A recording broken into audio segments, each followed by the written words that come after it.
Dare to escape again, and I will break your legs, the furious man roared. In the next moment, the small woman rushed forward and clung to his leg, pleading, "Husband, I was wrong. Will you love me for a lifetime?" Having been granted a second chance at life, Song Beitang vowed never to allow the mistakes of her past to repeat themselves. She carefully nurtured this man, capable of descending into madness at any moment, while simultaneously seeking vengeance against the scoundrels who had wronged her. Mr. Mo is gentle, kind, and considerate. He is handsome, wealthy, and generous. He is the love of my life, Song Beitang. Is there a problem with that? The crowd burst into laughter, incredulous at her declaration. Had she forgotten the man who nearly turned the entire northern city upside down in a fit of rage for a woman? The one who feigned ugliness to delight his beloved wife, orchestrating a display of pink balloons funded by the very scum she sought to avenge? As for the man she professed to love, most had she forgotten her own history of drooling over a certain stunning gentleman?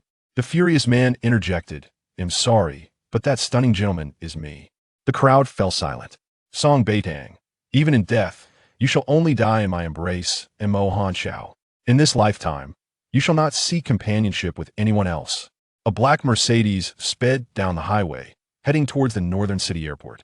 Suddenly, a heart-wrenching, yet unyielding, deep voice echoed in her mind. The girl, leaning against the back seat, abruptly opened her eyes. She was extraordinarily beautiful, with fair skin and jet black hair cascading in soft waves over her chest.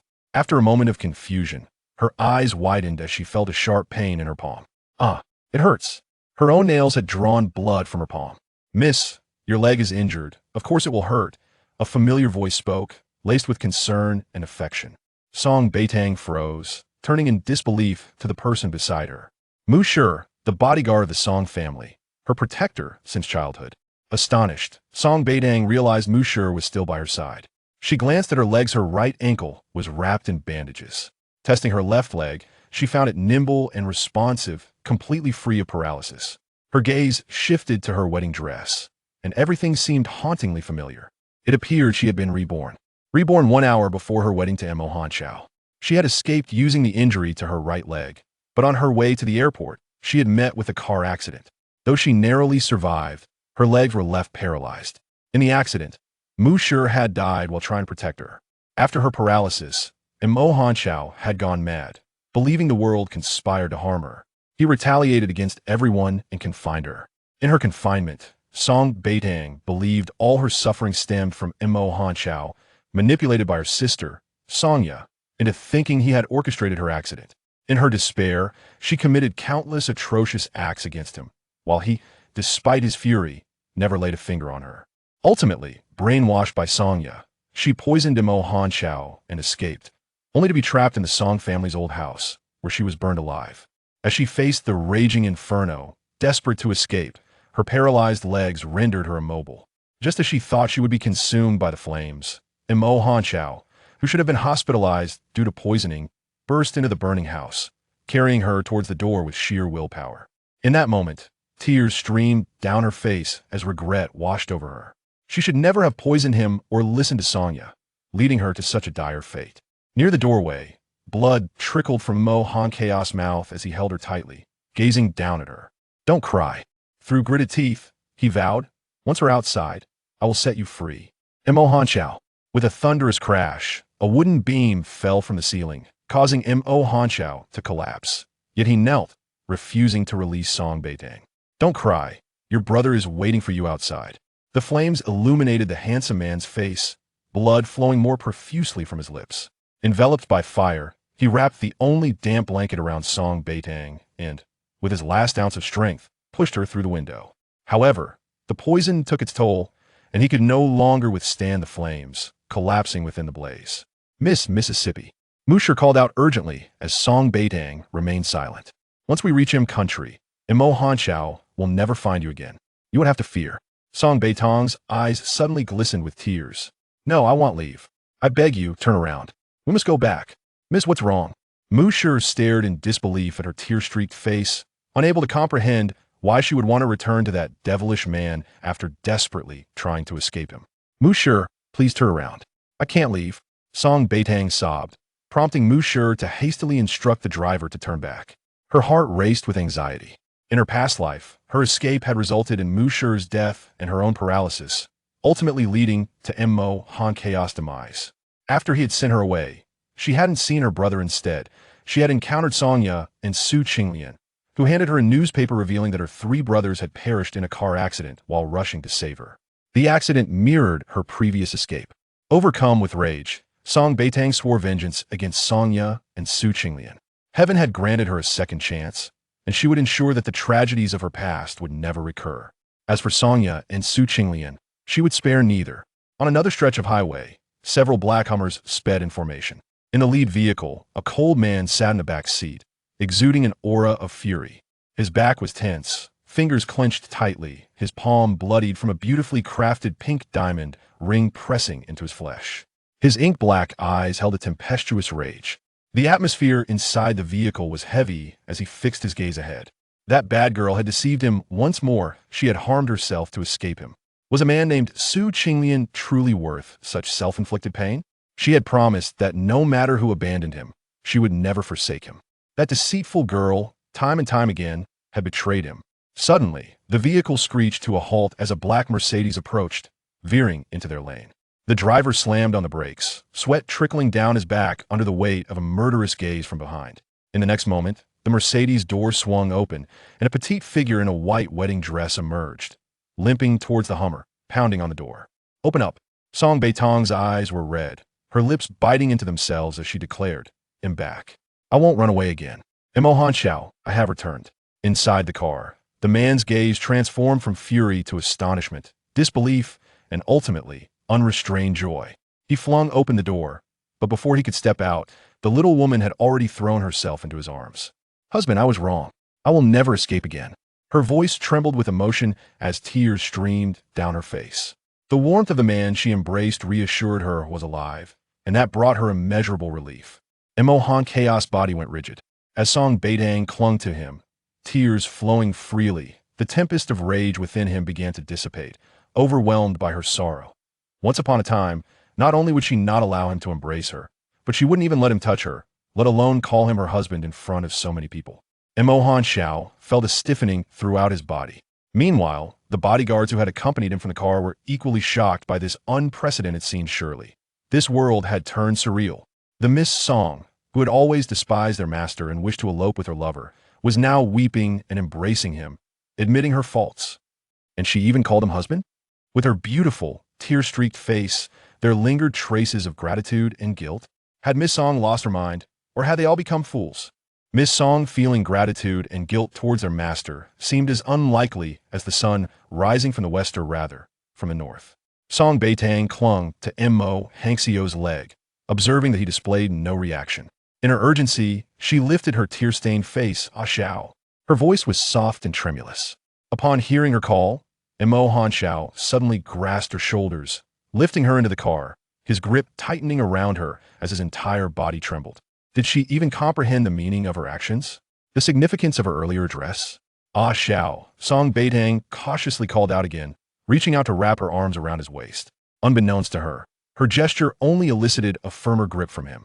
The bodyguards and Yun Yi, his aide and housekeeper, held their breath, fearful that their master might, in a fit of rage, tear Miss Song apart. Yet, Miss Song's soft voice broke the tension once more as she called his name. "Ah Xiao, I won't run away anymore." "Liar." The 2 words, spat through clenched teeth by Mo Han Xiao, conveyed his disbelief. Just because she was now embracing him and attempting to soothe him did not mean he would trust her. She had deceived him too many times before, particularly this time, the most grievous of all. She had promised to marry him, obediently selected rings, and tried on wedding dresses. Yet a call from Songya, claiming Su Qinglian was waiting for her at the airport, prompted her to injure her own leg to escape him. In that moment, Mo Han Xiao had shattered their wedding plans and detained her 2 brothers, with the eldest risking everything to get her out. Not only did Mo Han Xiao not trust her, but even his subordinates were skeptical. Song Beitang was acutely aware of her tarnished reputation. Yet this time, she genuinely recognized her mistakes. Heaven had granted her a second chance at life, and she vowed to protect this man and her family. "Ah Xiao, you're hurting me." Her voice was soft, and she intertwined her fingers with his. "Ah Xiao, I'm cold, and my leg hurts terribly." The man holding her froze momentarily before slamming the car door shut, his command to the driver cold as ice. Drive. Yes, yes, young master. I'm heading to the nearest hospital right away. Mo Hanxiao removed his suit jacket and draped it over Song Beitang, delicately lifting her injured leg. As he did so, she noticed his eyes reddening. In their past life, this man could not bear to see her hurt. Even the slightest scrape would send him into a rage, causing the household servants to tread carefully. Yet at that time, she had failed to understand, deriving a twisted satisfaction from his fury, almost wishing for him to despise her and let her go. But each time, it was the innocent servants who bore the brunt of her actions. Song Beitang gently caressed Mo Hanxiao's face, her tone soothing. "Ah Xiao, am not in pain. Are you trying to deceive me again?" He growled, his teeth gritted. She had always been delicate, crying at the slightest injury. Yet for Su Qinglian, she had gone so far as to harm herself. The black Hummer sped towards the nearest hospital. As the door swung open, Mo Hanxiao carefully carried Song Beitang out, his tall, striking figure cloaked in an aura of fury, his handsome face marked by frost, exuding an overwhelming desire to obliterate all in his path. In his arms, Song Beitang gazed at him with red-rimmed eyes. Once upon a time, this face had filled her with disgust and fear. Yet now she found herself unable to look away. Mo Hanxiao's features were deep-set, with a prominent nose and perfectly sculpted lips. The contours of his face were sharp and profound, and his obsidian eyes sparkled with an untainted brilliance. From Song Beitang's perspective, she could see his long, thick eyelashes and the strong, chiseled line of his jaw. She lamented her past blindness, having overlooked such an extraordinary man in favor of the spineless Su Qinglian. As she reached out to touch Mo Hanxiao's chest, she felt the firmness of his well-defined muscles, a result of years of dedication to fitness, causing her hands to tremble. In the next moment, Mo Hanxiao lowered his gaze to her, and upon meeting his eyes, she flashed a sweet smile, one he hadn't seen since he had taken her into his life. It reminded him of the time when Song Ye had taken Su Qinglian to Jiulong Bay in his absence, and he had witnessed Song Beitang smile at Su Qinglian with that same expression. Jealousy had consumed him then, almost driving him to harm Su Qinglian, but Yun Yi had restrained him, knowing how much she cherished Su Qinglian. If he had acted on his rage, she would have loathed him for eternity.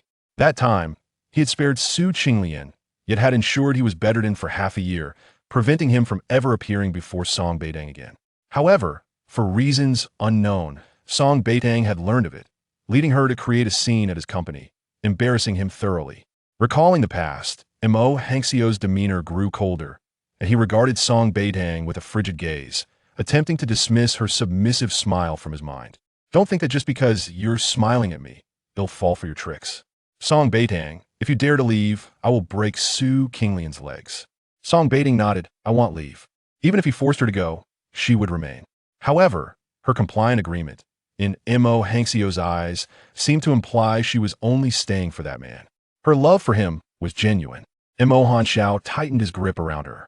"Ah Xiao, I'm not staying for Su Qinglian." Song Beitang spoke softly. "I am your wife." Mo Hanxiao froze. Disbelief etched on his face as he momentarily forgot to walk. "Do you even know what you're saying?" "Yes." Song Beitang smiled sweetly, and miraculously, the violent aura surrounding him began to dissipate. "Ah Xiao, so many people are watching me."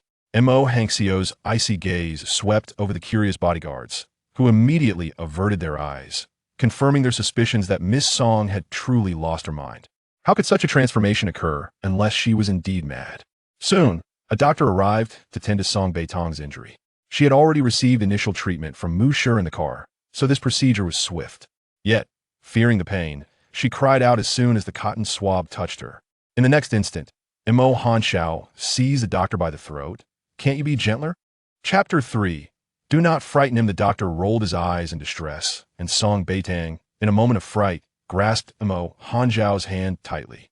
"Aziyu, please don't act like this. It terrifies me." Mo Hanxiao immediately released her grip, the doctor gasping for air, overwhelmed by the man's terrifying presence. He had just narrowly avoided a fate that would have prevented him from returning home to his mother. She recalled how, in moments of her minor injuries, Mo Hanxiao's temper flared as though he were capable of murder. "Ah Xiao, kiss me, and the pain will go away," Song Beitang cooed, clinging to his arm in a playful manner. Having been spoiled by her brothers since childhood, she was accustomed to being willful and charming. Mo Hanxiao's body grew rigid, his piercing gaze fixed on her, as if trying to see straight through her. Yet, she looked back at him with an innocent expression, devoid of any pretense. When had she become so adept at feigning? Was she attempting to beguile him once more, plotting to escape when he was distracted? He had sensed that something was amiss regarding this wedding. Yet he held onto a sliver of hope that she would remember that he was her truest love and would choose to spend her life with him in tranquility. Alas, he was gravely mistaken. With this thought, Mo Hanjiao's expression darkened again. He swept Song Beitang into his arms and strode towards the exit. Yunyi, return to Julongbei at once. Reinforce the guards. Not even a fly is to be allowed entry. Yes, young master. Upon hearing this, Song Beitang's heart sank. Mo Hanjiao was repeating the cycle of confinement from her past life. No, she couldn't be imprisoned. Her brothers would go mad. They would come for Mo Hanjiao, seeking retribution. But against him, anyone would be akin to striking a stone with an egg. Not to mention, there was the scheming Song Yi lurking in the shadows. Had her drastic change aroused Mo Hanjiao's suspicions? Song Beitang dared not exhibit any overtly affectionate behavior. She could not frighten him further, lest the situation worsen. Aziyu, once we arrive, please call for me. I'm so tired. I just want to rest. Once in the car, she whispered sweetly and leaned against him, closing her eyes to drift into a peaceful slumber. His embrace was warm and reassuring, a tangible presence. Tears streamed down her cheeks as memories flooded back of when Mo Hanjiao had rushed into a blazing fire to save her. Her heart beating in sync with his as he carried her to safety from the second floor. Then, she had lost his embrace forever. Noticing the woman in his arms weeping, Mo Hanjiao clenched his teeth. If she was unwilling, why force herself against him? Yet, he would never let go, even in death. She could only perish in his arms. Sensing his tension, Song Beitang sobbed, Ashio, I'm so scared of your anger. Please don't be so fierce. I promise I'll listen to you. His body stiffened even further. Am I really that fierce? Song Beitang seemed to be talking in her sleep, her breathing evening out shortly after. Suddenly, she shivered, prompting Mo Hanjiao to hold her tighter. His large hand caressed her back gently, as if soothing a child. Ashio, I don't like Su Qinglian. I like you. But you always were such a stern face. You never know how to make me happy. As she spoke in her sleep, she felt secure in the notion that her words would not alarm him. With her eyes closed, she was oblivious to the fact that the man holding her had gone completely rigid, his gaze fixed on her with an intensity that betrayed a whirlwind of emotions. In the past, she had never spoken so tenderly to him, let alone expressed her affections. Her heart had only ever belonged to that insipid Su Qinglian. He longed for her to utter more, yet she fell silent, feigning slumber. However, the warmth of his embrace enveloped her, and she slipped into a deep sleep. Upon awakening, Song Beitang found herself in the grand bed at Julongbei, the curtains drawn slightly apart, yet not a whisper of wind entered. Sitting up, she touched her leg, noticing that her injuries had been expertly tended to, the pain mysteriously absent. Suddenly, she felt a probing, eerie gaze. Raising her head towards the corner, she saw Mo Hanjiao, clad in black, sitting rigidly, an almost uncontrollable fury etched across his striking features. A jolt of fear gripped Song Beitang. She had ceased her attempts to flee. So why was he still angry? In the next instant, Mo Hanjiao stood and strode towards her, his teeth clenched, veins throbbing on the back of his hand. This troublesome girl had professed her love for him in the car, yet now her brother wielded letters she had written to Su Qinglian, demanding her release. He had the audacity to claim that if she were set free, the Song family's wealth would be his. What a joke. Mo Hanjiao was not a man to covet the trifling possessions of the Song family. Ashio, what is wrong? Anxiety swelled within her. In her past life, she had fled from marriage and suffered an accident, only for this man to confine her within Julongbei. He had watched over her day and night, welding shut every window to prevent her from harming herself. Remembering the sleepless nights he had spent, bloodshot eyes fixed on her, pain surged in her heart. She reached out, taking hold of his fingers. Please stop squeezing. You're making your palm bleed. Fool, doesn't it hurt? Gently, she pried open his fingers, revealing the blood trickling from his palm. Concern furrowed her brow as she softly blew on his wound. Ashio, promise me, no matter how angry you get in the future, you won't hurt yourself, okay? Looking into his eyes, her own glistened with empathy. Mo Hanjiao was momentarily taken aback. His gaze locked onto her delicate hand, grasping his, fingers slender and fair, nails perfectly manicured, devoid of any ornament. The sight of her small hand tenderly caressing his rough palm stirred something deep within him. Ashio, please tell me what happened. Before sleeping, she had chastised herself not to be overly affectionate, fearing it might frighten him. Yet, upon seeing the blood in his palm, all reservations vanished. She released his hand, intending to fetch the medical supplies, but before she could take a step, he yanked her back. Trying to escape again? His voice was hoarse, his eyes ablaze with an intensity that felt as if they could consume her. Chapter 4. She returned of her own accord. Song Beitang hesitated, meeting his fiery gaze, her heart aching with each pulse. How insecure must Imo Hanjiao be to need her within his sight at all times? Regret and sorrow washed over her. Her eyes reddened as she stepped forward to embrace him once more. Ashio, your hand is injured. I merely wish to retrieve the first aid kit to tend to it. He bore a fierce stare, yet she remained unabashed, her amber eyes clear and sincere, tinged with a hint of redness, brimming with unspoken sorrow. Yes, sorrow for him. This was a sentiment she had never felt before. Imo Hanjiao began to suspect deeply. He craved this feeling, but feared it concealed a greater scheme on her part. She had deceived him time and again, leaving him exhausted yet unwilling to let go. Ashio, will you trust me? I promise. I'll only be gone for 5 minutes. Really? Song Beitang sighed inwardly, gently patting his shoulder. Just 2 minutes. I'll be back in 2 minutes, okay? She needed to reassure him, to restore the trust he had in her. Otherwise, he might create a magnificent cage for her, imprisoning her day and night, just as in her past life. She did not wish to endure such an outcome again. She could not bear it. As she spoke, the man she held on had tightened his grip, as if wanting to meld her into his very being. The force of his embrace made Song Beitang furrow her brow slightly, though she did not cry out in pain, allowing him to hold her. You can't escape. I will indeed break Su Qinglian's legs and destroy the Song family. Imo Hanjiao's voice was hoarse, laced with an unspeakable ferocity. What I say, I can do. I know. Song Beitang reached out to caress his short, firm hair. Can I go get the first aid kit now? 2 minutes. If I do not return in 2 minutes, you can break Su Qinglian's legs. Her soft voice was soothing. From a young age, her voice had been pleasant, but upon growing up, she had forgotten him, often shouting or arguing with him in desperation. All her gentleness had been given to Su Qinglian, the 3 Song brothers, and others who were irrelevant. Now, her tender words to Imo Hanjiao made him feel as if he were dreaming. If this were a dream, it would surely be a beautiful one. Otherwise, come with me to get the first aid kit. Song Beitang compromised, realizing she could not expect him to let her out of his sight at this moment. She held his hand and turned to head downstairs. The first aid kit was already in the bedroom, but she remembered her elder brother had come to Jilongbei to demand someone, having just been frightened by Imo Hanjiao's ferocity. She had overlooked some matters from her past life. Now that she had calmed Imo Hanjiao, she recalled that her brother had also come looking for him at this time. Furthermore, her second and third brothers were being held captive by Imo Hanjiao at Jilongbei. As she was led out of the bedroom by Imo Hanjiao, who remained stiff, they slowly descended the stairs. Song Xinghe awaited anxiously, surrounded by over 20 bodyguards. Any movement on his part would prompt them to subdue him immediately. Xiao Dang, are you all right? You silly child, why did you come back? Your brother has arranged everything.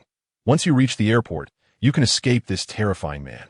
As soon as Song Xinghe saw Song Beitang, he rushed forward anxiously, but before he could approach her, he was encircled by bodyguards. His words only heightened the chilling atmosphere around the man behind him, whose violent aura began to seep outward once more. The Song family is courting death. Cut out his tongue. A deep, melodious voice suddenly echoed ominously, startling Song Beitang into covering her mouth.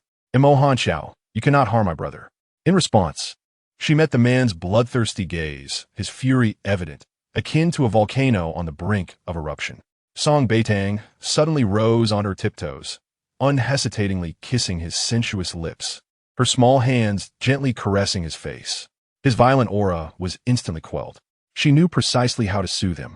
Meanwhile, beads of cold sweat trickled down Song Xinghe's forehead.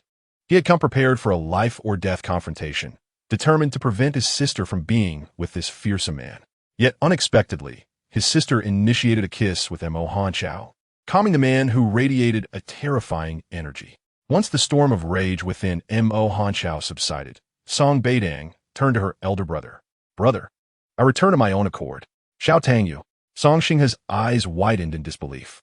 In all of North City, it was well known that Xiao Tang would rather die than be with Mo Hanqiao, who was notorious for his ruthless ways. The Song family had prepared for a long time to send her away on the day of the wedding, but unexpectedly, she had chosen to return. Brother, I truly came back on my own, and Mo Hanqiao treats me well. Without him, I wouldn't survive. Song Beitang's eyes turned red. She did not know how to explain to her brother that she had been reborn. Such a revelation would not only frighten him, but could also drive Mo Hanqiao into a frenzy. She understood him. If he learned of her tragic end in her past life, he would undoubtedly seek to kill Su Qinglian and Songya. Xiao Tang, are you all right? Did Mo Hanqiao threaten you again? Do not fear. I am here, and I will not let him harm you. As Song Xingha spoke, the man, whose fury had just been subdued, turned icy once more. Immediately, cut off his tongue. Montag Hanqiao. Song Beitang turned to cover his mouth again, then firmly instructed the bodyguards. No one is to harm my brother. Otherwise, I will. I will. The bodyguards looked at her curiously. Otherwise, what will you do? Otherwise, I will. Never kiss you again, Master Xiao. The bodyguards exchanged glances, realizing that Miss Song had indeed lost her mind. Following her soft, non-threatening words, the man behind her mysteriously curled the corners of his mouth upward. With a wave of his hand, he mercifully ordered, remove Song Xingha. From now on, no one is to let him in without my command. Wait. Song Beitang gritted her teeth and spoke up. Chapter 5. The three-rule Song Beitang felt a surge of anxiety. She could not allow the relationship between Mo Hanqiao and her brothers to deteriorate further, for they would come to hate him. Although he did not care, she did. Ah Xiao, I wish to speak with you privately. A smile graced her petite face, revealing two shallow dimples, her eyes curved like the brightest moon in the night sky. Her smile had always been a beacon of light in Mo Hanqiao's heart. She vividly remembered that in her past life, she had rarely smiled at him. On one occasion, he returned from outside with a pure white kitten, and that was when she had smiled at him.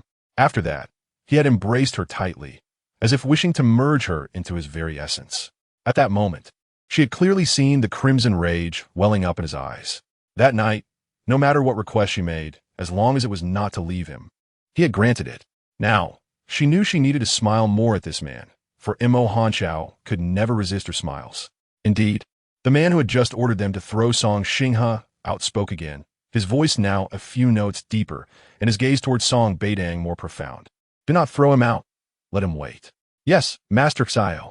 Yin Yi cautiously complied, casting a warning glance at Song Xingha. Do not act recklessly, otherwise, Miss Song may not be able to save you. Xiao Tang. Song Xingha exclaimed anxiously. Brother is fine. I will risk my life to take you away. Be quiet. Song Beitang turned and shouted at Song Xingha. Brother, I return to my own volition. I will never run away again. Please do not say such things in the future. If this continued, she genuinely feared that Mo Hanqiao would go mad. Ah Xiao, come with me. Song Beitang pulled Mo Hanqiao into the study, hurriedly retrieving the first aid kit to tend to the wound on his palm. Her mind raced as she sought a way to balance the relationship between the Song family and Mo Hanqiao. Her brothers held deep prejudices against him, while Mo Hanqiao's possessiveness over her was overwhelming. She had always sought to escape, leading her brothers to believe that he abused her and that she lived a life worse than death at his side. But that was not the case. Let go of my hand. Song Beitang reached out and gently pinched the man's fingers, but his large hand remained immovable. With a sigh, she spoke, Ah Xiao, could you cooperate with me a little? Your hand is injured. Mo Hanqiao's gaze fixed upon her, his curiosity evident. Yet it was greed that dominated his expression, a desire for the tenderness she bestowed upon him. As Song Beitang softly caressed the back of his hand, the man instantly stiffened, withdrawing his hand awkwardly and turning away to steady his breath. Ah Xiao, it hurt me to see you like this, Song Beitang said earnestly. Do you really want me to continue feeling this way? Upon her words, Mo Hanqiao swiftly turned back, extending his hand before her. With lowered brows, he watched as she dipped a cotton swab into alcohol, carefully applying it to the bleeding spot in his palm. Such a minor injury was beneath his notice, but her frequent emotional jabs were like knives penetrating his heart, one after another, without hesitation. At that moment, as she tenderly blew on his palm, her eyes betrayed an unmistakable sorrow. Does it hurt? No, he replied with a stiff tone, though he longed for this moment more than he could express, fearing she might be deceiving him. Ah Xiao, I am not running away anymore, but I need us to agree on a few terms. Song Beitang took out Yunnan Bai Yao, carefully sprinkling it on his palm and wrapping it in gauze before finally looking up at him. First, you must not act against my brother without reason. Second, no more temper tantrums. Most importantly, you must trust me. Song Beitang spoke with utmost seriousness. I mean when I say, I will stay with you if you can have a little faith in me. To her surprise, the man coldly replied no. Song Beitang was momentarily taken aback. She instinctively wanted to lash out at him, but held back, realizing that her past misdeeds warranted his distrust. Tears welled up in her eyes and fell onto Mo Hanchao's palm, instantly burning his heart. And Mo Hanchao gritted his teeth, cautiously wiping away her tears with his rough fingers. She had always forbidden him from touching her. The last time he had done so, she had slapped him across the face, an act that rendered the entire Julong Bay silent. Following that, he had locked her in the bedroom, and the sounds of chaos outside had terrified her. Now, as he tenderly wiped her tears, she allowed him to do so, knowing that insisting on the terms was futile with this man. All she could do was ensure he would spare her brothers for now. As he gently dried her tears, his heart gradually eased, the warmth from his bandaged palm igniting a different kind of fire within him. Ah Xiao. They both began to speak simultaneously, and Mo Hanchao turned his head awkwardly. Yes, but I will set the rules. Song Beitang raised an eyebrow. What rules? As her words fell, she keenly noticed a flush creeping up in Mo Hanchao's ears. A smile tugged at her lips, but she stifled it, realizing just how endearing he could be when she least expected it. Clearing his throat, and Mo Hanchao turned back to grasp her delicate face. The small woman had fair, translucent skin and smooth, dark hair. Her alluring lips, naturally tinted with a rosy hue, complemented her dainty nose and pointed chin. Her amber eyes sparkled with mischief, a stark contrast to the chaos she had caused him. And Mo Hanchao was resolute. He would not allow her to leave his side. He would keep her with him, even if it meant being trapped together for eternity. You cannot leave me, he rasped. That is the first rule. Song Beitang nodded earnestly. All right. The second rule. You cannot refuse me. His voice was now a low growl. She nodded again. Understood. The third rule, however, remained unspoken. Chapter 6. She smiled at him. Song Beitang awaited Mo Hanchao's next words, but he merely tightened his lips. His dark eyes fixated on her. His gaze was captivating, a blend of sharp elegance and warmth. Yet she had seldom seen him smile in either this life or the last. Compelled by a sudden impulse, Song Beitang reached out to rub his face, lifting the corners of his mouth. Ah Xiao, you look too stern. You should smile more. It suits you. In an instant, he seized her hand with force, causing her delicate wrist to redden, prompting her to frown in pain. That hurts. And Mo Hanchao released her abruptly, stepping back, the fresh bandage on his palm seeping blood once more. Why are you so reckless with your own body? She exclaimed, worry etched across her face. He remained silent, his expression darkening further. How dare she ask and smile? Did she think that would disarm him, allowing her to escape? Ah Xiao, what's wrong? Song Beitang gently inquired, concern lacing her tone. Did I frighten you? Perhaps I should be a little more distant. You dare. Before she could finish, he abruptly wrapped his arms around her, the thrill of her surprise igniting a shameful desire within him. Regardless of her sincerity, he simply wanted her by his side. As she gazed into his shadowy features, a sigh escaped her. She knew her closeness might unsettle him, yet reverting to her previous demeanor would only heighten his defenses. Mo Hanchao, you're hurting me. Her voice was soft, coaxing him to ease his grip. Realizing his hold was too tight, he loosened it slightly. You've hurt your hand again. If you keep this up, I will truly be angry. Song Beitang frowned. It's exhausting to tend to your wounds, and my leg still hurts. Mo Hanchao's expression stiffened, and without warning, he bent down to lift her, placing her gently onto the bed in his study. As he noticed the redness and swelling from her injury, his anger flared. Ah Xiao, she exclaimed, reaching for him. Please don't scare me. His face remained grim, emanating an icy aura as he slammed his fist into the headboard, shattering it. Startled, Song Beitang knew of his volatile temper, yet he had never directed it at her. Previously, she had discreetly asked Uni if Mo Hanchao was prone to violence.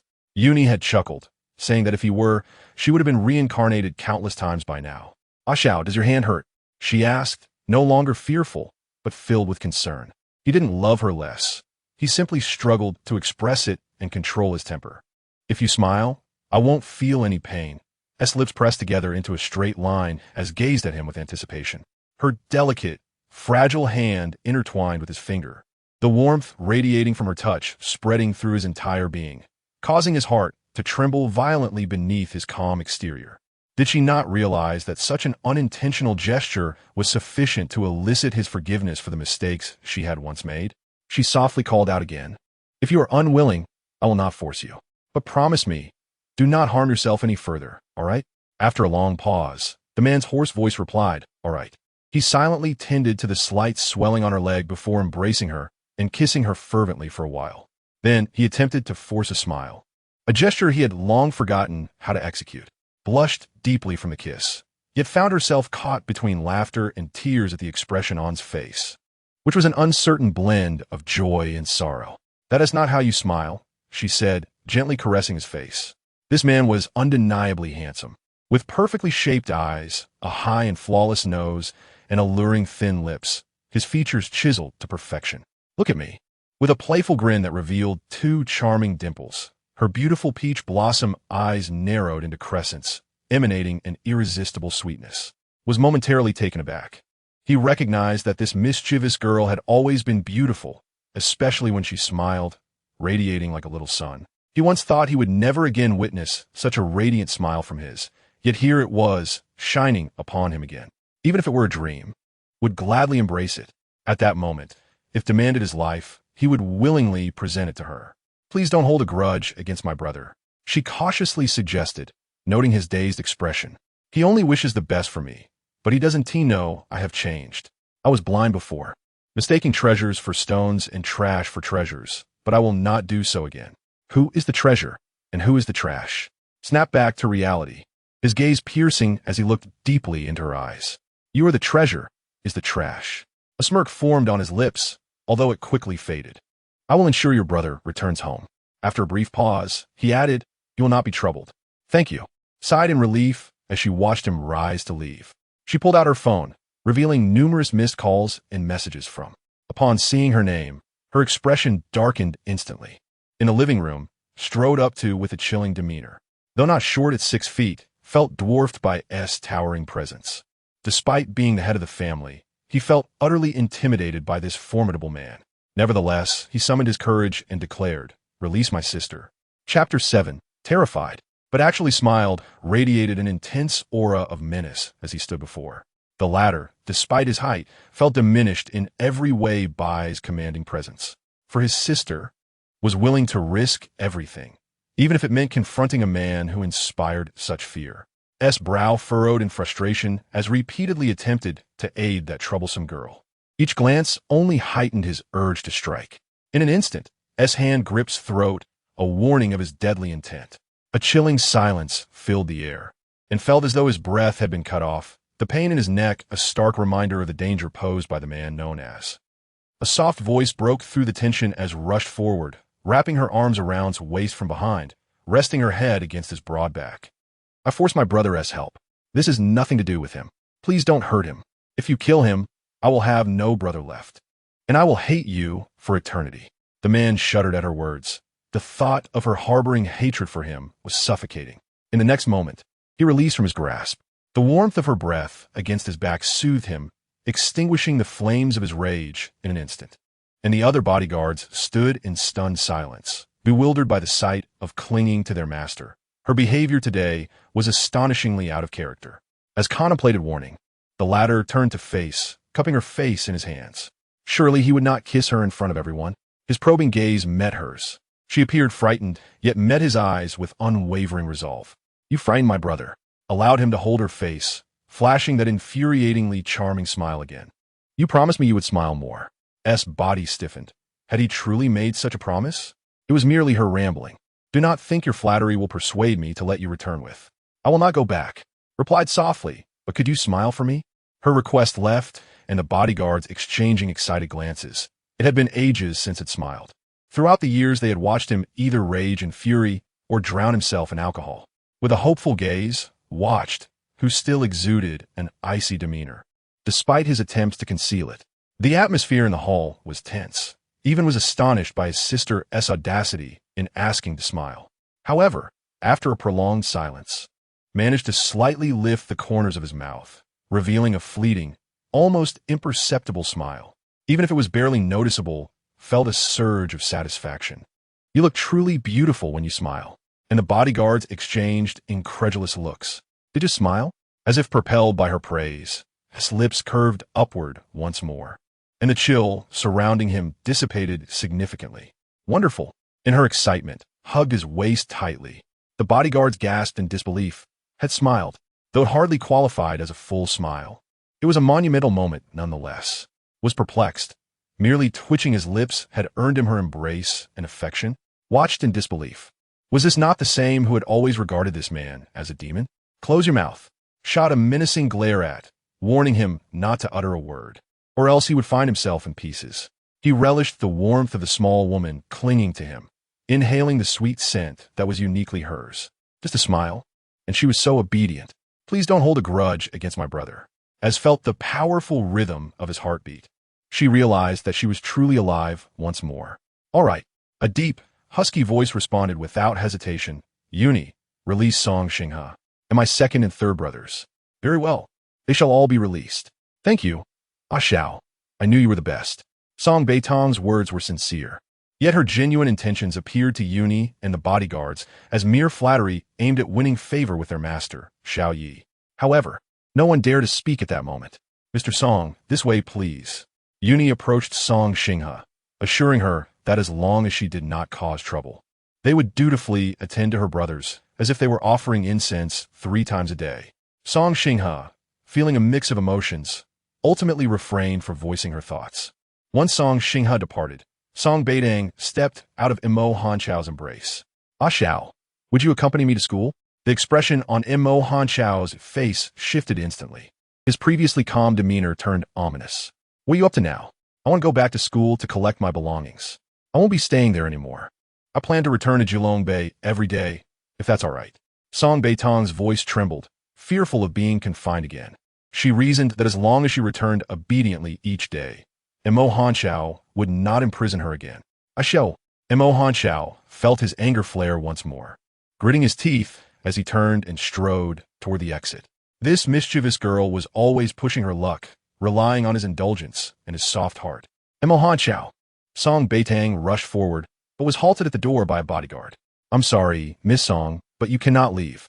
Oh, Song Beitang was surprisingly agreeable, causing the bodyguard to stare at her in disbelief.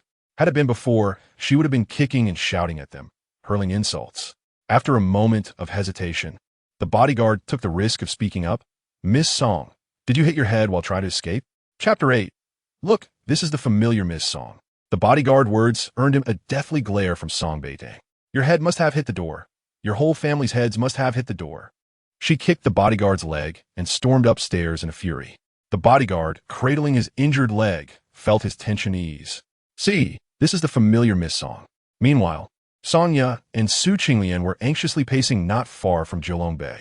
Why had Song Beitang suddenly changed her mind and returned? She had not followed the planned route, rendering their preparations useless. I must get into Julongbei. Sonya grabbed her bag, which contained snacks laced with drugs. That foolish Song Beitang. Just a few words from me, and she obediently believes everything. I'm going too, Su Qinglian declared as he stepped out of the car. I'll get Song Beitang to steal Mo Hanchao's seal for me. Haven't you had enough of lying in bed last time? Sonya shot him a cold glare, aware of his intentions. I'll go alone. With that, she hurried toward Julongbei. Upon arriving at the entrance, she greeted the security guard and confidently entered. Due to the commotion caused by Song Beitang, she often came to coax her into eating and sleeping, thus earning the privilege of freely entering Julongbei. Located in the prime area of North City, Julongbei sprawled over a vast expanse, with not only a main building, but also several villas. Montak Hanchao's Tasted Zubodinata, Yunyi, resided there as well. The main building, magnificent from the outside, boasted palatial interiors, making escape seem impossible without a map. Filled with envy and jealousy, Sonya dreamed of spending a night in Julongbei, even in a servant's room, but could only be invited over when Song Beitang threw tantrums. Elder brother. Yeah. Sonya encountered Song Xinghe on the road, feigning surprise. Elder brother, weren't you at the wedding venue? What are you doing here? Mentioning the wedding made Song Xinghe's expression darken. What are you doing here? I heard that my sister escaped from her wedding and was brought back. I was worried about her, so I came to check. Song Xinghe narrowed his eyes. Who told you that? Elder brother. I was also at the wedding venue. Sonya lowered her head, appearing obedient. Don't worry, I won't let anything slip. That's good to hear. Mr. Song, please leave. Yuni interjected at the right moment, casting a glance at Sonya. If it weren't for her connection to Miss Song, she would have no hope of entering Jilong Bay. Forced to depart, Song Xinghe left, and Sonya continued her search for Song Beitang. Upon reaching the main building, she spotted Mo Hanchao by the pool, clad only in swim trunks. His upper body bare, showcasing his chiseled abs and sun-kissed skin. With a splash, he dove into the water, moving with the grace of an accomplished swimmer. Sonya's eyes widened in admiration. A man like that was deserving of her attention, unlike Su Qinglian. A cold smirk graced her lips. Bodyguard, where's my sister? Sonya withdrew her gaze from Mo Hanchao. Song Beitang was not by the pool, so it was evident she had been confined. Hearing her voice, Song Beitang, who had been seated on the sofa, smiled slightly. Yeah, I'm over here. She stood and waved to Sonya. The bodyguards stepped aside, allowing her to enter. Sister, are you all right? Sonya rushed forward, her eyes darting to Song Beitang's thighs. Sister, why did you do something so foolish as to run away from your wedding? Song Beitang stared at her incredulously. Yeah, wasn't it you who suggested I injure my leg to deceive Mo Hanchao so I could escape? Dada, what do you mean by saying that now? Sonya silently ground her teeth, frustrated that her foolish sister would voice such thoughts. Yet in the next moment, her eyes brimmed with tears. Sister, what are you saying? I'm your sister. How could I teach you to harm yourself? You were hurt by Mo Hanchao, weren't you? You can tell me anything. I'm here to help you. Seeing the feigned concern on Sonya's face, Song Beitang felt a cold laugh bubbling inside. It had been the same in her past life. Sonya had urged her to inflict harm upon herself and Mo Hanchao, only to later inform her three brothers of how Mo Hanchao mistreated her, prompting them to confront him in a panic. Naturally, this strained the relationship between her brothers and Mo Hanchao, leading to an irreparable rift. The downfall of the Song family was partly due to Sonya's machinations, as she delighted in sowing discord between her brothers and Mo Hanchao. But in this lifetime, such events would never repeat. If Sonya craved a performance, Beitang would indulge her. She would reclaim everything that was rightfully hers. Indeed, sister, life is so hard. Dear sister, you care for me the most. Go and give Mo Hanchao a beating for me. Song Beitang pouted, tears streaming down her cheeks. In this household, you're the most caring. Whenever I am bullied, you're always the first to rush to my aid. Now that I'm being bullied by Mo Hanchao, hurry and confront him. Sonya's lips twitched. Had Song Beitang lost her mind? Asking her to confront that man, who could crush her with a mere finger. Sister, am I not your dear sister? Reluctantly, Sonya nodded. Of course, we're the best of sisters. Very well, you shall confront Mo Hanchao now. Sister, I cannot possibly defeat him. That is inconsequential. As your beloved sister, you must protect me. Song Beitang rose abruptly, grasping Sonya and dragging her towards the door where Mo Hanchao waited. Go and confront him. Or perhaps I am not your most cherished sister at all. Song Beitang's expression darkened as she fixed her gaze on Sonya, her icy demeanor sending a shiver down Sonya's spine. Sister, I will go, fearful of offending Song Beitang at this moment. As she relied on her to secure everything from the Song family, Sonya cautiously approached the edge of the swimming pool, her eyes glinting with determination as they fell upon Mo Hanchao's figure. With a derisive laugh, Song Beitang addressed the bodyguards at the door. Step aside. I am going to catch him in the act. Chapter 9. Aggrieved, she craved his body. The bodyguards, taken aback by the icy countenance of Song Beitang, felt a chill run down their spines. The former Miss Song would never speak to them in such a frigid manner. She would have shouted and cursed them instead. Yet, this version of Miss Song was far more formidable than they had ever encountered. What had she just declared? I'm going to catch him in the act. Indeed, she did say that. The bodyguards were horrified, hastily stepping aside, realizing that Miss Song was far too preoccupied with her own affairs to concern herself with them. However, witnessing a spectacle was irresistible. Once they parted, Song Beitang dashed towards the pool, just as Mo Hanchao emerged from the water, droplets cascading down his hair. Sonya had already reached him, entranced by his striking features and flawless physique, unable to suppress her desire to embrace him. Upon sensing Song Ye's intentions, Mo Huanxiao's expression turned ominous. However, before he could kick her away, a gust of wind swept in as Song Beitang unhesitatingly kicked Song Ye into the pool. Montak Huangxiao, you scoundrel, are you so oblivious as to push her away? Song Beitang's cheeks puffed out in anger, resembling a pufferfish when agitated. Montak Huangxiao, momentarily stunt, was at a loss as he witnessed Song Beitang, hands on her hips, unleashing a torrent of words. Mo Huanxiao, are your eyes blinded? Can you not see her lustful gaze upon you? Had I not intervened, would you have simply awaited her advances? How desperate are you to entertain such an unattractive woman?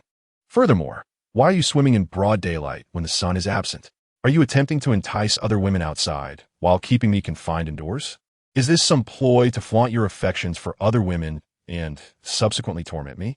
Mo Huanxiao stared in disbelief at the petite woman before him, her hands on her hips, spitting words with fervor.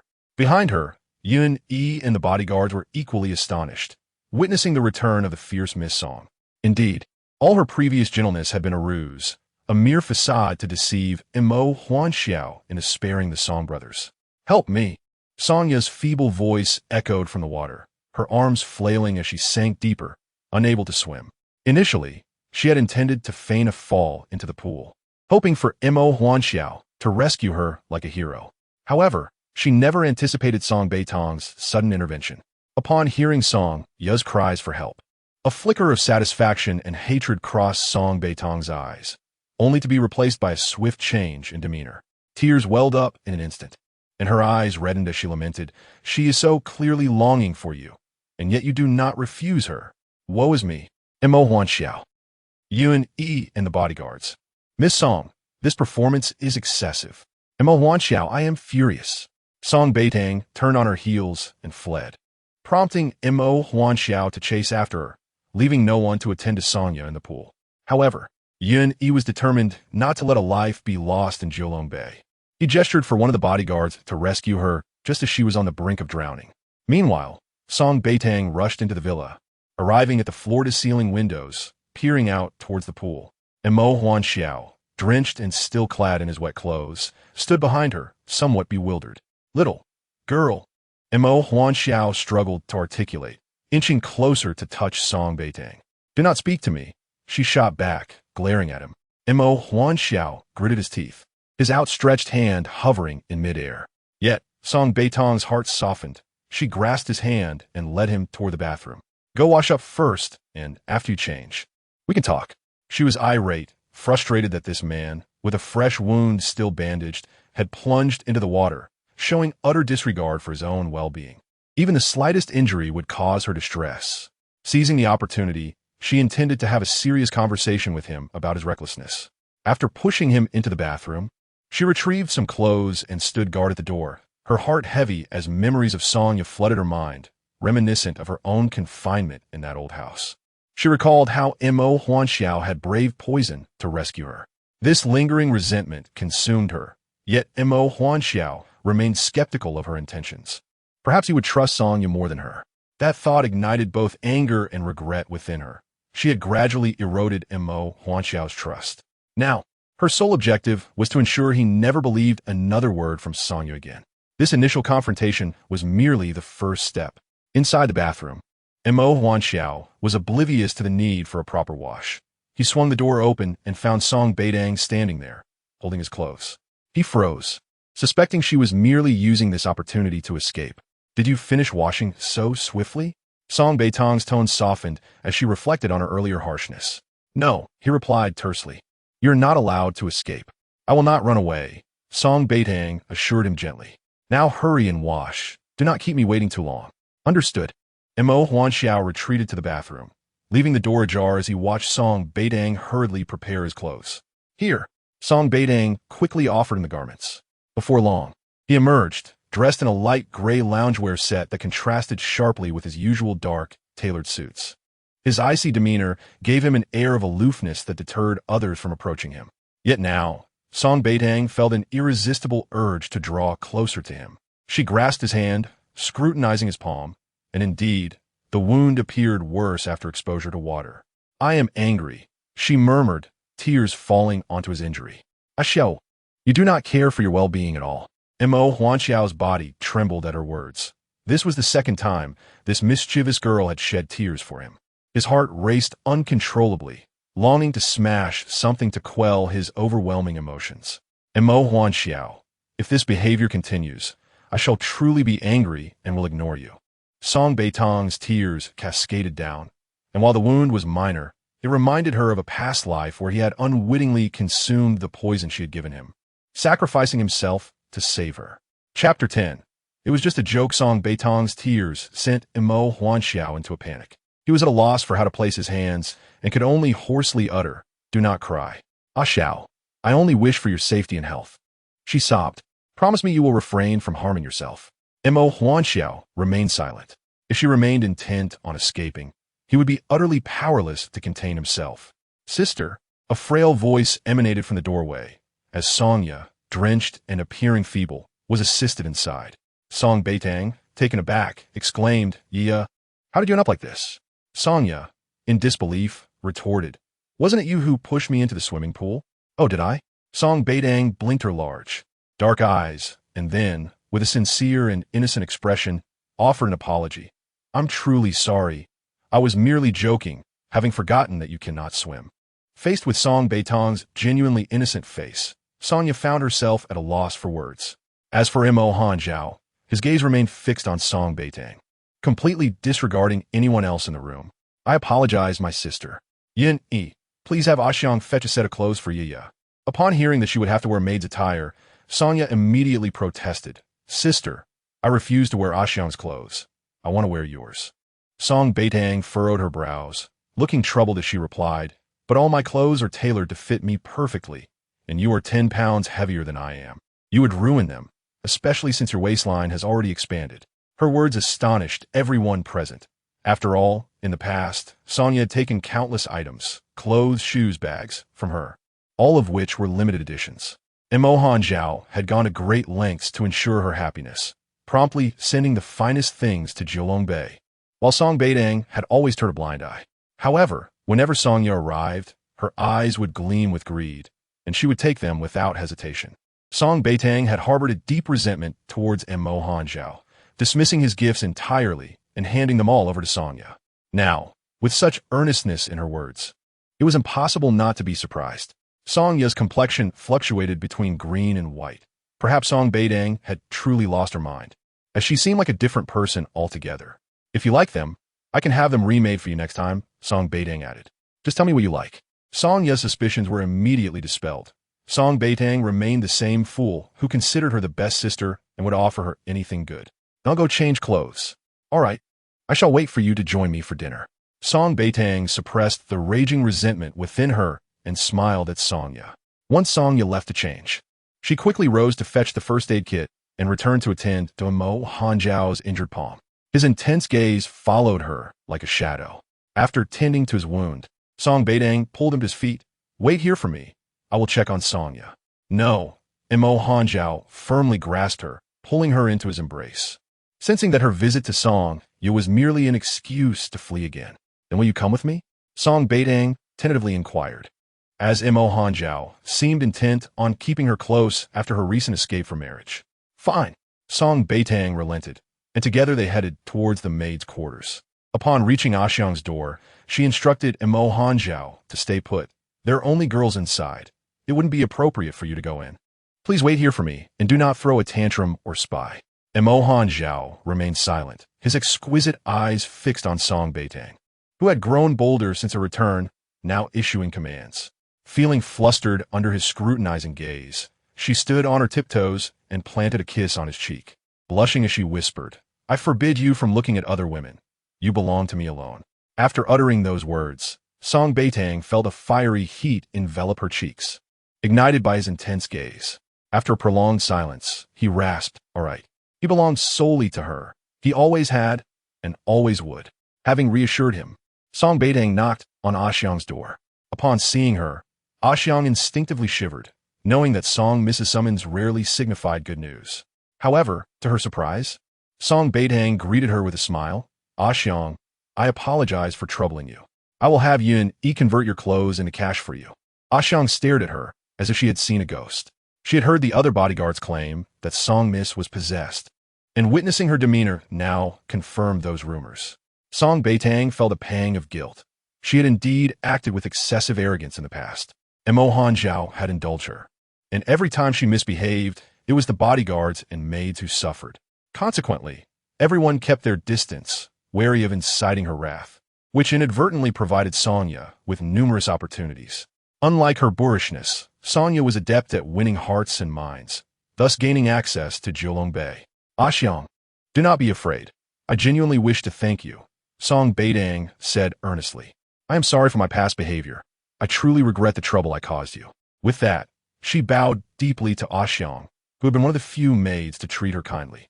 During a time when Mo Hanzhao was furious with her, she had been confined in a lavish cage, and no one dared to bring her food, fearing her wrath. Only Xiang cautiously delivered meals and penned little notes of encouragement, sometimes sharing uplifting stories or updates about Mo Hanzhao. Those small gestures added a splash of color to her otherwise monotonous days of fasting. Now, Song Beitang sought to mend relationships with Xiang and others, hoping to alleviate their fears and to atone for her past transgressions. Xiang hurriedly supported her. Miss Song, please don't do this. It frightens me. With a gentle smile, Song Beitang replied, Xiang, thank you. Miss Song, it's just a piece of clothing, truly. You need not bother, Xiang said, both astonished and flattered. Are you all right? Song Beitang sighed. She understood that her many past misdeeds left everyone unsettled by her sudden change of heart. Nevertheless, she was determined to earn their trust. Chapter 11. Like a gentle spring breeze, after apologizing and expressing her gratitude to Xiang, who anxiously regarded her, Sonya soon emerged from changing clothes. Xiang, being slimmer than Sonya, found her clothing tight and unflattering on her. Sister, this outfit is far too snug, Sonya complained. Look how it pinches my flesh. Song Beitang couldn't help but smirk inwardly. Given Sonya's pig-like figure, it was a wonder that she could manage to fit into anything.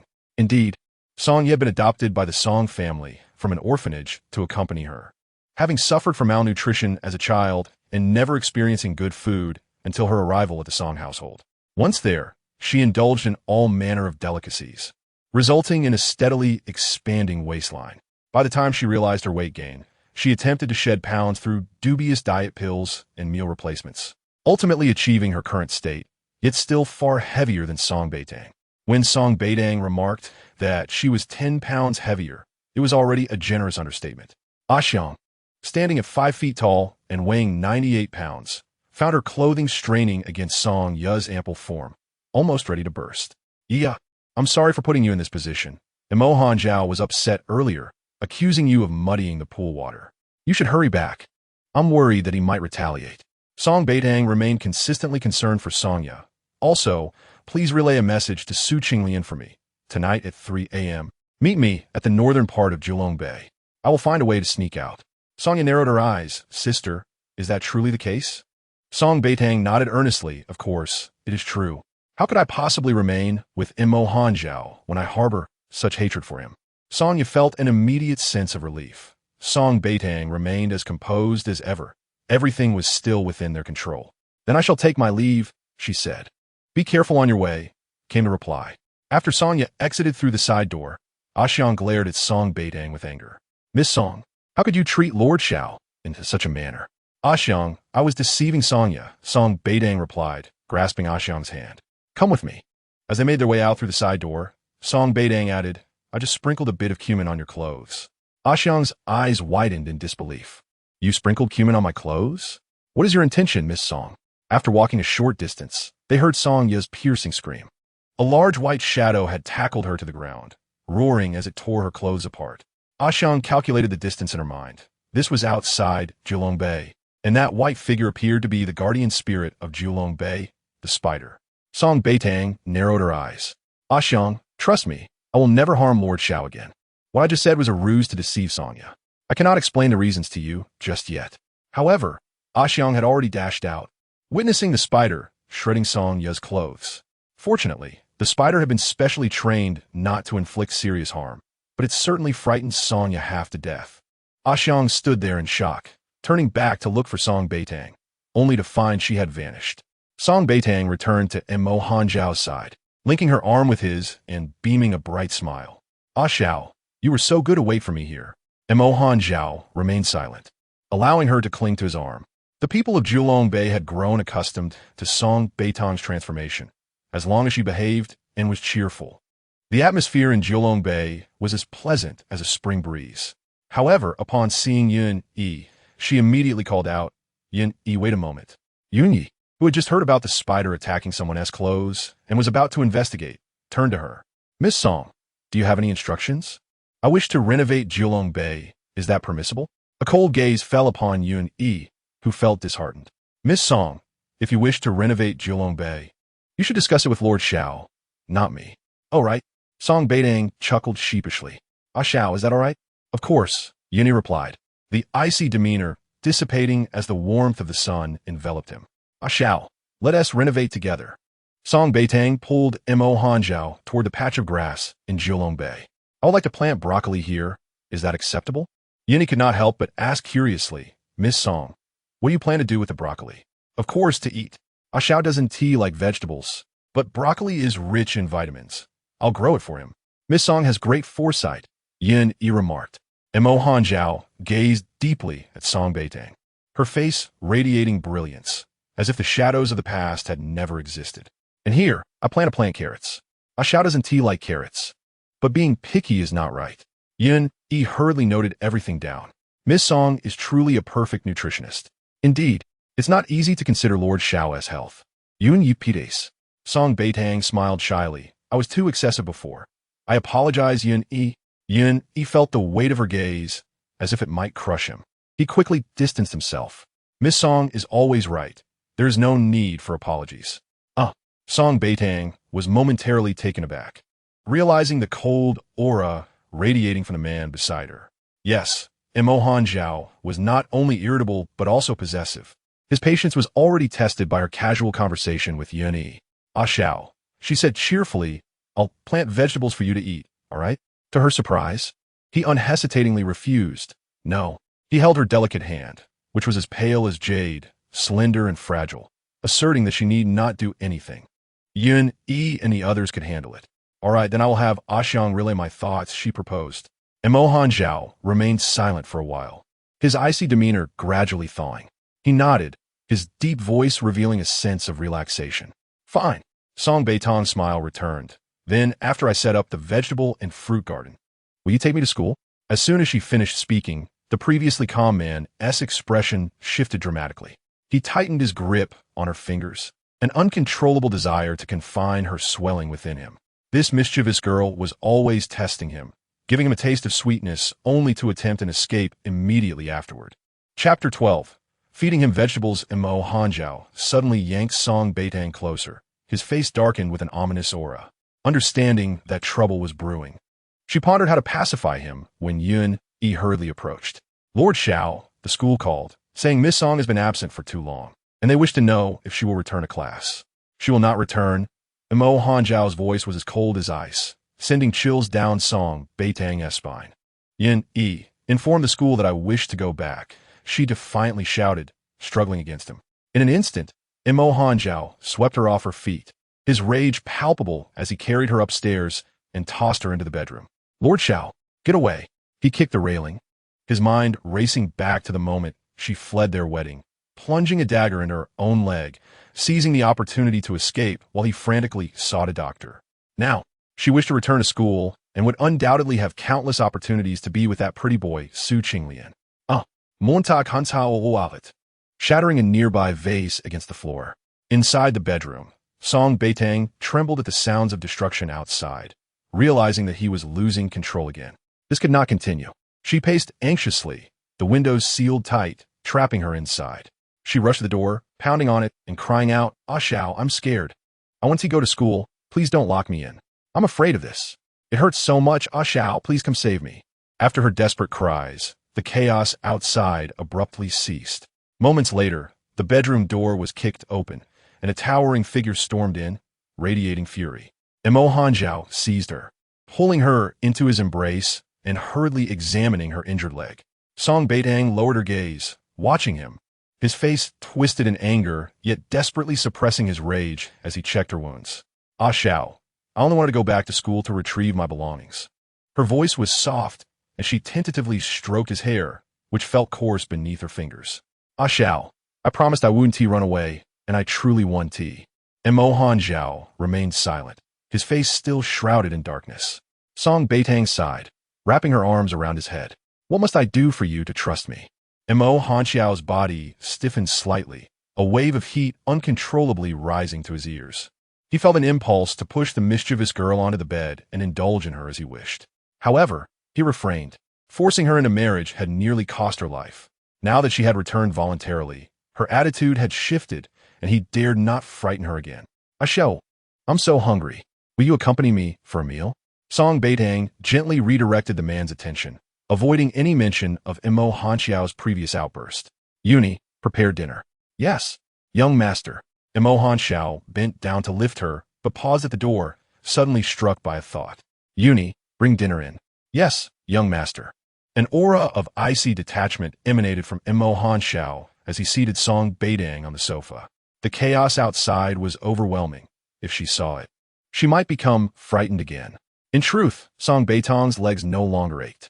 Uncertain of the medication Mo Hanxiao had administered, she awoke without any pain, allowing her to sprint to the pool and kick Sonya into the water. Yet, she realized this tactic could keep Mo Hanxiao in check. Ah Xiao, after dinner, will you stay with me? Glancing at the clock on the wall, she instructed Sonya to inform Su Qinglian to meet at Jiulongbei that night. She needed to instill some confidence in Mo Hanxiao, using the one he cared for most, Su Qinglian, as leverage. Once the meal concluded, she would lull Mo Hanxiao to sleep, and at 3 in the morning, she would demonstrate her sincerity to him and everyone at Jiulongbei. A flicker of resentment crossed her eyes at the thought of that hour. Yet, the man sensed her emotion, and a pang of bitterness spread in his heart. Everything this troublesome girl was doing was merely to deceive him. Knock, knock, knock. The door was rapped upon as Uni entered with the servants carrying the meal, among whom was Ah Xiang. All heads were bowed, unwilling to meet Miss Song's gaze. Her silence was likely the calm before the storm. The servants quietly placed the dishes down and departed. Song Beitang picked up her chopsticks, offering food to Mo Hanxiao. Ah Xiao, eat some vegetables. Mo Hanxiao's eyes reflected disbelief. His gaze darkened further as he stared intently at the petite woman before him. Song Beitang felt a pang of regret. She had acted too hastily and frightened him. Retracting her chopsticks, she softly apologized. I'm sorry, it was my fault. She attempted to feed herself, but in the next moment, Mo Hanxiao grasped her chopsticks, opening his mouth to consume the food she had offered. Song Beitang was momentarily taken aback, and the man's deep, husky voice urged her to continue. Her face brightened with a smile as she offered him a piece of braised pork. Ah, open wide. The tone she used was reminiscent of coaxing a child, leaving Uni and the bodyguards at the door utterly astonished. Yet, it was clear that young Master Hanxiao was quite fond of this approach. As the typically imposing figure of Hanxiao, with his strikingly handsome visage, was now being tenderly fed by Song Beitang, she smiled brightly, recalling how Mo Hanxiao had often lost his appetite over her past misdeeds, resorting to smoking and drinking excessively, which led to severe gastric issues later on. It was during his gravest condition that Sonya had urged Song Beitang to brew chicken soup for him, laced with poison. Song Beitang could never forget that day she nervously presented the tainted soup to him. He had gazed at her for an eternity, fully aware of the poison. Still, he accepted it without hesitation, drinking it down. Chapter 13. She had no intent to leave as Song Beitang observed the unwavering trust in Mo Hanxiao's eyes. Her own began to well with tears.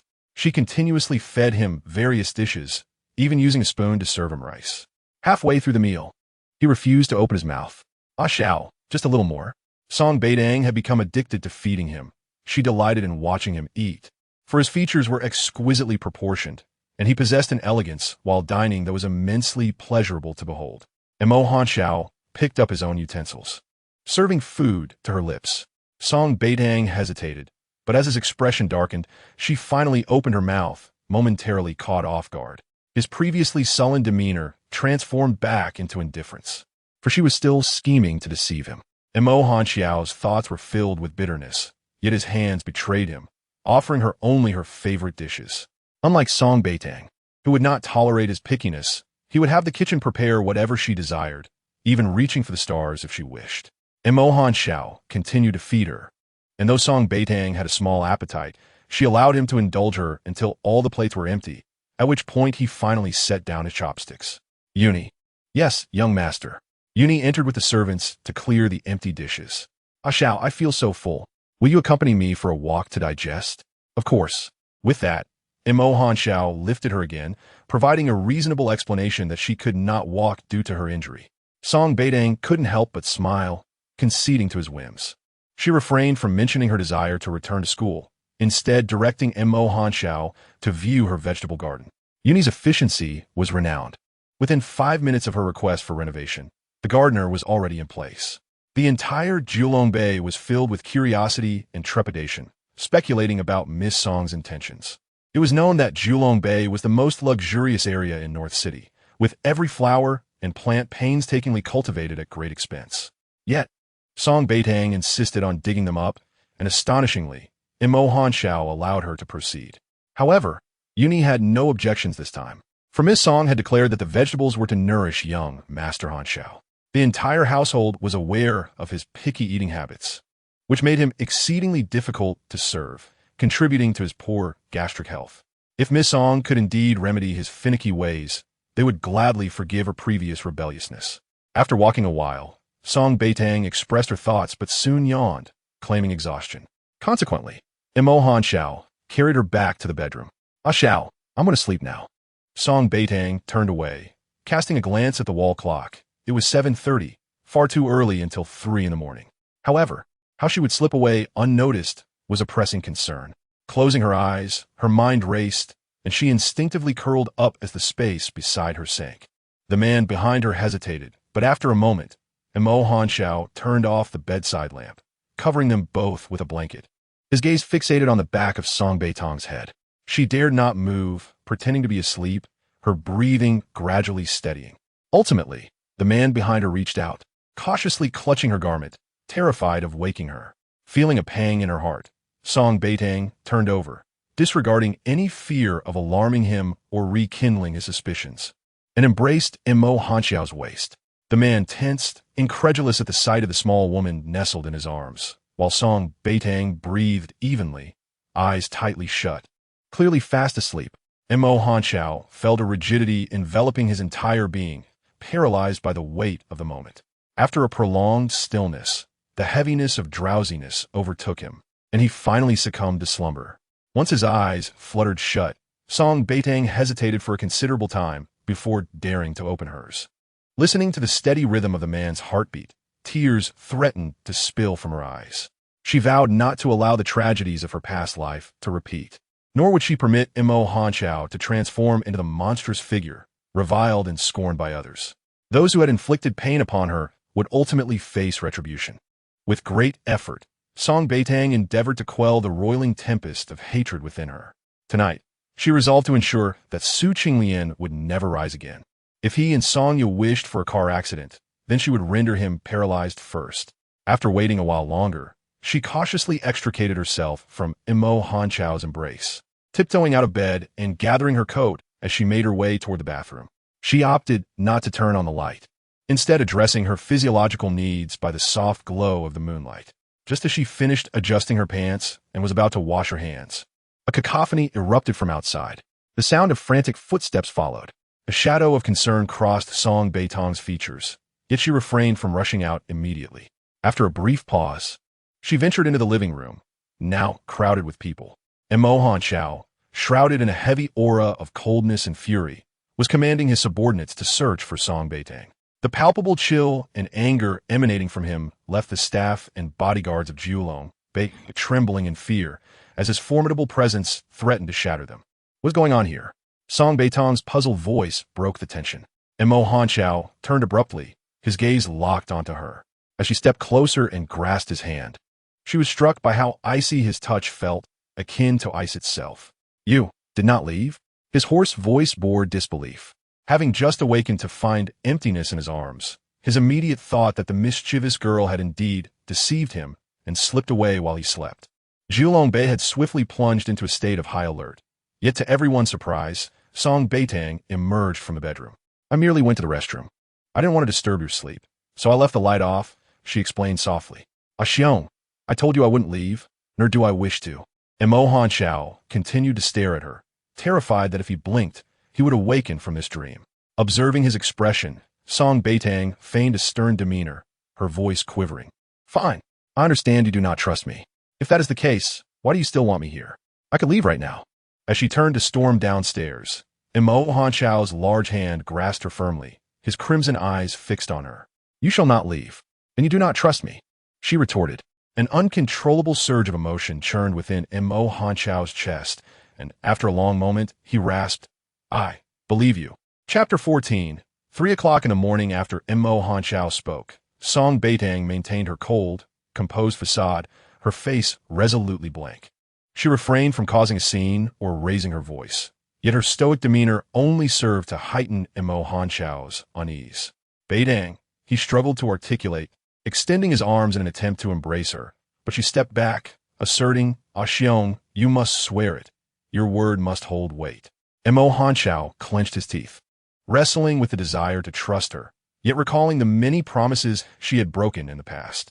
Song Beitang, too, felt a sense of agitation gnawing at her. She was uncertain whether this approach would compel him to take a step back. If it did not, finding an opportunity to leave at 3 in the morning would prove exceedingly difficult. Xiong, her eyes glistened with unshed tears. I've resolved to be with you wholeheartedly. Why can you not believe me? I believe you. It was a monumental struggle for him to utter those 2 words. Then I shall return to sleep. Kindly instruct the others to do the same. There is no need for such a commotion at night. Taking a deep breath, Song Beitang fought to suppress the tears welling up within her. Slowly, she retreated into the bedroom, her head bowed, her silhouette radiating an overwhelming sense of loneliness and sorrow. Mo Hanchao felt as though his heart had been pierced by an invisible dagger, a profound discomfort settling within him. He hastily advanced, seizing Song Beitang's hand. She turned to face him, her amber eyes clouded with emotion, as if on the verge of tears. Do not concern yourself with me. I need a moment to calm down. She broke free from his grasp and entered the bedroom, slamming the door with a resounding thud. Anger coursed through her, yet she refrained from hurling insults at him or the staff of Jilongbei. A sense of guilt and discomfort enveloped Mo Hanchao. He would give her his entire heart if only she would extend the slightest kindness toward him. Yun Yi, Mo Hanchao rasped, yes, young master. Yun Yi, holding a lalkiishtaiki. Instructed the personnel below, everyone, return to your posts and rest if needed. Having followed Mo Hanchao since childhood, Yun Yi understood his intentions with a mere glance or a word. Once the staff was organized, Mo Hanchao remained at the bedroom door, fixated on the tightly shut door. His nails unconsciously dug into his palms, and upon brushing against the bandages, he quickly released his grip. Young master, Miss Song has already retired. You should also rest. Yun Yi ventured cautiously. If Miss Song discovers you have not rested well tonight, she will be worried. Mo Hanchao's gaze bore into Yun Yi, a tumultuous struggle in his eyes. Would she truly be concerned? Yun Yi nodded vigorously. Miss Song would undoubtedly care. Since her return, we have all noticed a change in her demeanor. Young master, Miss Song may genuinely be inclined to amend her ways. As Yun Yi spoke, he prayed fervently that Miss Song would grasp his good intentions and treat young master with the respect he deserved. Mo Hanchao's eyes darkened, and after a long pause, he retreated into the adjacent bedroom. She was angry and would not wish to see him. Meanwhile, Song Beitang waited until the commotion outside had subsided, and when the wall clock indicated 2:30, she quietly rose, changed her attire, and opened the bedroom door. The second floor was eerily silent, yet bodyguards still patrolled the first floor, an obstacle she needed to navigate. Thus, she sought out Yun Yi. When Song Beitang stood before Yun Yi and expressed a request, his eyes widened in disbelief. Miss Song, are you certain you haven't lost your mind? Song Beitang gazed earnestly at him. Of course not. Yun Yi, you're the only one who can assist me. I need to venture to the back mountain of Jilongbei. Just allow the bodyguards to let me pass, and everyone should act as if they do not see me. Miss Song, spare me. Do you comprehend the consequences of such actions? You may emerge unscathed, but our entire cadre of bodyguards will be held accountable for your recklessness. Yun Yi's face twisted with concern. Please, Miss Song, do not put us through this. Return to your slumber. Yun Yi. Song Beitang's eyes glimmered with unshed tears. Do you wish for young master to perpetually misunderstand my feelings for that pretty boy, Su Qinglian? Today's events should demonstrate that I harbor no affection for him whatsoever. Yun Yi's heart fluttered, yet suspicion lingered in his gaze. Who could tell if Miss Song was merely seeking an opportunity to run off with Su Qinglian and drag him down with her? Time is running short. If we delay further, it will be too late. Should anything go awry, I will not reveal your involvement. With determination, Song Beitang bit her lip and threatened. If you refuse to comply, I shall scream that you have assaulted me. Would you prefer to be dismembered by young master for the spiders, or live to see the dawn of tomorrow? The choice is yours. Yin, hey. Miss Song can be described as utterly despicable. At 3 a.m, on the northern side of Julong Bay, the terrain is perilous, with steep cliffs below and not a blade of grass to be seen, starkly contrasting the verdant southern side. Su Qinglian's vehicle could only ascend halfway up the mountain, as reaching the northern side necessitated a trek on foot. To meet Song Beitang, he had set out at midnight, climbing for a full hour before arriving at the northern edge of Julong Bay, where the biting cold wind stung his face, leaving him shivering uncontrollably. When Sonya relayed her message, she suggested he dress handsomely, preferably wearing fewer clothes, and take the opportunity to seduce Song Beitang. She planned to inform Mo Hanxiao later. Upon witnessing the two of them entwined, he would undoubtedly rage and expel Song Beitang from Julong Bay. At that point, Su Qinglian and Song Beitang could marry, securing the shares of the Song family that she held. Moreover, Song Beitang's 3 brothers had arranged a generous dowry for her, which would then become theirs. Thus, Su Qinglian dressed lightly, finding it convenient for the task at hand, even as the cold turned his lips blue. Yet, Song Beitang was still nowhere to be seen. Curse it, could that wretched woman be deceiving him? As Su Qinglian cursed, a beam of light suddenly illuminated him, only to vanish and transform into a flickering green glow. It was a piece of empty white cloth, swaying like a ghostly apparition. Who dares to play tricks in the dark? Su Qinglian shouted boldly, but the next moment, a skull fell upon his head. Chapter 15.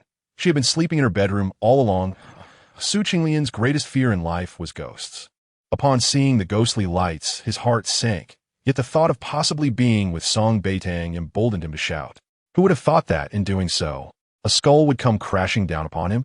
Terrified, he turned to flee, but reaching the northern side of Julong Bay was no easy feat, and descending was even more treacherous. Su Qinglian stumbled, falling countless times before finally scrambling back to his car, breathless and panicked. Once inside, he shivered as he attempted to start the engine, only to find that it would not ignite. Frustrated, he cursed aloud just as Sonya's call came through. Angered at the sight of her name, he hung up immediately. The next moment, an unfamiliar number flashed on his screen. Just as he was about to reject it, something compelled him to answer. Hello, Qinglian, it's me. Song Beitang's gentle voice echoed in his ear, igniting a fury within him. Why did you not come to the northern side of Julong Bay? What are you talking about? Why would I go there? Song Beitang innocently retorted. The northern side of Julong Bay is notorious for being haunted. We never go there. They say a fearsome female ghost resides there, and anyone who sees her true form will be cursed for life, never to know peace again. That's why no one dares to venture to the north. Did you go there? Su Qinglian was at a loss for words, his mind racing with her statement about the curse. Qinglian, tell me, why on earth would you go there? Song Beitang's soft voice continued to reach him. Su Qinglian gritted his teeth and retorted. Was it not you who asked Sonya to inform me to wait for you there at 3 a.m? What? He had told you that? I never said such a thing. Qinglian, did you misunderstand? Song Beitang's voice brimmed with urgency. You need to return quickly. If anyone discovers you, you're finished. Yi is truly reckless. Even if she enjoys playing jokes, this is too much. Also, the roads at Julong Bay are treacherous at night. Drive slowly on your way down. With that, she abruptly hung up, her tone shifting to one of indifference, as if she had not just expressed concern. Yun Yi and Xiang exchanged glances, astonished yet thrilled by Miss Song's unexpected maneuver. I'm going to sleep. You should rest as well. Yes, Miss Song, please take care. Song Beitang swiftly returned to her master bedroom, lying on the soft, comfortable bed. She closed her eyes. Visions of the raging fire and Mo Hanxiao's bloodied lips urging her to flee flooded her mind. Soon morphing into images of her brothers coming to rescue her from a car accident, she felt a surge of hatred, her nails digging painfully into her palms. Tonight, Su Qinglian's legs would be irrevocably incapacitated. Taking several deep breaths, Song Beitang closed her eyes, attempting to find solace in sleep. However, just as she began to drift off, a loud noise erupted from outside, and the bedroom door was kicked open. A figure dashed towards the bed, and upon seeing the curled-up form beneath the covers, Imo Hanxiao's icy gaze gradually softened. Awakening, Song Beitang smiled sweetly at the brooding man. "Ah Xiao, what is wrong?" Imo Hanxiao's breath was heavy, disbelief coursing through him as he questioned whether he was dreaming. After a moment's hesitation, he rasped, "You didn't go out tonight? Please tell me you stayed here." Song Beitang furrowed her brow slightly, looking at him with confusion. "Ah Xiao, I've been sleeping in the bedroom all along. What is going on? Did something happen?" Imo Hanxiao scrutinized her, searching her face for signs of deceit. Yet, she met his gaze openly, her misty, drowsy eyes occasionally stifling yawns, her amber gaze gentle. "Ah Xiao, is it morning yet?" After a moment's thought, Imo Hanxiao shook his head. "Not yet. You should continue to sleep." "All right, then you should rest as well." With a sweet smile, Song Beitang nestled back under the covers. "Good night, Ah Xiao." Imo Hanxiao watched her for a moment longer before murmuring good night. As he stepped out of the master bedroom, his once harsh gaze softened. How wonderful it was. She had not left him this time. "Young master, Su Qinglian's car has been destroyed. Should we take him to the hospital?" Imo Hanxiao shot Yun a cold glance, who instantly understood the implication. He turned to the others and announced, "Everyone, return to your quarters and rest. Tomorrow, we will distribute bonuses." The bodyguards and servants chorused their thanks. "Thank you, young master." "Thank you, Steward Yun." Upon returning to the adjacent room, Imo Hanxiao pressed his ear against the wall of the master bedroom. Yet, there was only silence on the other side, an unnerving stillness that set his heart racing. Everything from tonight felt surreal. After listening for a while, a knock at the door broke the silence. "Ah Xiao, are you asleep?" came Song Beitang's soft voice. In an instant, he flung the door open. Song Beitang greeted him with a smile. "May I come in?" Imo Hanxiao stepped aside as she entered, clutching a pillow. "I just had a terrible nightmare and felt scared. Can I sleep here tonight?"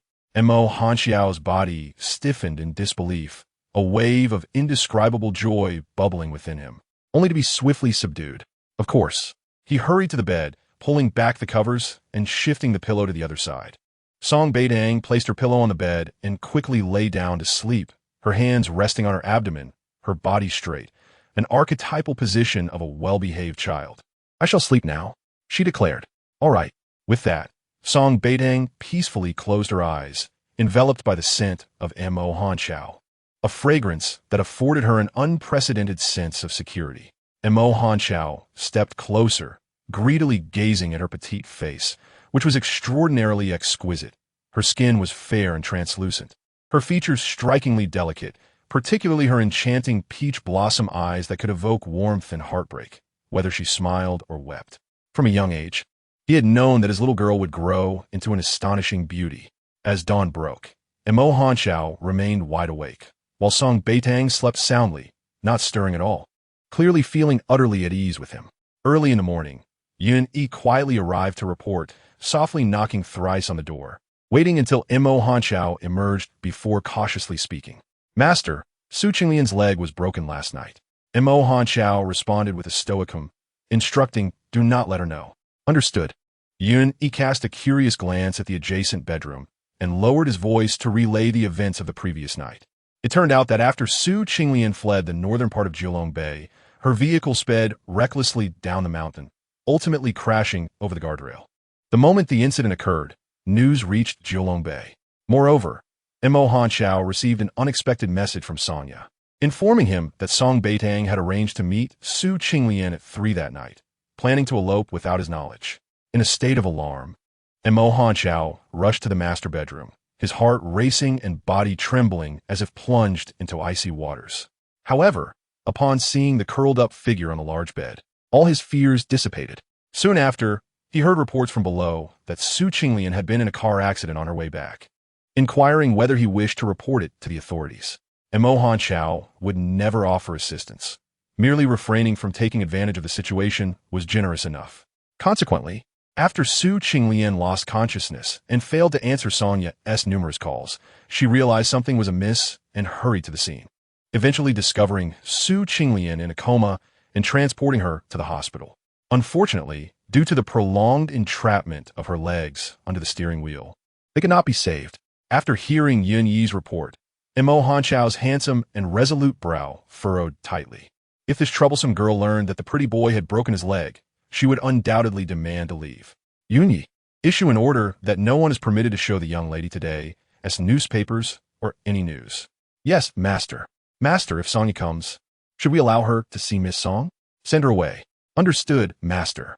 As Mo Hanchao descended to the first floor, a chilling aura radiated from him, and his strikingly handsome face bore an icy demeanor. His cold and formidable presence was only ever softened in the presence of Song Beitang. Nonetheless, as long as his subordinates did not err, the treatment at Julongbei would surpass that of any other place. Thus, despite the chaos caused by Song Beitang at Julongbei, many were still willing to work there, knowing that entry required rigorous screening. Master, Song Xinghe has arrived again. Mo Hanchao's expression darkened instantly. Yun Yi hastily added, this time he is not here to pursue Miss Song, but to deliver last quarter's reports. And he wishes to plead for Song Xingma. Mo Hanchao set the reports aside, silently eating his breakfast while perusing the financial news. After finishing, his deep voice resonated. If he wishes to plead for Song Xingma, he must demonstrate sincerity and visit the hospital. Does master mean? Mo Hanchao cast a glance.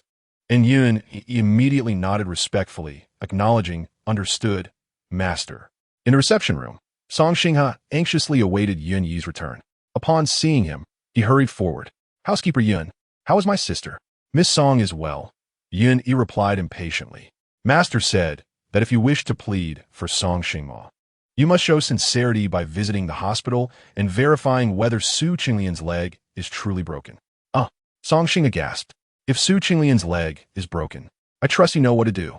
Yun Yi smiled thinly, watching him with an expression that suggested mockery. Miss Song has now realized the importance of cherishing her time with our master. Yet these three uncles remain restless, as if they believe our master mistreats Miss Song. Yes, I understand. With that, Song Xinghe turned and left, heading straight to the hospital. Throughout the journey, he attempted to call Song Beitang, but since her return, Mo Hanchao had confiscated her phone.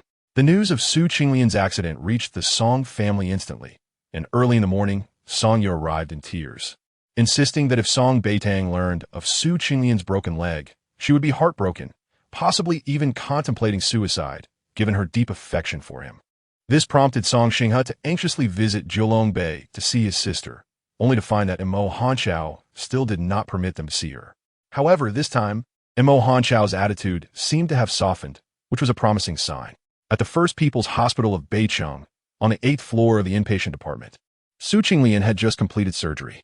As the anesthesia wore off, he lay in bed, groaning in pain. Sonya arrived at the hospital immediately, and upon seeing Su Qinglian's legs, which were empty below the knees, an indescribable shudder crept up from her feet, especially when Su Qinglian pointed at her and cursed. Sonya, you wretch!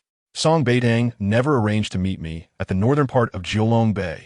You are so malicious. You know full well what that place is. How could you deceive me into going there? Sonya's anger flared instantly. Su Qinglian, get your facts straight. Well, have I ever deceived you? We're on the same side. If it weren't for Song Beitang's words, would I have let you go? Su Qinglian, you are a worthless cripple now. Why do you have to scold me? As Su Qinglian's condition worsened, Sonya's first thought was that this man was no longer worth keeping. Sonya, you scheming harlot. This has all been your plan from the beginning, hasn't it? Plan what? Song Xinghe entered from outside, his piercing gaze sweeping over both faces. He had come to ascertain whether Su Qinglian's leg was genuinely broken, only to overhear such accusations. Upon seeing Song Xinghe, Sonya immediately changed her demeanor, rushing to him in tears and pointing at Su Qinglian. Brother, Su Qinglian sought out my sister on his own, and after carelessly crashing the car, he tries to shift the blame onto me, claiming it was all my scheme. Brother, I know my sister has always liked him. Mo Hanchao is terrifying, and I merely hoped my sister would escape the pit of fire. But it was Su Qinglian who recklessly went to Julongbei. What does that have to do with me? Crying, Sonya continued, Su Qinglian, I have always respected you as a brother-in-law. I know you are upset about your broken legs, but you cannot slander me like this. As she cried, her eyes shot a fierce glare at Su Qinglian, the warning in her look unmistakable. Su Qinglian, 2, was reminded by the term brother-in-law. As chapter 17 unfolds, the question arises, why must she be sorrowful? Su Qingliang, initially intent on further cursing, swallowed his words upon meeting Song Xinghe's gaze. I am sorry, brother. It is my fault. I was bewitched by my infatuation with Tang Tang. I should not have gone to Jilongbei without your consent. Su Qinglian, with a dejected demeanor, admitted his fault. Song Xinghe sensed that there was certainly an issue between Su Qinglian and Songya, but he had not heard the previous conversation. Songya was someone they had brought back from the orphanage to accompany his sister since childhood. Over the years, aside from her fondness for food, she had been steadfastly loyal to Song Beitang. So Song Xinghe did not think much of it.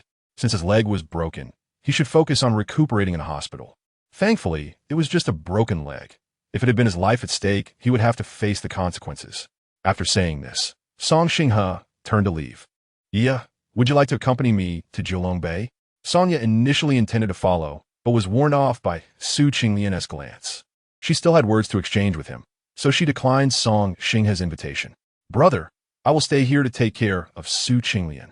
If sister finds out that Su Qinglian has a broken leg and no one is looking after him, she will surely rush out in a panic. That man, Mo Hanchao, is terrifying. Every time sister tries to escape, he seems ready to commit murder.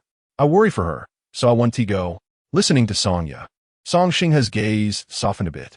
Brother knows you're always sensible, so stay here and take care of him. All right, brother, take care. After Song Xinghe left, Songya approached and closed the door, leading to another quarrel with Su Qinglian. Meanwhile, Song Xinghe returned directly to Jilongbei. Since the incident at the wedding of Mo Hanchao and his sister, Song Xinghe had been silenced by a single word from that man. He had always been passionate about acting and had finally made a name for himself in the entertainment industry, only to be unceremoniously banned by Mo Hanchao. In the days that followed, Song Xinghe received numerous calls, all conveying the same message. He would no longer be invited to act or engage in any related work. All the dramas, films, and promotional activities he had participated in were rendered futile, plunging him into despair. After being brought home by Song Xinghe, he locked himself away, refusing to eat or drink for 2 whole days. Left with no choice, Song Xinghe mustered the courage to seek out Mo Hanchao. Upon returning to Jilongbei, Song Xinghe successfully met with Song Beitang. She had just woken up, feeling rejuvenated after confronting a deceitful man and having had a good night's sleep in the adjacent room of Mo Hanchao. Song Xinghe also brought back Su Qinglian's medical records and the doctor's diagnosis. Understanding Mo Hanchao's expectations, he felt a pang of reluctance upon seeing his sister so joyful. If she were to learn that Su Qinglian had a broken leg and might never walk again, the sorrow would be immense. Recalling her previous infatuation with Su Qinglian, Song Xinghe felt increasingly uneasy. Sister, I have something to show you, but you must promise not to get too excited after seeing it, all right? Song Beitang, in high spirits, smiled brightly, her complexion radiant and her eyes sparkling like a newborn fawn, pure and innocent. Brother, what is it? You must promise first. Fine. With a smile gracing her lips, she noted the change in attitude from Yun, Yi, and Xiang upon her waking. Seeing her so cheerful, Song Xinghe hesitated further, unwilling to disrupt her mood.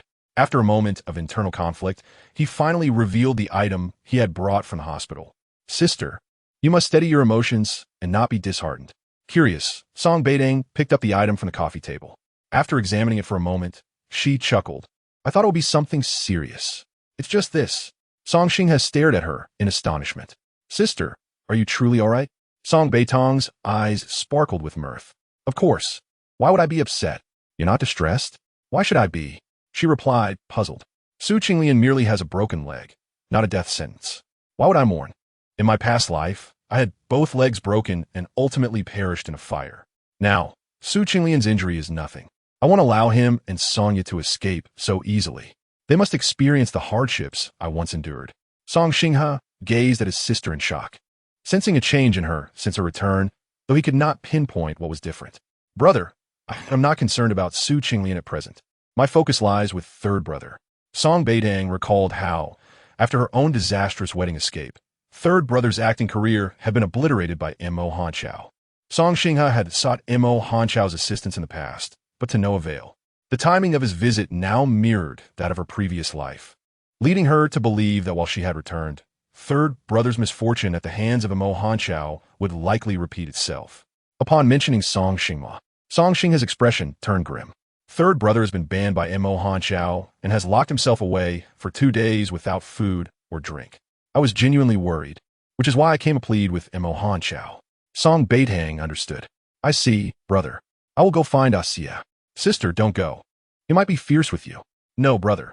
With a slight reddening of her eyes, she spoke earnestly. Brother, anyone else might be fierce with me, but one person will not, and that is Mo Hanqiao. Please, do not harbor prejudice against him in the future. But Song, you said you live a life worse than death at Jilongbei. A fleeting glimmer of hatred crossed Song Beitang's eyes, but vanished quickly, replaced by a smile. Brother, Song has only visited Jilongbei a few times. Her words are rarely sincere. Unless I tell you directly, do not believe anything she says.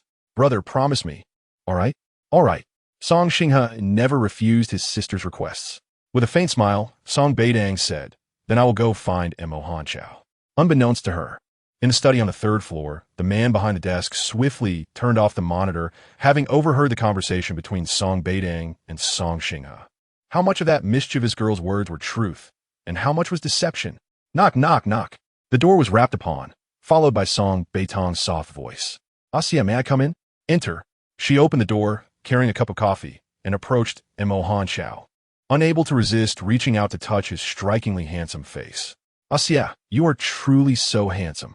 Mo Hanqiao's expression briefly stiffened before returning to his usual indifference as he awaited her request. However, the petite woman seemed in no hurry to plead for Song Xingma. Instead, she brought the coffee to his lips. Try it. I brewed it myself. Mo Hanqiao silently took a sip, finding the coffee perfectly warm, sweet, and creamy, unlike the bitter brews he was accustomed to. I added my favorite milk and sugar. How does it taste? Song Beitang gazed at him expectantly, her lovely eyes reflecting the cold yet exquisitely chiseled features of Mo Hanqiao. He nodded and softly murmured his approval. Then I will prepare it just for you from now on. Mo Hanqiao nodded again, this time with a hint of a smile. Have some more. Song Beitang did not mention Song Xingma, but instead cradled the coffee cup, feeding him until it was finished. Asia, my brother brought me something, and seeing it made my day. Is that so? Mo Hanqiao observed her with a composed demeanor. Certainly. Guess what has brought me such joy? Song Beitang gazed at him with sparkling eyes. And there's a reward if you guess correctly. Mo Hanqiao felt a sudden warmth in both body and spirit. He dared not look at the delicate, pink lips of the young woman before him. Instinctively, he reached for the coffee cup in her hand, only to realize that he had already drained it. His tone turned somewhat curt as he replied, I cannot guess. Ah, then allow me to give you a hint. Song Beitang cheerfully produced Su Qinglian's diagnosis report from her pocket and placed it before him. Hurry and guess. A reward awaits you if you get it right. Mo Hanqiao's gaze fell upon the report, and confusion flooded his mind. Su Qinglian had suffered a fracture, yet instead of confronting him with fury or resorting to venomous words, she seemed in high spirits, eager to bestow a reward upon him. Mo Hanqiao felt both astonished and doubtful. However, the petite woman before him was unmistakably the Song Beitang of old. He was certain of her identity. Could it be that she had remembered him? A glimmer of hope ignited in Mo Hanqiao's eyes. His little girl had finally recalled him. He looked up at Song Beitang and replied earnestly, I've guessed. The scoundrel has received his comeuppance. The name of that dandy, uttered from his lips, felt like an affront. Thus he replaced it with the term scoundrel. Instantly, Song Beitang cupped his face and swiftly pecked his cheek. Congratulations, you guessed right. This is your reward. Keep up the good work next time. Mo Hanqiao's expression darkened in an instant. The very next moment, he firmly clasped Song Beitang's waist, his sensuous lips capturing her soft, tender ones. Song Beitang's mind buzzed. She realized she had ventured too far. Yet, at this moment, any request she made would surely be met with compliance from this man. But suddenly, she felt no urge to make demands. Instead, she gently yielded to him, deepening this uncontrollable kiss. Mo Hanqiao's intensity was overwhelming, as if he wished to meld Song Beitang into his very being, only to release her once he noticed her face turning crimson, nearly gasping for breath. Upon gaining her freedom, Song Beitang inhaled deeply. Mortified, she had forgotten to breathe. This was the most joyful and proactive Mo Hanqiao had ever been in both her past and present lives. and it was no wonder that the man was nearly beside himself with excitement. Onzium. Song Beitang's cheeks flushed, her voice a mere whisper. She hesitated to request anything from Mo Hanjiao at that moment, yet her thoughts lingered on her third brother. I understand. Mo Hanjiao suppressed his heavy breathing, lifting her effortlessly as he declared, "Let us go." "Where to?" she inquired. Mo Hanjiao offered no response, merely guiding her downstairs. "Uni, prepare the car." "Yes, young Master Xie." As Song Xing sat in the living room, he hurried to approach upon seeing Mo Hanjiao escorting Song Beitang down, only to be intercepted by a bodyguard. "Mr. Song, you may return." "But," I said, "you may return." Yuni's tone was significantly more courteous than before. "Rest assured, third young master will be fine." Reassured by Yuni's words, Song Xinghe finally relaxed. Meanwhile, Mo Hanjiao held Song Beitang's hand firmly as they reached the car. The driver respectfully opened the door, and without waiting for an invitation, Song Beitang obediently entered. Since her return from the runaway marriage, he had kept her under close watch, and now, with this initiative to take her out, she was willing to accompany him, regardless of the destination. The black Rolls-Royce glided out of Jiulong Bay, winding down the asphalt road. Song Beitang gazed out the window, her small face alight with joy. She had not mentioned her third brother, causing Mo Hanjiao to grow increasingly impatient. He had already instructed Yuni to lift the ban on Song Xingma, and her agent had promptly contacted him, urging a swift departure to the film set. As Song Beitang recognized the route and the scenery outside becoming more familiar, her excitement surged. She turned to the man beside her, disbelief written across her features. "Xie, this is the way back to school. Isn't it?" Her voice trembled with delight. In her exuberance, she couldn't help but wrap her arms around Mo Hanjiao. In her previous life, she had perished before completing her education. This time, she vowed to finish her final year of university. "Onzium, are you taking me back to school?" The man felt somewhat awkward, but upon meeting Song Beitang's sparkling eyes, he coldly warned, "However, if you dare to run away, I will destroy the Song family." Song Beitang shook her head obediently. "I want to run away. Even if you chase me away, I want to leave." After a moment, she raised her hand in a vow. "Xie, I swear I want to let you down. But you must promise me that no matter what others say, you will not believe them. You must ask me, only I will not deceive you." A hint of sarcasm flickered in Mo Hanjiao's gaze, prompting Song Beitang to act coy.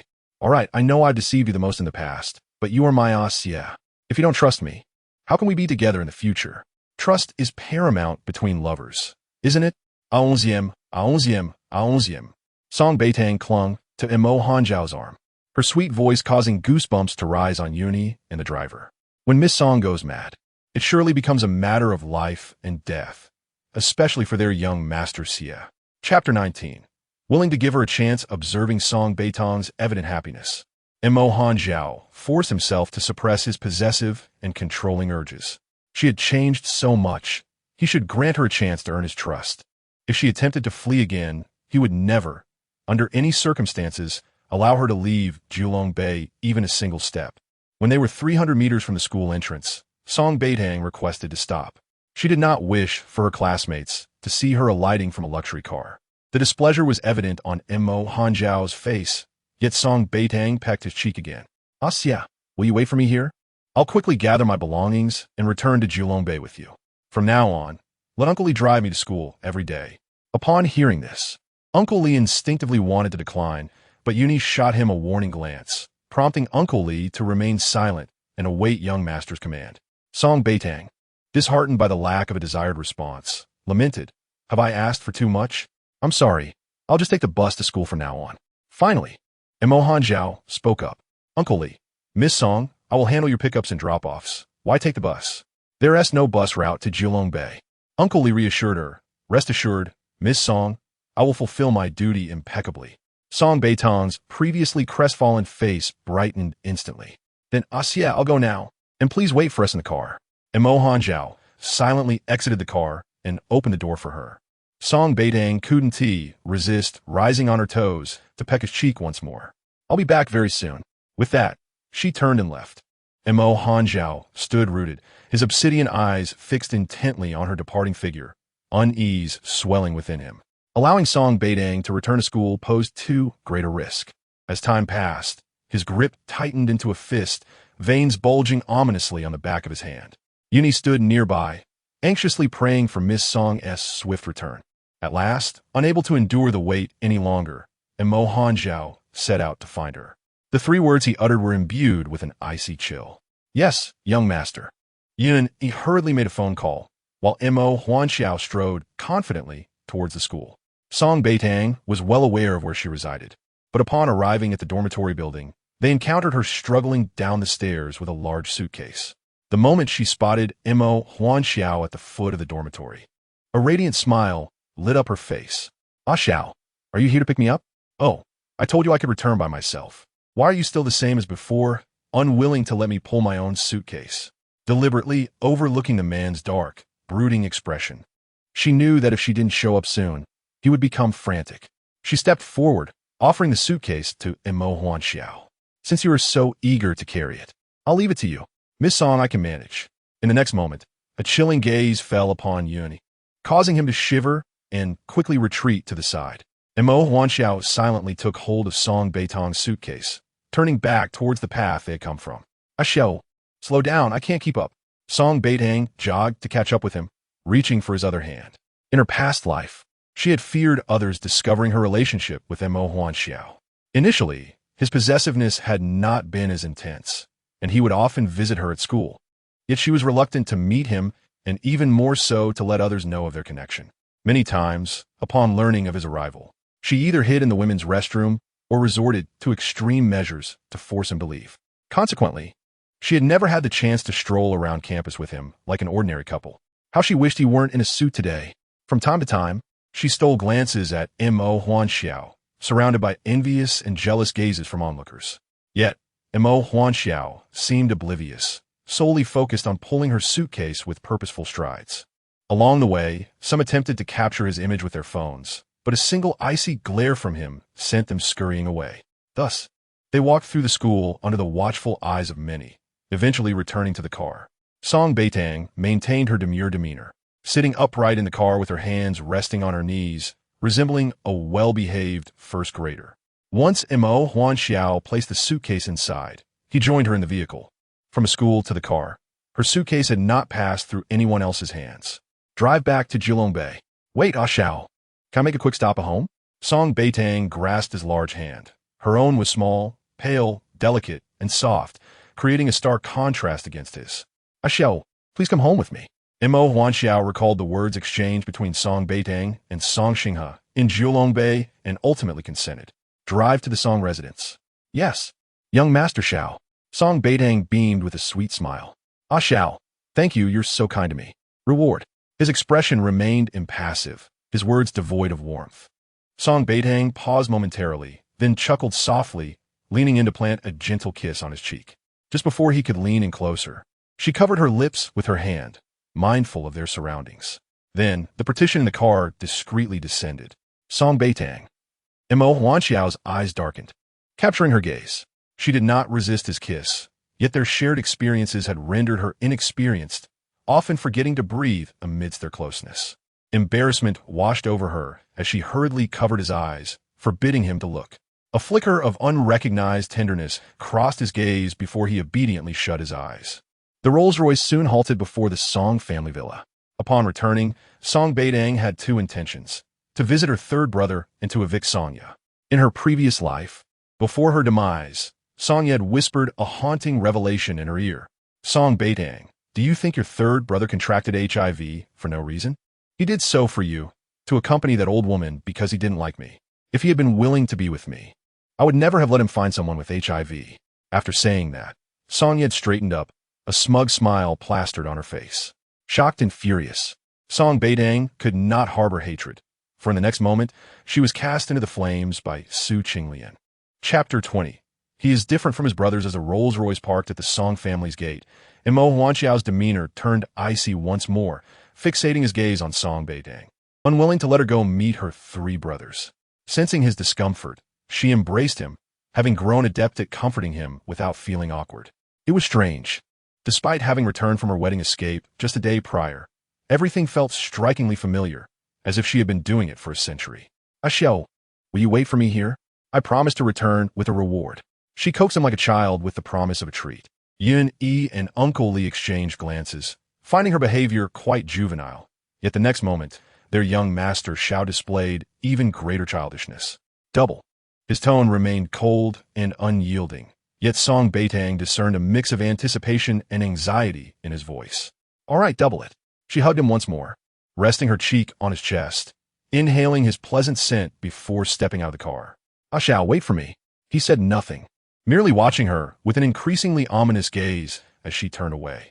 Upon entering, Song Beitang made her way directly to Song Xingma's bedroom door, knocking softly, her voice trembling with excitement. Third brother, are you in there? I'll come back to see you. The door that had remained shut since her return from Julong Bay swung open instantly, revealing a disheveled Song Xingma, his face worn and tired. Without hesitation, he enveloped her in his arms. Song Beitang found it difficult to breathe, gently patting his shoulder. Third brother, I'm fine. Only then did Song Xingma release her, scrutinizing her from head to toe, ensuring she bore no injuries before he finally relaxed. How could that man let you come back? His voice was hoarse as he spoke.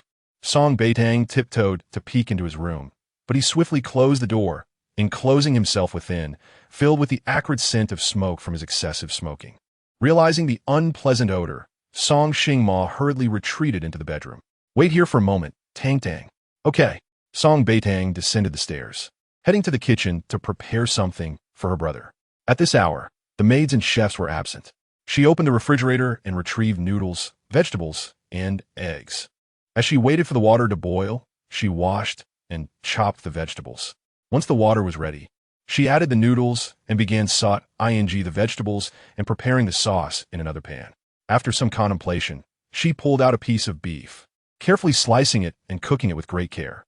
She prepared 2 bowls of noodles, one for her brother with just eggs and vegetables, and the other for Mo Huanxiao, which included eggs, vegetables, and the beef she had cooked. Once finished, while waiting for her brother to come down, she carried the bowl of noodles outside. The moment Mo Huanxiao spotted her figure, he immediately exited the car. Song Beitang presented the noodles to him. Xiao, I made you noodles, hurry and eat. Mo Huanxiao gazed at her in disbelief, as she smiled brightly, her fair and translucent skin glowing in the sunlight. Her enchanting eyes sparkled like diamonds, illuminating the air around them with affection as she looked at him. Xiao, please eat quickly. I still need to return and speak with Sange. Song Beitang gestured for Mo Huanxiao to eat the noodles. The man swallowed several times, ultimately unable to restrain himself. You made this for Song Xingma, didn't you? It was a statement of certainty, for that mischievous girl would never make something solely for him. Song Beitang had no intention of deceiving him. Indeed, but unlike my Sange, I added beef and an extra egg for you. Sange only has 1 egg and some greens. As she spoke, her eyes sparkled with mirth. Xiao, you're different from my brothers. In the future, what I prepare for you will always be better than what I give them. With those words, she soothed Mo Huanxiao's jealousy. I'll watch you eat, and once you finish, tell me if it tastes good. Thus, Mo Huanxiao stood at the entrance of the Song family's villa, silently enjoying his noodles. Song Beitang watched him with bright eyes. His every gesture exuded both nobility and grace. Even while eating the simplest of noodles, he resembled a regal prince, and she found it increasingly difficult to tear her gaze away. At that moment, she truly adored him. Mo Huanxiao consumed the entire bowl, even drinking the broth to the last drop. Nearby, Yun Yi and Uncle Lee exchanged glances, astonished that Miss Song could actually cook noodles. Would they be safe? Would they be poisoned by this? However, Song Beitang was oblivious to their unspoken concerns as she cheerfully inquired, Xiao, how do you find my noodles? Mo Huanxiao nodded, suppressing his thirst. Song Beitang reclaimed the bowl and chopsticks. Then I'll often make them for you. All right, I'll head back now. Later, I'll come out to return with you to Julong Bay. Okay. Song Beitang turned and re-entered the villa, while Mo Huanxiao looked at Yun Yi and said, water.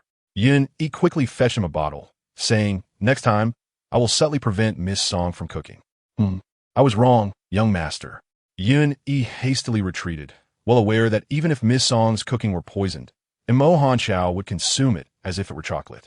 After drinking several bottles of water, Mo Huanxiao felt somewhat better.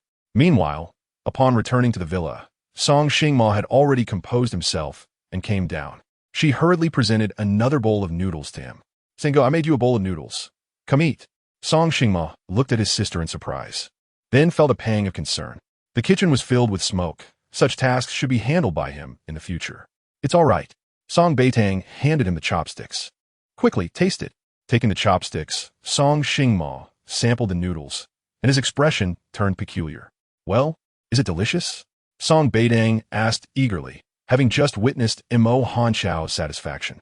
Surely it was delightful. Struggling to swallow, Song Xingma nodded. It's good. I knew I could cook well. Seeing her sister so pleased, he reluctantly continued eating. But after just a few bites, he could no longer bear it. Sister, I need a drink. Sure. He drank 3 glasses of water before feeling somewhat relieved. Observing his reaction, Song Beitang suddenly realized something. She picked up the chopsticks and tried a noodle, her palm-sized face instantly scrunching up in dismay. Chapter 21.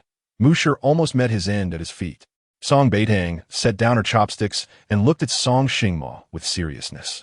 Alarmed, he silently regretted not having restrained himself. Sister, how could you steal Sanji's noodles? Will he eat after you? He quickly reached for the bowl and chopsticks. But Song Beitang snatched them away, her expression steely as she strode outside to dispose of them in the trash. Heartbroken, she wondered how Mo Hanchao had managed to eat an entire bowl of such salty noodles without flinching. Sister, how could you throw away Sanji's noodles? Song Xingma lamented. For even if the noodles were soaked in salt, they were still made by his sister's hands. Sangu, let me order takeout for you. As she spoke, Song Beitang took out her phone to order a meal for him, then headed to her bedroom. Her room was the largest and best positioned in the Song household, filled with an array of exquisite clothing, bags, and shoes. However, upon opening the closet, she found that some of her garments and shoes were missing. Her brothers would never intrude upon her sanctuary or take her belongings. Rather, they would always think of her when encountering beautiful or fun items. The only possibility was that Songya had taken them. Song Beitang's expression darkened. It was explicitly forbidden for anyone to enter her room without her permission. Even when she was away, Songya had undoubtedly sneaked in. Descending the stairs, she called out, Sangu, please call you back. Noticing the concern in Song Xingma's eyes, he quickly asked, what's wrong? Did Songya upset you? Call her back. And asked Gu and Gu to return as well. Song Beitang's face remained stern. She was indeed unhappy. Just the thought of how Songya had caused Sanji's disgrace and eventual death in a car accident in a past life made her wish to strangle her. However, simply killing her would be too merciful. If she craved wealth and privilege, then Song Beitang would ensure she ended up with nothing, reduced to a state worse than that of a beggar. Song Xingma made the call, summoning Songya back, then contacted their elder brothers, Song Xinghe and Song Xingchen. Upon learning that their sister was home, they immediately set aside their work to rush back. Outside the Song family's villa, Mo Hanchao repeatedly checked his wristwatch, anxious about how long that troublesome girl had been inside. He wondered if she had escaped through another route. Unable to wait any longer, he strode into the villa. Musher, returning from his patrol, immediately sensed the tension and positioned himself at the entrance, calling out, Miss, you need to hide. At his shout, the coldness in Mo Hanchao's gaze intensified, and he kicked Musher in the abdomen, sending him flying and causing him to spit blood. Ignoring the pain, Musher stood up and clung to Mo Hanchao's leg. Miss, you must leave. Montag Hanchao imanatit an itzi awa. His gaze piercing Musher as he stepped on his fingers with force. Xiao, no. Song Beitang rushed out, horrified by the scene before her. She threw herself at Mo Hanchao's arm, pleading, please don't. Are you pleading for him? The words came out through clenched teeth, and the veins on Mo Hanchao's hands bulged ominously. How dare this wretched bodyguard try to separate him from her? Xiao, if you harm Musher, I will never speak to you again. Tears brimmed in her eyes. In her past life, Musher had died protecting her, and now he was intent on safeguarding her once more. He had done nothing wrong. He was merely a loyal protector of the Song family, striving to shield her. With tears streaming down her face, she clung tightly to Mo Hanchao's arm. He had already raised a foot, and she knew that if it came down, Musher would surely perish. No one understood the extent of his strength better than she did. Xiao, I beg you. Mo Hanchao's fists were clenched tightly, his gaze fixed on Musher, who was now bleeding profusely. Yet, he clung desperately to Mo Hanchao's leg, urging, Miss, don't worry about me. You need to leave. Silence. Song Beitang shouted at Musher. Musher, Have you forgotten that I returned by myself? You came back with me. Do you not understand my intentions? She continued, Monsieur, you're the most loyal bodyguard of the Song family. I do not wish for my brothers to lose you because of me. After her outburst, she turned to Mo Hanchao with pleading eyes. Ah Zao, you promised me that you wouldn't lose your temper easily. Monsieur is still unaware of my feelings. Once he knows, he will not act so foolishly again. Ah Zao, Ah Zao, Ah Zao. Song Beitang began to sweetly call out Mo Hanchao's name, her voice initially trembling with fear that Monsieur might truly be harmed. As she continued to call, her tone softened, and she clung desperately to the man's arm. Axo, Axo, Axo. Monsieur's eyes reddened. Miss, please be quiet. Song Beitang snapped back at Monsieur. You do not know the situation, yet you dare to intervene. I Haven T settled the score with you, so you have no right to speak now. Axo, let go. Mo Hanchao finally spoke, his voice still cold, his dark eyes devoid of any impurities, deep and unfathomable, capable of drawing one in with a single glance. Song Beitang released her grip, but immediately wrapped her arms around his waist once more. Please let Monsieur go. Do not hold this against him. He simply does not understand the situation. Ah Zao, you are the one I care about most. I do not wish for you to come harm. Her voice was muffled. The thought of Monsieur perishing at his hands was unbearable. Finally, Mo Hanchao lifted his foot off Monsieur. The enormous pressure on Monsieur dissipated instantly, though he coughed up blood. Song Beitang attempted to support him, but as she bent down, a powerful hand gripped her waist tightly, almost crushing her. The sudden surge of rage emanating from the man signaled an impending storm. Realizing the gravity of the situation, she straightened up and called out to Song Xingma, Third brother, will you not help Monsieur up? Do not think I didn't notice what you were doing earlier. Chapter 22. Not wanting him to enter other women's room, Song Beitang's words left both Song Xingma and Monsieur stunned. What exactly had transpired earlier? However, her statement effectively dissipated the violent aura surrounding Mo Hanchao, which felt as if it could tear someone apart. Azeo, let us return home. Song Beitang spoke cautiously, her patience and temperament remarkably composed, particularly toward Mo Hanchao. She no longer wished to act petulantly. She only wanted to love him well and make amends. She would not allow the tragedies of her past to recur with her brothers and Monsieur, those who had once treated her kindly. Mo Hanchao's expression remained grim. Yet miraculously, he managed to suppress his inner tumult while allowing Song Beitang to hold his hand as they walked into the Song family villa. Axo, please take a seat.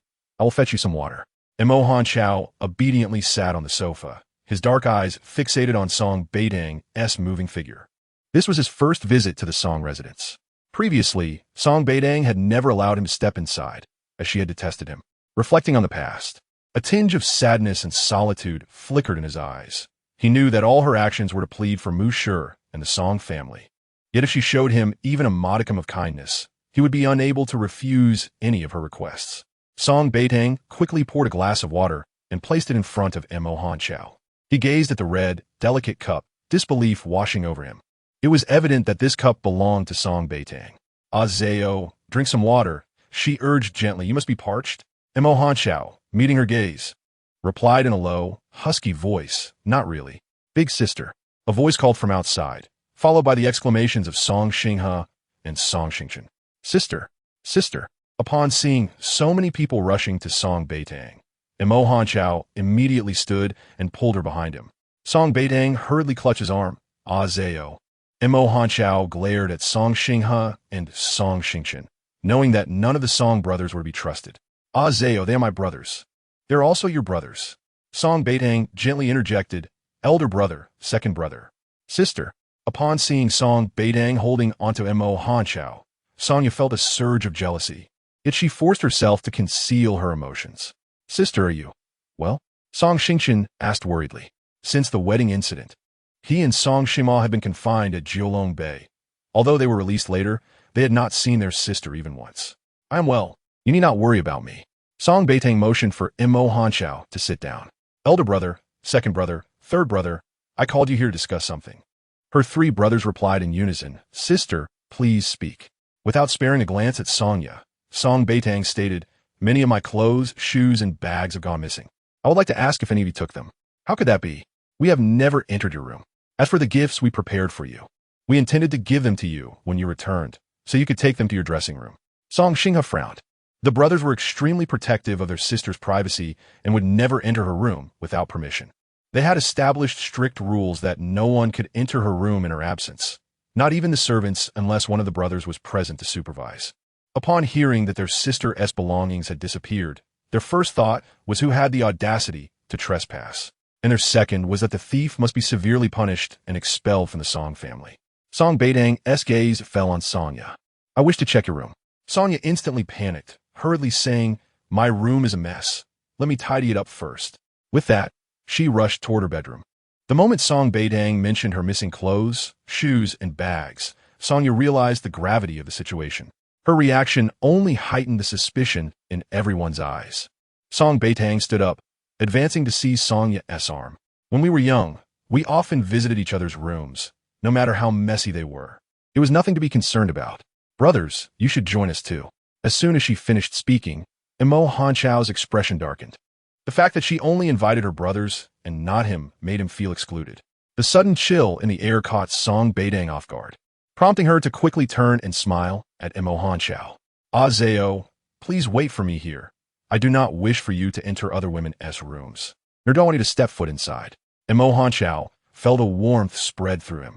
Look, she cared for him, wishing to protect him from the influence of other women. His previously sullen face softened instantly. Yet, as Sonya opened her bedroom door, she internally lamented her fate. On her bed lay the evening gown that Song Xinghe had commissioned at great expense, tailored specifically for Song Beitang. Song Beitang strode in, picking up her evening gown, and her expression darkened. "Yeah, would you care to explain what is happening here?" The eyes of the three Song brothers shifted to Sonya, their expressions sharp. "Sonya, what is the meaning of this?" In unison, the three voices echoed with stern reproach, while Sonya's anxious demeanor and evasive gaze spoke volumes. Observing her, Song Beitang anticipated the imminent display of feigned tears from Sonya, and thus she preemptively broke into tears. "Yeah, if you desire my belongings, why not speak to me directly? Why sneak into my room to steal? Your actions suggest that our family mistreats you. My brothers ensure you have the best, and during my absence, you have taken what is rightfully mine. Despite not being a daughter of the Song family, I have always shared my possessions with you since your arrival.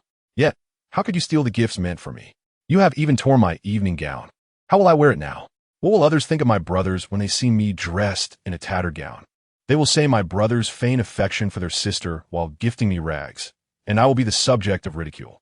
As Song Beitang wept, her three brothers felt a pang of sympathy, particularly Song Xinghe, whose face darkened with concern. They feared that others would label them as having raised an ungrateful child, despite being nurtured with care, dare to steal from her sister. "Yeah, they will say you're not truly one of us. No matter how well we care for you, you lack the grace and refinement expected of a true lady." Chapter 23. Expelling Sonya from the Song family before Song you could utter a word, Song Beitang continued her performance of sorrow. "Yeah, oh ame genuinely disappointed. I considered you my sister, yet it seems you only crave my clothes, shoes, and bags. Eldest brother, second brother, third brother, am heartbroken, truly heartbroken."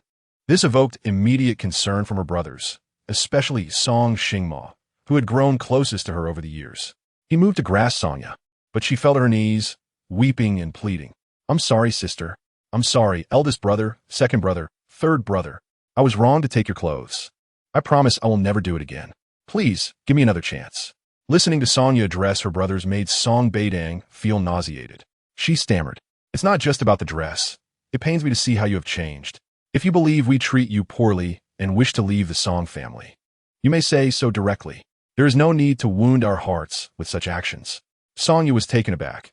She had never expressed a desire to leave. Where would she go? The years spent in the Song household provided her with ample luxuries, albeit not as extravagant as those enjoyed by Song Beitang. Jealousy had taken root within her, fueled by the affection lavished upon Song Beitang by their three brothers. Hearing Song Beitang suggest she could leave sent her into a panic. "Sister, I do not wish to leave. I acknowledge my mistake. I swear I will never do it again." "Ya, Song Beitang interjected. Approaching her vanity, she opened a drawer and retrieved a blue-covered notebook. Flipping to the first page, she revealed a drawing of a woman pierced by knives, accompanied by the words, Song Beitang. D. She tossed the notebook before Sonya, declaring, "Yeah, I am truly disappointed in you." The three brothers, upon seeing the contents of the notebook, were immediately struck by disbelief. Their expressions darkened considerably. Song Xingma sees Songya, dragging her towards the exit. "How could you harbor such malice after all we have provided? You should be grateful for everything we have given you, including your very name. If you wish to leave, then go. Consider this outfit a parting gift from the Song family, and leave as far as you can." "Brother, listen to my explanation. It's not as it seems. I never drew those things or wrote those words. Do you take us for fools? That is clearly your handwriting. Leave at once. If you dare to appear before Beitang again, do not expect mercy from me." With this stern warning, he instructed the bodyguards to ensure Song you could not return. "Sister Beitang, her name is also ours," Song Beitang asserted.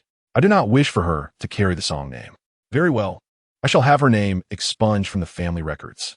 As Songya wept uncontrollably, crawling towards Song Beitang, the latter recoiled in disgust. "Do not approach me. Who knows if you might wield a knife against me?" Song Beitang's words were overheard by Mo Hanxiao, who immediately grasped the gravity of the situation. He quickly approached Song Beitang, wrapping an arm around her slender waist. "Yuni, yes, Master Xia." Yuni stepped forward, effortlessly lifting Songya, as if she were a mere chick, and hurled her to the roadside with a flick of his wrist. Song Beitang stood in shock, as did her brothers, witnessing Yuni's decisive actions. "Did I throw her far enough?" Yuni inquired with a smile at the Song brothers. "Far," they echoed in unison. "Yuni, you are amazing," Song Beitang praised. Mo Hanxiao's expression darkened further. "Yuni, yes, Master Xia." Without hesitation, Yuni returned to Songya, lifting her once more like a small chick and tossing her again, this time with even more force. The Song siblings could only stare in disbelief. After his throw, Mo Hanxiao fixed his gaze on Song Beitang, knowing his throw had exceeded Yuni's distance. Having been thrown twice, Songya felt as though her bones were about to shatter, truly akin to being run over by a vehicle. When their eyes met, Song Beitang's initial shock gave way to a smile, her voice light and melodious. "Xiao, you are amazing, 100 times better than Yuni." Mo Hanxiao's lips curled into the faintest of smiles. The onlookers realized his insatiable desire to compete.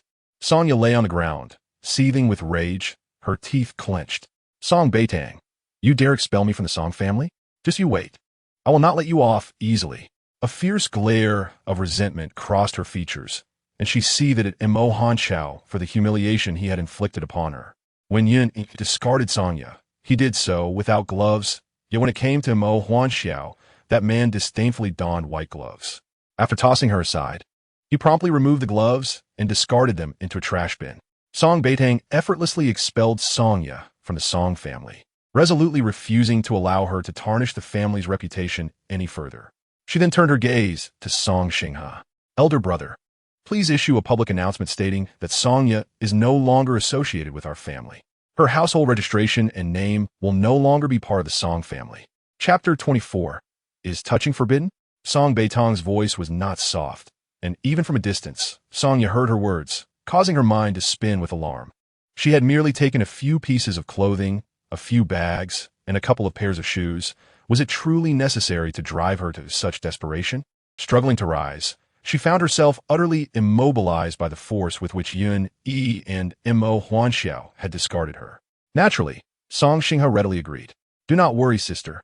I will ensure this matter is handled appropriately." With that, Song Xingha ordered the official social media account of the Song group to release a statement. "Songya, the girl we raised, has been expelled from the Song family due to her moral corruption and various other reasons. She is hereby removed from the family register, and any actions she takes henceforth are entirely disconnected from the Song family. We urge the public to remain vigilant and not be deceived by Song using our family's name as a facade." As soon as the statement was released, Su Qinglian, who was in the hospital, was instantly informed. Initially, he had followed all the social media accounts of the Song family to curry favor with Song Beitang. Upon seeing the announcement, he was left dumbfounded. If Songya was disassociated from the family, how could they continue to collaborate to seize the Song family's assets? Unable to remain calm, Su Qinglian sat up with great difficulty. His lower body was devoid of sensation. The doctors had explicitly told him he would never stand again. His legs were completely paralyzed, and he would spend the rest of his life in a wheelchair. After hearing the doctor's verdict, he had caused quite a scene.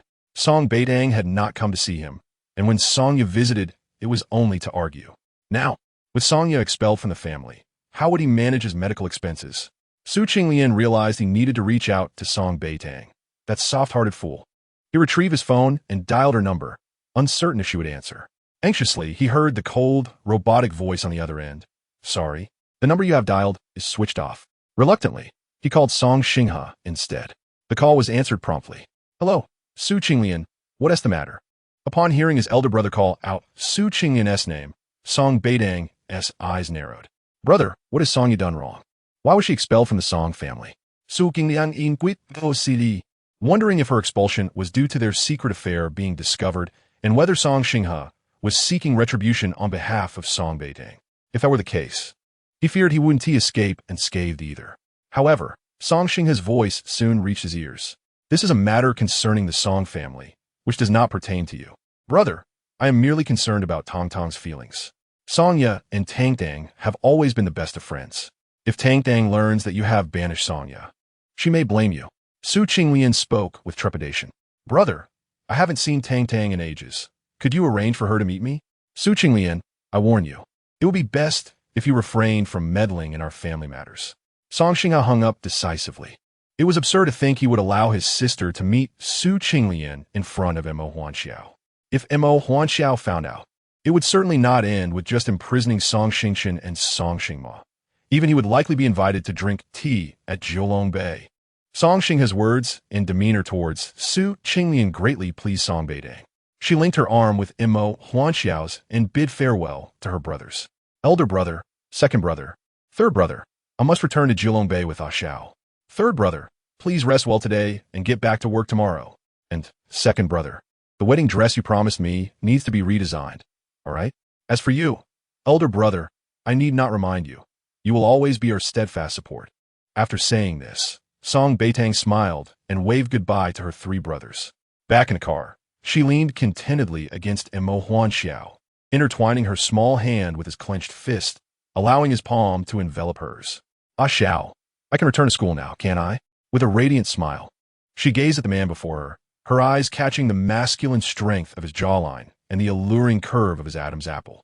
Unconsciously, her other hand reached out to touch it. The moment he felt her touch, he tensed, seizing her wandering hand with his other.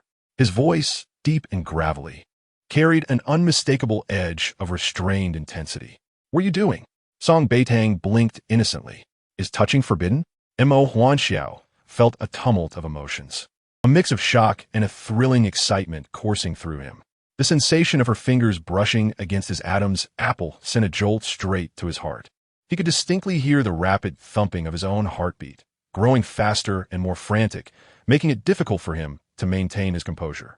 Suddenly, Song Beitang burst into laughter before clearing her throat lightly. Ah Xiao, you haven't answered me. Can I return to school? Very well, he replied, his voice still low and husky. Instantly, Song Beitang's spirits soared. By the way, what about my phone? Yin Mo Huanxiao called. Yes, young master. Yun you responded promptly. Miss Song, please rest assured. I will return your phone as soon as we get back. Thank you, Ah Xiao. Thank you, Yin. In high spirits, Song Beitang played with Mo Huanxiao's fingers all the way back to Jiulong Bay. Upon their arrival, Yin promptly retrieved her phone. Young master, this is the phone specially designed for Miss Song. Mo Huanxiao accepted the device, a high-end AFC phone he had commissioned for her, ensuring that she would only use this and no other. Is the SIM card from before? Yes, young master, it is the previous number. Good. With the phone in hand, Mo Huanxiao sought out Song Beitang. Upon returning, she mentioned feeling tired and headed straight upstairs to shower and prepare for bed. Knock, knock, knock. Mo Huanxiao gently tapped on her door, a behavior he had never exhibited before. Yet, now that this mischievous girl had changed, he was willing to control himself to avoid startling her. Come in. He pushed the door open and handed her an exquisitely packaged box. A gift. Wow, thank you. A shell. Upon opening the box, she recognized the phone immediately. With her old SIM card already installed, she flashed Mo Huanxiao a bright smile. Thank you, Ah Xiao. Mo Huanxiao found himself momentarily speechless, captivated by her radiant expression. Song Beitang set a personalized ringtone for him and snapped a photo of him, catching him off guard in that instant. Seeing his astonished look in the photo, she found him inexplicably adorable. She changed the profile picture and extended her hand. Ah Xiao, May I have your phone? Silently, he surrendered his phone to her. Mo Hanxiao's phone was secured with a password, yet Song Beitang effortlessly unlocked it by entering her birthday. She proceeded to register her fingerprint on Mo Hanxiao's device and found her own phone number, setting a personalized ringtone and avatar. After completing these tasks, she took Mo Hanxiao's hand and recorded his fingerprint on her own phone as well. Chapter 25. The scoundrel pleads with a despicable woman with satisfaction. She returned the phone to Mo Hanxiao, saying, "From now on, you can check my phone at any time." Mo Hanxiao stared at her, remaining silent. "Xiao, I'm going to take a shower," Song Beitang declared, placing the phone on the coffee table before turning to fetch her clothes and entering the bathroom. Listening to the sounds of running water from the bathroom, Mo Hanxiao felt a parched sensation in his throat. His gaze lingered on the phone, and he began to regret whether he should have customized the AFC phone for her. Should he have dared to trust her this time? Ultimately, he did not reach for the phone and soon exited the bedroom. Uni. Yes, young Master Xiao. Mo Hanxiao's eyes were deep and contemplative as he ordered a halt to the ongoing construction. Understood, young Master Xiao, Uni replied respectfully, feeling a mix of joy and astonishment. Originally, they had begun to craft an extravagant cage for Miss Song, which, barring any unforeseen circumstances, would become her dwelling for the rest of her life. Yet unexpectedly, young Master Xiao had now commanded them to cease its construction. However, recalling the scene where Miss Song had dealt with Su Xiaobai, a smile involuntarily crept onto Yuni's face. Since Miss Song had chosen to amend her ways, they ought to grant her an opportunity, right? Thus, Yuni felt an undeniable shift in his attitude towards Song Beitang. Upon finishing her shower, Song Beitang was blissfully unaware that she had altered Mo Hanxiao's intention of confining her once more. She picked up her phone and noticed a plethora of unread messages and missed calls. Although she had not saved the contact names, she instantly recognized the numbers. A wave of disgust washed over her, and just then, another call came through. Her expression turned icy as a profound sense of hatred and searing pain enveloped her. She struggled to control her trembling and sank to her knees before the bed. Biting her lip fiercely, she took a moment to regain her composure before answering the call. "Hello, what is it?" Song Beitang endeavored to soften her voice, though she could hardly utter Su Qinglian's name without feeling nauseated. "Xiao Tang, I saw the news. Your brother has expelled Sonya from the Song family. Are you aware of this?" Su Qinglian's tone was filled with urgency. "Could you please speak to your brother and dissuade him from treating you this way? She grew up in the Song family and is an integral part of it. How could you cast her out like this and issue a public announcement? How is she supposed to live?" Song Beitang tightened her grip on the phone, a sardonic smile curling her lips. "Are you pleading for Yi?" Su Qinglian paused, then quickly responded, "Xiao Tang, regardless of the circumstances, you are all family. You are her most respected and beloved sister. No matter what mistakes she has made, can't you give her a chance at redemption? Oh, she has paralyzed you. Yet you still advocate for her. Su Qinglian, you truly are selfless and kind-hearted." Song Beitang exclaimed, "You must have feelings for her. How could that be? I have always loved you, Xiao Tang.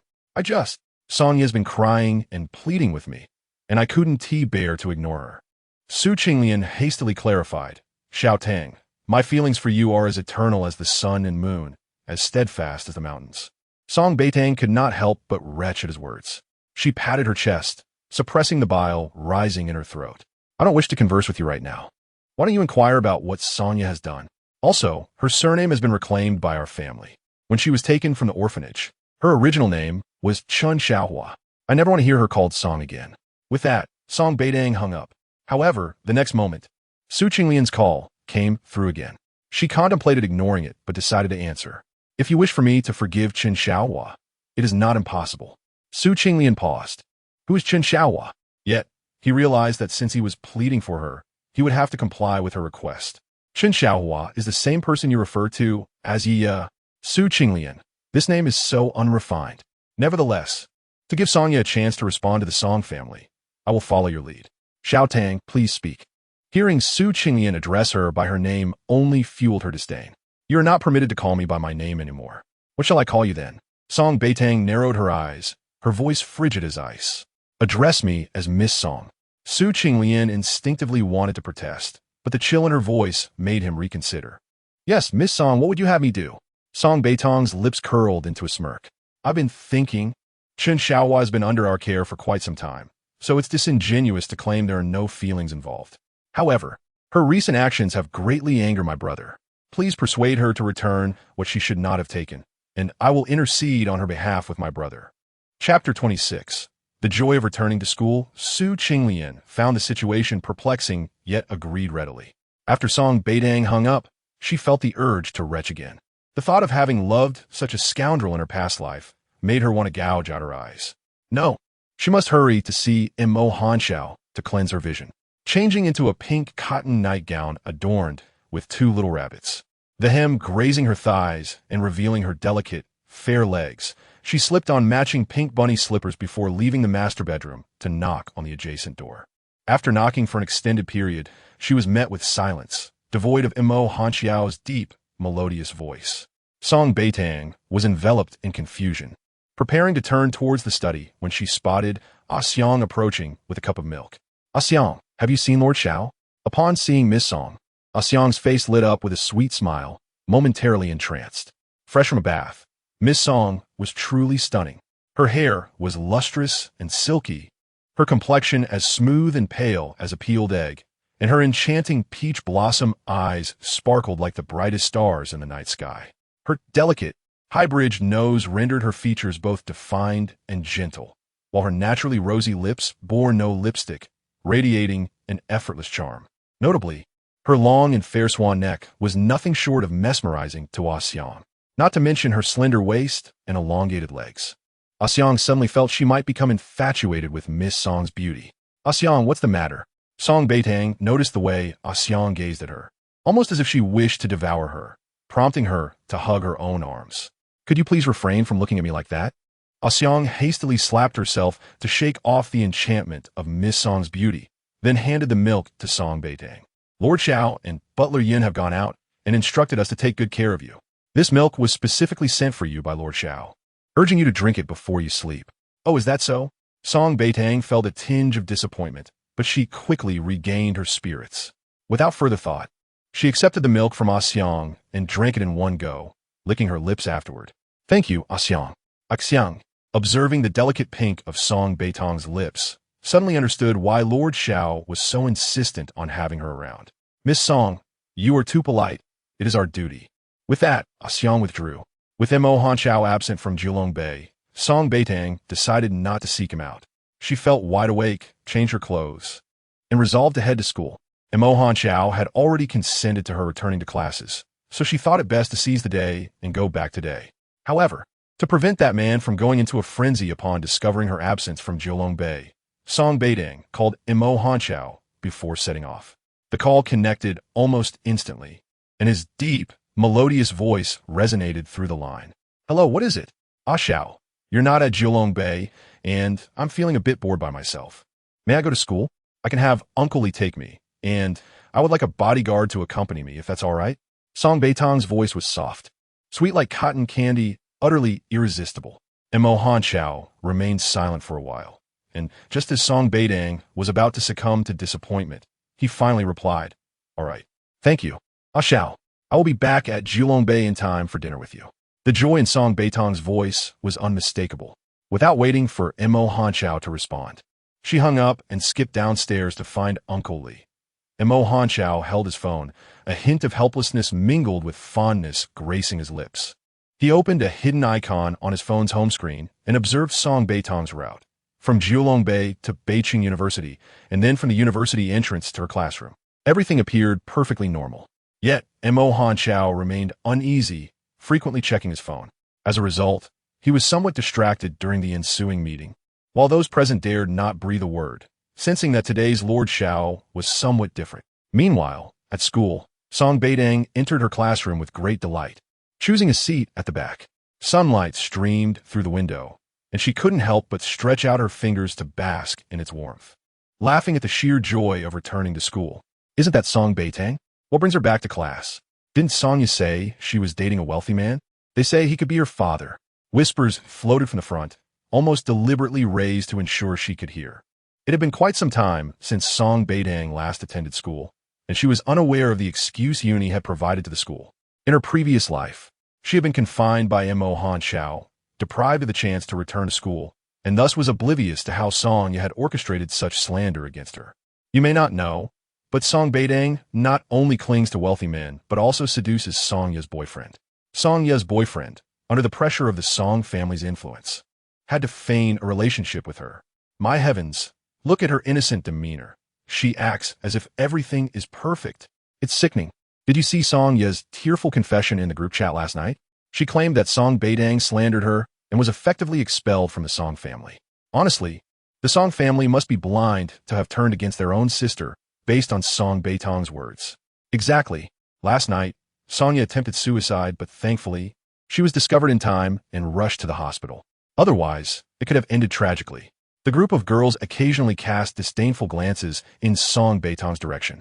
She listened silently to their gossip, unaware of how they perceived her. However, their words did little to dampen her good mood. She simply sat there, smiling even if someone approached her to berate her. It was a miracle. She had once thought she would never return to school. Even though it was just her final year, she refused to let this opportunity slip away. The senior year curriculum was light, with many already interning outside. But Song Beitang wished to remain in the classroom, soaking in the atmosphere. The girls continued their chatter. But Song Beitang remained calm and basked in the sun by the window. Eventually, one girl could no longer contain herself, rising to approach Song Beitang. Chapter 27. Oh, are you Chen Xiaohua's dog? The girl swiftly reached Song Beitang, blocking the sunlight that had just warmed her palm. Song Beitang frowned slightly and looked up. Is there something you need? The girl, Zhao Ling, sported permed hair, wore a white camisole paired with extremely short denim shorts, and her makeup was strikingly evident. Song Beitang cast her a casual glance before returning her gaze elsewhere. Unadorned, her face was bare, yet her fair skin and exquisite features effortlessly outshone the other girls. Zhao Ling, dissatisfied with Song Beitang's demeanor, slammed her palm on the desk, her gaze icy. How shameless. You seduce other girls' boyfriends so brazenly. And now Song Ye is too afraid to come to school. Isn't she your sister? Why treat her this way? Song Beitang smirked slightly, realizing Zhao Ling was here to defend Song Ye. A girl behind, Zhao Ling tugged at her sleeve. Zhao Ling, just let it go. Song Beitang hasn't done anything to you. The girl pulling Zhao Ling was Chun Qian, who often pretended to be virtuous but harbored malice. In her past life, Song Beitang had been oblivious to Chun Qian's true nature, believing her to be good-hearted, only to later discover that many of the photos of her meetings with Su Qinglian had been captured by Chun Qian's phone. Song Beitang smiled faintly. It was her first day back at school, and her spirits were high. She had no desire to argue with these two rabid dogs. You're blocking my sunlight. Please move aside. Song Beitang. Zhao Ling's voice rose sharply as she reached out to grab Song Beitang's hand, only for Song Beitang to swiftly seize her wrist. What do you think you're doing? Her tone remained calm, but her eyes had turned cold. Zhao Ling, are you Chen Xiaohua's dog? Did your master send you to bite someone? I suppose Chen Xiaohua hasn't fed you your bones today.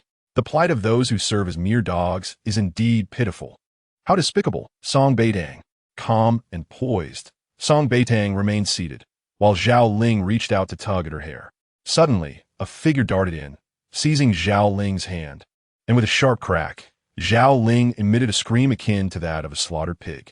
The newcomer was a petite girl with a sweet appearance, yet her expression was as icy as the winter's chill. A smirk played on Song Beitang's lips on her first day back at school. How could Mo Huanxiao possibly feel at ease? She had long been aware that the man had secretly assigned her a personal bodyguard. In her previous life, this had also been the case, but she had failed to appreciate it, leading to the tragic demise of her protector. This time, she vowed not to allow history to repeat itself. To lay hands on our young lady is tantamount to courting death. With a knowing smile, Song Beitang glanced at Zhao Ling. Chen Xiaohua doesn't seem to regard you highly. You couldn't even secure a bodyguard.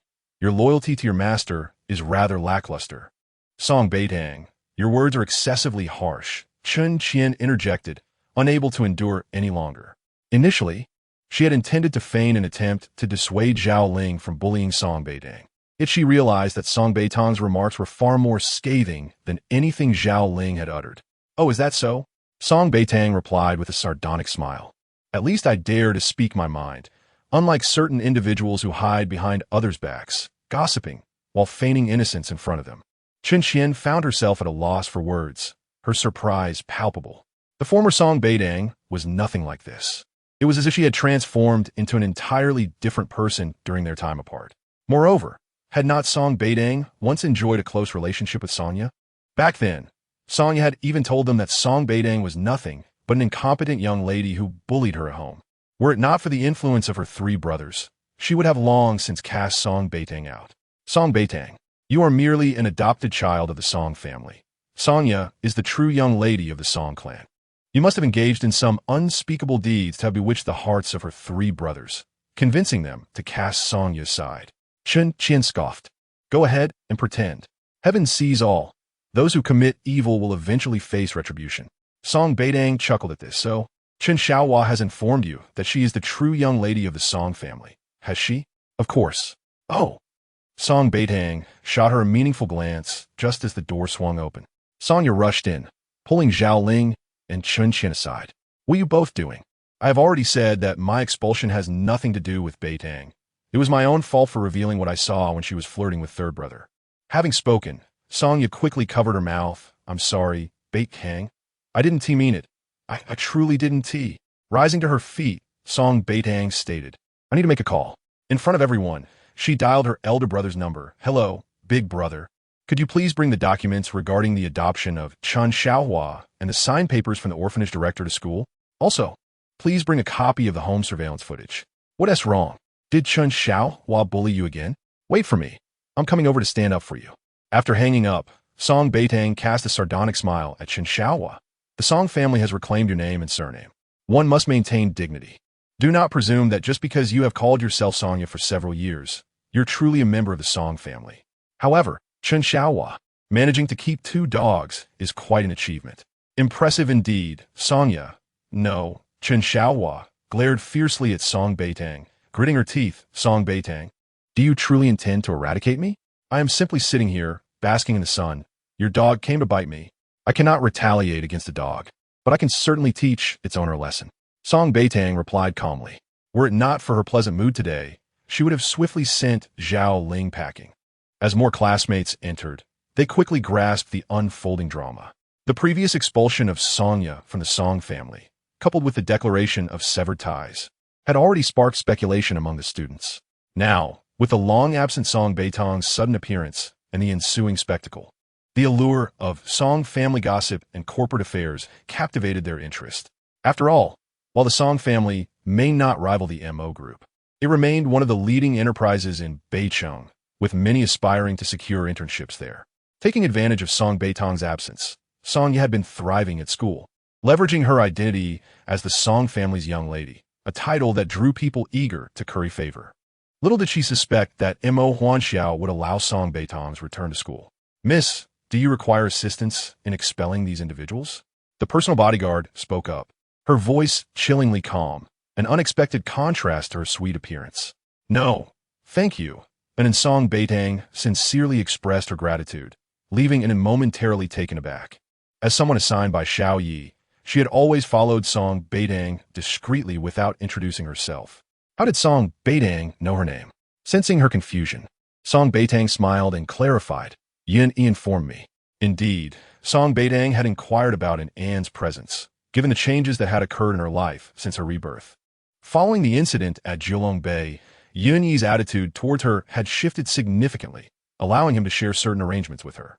Now, as she gazed at the living An, she felt an overwhelming urge to embrace her, but restrained herself, fearing it might startle the loyal and adorable girl. An, please sit beside me. No need, I will stand behind you. Song Beitang sighed, aware that changing Anne's perception would take time. Instead, she turned her attention back to the 3 individuals before her. Zhao Ling's wrist had been broken by An, and while she grimaced in pain, she still yearned to hurl more insults at Song Beitang. However, the cold gaze of An forced her to swallow her words.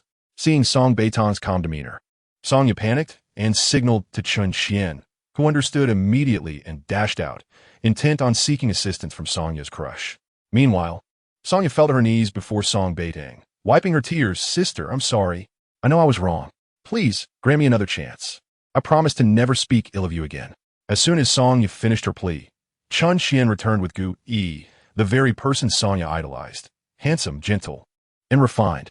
Ironically, Gu Yi had once harbored feelings for Song Beitang. Sonya had summoned Gu Yi not only to plead for her own sake, but but also to showcase Song Beitang's alleged tyranny, hoping to capture a photo of them together to send to Mo Huanxiao. Given Mo Huanxiao's volatile temperament, he would undoubtedly resent Gu Yi, and Song Beitang would inevitably plead for his mercy. In that moment, the flames of rage would be easily ignited, leading to dire consequences for Song Beitang. Even if she could not become the esteemed young lady of the Song family and lost all the glamour associated with it, she would ensure that Song Beitang would not have an easy time. Gu Yi entered just in time to witness this scene. However, Song Beitang had no affection for him. She remained indifferent to whatever he saw. "I'm truly sorry, I was wrong. I promise I won't do it again. Please, forgive me this once." Sonja wept bitterly. As more and more people arrived from outside, everyone had heard that the uneducated orphan adopted by the Song family had returned to attend classes and had clashed with the family's young lady, even forcing her to kneel.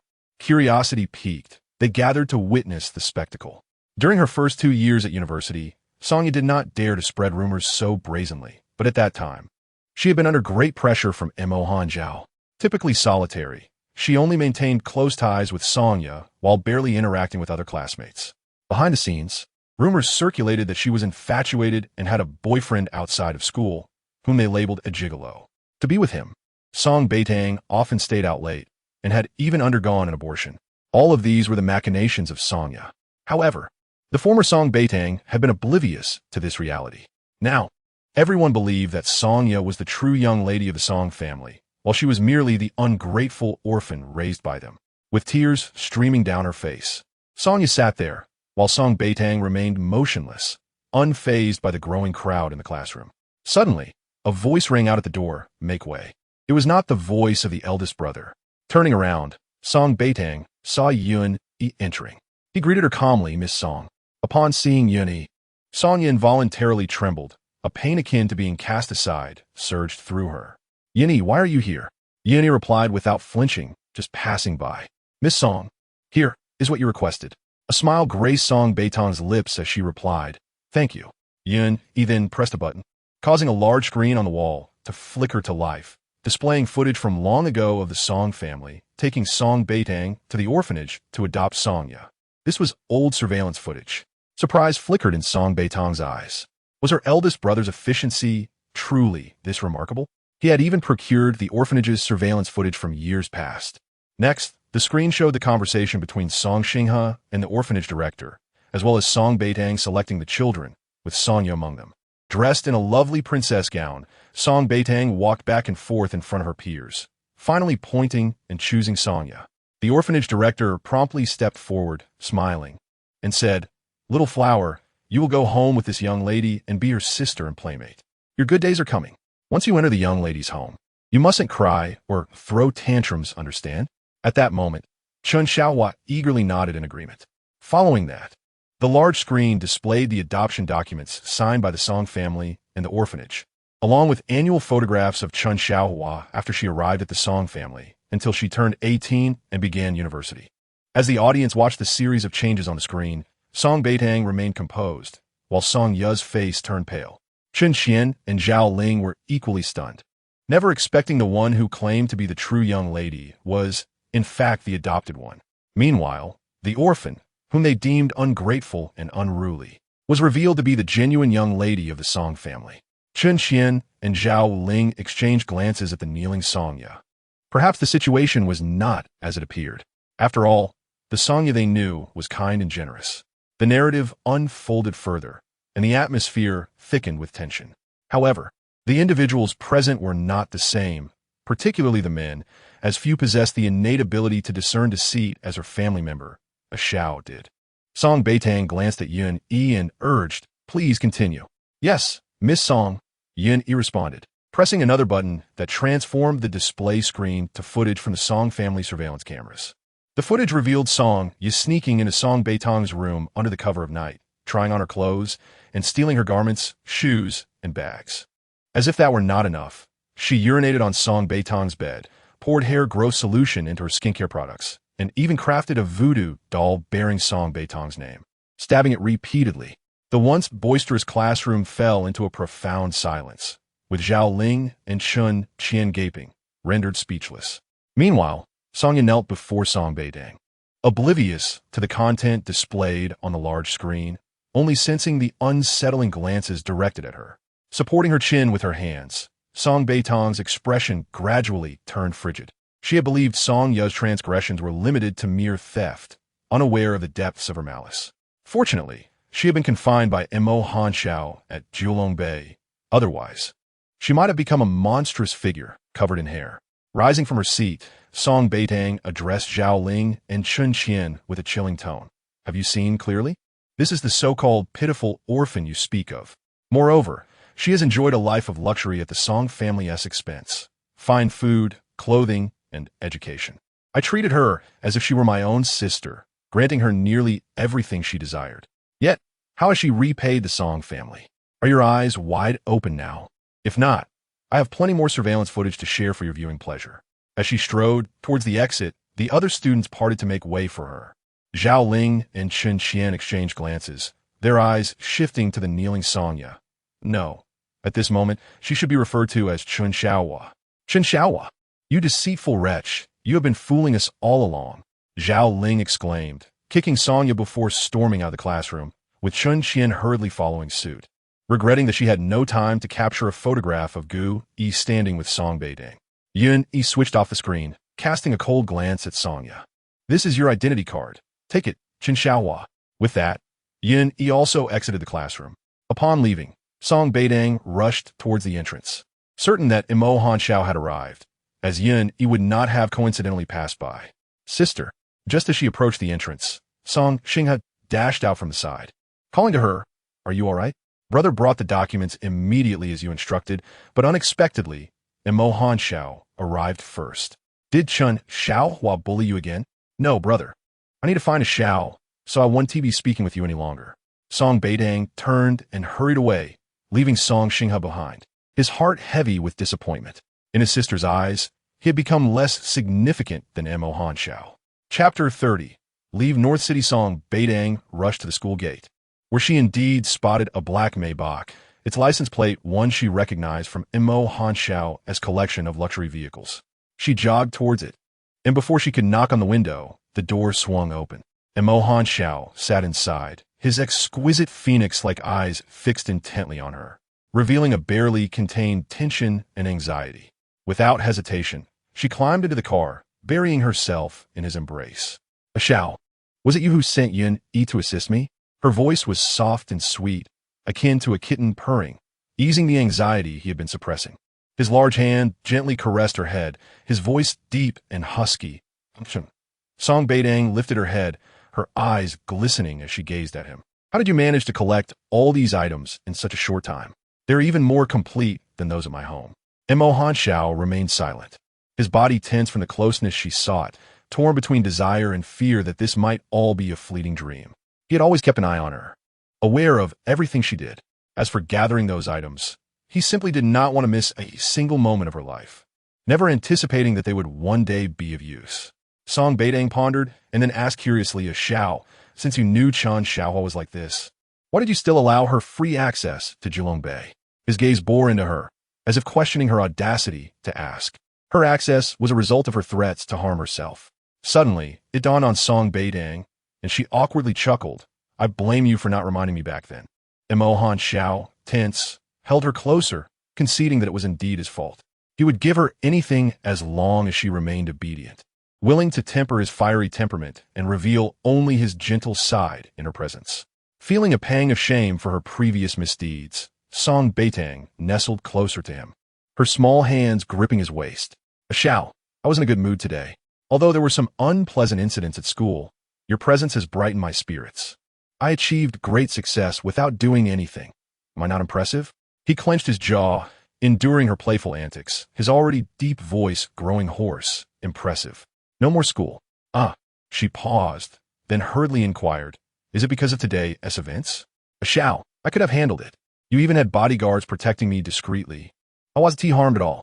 I promise not to get hurt or associate with others without your permission. Please let me finish my last year. Also, nearly everyone is interning outside now. I just want to experience the school atmosphere. I want to graduate, wear my cap and gown, and have you attend my graduation ceremony. Song Beitang blinked her large, luminous eyes, harboring a regret from her past life for never having graduated or worn a cap and gown. Wishing to share that moment with Mo Han Xiao. A xiao, a xiao, a xiao. She began to coo. The driver, perceptive to the moment, raised the partition. Song Beitang felt a surge of excitement. She needed to act, honoring the driver's perceptiveness. She wrapped her arms around Mo Han Xiao's neck and gently pressed a fleeting kiss on his alluring lips, pulling away just enough to feel a blush rising. In the next instant, she was pulled tightly against him, her lips captured forcefully. His heated breath brushed against her cheek, igniting an indescribable yearning within her. This sensation was both wondrous and overwhelming, a feeling she had never experienced in her previous life. Mo Han Xiao kissed her with fervor, as if a tempest had erupted. Song Beitang felt like a small boat adrift in a vast ocean, swept away into its depths. After what felt like an eternity, the storm subsided, leaving her feeling as if she had been pulled from the water, exhausted yet nostalgic for the sensations she had just encountered. A xiao, she began, her voice startling her with its unexpected timbre, so utterly shameful. The man's gaze was deeply fixed upon her, his attention drawn to her swollen lips, kissed to a tender redness. His Adam's apple moved involuntarily, and in the next moment, he gently captured her lips once more. This time, his actions were imbued with a softness that enveloped Song Beitang, drowning her in tenderness once again. Within the school, Song had already risen to her feet, grappling with the unbearable reality of her transformation into Chen Xiaohua. The accusations hurled at her by Zhao Ling and Chen Qian left her feeling distressed and embarrassed. She desperately attempted to explain herself, yet no one believed her words. The surveillance footage was irrefutable. Not only had Song Yi stolen Song Beitang's belongings, but she had also urinated on the bed where Song Beitang slept, an act intolerable to many. Particularly egregious was her voodoo doll of Song Beitang, accompanied by a notebook filled with death wishes directed at her. In the classroom, a voice suddenly erupted. Chen Xiaohua, why don't you just leave Beitang University? You are a disgrace to our institution, bringing shame upon us all. Once one voice spoke up, others quickly joined in. For the impostor of the Song family was now exposed, and the true Song family heiress was likely to visit the school more frequently. In such a moment, while it might be deemed cruel to kick someone when they were down, it was, nonetheless, an opportunity for many to demonstrate their loyalty to the genuine Song heiress. Amidst the throng, Sonya felt her ears buzzing with shouts urging her to leave Beitang University. What was all this commotion about? The principal accompanied Song Xinghe into the classroom, and the once boisterous room fell into silence. Upon seeing Song Xinghe, tears streamed down Song Ye's face again. Her voice choked with emotion. She grasped Song Xinghe's hand, pleading, "Brother, you must help me. Tell everyone it isn't true." Yet Song Xinghe wrenched his hand away, as if she were contagion. "You are no longer a member of the Song family. I am here to deliver your previous records to the school administration. Furthermore, you are not Song Ye. Your true name is Chen Xiaohua." His words drained the color from Song Ye's face, and darkness enveloped her as she collapsed to the ground. In the chaos of the classroom, Song Xinghe completed his business and departed. As for the unconscious Song Ye, the school had already amended all her records and expelled her. An announcement would follow. Henceforth, she would be known as Chen Xiaohua, and no one was permitted to call her by her former name. The Song family would certainly not be pleased. The school administration left with a terse remark before exiting. Gu Yi stood nearby, still reeling from the sudden turn of events. The pretender to the Song family legacy had been unmasked, her name now so commonplace. Yet, witnessing Chen Xiaohua lying on the ground stirred a pang of compassion within him. He bent down and lifted the unconscious Chen Xiaohua, transporting her directly to the infirmary. Since Chen Xiaohua was an orphan and the Song family had cast her aside, she had no relatives left. She had many friends, with Zhao Ling and Chen Qian being her closest companions, but judging by their recent attitudes, it seemed unlikely they would associate with her any longer. Just as Gui pondered whom to call for Chen Xiaohua's care, his phone buzzed in his pocket. He retrieved it and saw the contact labeled Qinglian Ge. Since it was her brother, it was fortuitous. Gu Yi answered the call and explained the situation succinctly. "Hello. I'm a classmate of Chen Xiaohua. You're her brother, correct? Please come to the school. Chen Xiaohua has fainted and is currently in the infirmary. I have other matters to attend to, so I cannot stay with her." Without waiting for Su Qinglian's response, he abruptly ended the call. Gu Yi himself was in a precarious state in the hospital. How could he possibly go to school to rescue Sonya? No, wait. What had that man just said? Chen Xiaohua. Su Qinglian was struck with a sudden realization and quickly searched for the latest news. Indeed, the Song family had released information regarding Sonya, revealing her true identity as Chen Xiaohua. The Song family was resolute in their decision to cast her out. They could bestow upon her everything, but they could just as easily reclaim it all. Su Qinglian, in a state of panic, dialed Song Beitang's number. At that moment, Song Beitang and Mo Hanjiao were enjoying a candlelit dinner in an upscale restaurant. The expansive space was occupied solely by the two of them, while a violinist played a melodious tune nearby. The radiant lights illuminated the man's striking features, rendering the exquisite dishes on the table somewhat mundane in comparison. Montag Hanshao, with his long, elegant fingers, deftly cut the steak and presented it to Song Beitang. Unexpectedly, the petite woman opened her mouth. Mo Hanjiao's eyes widened in astonishment as Song Beitang insisted, "Feed me." He tightened his grip on the knife and fork, maintaining his composure as he speared the prepared steak and placed it in his Song Beitang's mouth. This is delicious," she exclaimed, her eyes squinting with delight. "Thank you, Zhao." Just then, Su Qinglian's call interrupted their intimate moment. The abrupt ringing of the phone startled Song Beitang. She glanced at the screen, recognizing the number, though she had not saved Su's name. Her expression darkened, but she quickly reminded herself not to let him disrupt her evening with Mo Hanjiao. So she calmly hung up and flashed a sweet smile at him. "It's just a telemarketer. I don't need any new houses." How annoying. Montag Hanshao, initially gripping the knife tightly, relaxed slightly upon hearing her explanation. He resumed feeding her, and the restaurant was enveloped in a warm, flirtatious atmosphere. Su Qinglian's call came in again, and though Song Beitang felt a twinge of irritation, she recalled that she had yet to fully exact her revenge. A faint smile graced her lips as she said, "Zhao, I'll take this call." With that, she picked up her phone and walked over to the window, unaware that the man behind her had tensed, the veins on the back of his hands bulging. That call was from Su Qinglian. Mo Hanjiao's eyes darkened, and the previously warm ambience was suddenly overshadowed by an intense chill. The violinist, fearing the shift in mood, faltered, hitting two wrong notes in a row. "Get out!" Mo Hanjiao could no longer contain his fury, overturning the table before him. The server and the violinist hurriedly fled the dining hall in fright. He kicked the table aside, furious that this troublesome girl had deceived him so thoughtlessly. Having agreed to share dinner with him, she should not have entertained Su Qinglian's call. As Song Beitang answered the phone, she heard the commotion behind her. Turning around, she was abruptly pulled into Mo Hanjiao's embrace. "You will not escape. I shall not grant you another opportunity." His voice, nearly a growl, echoed like a demon emerging from the depths of hell. Song Beitang froze. She had no intention of fleeing. Moreover, the intense anger radiating from him was clearly a precursor to an impending outburst. Without hesitation, she wrapped her arms around Mo Hanjiao's neck, drawing his head down to meet her lips. She would not allow him to unleash his fury in public, nor would she let others witness his terrifying side. Mo Hanjiao felt his blood boil, the rage within him threatening to wreak havoc. Yet the moment her soft lips touched his, he miraculously calmed. Standing on her tiptoes, Song Beitang tenderly kissed Mo Hanjiao, her amber eyes shimmering with an unfathomable depth of affection. Mo Hanjiao's body stiffened, every muscle taut. He had never anticipated that this mischievous girl would kiss him in front of others. "Zhao, relax," she whispered, her fingers tightening around his neck, causing her hands to ache from the strain.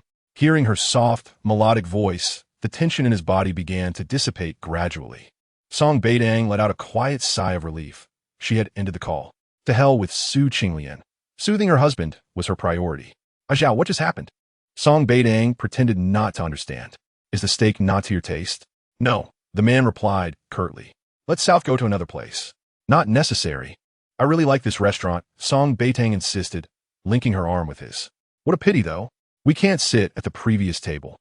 Mo Hanjiao fell silent, the first hint of regret washing over him for not having controlled himself better.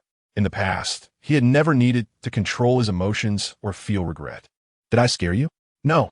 Song Beitang continued to smile radiantly at him. "Perhaps I scared others, and besides, you broke someone else's dish, so you'll need to compensate. I just feel sorry for you. Wouldn't it be better if you used that money for me?" Chapter 32. An unlimited subordinate card. Song Beitang mumbled, wishing Mo Hanjiao could temper his irritable and suspicious nature without any intention of complaining. Yet her words, to the man's ears, translated into his unwillingness to provide her with spending money. Mo Hanshao suddenly felt guilty, realizing that the mischievous girl wanted to distance herself from him because he hadn't given her money to spend. "Xiao, let us go back," Song Beitang said, waiting until Mo Hanshao's tense body relaxed before continuing. "I want to rest. Will you tell me a story tonight?" Her request further darkened the already somber expression of the man. He had never done anything so childish as telling stories to someone. However, this was the bad girl's wish, and he had no reason to refuse. "All right," his deep, hoarse voice responded without a hint of hesitation. At 7 in the evening, Song Beitang followed Mo Hanshao back to Jiulong Bay, a place she once considered a hellish prison, which now offered her the greatest sense of security. "Miss Song, please follow me," Xiang said respectfully as she approached. Song Beitang glanced at Mo Hanshao, who nodded, urging her to follow Xiang. Thus, she ascended the stairs behind Xiang, entering a small art room on the far left of the bedroom. The room was filled with various painting tools, but the most striking feature was a pink envelope placed prominently on the table. Xiang led her closer. "Miss Song, this is a gift from young Master Xiao." Still in shock, Song Beitang recalled that in her past life, her greatest passion had been painting. However, due to her antics, Mo Hanshao had locked her art studio, leaving it unopened until her demise. She never expected that in this lifetime, he would forgive her so early. "Miss Song, are you all right?" Noticing her dazed expression, Xiang couldn't help but speak up. "Miss Song, when you were throwing a tantrum, young Master Xiao destroyed this room, but later he had it restored. His temper may be terrible, but he truly loves you." Before Xiang could finish, she noticed Song Beitang's eyes turning red, followed by tears streaming down her cheeks. Xiang panicked and hastily knelt before her. "Please don't cry. I promise I'll never speak out of turn again." Song Beitang quickly reached out to help Xiang up. "Xiang, it's not your fault. I was just thinking about myself. I was so immature before and didn't cherish things properly. Mo Hanshao had become like this because of her. His temper had not been so severe before. It was she who had deceived him time and again. Miss Song, please don't cry. I beg you, don't tell Butler Yin." Xiang was nearly in tears, realizing her boldness had gone too far. Wiping her tears, Song Beitang asked, "What did young Master Xiao send me?" "Oh, this." Xiang handed her the pink envelope. "This is from young Master Xiao. You are to accept it without refusal." Song Beitang smiled faintly. Mo Hanshao was still as domineering as in her past life. Gifts were to be accepted without question. However, in her previous life, she had often crushed the sincerity he extended to her. The expensive gifts he painstakingly collected from various places had been either discarded or destroyed by her, even tossed into the fire in his presence. She had relished provoking him, deriving a strange pleasure from seeing him furious enough to wreak havoc upon Jiulong Bay. But now, reflecting on her past actions, she realized she had been stabbing someone's heart repeatedly. It was a testament to his patience that he had not ended her life back then. "What is this?" Regaining her focus, Song Beitang took the envelope from Xiang, opening it to reveal a subordinate card. The card was pure gold, bearing Mo Hanshao's unique insignia. It was one of a kind, exclusively belonging to her, while the main cardholder was Mo Hanshao. Holding the card, Song Beitang felt a surge of emotions.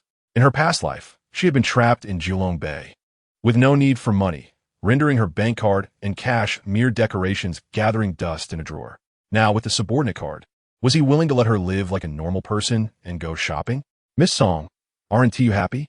I heard from Butler Yun that the card young Master Xiao gave you is unlimited and unique worldwide." Seeing Song Beitang's less than expected reaction, Xiang cautiously inquired, "Did I say something to upset you?" "Not at all. I'm just overwhelmed with joy," Song Beitang replied, offering a bright smile. "Please tell young Master Xiao that I was so happy I shed tears. I am truly delighted." "That's good to hear." With her task completed, Xiang left. Song Beitang composed herself, taking the card and exiting the art room. Mo Hanshao was no longer restricting her freedom. This was a promising beginning. She felt a bright future ahead. Her Xiao would surely be well. The Song family would not fall. Her brothers would remain safe, and she would not be paralyzed. Descending the stairs, she found Mo Hanshao seated on the sofa, a black laptop resting on his lap. His long, clean fingers danced across the keyboard, akin to a noble prince playing the most exquisite piano piece in the world. Song Beitang approached him, crouching down to look up at him with her innocent face. Ah Xiao, I received your gift. The man's expression remained impassive, his gaze still fixed on the computer screen. In return, I want to give you a gift. Another non-committal sound. I'll go out early tomorrow to buy it. All right, Song Beitang added. I'll go alone. You mustn't follow. Han Xiao's gaze shifted from the screen to her face. The small woman smiled mischievously, her amber eyes reflecting his sharp, exquisite features. If you or your people follow me, it will make selecting a gift uncomfortable.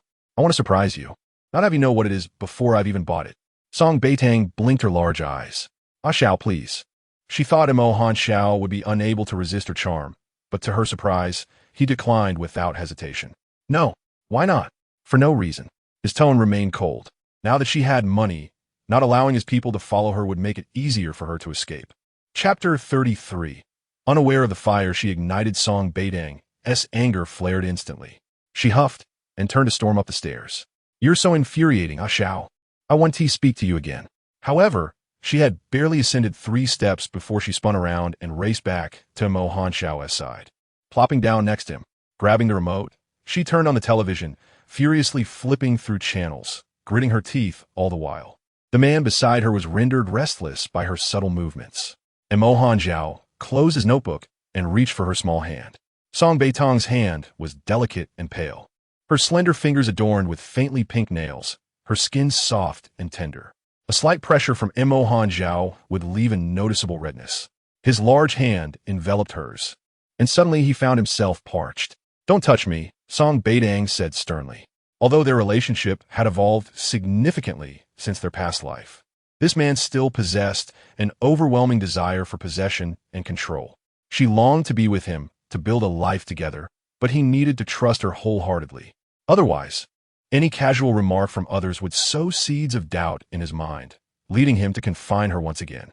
Don't move. Han Xiao thoughtlessly tightened his grip, fearing that if he let go, she might escape again. The unspoken tension surrounding the phone call in the restaurant lingered in his mind like a thorn. He hoped for her honesty. It was clear that Song Beitang had no intention of revealing anything. Momentarily, he felt at a loss regarding her. When she struggled again, he gripped her tighter. It hurts, she exclaimed, her voice tinged with grievance, prompting Han Xiao to release her hand. Song Beitang stamped her foot and buried her head in his embrace. Ah Xiao, you need to try to believe me. Please, just once. Her voice was muffled. I came back on my own. If I wanted to escape, I would have boarded a plane that day. Han Xiao remained silent, refusing to relent no matter what she said. Ah Xiao, if you don't agree, I won't smile at you anymore. She feigned anger. And I won't kiss you either. Montag Hanshao. Yuni and a group of bodyguards entered.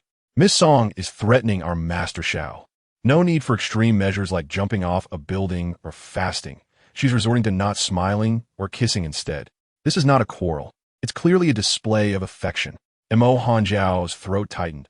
He couldn't bear the thought of the mischievous girl withholding her kisses or smiles. Ultimately, he conceded. Just once tomorrow. His voice was hoarse. Only once. If you break your promise, I will ensure Yuni reconstructs that cage. They hooked their pinkies. Song Beitang immediately extended her small finger. And after a moment's hesitation, Han Xiao's finger was entwined with hers. She gently shook their linked fingers, her voice sweet and tender. Pinky swear, 100 years without change. It was an act of childishness, yet it lifted Han Xiao's spirits. Ah Xiao, you smiled. Song Beitang observed the fleeting curve of his lips, unable to resist pinching his face. See, you need to smile more. It's not good to always wear a stern expression. Yuni and the bodyguards. It was almost unbearable to witness. Since Miss Song's transformation, she no longer regarded them as outsiders. She was constantly showcasing her affection for Master Xiao, inundating them with so much dog food that it felt like a deluge. However, both Song Beitang and Han Xiao remained oblivious to their own awkwardness in their interactions. In truth, it was Han Xiao who felt uncomfortable. He could not shake the feeling that this was a dream. Song Beitang, having returned from her escape, seemed too perfect. He feared waking up one day to find her absent, questioning whether all of this was merely a figment of his imagination. Contemplating this, he tightened his grip on her hand, determined to keep her within his dreamscape. Ah Xiao, I'm here. Zenzing Montag Hanshaus Zudentension. Song Beitang hurriedly began to comfort him, patting his broad shoulders reassuringly. However, her hands soon became more adventurous. Mo Hanjiao's physique was akin to that of a walking mannequin, standing at nearly 6'3", with broad shoulders and a narrow waist. He had a perfect V-shaped torso. Beneath his attire lay a healthy, sun-kissed complexion and a chiseled abdomen, complemented by long, straight legs that exuded a commanding presence. His strikingly handsome features captivated attention. As Song Beitang gazed, her eyes sparkled with admiration. "Ah Xiao, you're so handsome." Mo Hanjiao replied with a casual tone. Little did she know, such a handsome man belonged to her. Song Beitang cradled her chin in her hands, studying his chiseled face up close, the texture of his skin, the softness of his hair. As she spoke, her hands began to explore his face and hair, eventually resting on his Adam's apple. She found it to be the most perfect and alluring she had ever seen, its subtle rise and fall while he spoke possessing an irresistible allure, particularly when he swallowed wine. Just the thought of that image sent her heart racing. Previously, in the car, she had wished to touch it, but Mo Hanjiao had refused. So, she playfully covered his eyes with one hand while the other gently caressed his throat. In the next moment, Mo Hanjiao's body went rigid, remaining completely still, while Song Beitang continued her daring exploration. With their backs to Yuni and the bodyguards, they could only see Miss Song taking liberties with Master Xiao, who remained unflinching. Truly, he was a gentleman, unperturbed even in such a situation. Suddenly, Mo Hanjiao scooped her up, a gust of wind following as he carried her upstairs. A loud thud echoed, shutting the world outside from their view. With a soft thump, he tossed her onto the bed, and as his imposing figure loomed over her, Song Beitang was startled to see a strange red hue in his eyes. With gritted teeth, he pressed against her, his voice low and dangerously seductive. "Bad girl, are you trying to become a mother?" Song Beitang blinked innocently, wrapping her arms around his neck. "I never wanted to be a mother." Her tone was pure and naive, unaware of the fire she had ignited. Chapter 34. You must really love your boyfriend. Song Beitang blinked, savoring Mo Hanjiao's words, her cheeks instantly flushing. She abruptly wriggled out of his embrace and dashed downstairs, stopping at the front door, the heat on her face refusing to dissipate. Covering her face, she reflected on her past and present. She had never truly been a wife to Mo Hanjiao. His words made her feel shy. She wasn't ready to become a mother yet, especially not before graduation. But if it were with Ah Xiao, perhaps it wouldn't be so bad. Lost in thought at the door, her petite face grew increasingly crimson. Yuni, curious, approached. "Miss Song, what's wrong?" "Song Beitang," she exclaimed, snapping back to reality. "In nothing." Though she denied it, her cheeks reddened even more. Yuni glanced upstairs. "Miss, did you have a quarrel with Master Xiao?" "No." Then she recalled, "By the way, Yuni, is Master Xiao's stomach not well?"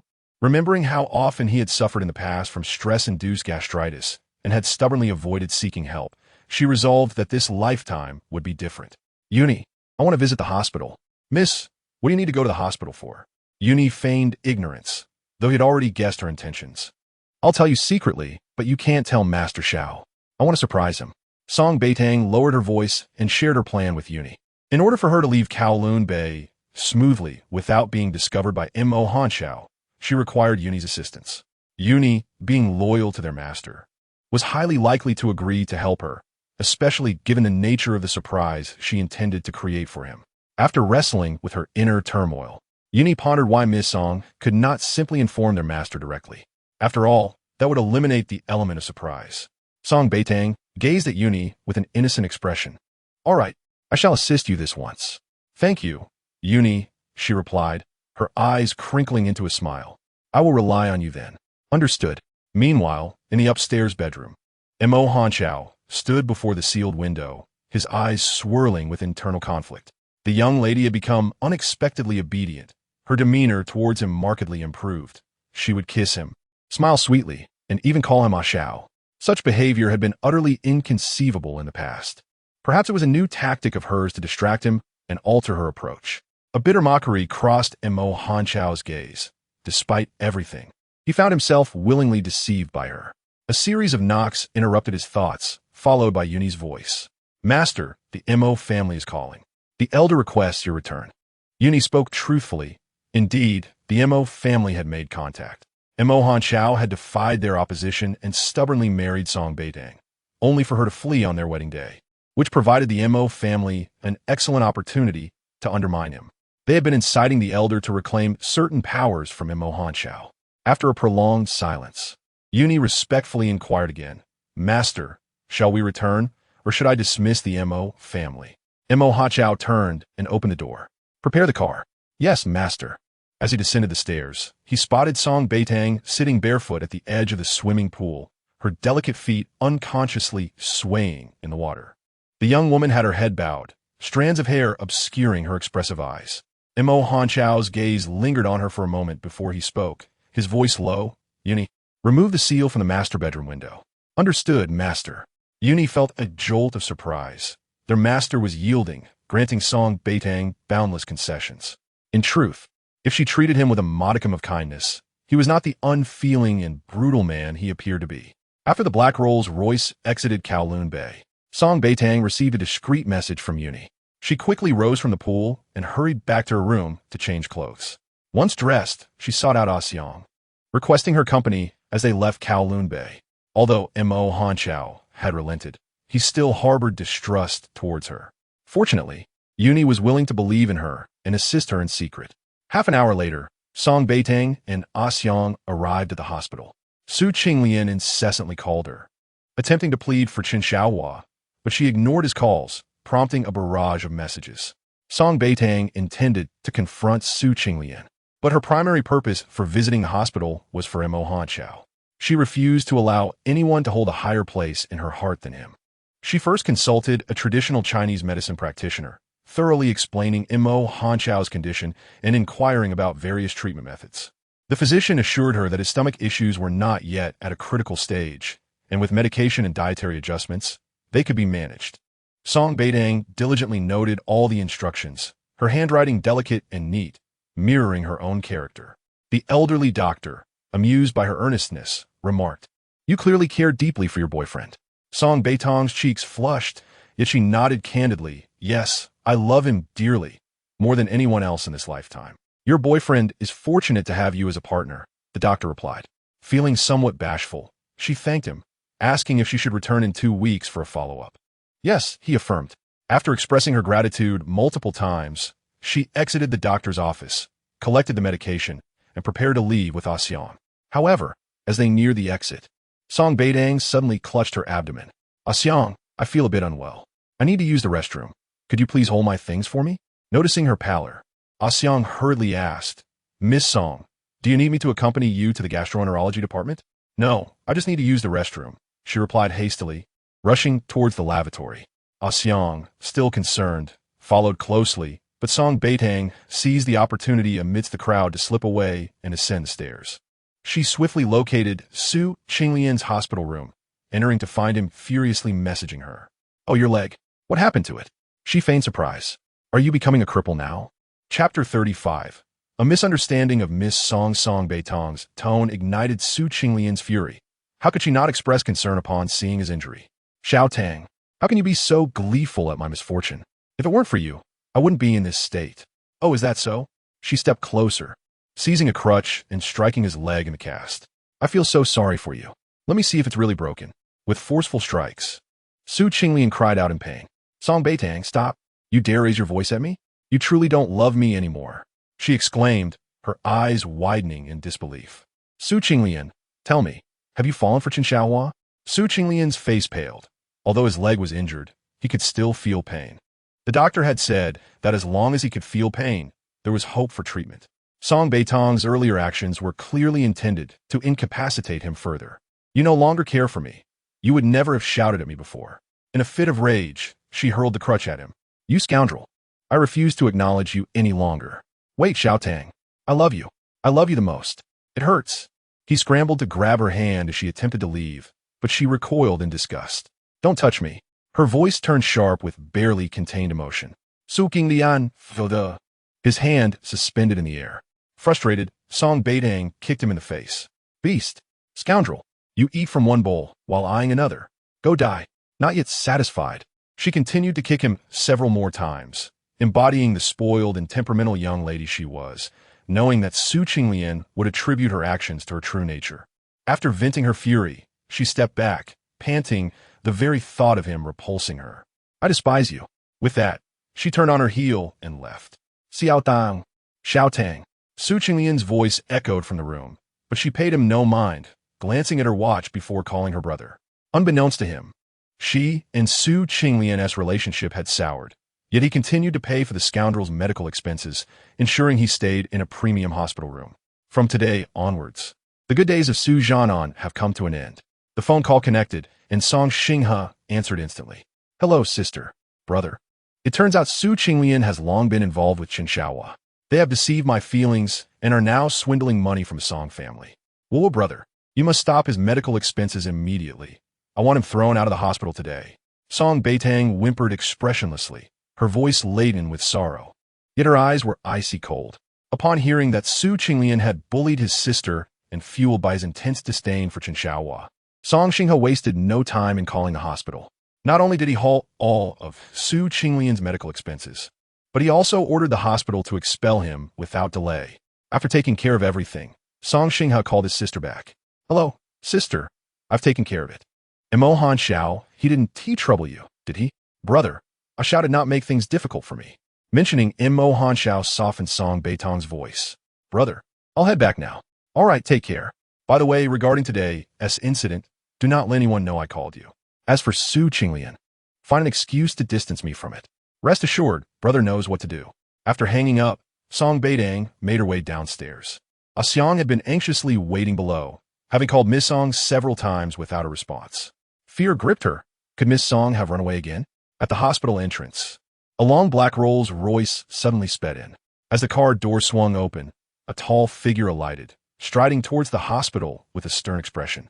The man, towering at nearly 2 meters, possessed an imposing physique, his long legs cutting through the air like a gust of wind, exuding an aura of icy menace that caused the surrounding crowd to halt in their tracks, paralyzed by fear.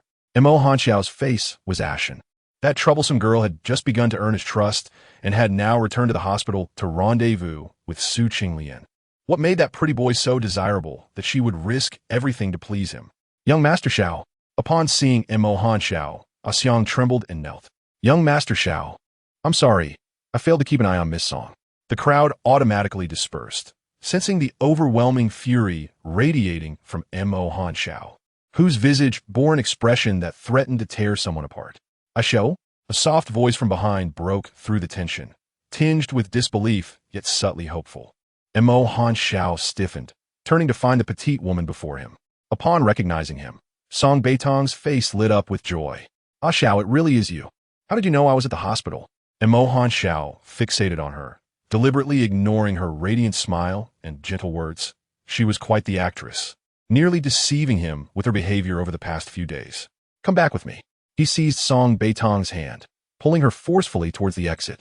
His strides were long and swift, leaving Song Beitang struggling to keep pace. Xiao, slow down, you're hurting my hand. She protested. Let go of me. I can walk on my own. In an instant, Song Beitang found herself lifted off the ground as Mo Han Xiao hurried towards the car, unwilling to allow her any freedom. His face remained stormy as she clung to his neck. Mo Han Xiao, what on earth is wrong with you? Young Master Xiao. Yin opened the car door, and Mo Han Xiao unceremoniously tossed Song Beitang inside. Drive back to Jilongbei. Yes. Mo Han Xiao, wait. The medicine I got for you is still with Xiang. But Mo Han Xiao was already deaf to her words. He suddenly pulled Song Beitang into his embrace and fiercely sealed her lips with his. Chapter 36. A misunderstanding of Miss Song to Mo Han Xiao radiated intense anger and a ferocious aura, wishing to consume Song Beitang entirely, ensuring she could never escape. She belonged to him and only him. The sudden, fierce kiss startled Song Beitang, causing her lips to sting painfully, even drawing blood. Mo Han Xiao's body was taut with tension, veins bulging on the back of his hands as he struggled to rein in his temper, not wanting to frighten her, yet rage and jealousy clouded his rationality. What made that pretty boy worthy of such devotion from her? It hurts. Song Beitang could no longer hold back a quiet whimper. But this only earned her a harsher reprimand from him.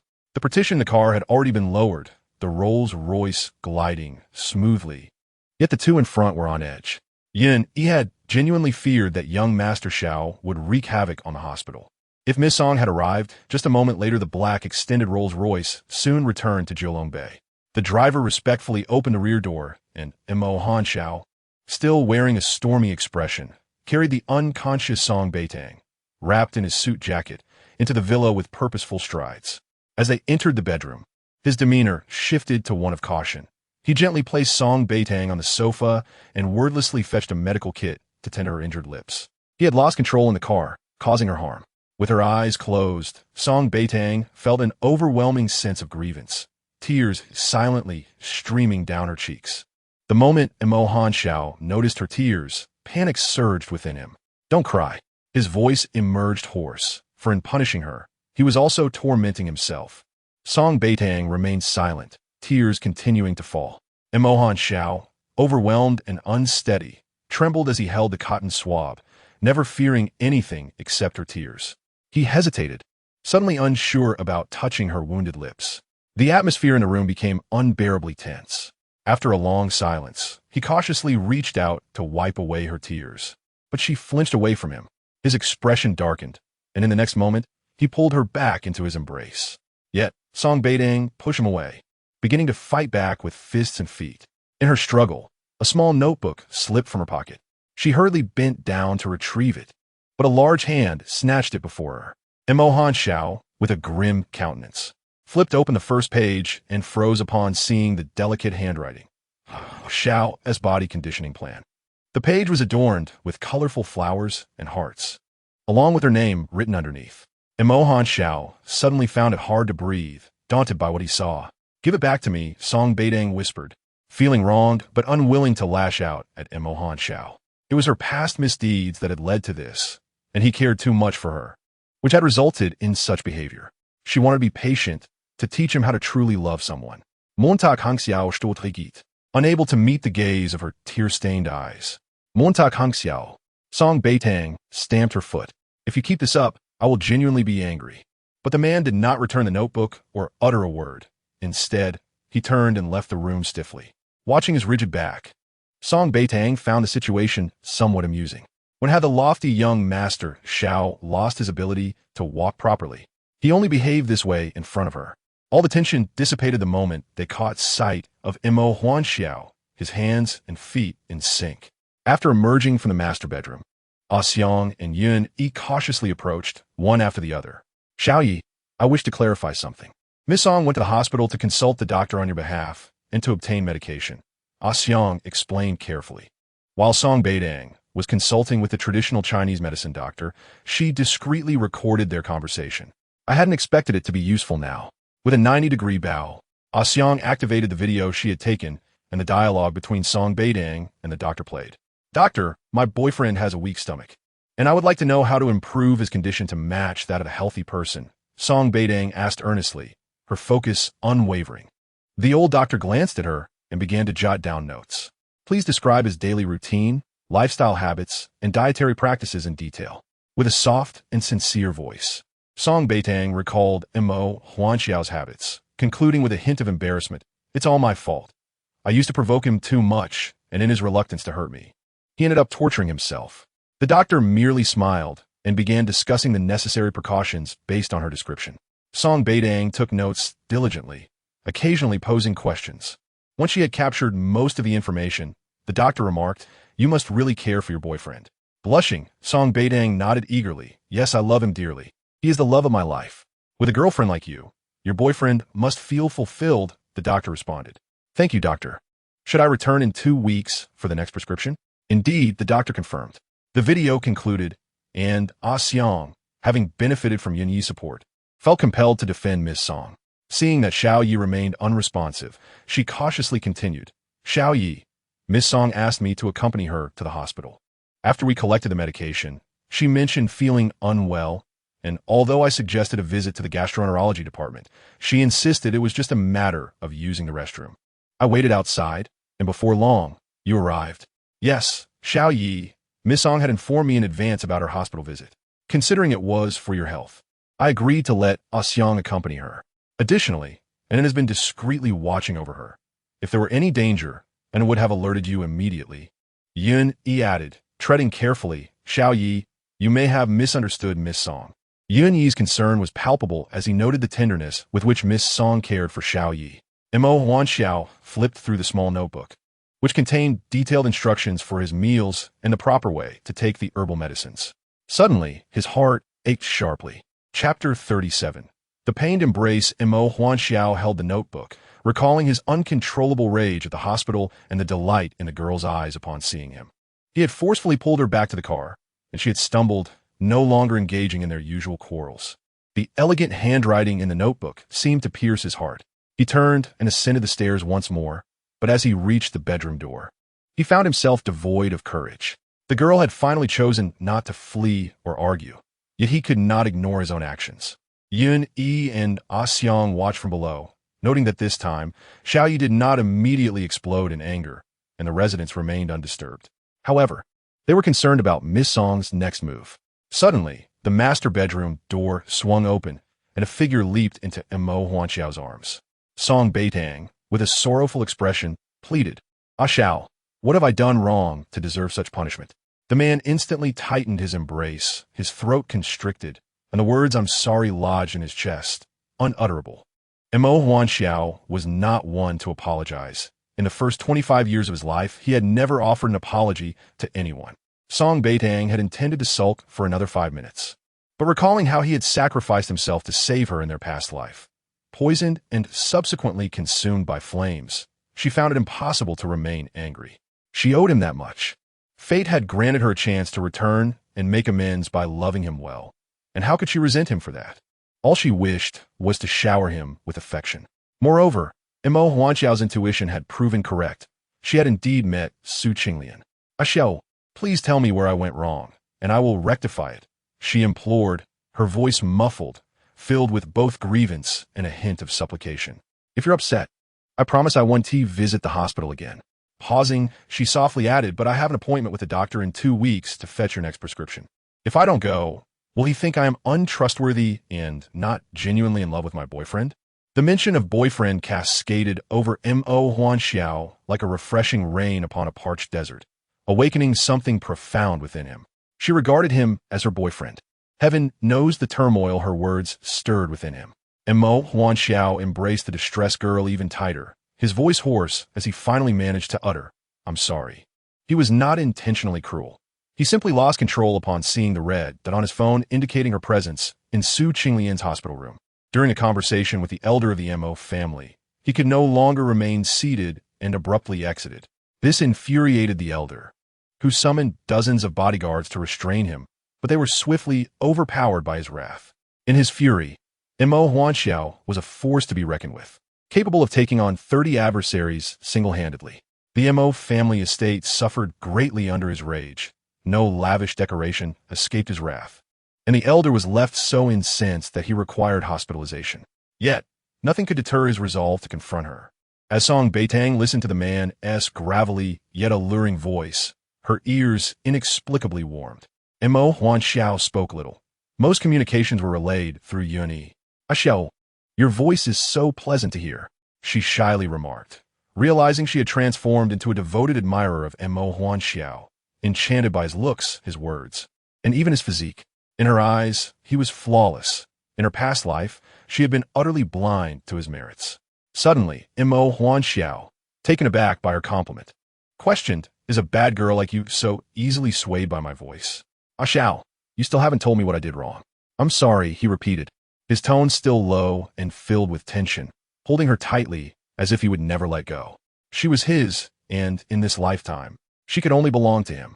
Song Beitang remained quietly compliant in his embrace, yet as time passed, she felt her legs grow weary. Although her thigh injury had improved, standing for too long brought a dull ache. "Xiao Yi, Miss Song," Yun Yi ventured, steeling himself to interrupt. This was not the ideal moment. Yet with the elders still hospitalized and the Mo family estate in disarray, especially since Xiao Ye's actions had landed the elder in such a state, he felt compelled to remind Xiao Yi that it was time to address the chaos at home. "Get lost." The man, previously calmed, was instantly engulfed by an aura of menacing fury. The sheer intensity of his presence made Yun Yi's legs tremble involuntarily. He glanced at Song Beitang for support, silently pleading, "The elder is still in emergency care." In an instant, Song Beitang was reminded of the stern, yet loving elder from her past life. She hurriedly lifted her gaze towards Mo Hanchao. Ah Chow, it has been a long time since I last saw grandfather. I wish to pay him a visit. Last time, he expressed his hope that I could often return to accompany him for meals. There is no time like the present. Shall we go see grandfather today? Mo Hanchao's expression instantly froze. How could he convey to her that the old man had been hospitalized due to his anger? Ah Chow, let's go now. Song Beitang seized his hand without allowing him a chance to object and headed outside. If her memory served her right, during this same period in her previous life, the old patriarch of the Mo family had also been hospitalized due to anger. At that time, her relationship with Mo Hanchao had been tumultuous, and her demeanor towards his family had been far from cordial. After being absent for 4 consecutive days, when she returned on the night of the 4th day, she locked herself alone in the study, and soon thereafter, the air was filled with horrifying and deafening sounds. The cacophony persisted for quite some time, until the next day when Yun Yi and his men broke down the door. Curiosity led Song Beitang to take a glance inside, only to find Mo Hanchao lying amidst chaos, covered in blood. Yun Yi and the others were in a state of panic, repeatedly calling out for Master Hanchao, while Song Beitang secretly reveled in the misfortune, thinking that if Mo Hanchao were to perish, she would finally be free from his shackles. Later, she learned that during those 3 days of his absence, Mo Hanchao had been at the hospital keeping vigil over the old patriarch, who had been hospitalized out of anger directed at Mo Hanchao, with the root cause of their dispute being none other than herself, Song Beitang. In her previous life, the old patriarch had lain in the hospital for 3 days before passing away, and upon Mo Hanchao's return, he had descended into a frenzy of self-harm, ultimately requiring hospitalization for half a month. With her eyes brimming with tears, Song Beitang clasped Mo Hanchao's hand as they exited the villa. Inside the car, she busily scrolled through her contacts, uncertain whether grandfather's current condition mirrored that of her past life. However, she was resolute in her determination to save him. Chapter 38. It must have saved grandfather Mo Hanchao. How has grandfather been recently? Song Beitang inquired while searching her contacts. What gift should I bring when I visit him? Mo Hanchao felt a pang of jealousy. His handsome, cold visage remained impassive. No need for gifts. She had never given him any tokens of affection, yet she was eager to present a gift to her grandfather. Unaware of Mo Hanchao's thoughts, Song Beitang continued her search until she finally located the contact information for a renowned cardiac surgeon from her past life. The doctor's name was Song Zhe, reputed as the best in Beitang for heart surgeries.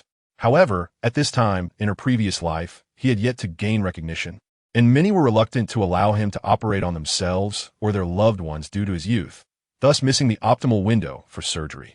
Grandfather Mo had always suffered from heart issues and required careful management. Any emotional distress could be severe, but with surgery, there remained a chance for recovery.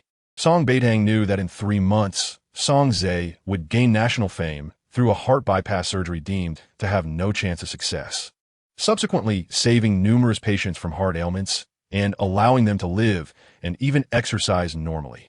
Therefore, she was determined to find Song Zhe and persuade him to examine grandfather Mo. Although both she and Song Zhe shared the same surname, they were unfamiliar with one another. Song Beitang discovered the hospital where Song Zhe currently worked and pondered how to broach the subject with Mo Hanchao without arousing his suspicion. While she was deep in thought, Mo Hanchao's phone rang, the melodic chime indicating a call from the Mo family. Without hesitation, he ended the call upon recognizing the number. Ah Chow, won't you answer? No. Mo Hanchao's voice turned colder, his demeanor shifting. In her previous life, Song Beitang had been indifferent to Mo Hanchao's affairs and was unaware that his relationship with the Mo family was fraught with animosity. He harbored an intense disdain for them. Aside from the affection bestowed upon him by grandfather Mo, the rest wished for his demise. The phone rang again. This time it was the butler, Missouri Jun. Mo Hanchao had no choice but to answer. Young master, the doctor has issued a critical condition notice, requesting all family members to come to the hospital to keep vigil, in case they miss seeing the old patriarch for the last time. Mo Hanchao's expression shifted dramatically, his grip on the phone tightening involuntarily. To the hospital. The driver sped towards the hospital, while Song Beitang's heart sank. Why was this happening? According to the events of her previous life, Grandfather M.O. should not have been issued a critical condition notice at this time. Ah Chow, we need to find this person. Without hesitation, Song Beitang presented M.O. Han Chow with Song Zay's information. He is a cardiac surgeon with excellent skills. He can certainly save Grandfather M.O. Ah Chow, I was contemplating what gift to bring to Grandfather M.O., and it struck me that finding a skilled doctor for his heart examination would be the best present. We must hurry to fetch this doctor. M.O. Han Chow's gaze fixed intently upon her. Since stepping into the car, she had been preoccupied with her phone, and he restrained himself from prying into her privacy. It became clear that she was searching for a doctor for her grandfather's sake. Where is he? Beitang Rinha Hospital. To Rinha Hospital. Yes, Master Han Chow. In a brief exchange, the driver swiftly navigated to Rinha Hospital. Meanwhile, Yun had already contacted the hospital's director, instructing him to have Song Zay waiting at the entrance. Upon receiving the notification, Song Zay was ushered to the entrance by the director and vice director before he could utter a word. Song Zay, this is your opportunity. Seize it well. Do not disappoint yourself or us. The director's serious admonition weighed heavily on him. Just then, a sleek black Rolls-Royce arrived at the entrance of Rinha Hospital. As the car halted, the door swung open, revealing a man whose visage bore an aura of divinity. Who is Song Zay? Get in the car. Song Zay, hurry up. There's no time to lose. Understood. Without further ado, Song Zay entered the vehicle and promptly began inquiring about the condition of Grandfather M.O. Most responses came from Yuni, and soon they arrived at Beitang First Hospital. Upon disembarking, Song Zay was escorted through the hospital by the bodyguards, swiftly preparing to enter the operating room. Throughout the journey, Song Beitang remained silent, too anxious to speak. Her palms, held tightly by M.O. Han Chow, were slick with sweat. She was terrified that Grandfather M.O. might suffer an adverse fate. Having been oblivious in her previous life, she had been unable to assist him before his passing. With the opportunity presenting itself early this time, she was determined to save him. Song Zay was their sole hope.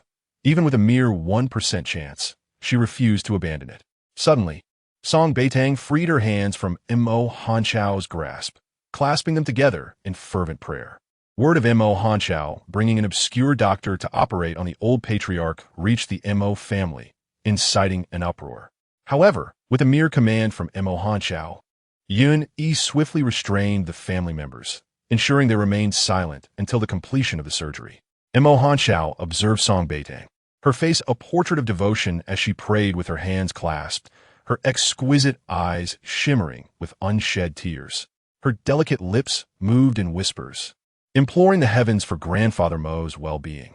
This side of Song Beitang was one M.O. Han Chow had never witnessed before. However, within the depths of his memory, he could still see that tender-hearted girl who cared for him, cursing those unworthy individuals from the M.O. family and praying fervently to the heavens for his swift recovery. Suddenly, the heart within M.O. Han Chow's chest began to beat wildly. Thump, thump, thump. The intensity of those suppressed emotions threatened to overwhelm him. He yearned to crush her into his very being, to merge their souls completely, ensuring they would never part again. She was his little girl, the one who had belonged to him since childhood. Asheo, I must save Grandpa M.O., Song Beitang prayed, her eyes suddenly brimming with tears. She had been holding back her emotions. What if Dr. Song Zay's surgery fails? She wished to save Grandpa M.O., but if the surgery did not succeed, she would be branded a sinner for eternity. It will not fail, M.O. Han Chow declared with unwavering conviction. Even if the surgery does not succeed, the responsibility lies with me, and it has nothing to do with you. As the minutes ticked by, Song Beitang and M.O. Han Chow stood anxiously outside the operating room, their gazes fixed on the glaring red characters announcing the surgery. The sight only heightened their anxiety. Unable to endure the waiting any longer, Song Beitang began to pace restlessly, her eyes growing increasingly red. Memories of Grandpa Mo's kindness flooded her mind.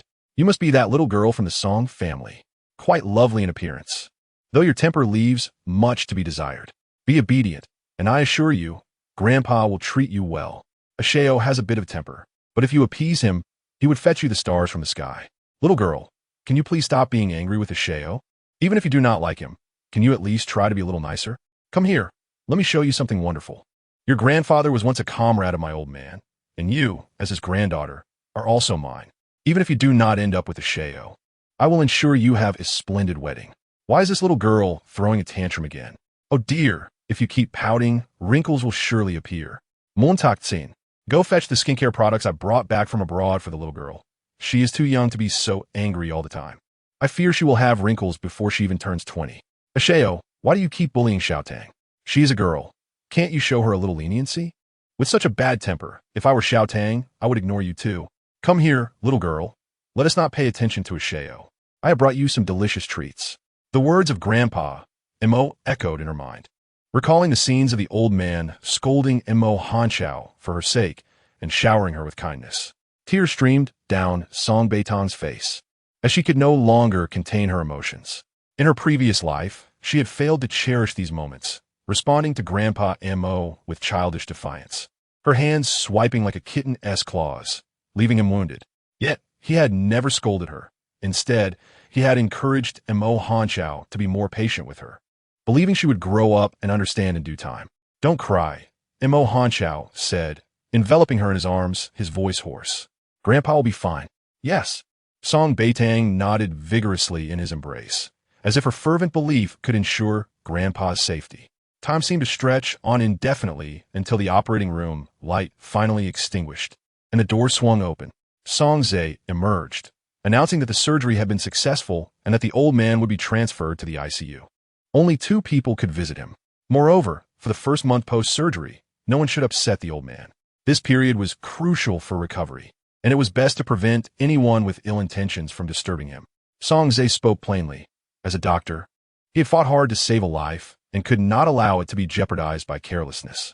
Thank you, doctor, thank you, Song Beitang exclaimed, overwhelmed with emotion, bowing repeatedly in gratitude, her tears flowing freely.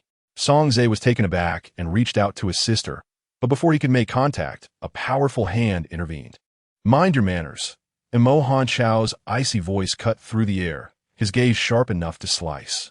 Song Zhe quickly withdrew his hands, understanding the threat implicit in Mo Hanchao's demeanor. Asheo, don't be like this. Dr. Song just saved Grandpa. Song Beitang's voice trembled as she implored. Can we see Grandpa Mo now? Once he is ready in the ICU, Song Zhe replied. After Song Zhe departed, Mo Hanchao's expression softened slightly. Uni, he called. Yes. Young master. Uni turned to deliver a check to Song Zhe. Song Beitang was consumed with thoughts of Grandpa, Mo, until they donned protective gear and finally laid eyes on him, their hearts finally easing. Though Mo Hanchao concealed his worry, it was evident on Song Beitang's face, where every emotion was plainly written. Wonderful, Grandpa Mo is fine, she exclaimed.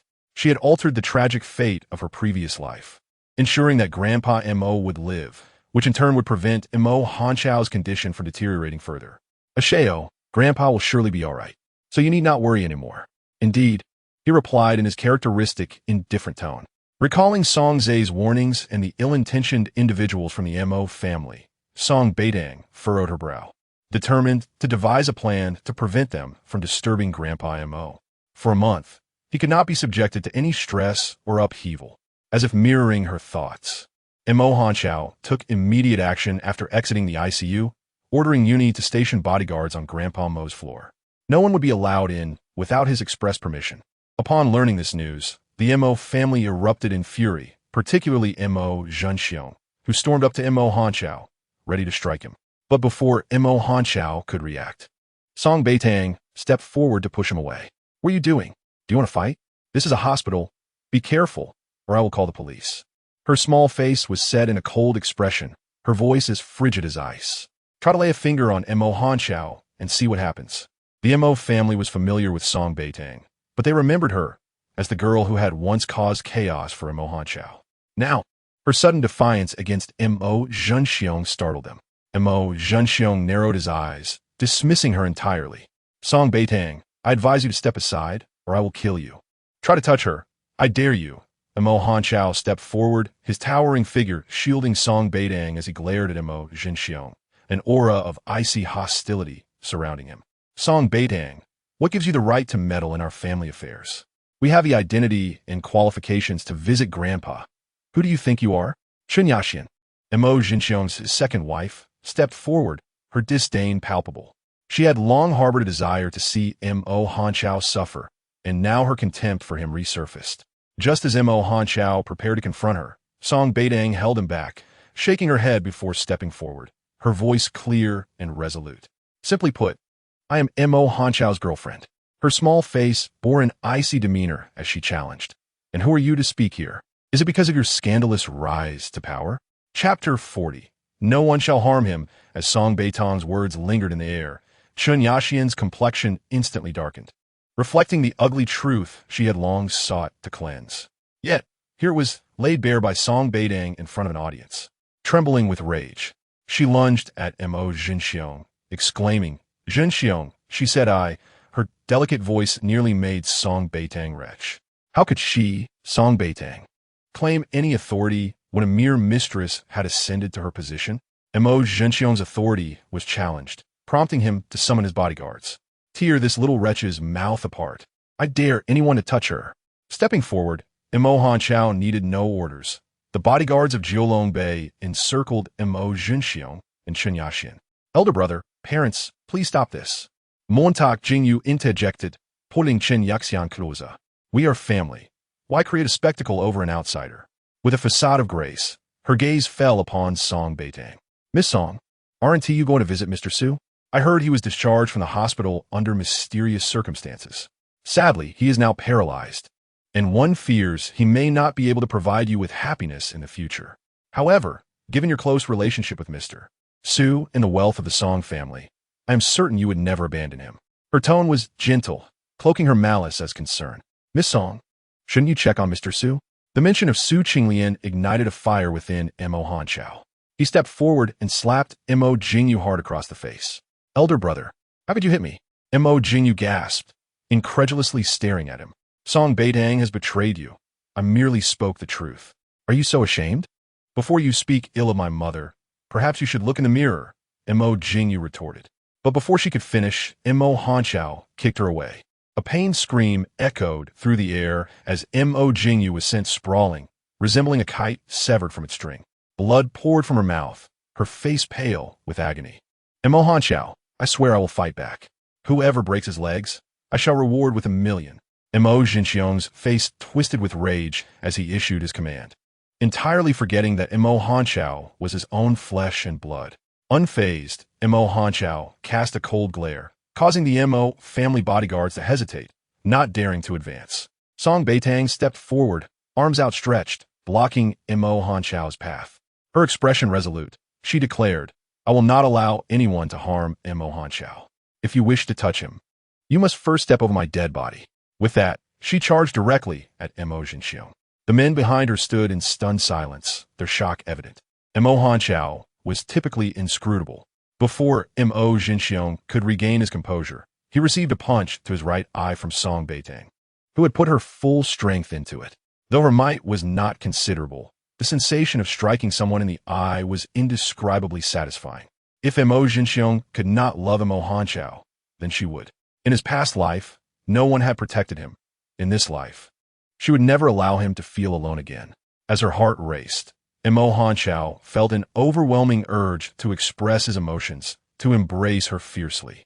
His little girl had returned, the one who had always shielded him. You are unworthy of being a father. I will end you. As she cried out, she continued to strike at Mo Jinxiong's face, consumed by the thought that his biological father would break Mo Hanchao's leg for the sake of a mistress's daughter. She could not let him suffer. She needed to show him that he was not alone, that he still had her. Vile wretch beast! Mo Jinxiong, stung by the pain, lashed out, but Song Beitang nimbly dodged his hand. You are unworthy of being a father. Gritting her teeth, her face flushed with anger, she repeated, You are unworthy. I will not allow you to harm Mo Hanchao. Stop your pretentiousness. You are the one who harmed him the most. Chun Yaxian spat, glaring daggers at Song Beitang. Do you think the Mo family is unaware of your sordid deeds? It is laughable. Chun Yaxian's words jolted Song Beitang back to reality. Indeed, she was the one who had hurt Mo Hanchao most deeply. Would her actions now be seen as insincere? Panic gripped her heart as she turned to Mo Hanchao. Anxiety etched on her face. His exquisite eyes locked onto hers, devoid of any impurities, resembling a bottomless abyss that threatened to consume her. Montak Hanchao, Mo Hanchao suddenly grasped her wrist, pulling her away. Uni, clean this up. Yes, young Master Hanqiao, came the response. The sounds of chaos erupted behind them. But Song Beitang dared not look back, aware that a brawl had ensued. Mo Hanqiao, don't say anything. His voice was low and husky, laced with an undeniable authority. Soon, she found herself in the car, and without a word, he cupped her face and kissed her fiercely, as if he yearned to consume her entirely. Montak Hanqiao, she gasped, but he overwhelmed her with his fervent kiss. The temperature within the car soared. His heat felt like a blaze, nearly suffocating her. Yet his kiss was akin to the most refreshing rain, dousing the flames that threatened to engulf her. After what felt like an eternity, he held her close, both of them breathless. A single word from her could send him to hell or elevate him to paradise. Mo Hanqiao, I'm sorry. He rested his forehead against hers. Did I frighten you? She shook her head. No. No matter how he changed, he would never scare her. Do not concern yourself with Mo Jinxiong and Chen Yaxian. Please. They are not worth it, she replied cautiously. Indeed, they are not worth it. You are. Embracing her tightly, Mo Hanqiao murmured, do not act recklessly again. No one can harm me. Mo Hanqiao, I don't like Su Qinglian. Her voice was subdued, dreading that Mo Jinyo's words might upset him again. His response was deep and resonant. Chapter 41. I will not give her a chance to regret inside the car. An unprecedented silence enveloped them as Mo Hanqiao held her tightly, their hearts beating in sync. Heaven knows, after Song Beitang had rushed to him and spoken those words, it was as if he had gone deaf. He heard nothing of what Mo Jinxiong's family had said. All that resonated in his ears were her declarations. I am Mo Hanqiao's girlfriend. I am Mo Hanqiao's girlfriend. His little girl had finally ceased to resist him, no longer longing to escape. I will not give you a chance to regret it. His voice was deep and commanding, laced with an unmistakable authority. If you regret it, it will be too late. I do not regret it. Song Beitang wrapped her arms around his waist, burying her head in his chest, listening to the powerful rhythm of his heartbeat, feeling truly alive for the first time. In that nightmarish past life, she had regretted not cherishing him while he was still alive. Mo Hanqiao, I mean it. I will not allow anyone to bully you again. Song Beitang looked up at him earnestly, determined to grow stronger and to prevent the tragic events of her past life from recurring. Most importantly, she aimed to uncover the hidden enemy behind Mo Hanqiao. In her previous life, she had been oblivious, wholly devoted to the scoundrel Su Qinglian. Even though there had been signs foretelling the calamities that would befall the Song family, orchestrated by that concealed adversary. Thus, aside from rescuing Grandpa Mo, safeguarding the Song family, and resisting the Mo clan, she was resolute in identifying that hidden foe. However, these thoughts were not something she could share with Mo Hanqiao just yet. Having been reborn, she feared that revealing such secrets would lead others to deem her mad, or worse, subject her to experimentation. Xiao, what are your plans regarding the Mo family? They are but a troop of clowns, unworthy of concern, Mo Hanqiao replied, his deep-set eyes fixed intently on Song Beitang, as if he could never tire of her presence. His fingers gently caressed her delicate face. Are you not afraid? Song Beitang paused, then realized what he meant. A smile graced her lips. I'm not afraid. What is there to fear from the Mo clan? Moreover, Xiao would never allow me to come to harm. Indeed, Mo Hanqiao was her source of strength. Yet, Song Beitang was not reckless. She would protect herself and avoid injury. Xiao, have you noticed that one of the Mo clan members is missing? Recalling the scene, she realized that Mo Jinxiong and Chen Yaxian's son, Chen Yin, were absent. Let them be. Mo Hanjiao's mind was consumed by thoughts of his little girl. He embraced her, unable to resist planting another kiss on her lips. Her lips, beautifully shaped and adorned with a tiny pearl-like spot, were tinted a soft pink, reminiscent of delicate lipstick, exuding an incredibly sweet fragrance. Once he had tasted them, he found himself utterly captivated. Xiao, I still worry about Grandpa Mo. Mo Hanjiao desired to kiss her again. But Song Beitang quickly covered his mouth with her hand. Let us return to guard Grandpa Mo, shall we? His handsome brow furrowed, clearly displeased at being denied the kiss. Song Beitang couldn't help but smile, leaning in to peck the corner of his mouth. Be good. There will be plenty of time ahead. We must not give the Mo clan any leverage to gossip. Mo Hanjiao scoffed, indifferent to what the Mo clan might say, yet it was evident that Song Beitang cared.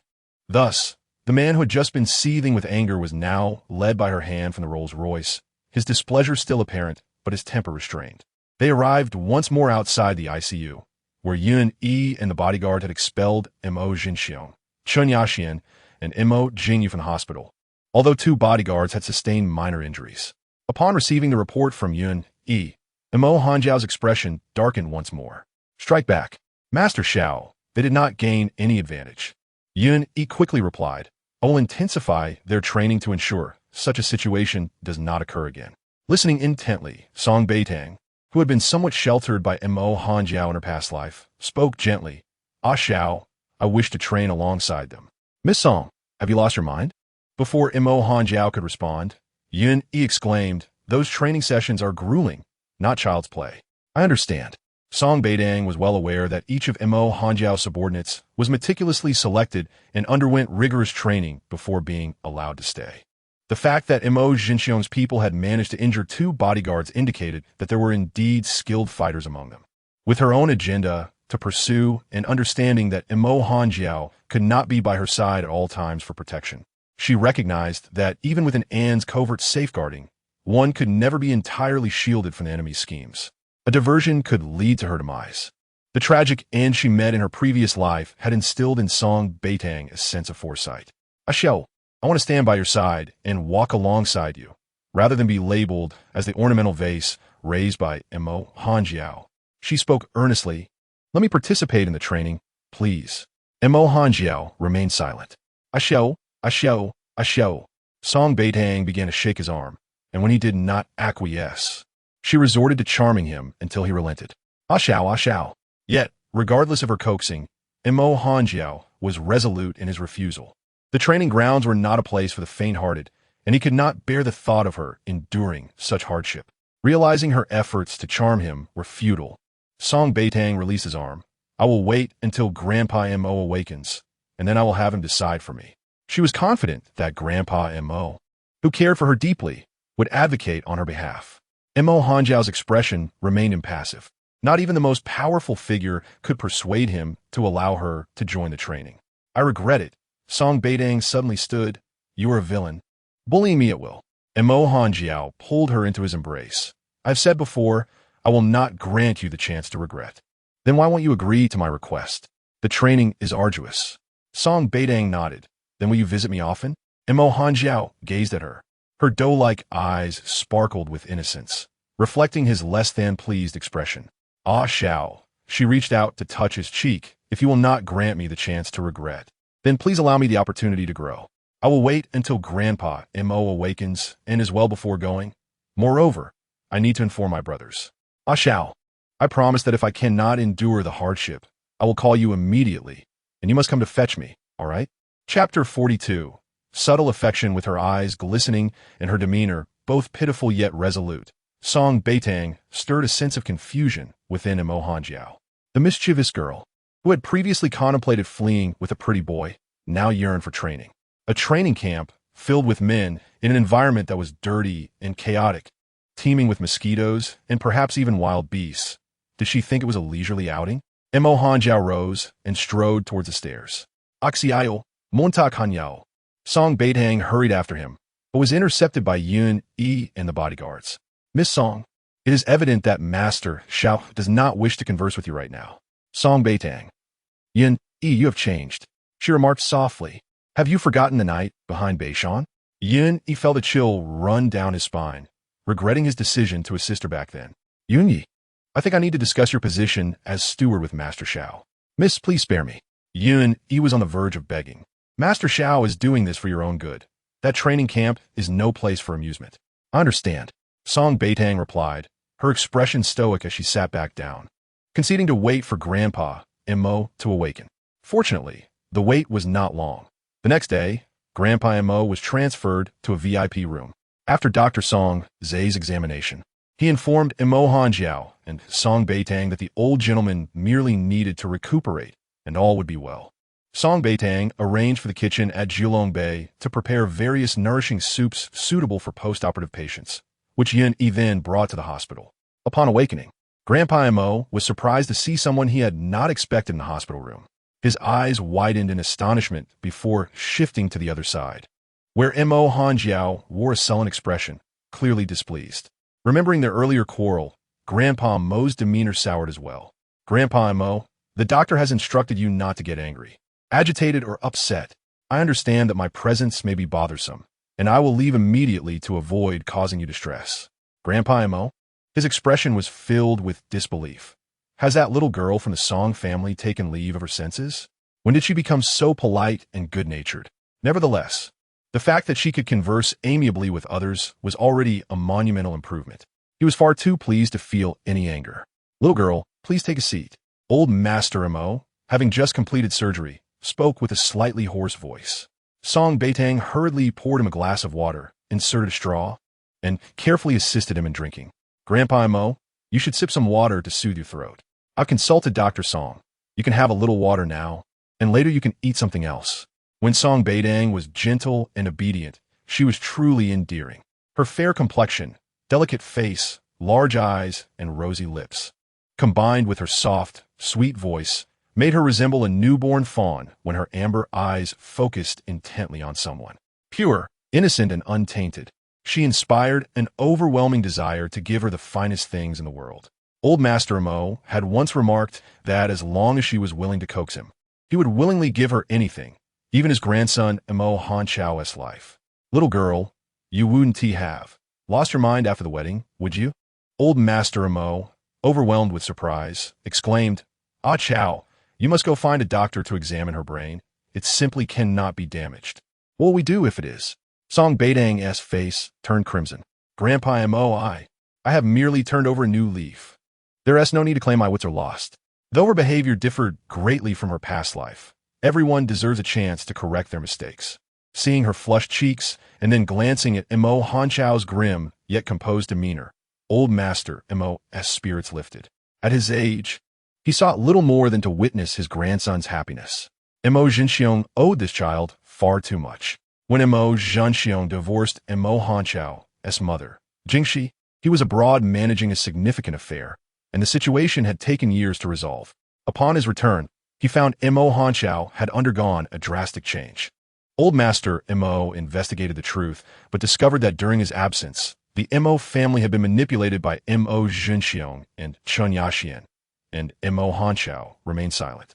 Despite his efforts, he could never gather sufficient evidence, and the matter ultimately faded away. Later, when he sought medical help for Mo Hanchao, all the doctors were driven away by his grandson's wild behavior. On one occasion, it nearly cost a life. Still, Old Master Mo refused to give up, until Mo Hanchao brought Song Beitang before him and humbly expressed his desire to marry her. However, Song Beitang was quite uncooperative, crying and throwing a tantrum, scratching and kicking at Mo Hanchao, but despite his usually tempestuous temperament, allowed her to vent her frustrations in silence. In that moment, Old Master Mo knew the one who could heal Mo Hanchao had arrived. Thus, for the sake of his grandson, Old Master Mo treated Song Beitang with utmost kindness, regarding her as his own granddaughter. Despite her many misdeeds, as long as she remained by Mo Hanchao's side, he would forgive her transgressions. Seeing her obedient demeanor now filled him with immense satisfaction, making their recent quarrel in the hospital worthwhile. You little girl, knowing Grandpa Mo has a heart condition, you still had a quarrel with Ah Chow and tried to elope? Just wait until I get my hands on you. Old Master Mo pretended to scold her. Song Beitang obediently offered her head, but the next moment, he affectionately stroked her hair. You little rascal, you always manage to vex me. Yes, it's Tang's fault. I will change, she replied, her eyes reddening, grateful to see Old Master Mo alive and well. If you could worry me less and vex Ah Chow less, I might live a long life. Though Old Master Mo feigned annoyance, his affection for Song Beitang was evident. I don't want to see you, Ah Chow. Hurry and take her away. Just looking at her irritates me. Mo Hanchao stood up, approached, and gently lifted Song Beitang, nodding slightly to Old Master Mo before carrying her out of the hospital room. Grandpa Mo, I'll visit you later, Song Beitang added, turning her head. Old Master Mo waved his hand. Having just awakened, he could not speak too much and felt a bit out of breath. Old Master, if you wish for Miss Song to rest, why not say so clearly? That girl has committed so many wrongs. I want to forgive her all at once. Old Master Mo haughtily declared. But Old Master, aren't you secretly doting on Miss Song? As the conversation continued in the hospital room, Mo Hanchao had already taken Song Beitang far away. With old master Mo safely awake, the immense weight lifted from both their hearts, giving rise to thoughts of other matters. Having kept vigil at the hospital all night, Song Beitang bore heavy dark circles under her eyes. Understanding old master Mo's intentions, Mo Hanchao wasted no time in bringing her home. The black Rolls-Royce sped back to Jilongbei. Song Beitang, preoccupied with thoughts of school and her family, resisted the urge to rest, but Mo Hanchao effortlessly hoisted her over his shoulder and deposited her into the master bedroom. "I can't sleep," she protested. In response, he offered her a gaze so deep it sent chills down her spine. Song Beitang, feeling intimidated, quickly pulled the covers over her head. Mo Hanchao shot her a penetrating look before exiting the master bedroom. "Uni, keep an eye on Miss Song." "Yes, young master." Mo Hanchao had to return to the hospital to watch over old master Mo, as none of the Mo family members were particularly peaceful. However, as soon as his car left Jilongbei, Song Beitang emerged from the master bedroom, wearing pink fuzzy slippers, looking at Uni with a pitiful expression. "Where is Ah Chao?" "Miss Song, why aren't you sleeping?" "I want to find Ah Chao." Uni found it strange. Ever since Miss Song returned from her wedding escape, she had transformed into a different person, even becoming clingy towards young master. However, this was a positive development. Still, young master had his own matters to attend to and couldn't be with her all the time. "Young master has gone out. Then I will go find him," she stated, heading downstairs. Though she felt tired, the moment Mo Hanchao left the bedroom, sleep eluded her. With her eyes closed, all she could envision was the scene of him poisoned and engulfed in flames. The more she thought about it, the more terrified she became. Only when he was by her side could she feel at ease. "Miss Song, please don't do this," Uni implored as she continued toward the exit. With no other option, Uni called Mo Hanchao, who arrived within 3 minutes. Song Beitang rushed into his embrace, inhaling the familiar scent of him. "Ah Chao, will you sleep with me?" Having stayed up late with her the previous night, Mo Hanchao was not immune to fatigue. His health was already precarious, and he needed to begin his regimen starting that day. Cradled in her arms, his heart softened profoundly, yet his features remained stoic. Wordlessly, he carried her back to the master bedroom, laying her down on a large bed and covering them both with the blanket. "Ah Chao," she murmured against his shoulder, finally feeling secure. "Grandpa will surely recover, right?" With Song Zai's exceptional medical skills, everyone he operates on has a perfect record. Grandpa will be fine. "Sleep now." Mo Hanchao gently covered her eyes. "If you continue to chatter, I might just devour you."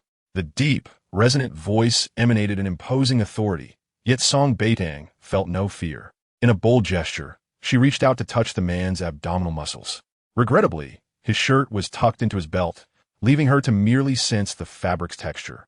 However, that single touch elicited an immediate, sharp intake of breath from the man.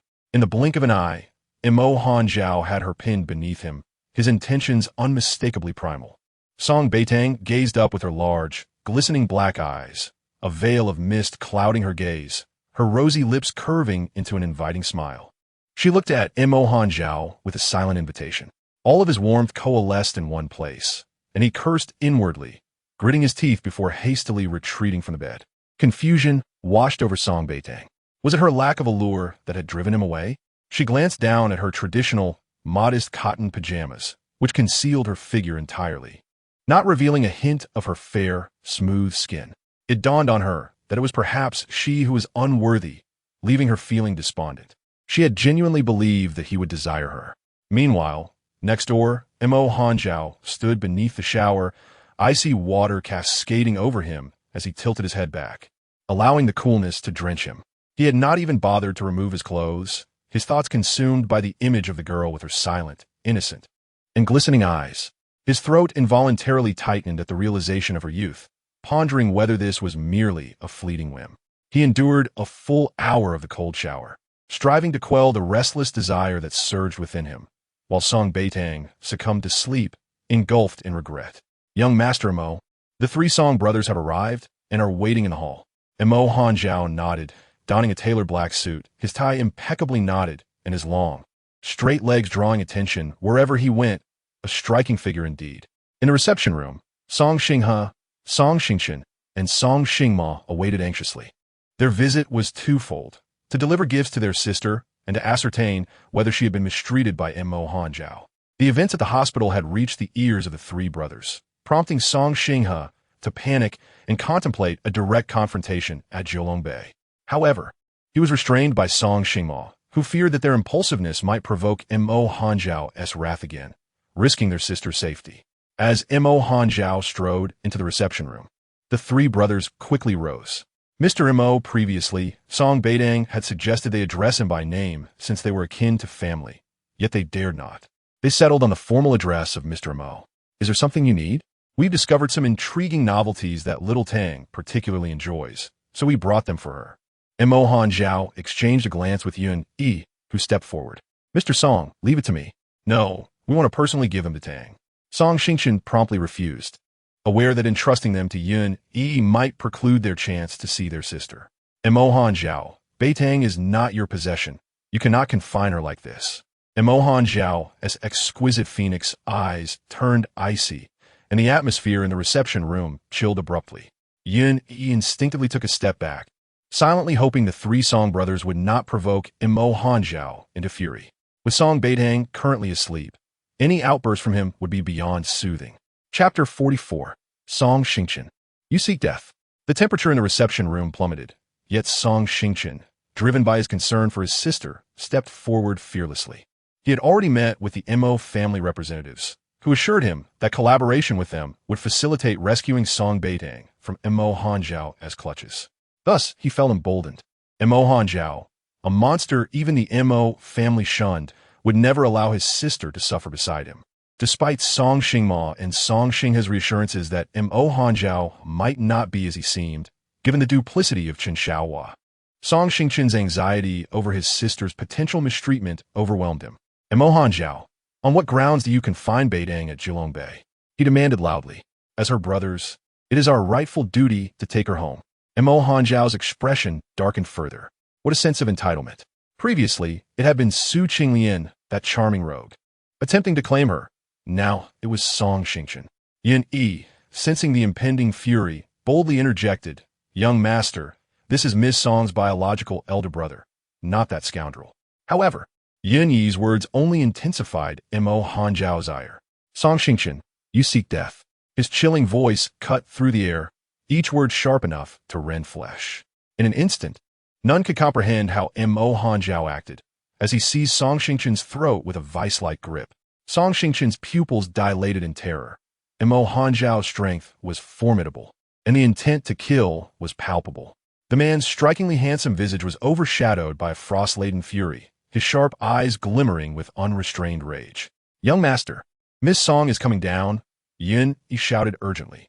Mo Hanjiao hesitated momentarily, allowing Song Xinghe and Song Xingmo to forcefully push him aside.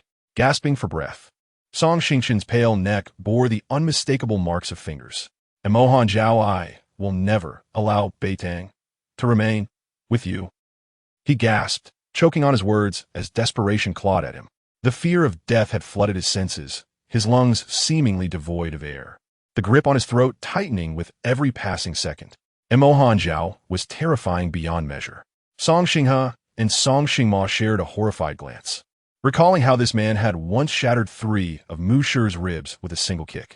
The thought of their sister being in such perilous proximity to him sent chills down their spines. Seeking death, Mo Hanjiao's gaze darkened anew as he prepared to strike at the Song brothers. Suddenly, a delicate, fragile pair of hands encircled his waist. Alziem, why didn't you come to bed with me? Mo Hanjiao froze, his fist poised to strike, suspended in midair. Song Beitang clung to him, her voice soft and sweet. Asya, you promised to stay with me. Why did you leave alone? Desperately, she held on to him, fearing that if she loosened her grip, he would unleash his wrath upon her brother again. Yun Yi exhaled in relief, signaling a thumbs up to the timid Asyang nearby. Thankfully, Asyang had successfully brought Miss Song down in time. The potential aftermath of the confrontation was unfathomable. Mo Hanjiao's fury dissipated under Song Beitang's gentle words, and without uttering a single word, he turned and enveloped her in his arms. His actions conveyed a clear message to the Song brothers. She belonged to him, and no one, be it Su Qinglian or her own brothers, could take her away. Eldest brother, second brother, third brother, when did you arrive? Song Beitang feigned surprise. her eyes widening. Why didn't you call me before coming? Xiao Tang, he, cough, cough, cough. As Song Xingchen began to speak, a sharp pain surged through his throat. Second brother, have you bullied a Xiao? Song Beitang suddenly grew serious. I've mentioned it several times. You cannot take advantage of being my brother to mistreat a Xiao. Song Xingchen was taken aback. Xiao Tang, you have elder brother and third brother. Why didn't you stop second brother from bullying a Xiao? Song Beitang's small face was stern as she obediently allowed Mo Hanxiao to hold her. She sensed the intense gaze above her, and she blinked at her three brothers, signaling that now was not the time to oppose Mo Hanxiao. This man could lose control of his temper. Although Song Beitang did not understand why Mo Hanxiao struggled to manage his anger, she felt a pang of sympathy for him. Each time he erupted in rage, it took a toll on his health, as he had informed her. In her previous life, Song Beitang often provoked Mo Hanxiao into furious outbursts, yet he never laid a finger on her. However, after venting his anger, he would always vanish for a while, returning paler and thinner. In her past life, Song Beitang had shown no concern for him, even wishing for his demise. Her indifference had led to his deteriorating health, culminating in his tragic end amidst flames after consuming her poison. The thought of her former cold-heartedness twisted her heart with pain. Now, she vowed not to let similar events transpire again. Elder brother, second brother, third brother, you do not heed my words at all. I do not wish to see you now. You should return. Song Beitang knew her words would sadden her brothers. But second brother was evidently injured and needed to go to the hospital. She blinked at the three of them repeatedly, nearly causing her eyes to cramp. Finally, Song Xingma stood up. Sister, we will visit you another day. You need not come to see me. I will go home to see you, Song Beitang replied. If you do come, remember to call me first. All right, we understand. Song Xinghe assisted Song Xingchen to his feet. They did not want to burden their sister, especially since Mo Hanxiao's wrath was truly terrifying. Once the three brothers of the Song family departed, Mo Hanxiao remained still, holding Song Beitang in his arms. For the first time, she defended him without inquiring about the reason. Chapter 45. The disappearance of Chun Xiaohua. Song Beitang continued to let Mo Hanxiao embrace her until his body relaxed and the tension faded. Only then did she lift her gaze to him. Xiao, shall we go upstairs? All right. Mo Hanxiao allowed her to take his hand as they returned to the master bedroom, where the windows had been unsealed and a large glass door opened onto the balcony. Yunyi's efficiency always pleased him. Xiao, let me see your hand. Song Beitang pushed Mo Hanxiao to sit on the bed, cradling his large hand in hers, carefully prying open his fingers. It was this very hand that had gripped Song Xingchen's neck. Mo Hanxiao's gaze locked onto the little girl, his expression calm. Yet his heart was uneasy. He was apprehensive that she might question him about almost harming Song Xingchen, her own brother. Xiao, your fingers are red. Song Beitang looked up at him. You must take care of yourself and avoid injury. Otherwise, it pains me. Before he could react, she gently blew on his palm several times. Mo Hanxiao felt a tingling sensation in his hand, as if the places she blew upon were igniting small flames, causing discomfort in his chest. Xiao, I wish to sleep for a while longer. Will you stay with me? I had nightmares while you were gone. Mo Hanxiao stared at her, his hoarse voice responding, all right. They lay back on the bed, and Song Beitang nestled into his embrace. You mustn't run away again, otherwise I will truly be angry, and the consequences will be severe. Understood. Mo Hanxiao held her tightly, his heart racing. Thump, thump. Song Beitang listened to his heartbeat, feeling secure as she closed her eyes. As for second brother, elder brother, and third brother would likely take him to the hospital, so she need not worry about him. Mo Hanxiao inhaled the delicate fragrance of the woman in his arms, feeling her warmth, an occurrence that had once seemed impossible. It seemed that his little girl had truly returned.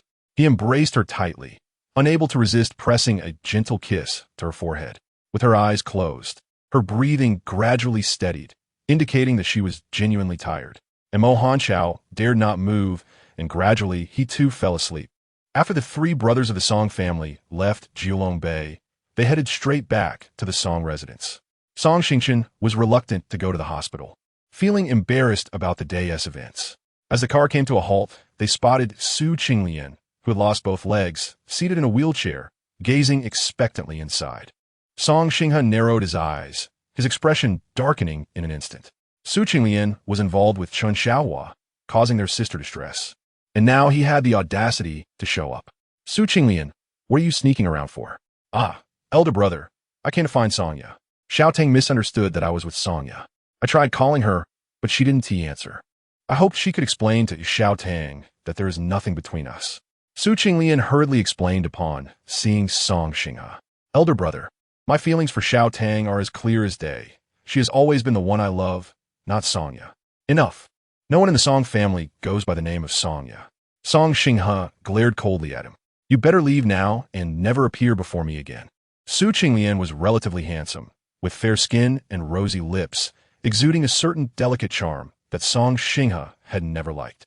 However, since his sister was fond of him, they had no choice but to endure. Brother, I fear for Songya, no Chen Xiaohua. Upon meeting Song Xinghe's icy gaze, Su Qinglian hastily changed his words. Elder brother, regardless of the circumstances, you have cared for Chen Xiaohua for so many years. She has accompanied Xiaotang while growing up. Even if she were a dog that went missing, the owner would still be anxious to find her.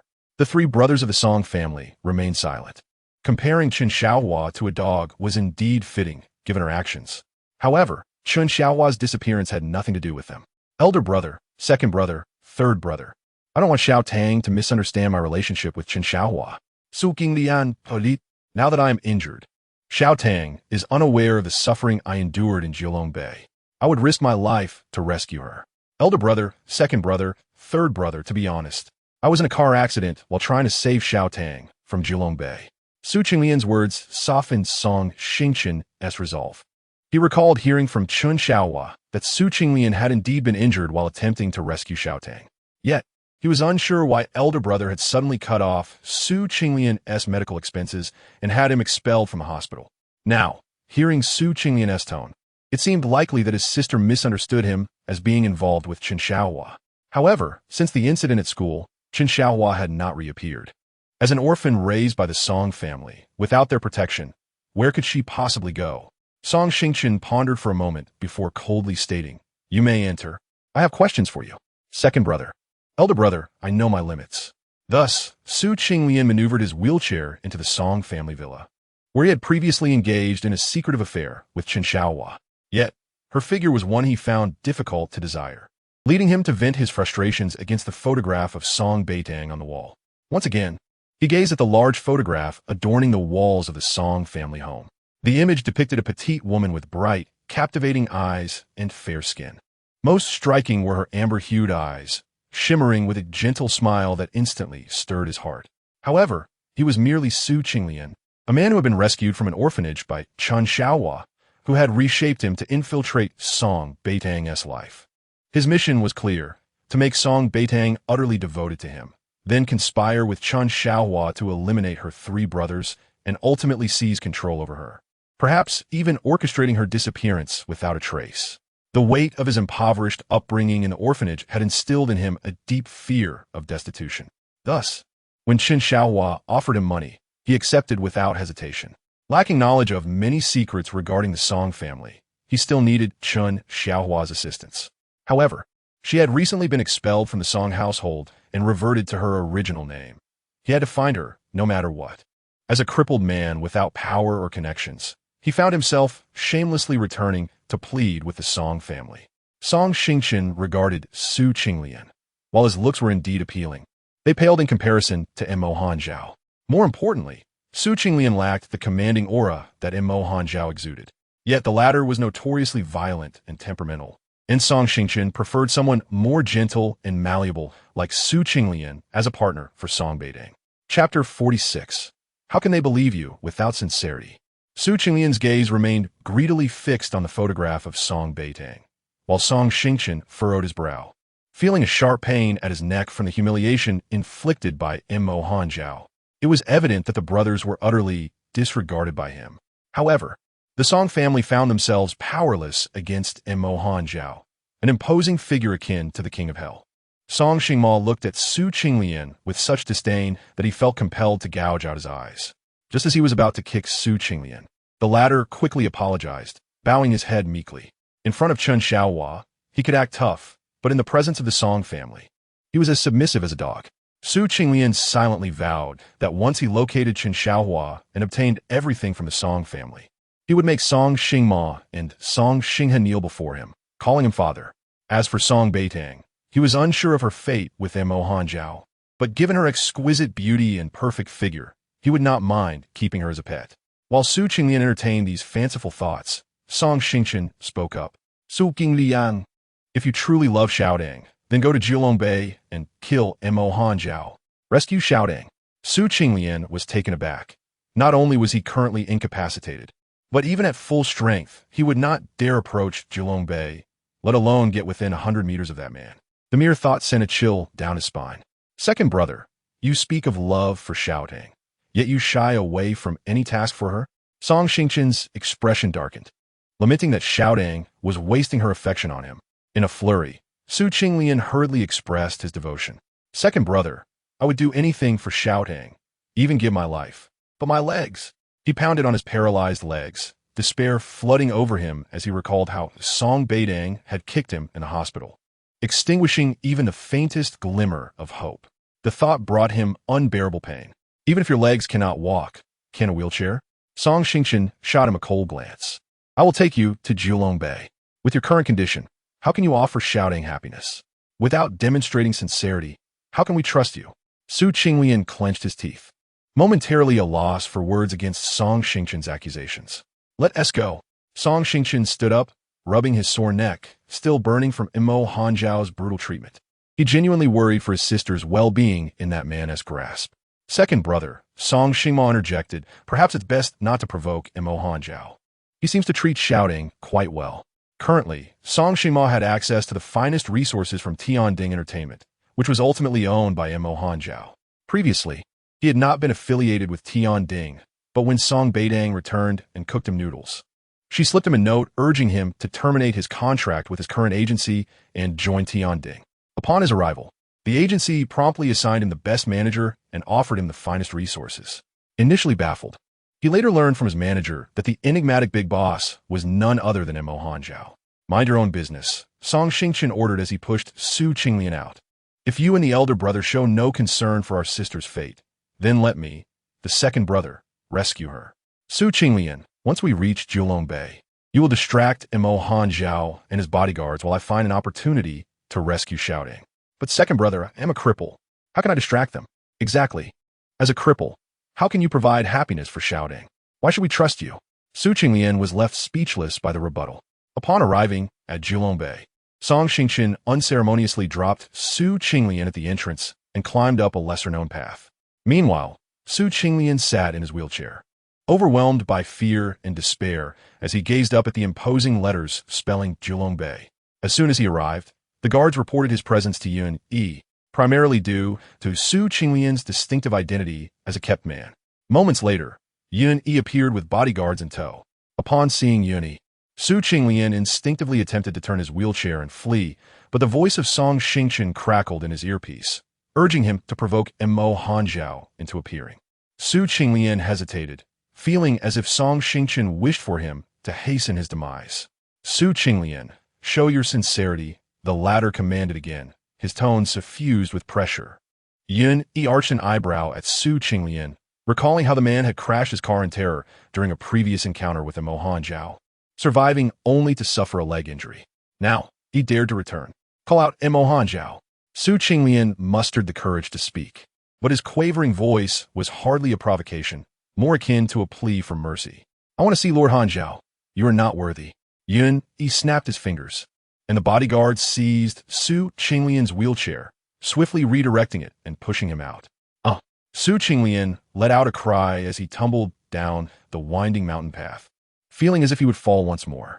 Hearing his pain screams, Song Xingchen's frown deepened. It was apparent that regardless of his condition, Su Qinglian was useless. Yun Yi glanced at a nearby car, recognizing it as belonging to the Song family. He wondered what their intentions were. Su Qinglian tumbled over the guardrail, rolling several times before finally coming to a stop, his body aching and unable to emit a sound. Is that him? Su Qinglian looked up to see a blurred figure approaching, stout and nodding before people came to lift him onto a stretcher, swiftly loading him into an ambulance.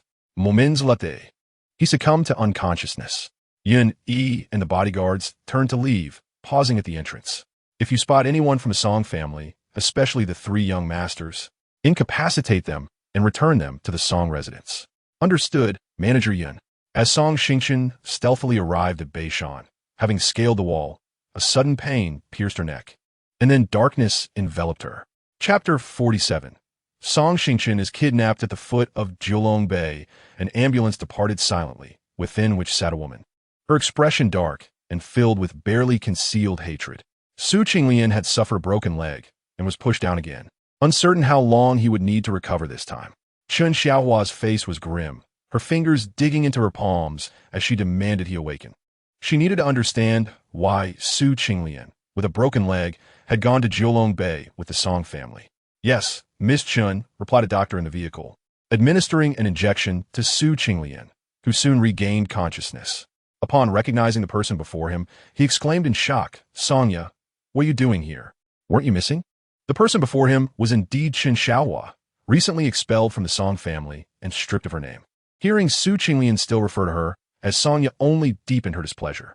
"I'm no longer Songya. Do not call me that again. Tell me, what were you doing at Jiulong Bay?" "It was Song Xingchen who forced me to provoke Mo Hanzhao to prove my love for Song Beitang by killing him. Xiaohua, I sought help from the Song family to find you, but had to deal with them. Now look at me. Please don't abandon me." Su Qinglian lamented, his tone both aggrieved and noble. "I did all this for you, for our future. I've been forced to associate with Song Beitang.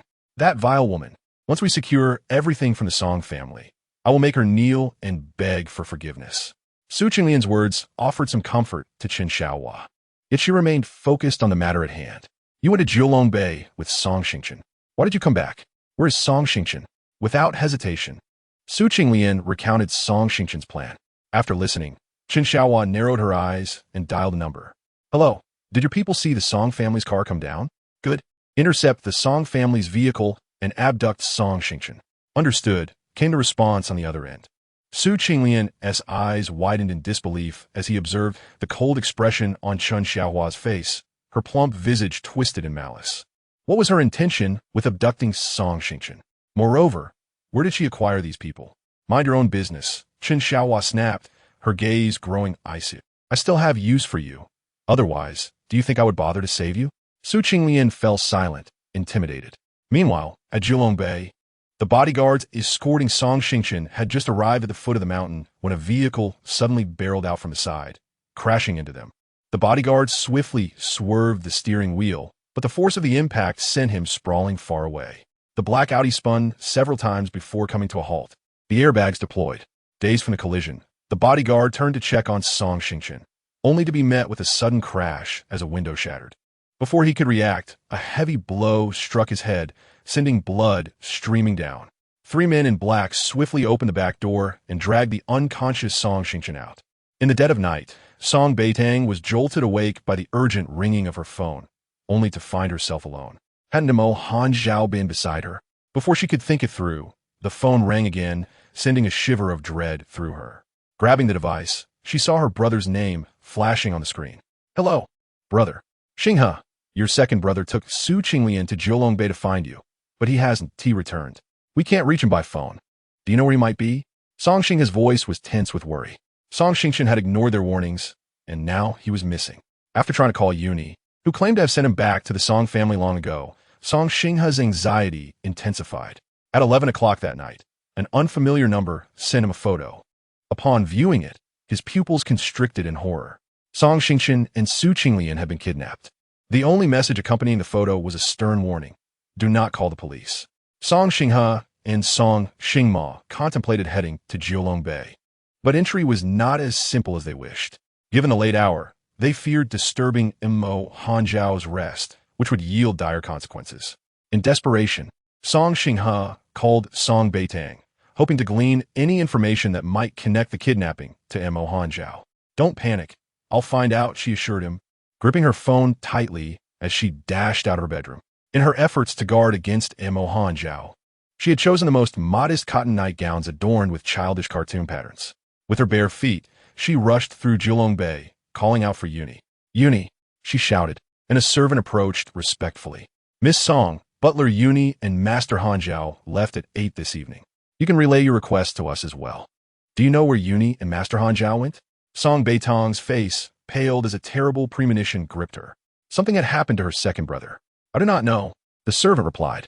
Unable to contain herself, she cried out to Song Xinghe, Brother, something has happened to Ergo. Tell me.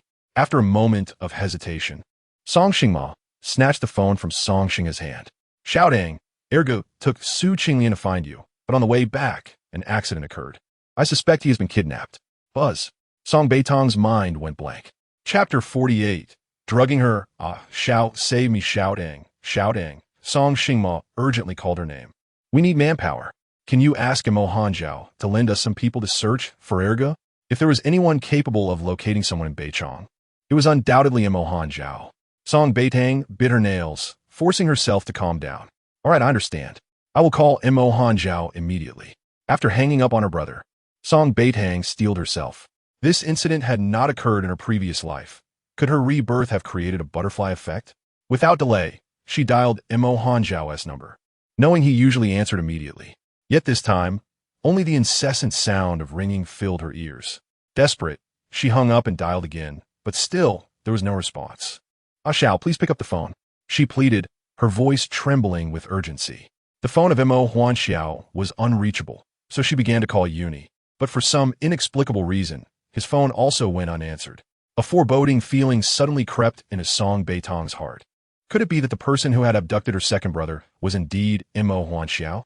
Yet, as soon as this thought arose, she resolutely dismissed it. Despite his irritable temperament, Imo Hanjiao had always acted with integrity. If he had indeed done it, he would never deny it, and if he hadn't, then it simply wasn't him. Forcing herself to remain calm, Song Beitang hurried back to her room, quickly changed her clothes, and was just about to dial Imo Hanjiao's number again when a message arrived. Do you wish to save Song Xingchen and Su Qinglian?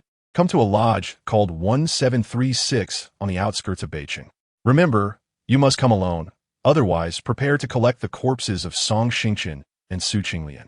As she stared at the unfamiliar number, a chill spread from her feet. She bit her lip hard and was about to return the call when another message came through. This time, it was a photograph. Song Xingchen, bound by ropes, was hanging from a steep cliff, the bottom obscured by a dark abyss. Song Beitang's pupils dilated in shock, and her fingers, gripping the phone, turned white from the force of her grip, trembling with intensity. On the outskirts of Beitang, at the 1736 lodge, Song Beitang arrived alone in a black Hummer she had taken from Imo Hanjiao's garage at Jiulongbei. Imo Hanjiao had never guarded against her. She was aware of where he kept everything. Exiting the vehicle, she looked up at the small lodge, its sign swaying precariously, the dim glow of two lights flickering at the entrance. As the night wind blew, a mournful sound echoed through the alley, reminiscent of a chilling atmosphere from horror film. However, having faced death once, Song Beitang was unafraid of ghosts. Instead, she believed that the most terrifying aspect of this world was the human heart. Holding her phone, she felt as if she was being watched. And another message arrived. Push the door and step inside.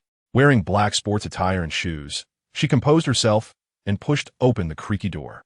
Inside, the gloomy red lights illuminated the dust swirling around, causing her discomfort. Neither in her past life nor the present had Imo Hanjiao or her three brothers ever subjected her to such a filthy and chaotic environment. Yet, for the sake of her brother, she ventured forth alone. As she entered the lodge, another message pinged. Go upstairs. Following the dim red light, she ascended the creaking staircase step by step. Upon reaching the second floor, her vision brightened considerably.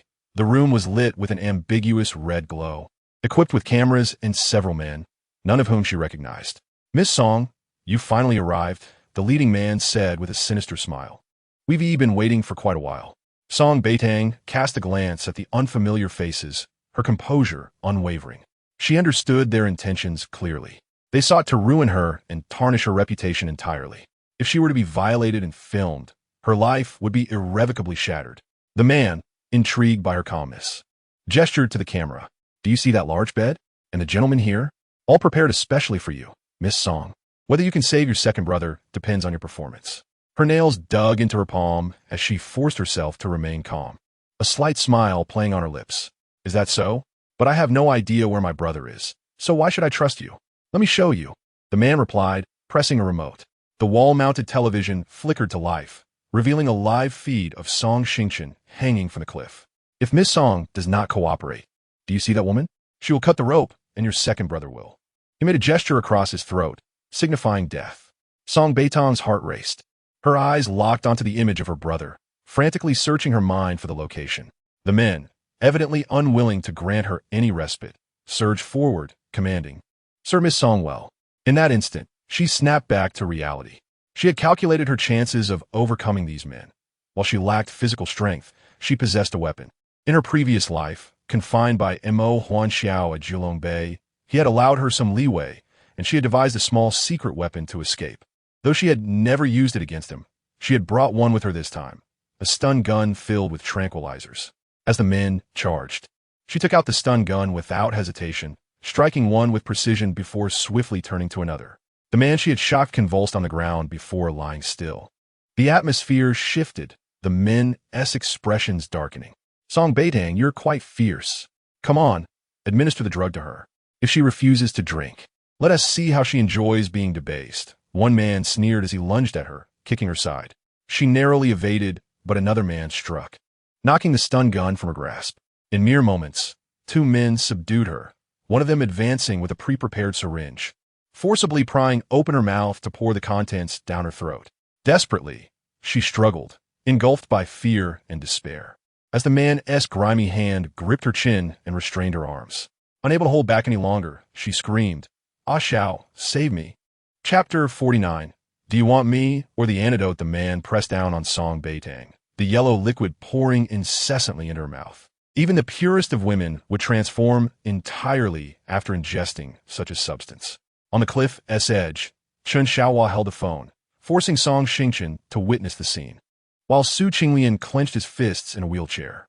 "Chen Xiaohua, if you dare to harm my sister, I will haunt you even in death," Song Xingchen roared, his voice echoing in the vastness of the cliff, the pain tearing at him as he writhed, wishing to obliterate Chen Xiaohua's face. What sins had their family committed to bring such a demon into their lives? Shen Xiahua Lauga Hotheaded. Take back my name? It matters not. From now on, Song Beitang will no longer be the pure Song family's young lady, while I, Chen Xiahua, will reclaim what is rightfully mine. Songya, Songya. She cherished that name so dearly. How could the Song family simply reclaim it at will? If it weren't for your cruelty, I would never have found myself in this predicament. It's all Song Beitang's fault. She forced me. You're insane. The Song family owes you nothing. We raised you, and that was our kindness. Yet you repay us with such malice towards my sister. Every action you took within the Song family is unforgivable. In that case, I have no qualms about utterly destroying Song Beitang, Chen Xiahua grinned. Just wait. You'll soon witness your sister's live performance. 1 against 5. How thrilling that will be. You dare. Song Xingchen struggled fiercely, his eyes burning with rage. Shouting. Through the phone, Song Beitang's heart-wrenching yet desperate cries echoed. Monta Kuangxiao. Xiao. In moments of despair, her thoughts were consumed solely by the figure of Mo Hanjiao. A sudden gust of wind swept through, and a shadowy figure, shrouded in the biting cold, rushed in, enveloping Song Beitang in a warm embrace before she could comprehend the unfolding events. Mo Hanjiao's narrow, phoenix-like eyes scanned the group of men, exuding an aura of chilling intensity. Holding Song Beitang close, he pivoted and delivered a swift kick to the groin of the man wielding a camera. The man let out a piercing scream, his fate sealed by that single blow. He had already summoned the bodyguards, yet Mo Hanjiao's voice, laced with venom, commanded, "You all retreat." "Yes, young master." He gestured for the bodyguards to withdraw, while Mo Hanjiao cradled the woman in his arms.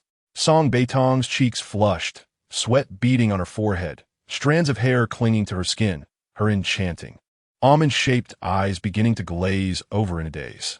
"A Hanjiao," she whimpered, calling his name repeatedly like a tender little kitten. The man's exquisite eyes narrowed slightly, a troubling crimson hue flickering within. He carried her, striding towards the men with purpose. On the ground lay the bottles of drugs they had used.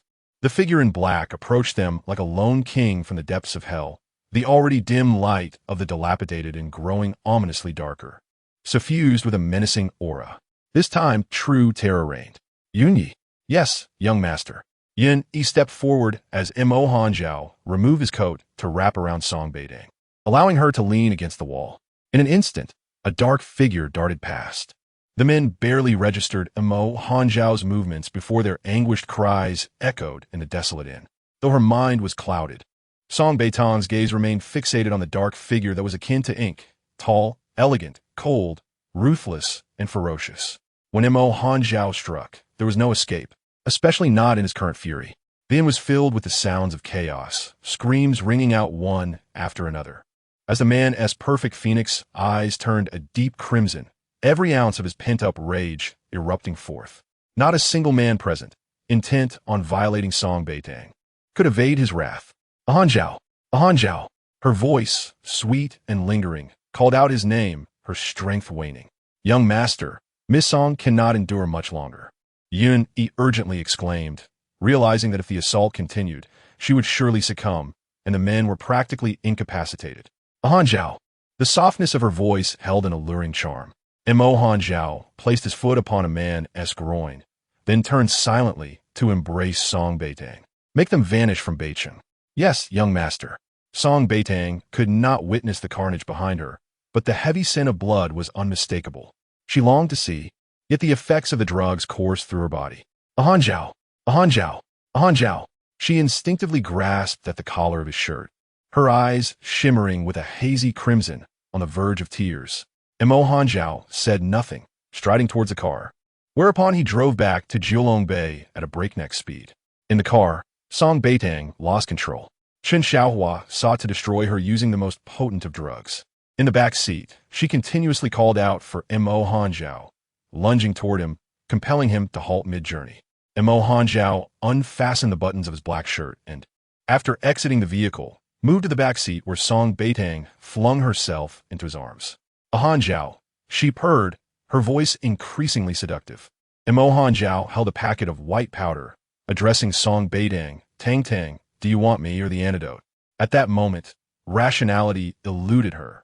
She pressed her cheek against his arm, desperately tugging at his clothing. Emo Hanjiao gritted his teeth, veins throbbing on his forehead. Song Beitang was not in her right mind, oblivious to her actions. We must first rescue Song Xingchen. Emo Hanjiao kissed her fervently several times before pouring the white powder into her mouth, but she resisted, pouting as she tried to kiss him. Unable to find another solution, he held the powder in his own mouth and fed it to her. For Emo Hanjiao, this was a profound torment. He even admired his own restraint, managing to uphold his principles despite the circumstances. After being administered the antidote, Song Beitang regained a fragment of her lucidity, and Emo Hanjiao pressed a kiss to her forehead. We must save your second brother first. Right, my second brother. As memories flooded back, tears streamed down her face. He would rather administer the antidote than claim her for himself. Chapter 50. A heart heavy with sorrow, the black Hummer swiftly approached the cliff's edge.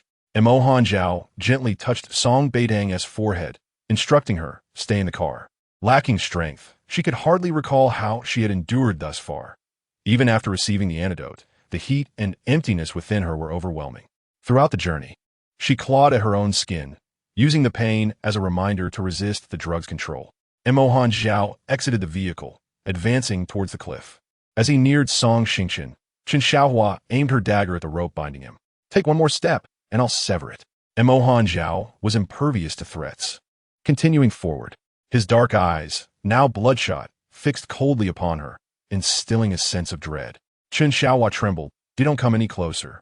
After her disappearance from school, the Mo family had found her, promising to help her seize the Song family's assets and eliminate Song Beitang. They had provided her with accomplices to enact her plans. However, her connection to the hotel had suddenly been severed, and now, Emo Hanjiao stood before her. Don't come closer, I will cut the rope. Chen Xiaohua shrieked, the facade of a true heiress crumbling in the face of danger. Against someone like Emo Hanjiao, she had no chance, his presence overwhelming her composure. The rear door opened, and Song Beitang tumbled out, wielding a small, exquisitely crafted dagger, capable of close-range attacks, a weapon sufficient to reach Chen Xiaohua. Gritting her teeth, she raised her arm and, with all her might, accurately struck Chen Xiaohua's wrist. The next moment, Emo Hanjiao lunged forward, kicking Chen Xiaohua away. Su Qinglian watched in horror, relieved that Chen Xiaohua was bound, affording him an excuse to distance himself. Mo Hanzhao quickly pulled Song Xingqian to safety, untying him. Little Tang, sister. Song Xingqian's heart shattered upon seeing Song Beitang lying on the cold, damp ground. Yet, after rescuing him, Mo Hanzhao offered no further glance, swiftly returning to Song Beitang's side to lift her into his arms. Hanzhao, my brother, take him to the car. Song Beitang was frail, having endured the drug's torment and the antidote's effects. The pain she had experienced was unimaginable to others, but she remained silent. Having endured the despair of a past life, such suffering was trivial in her eyes. What pained her was the thought of burdening her second brother once again. Chen Xiaohua had come for her, and Mo Hanzhao was reluctant to involve himself with Song Xingqian.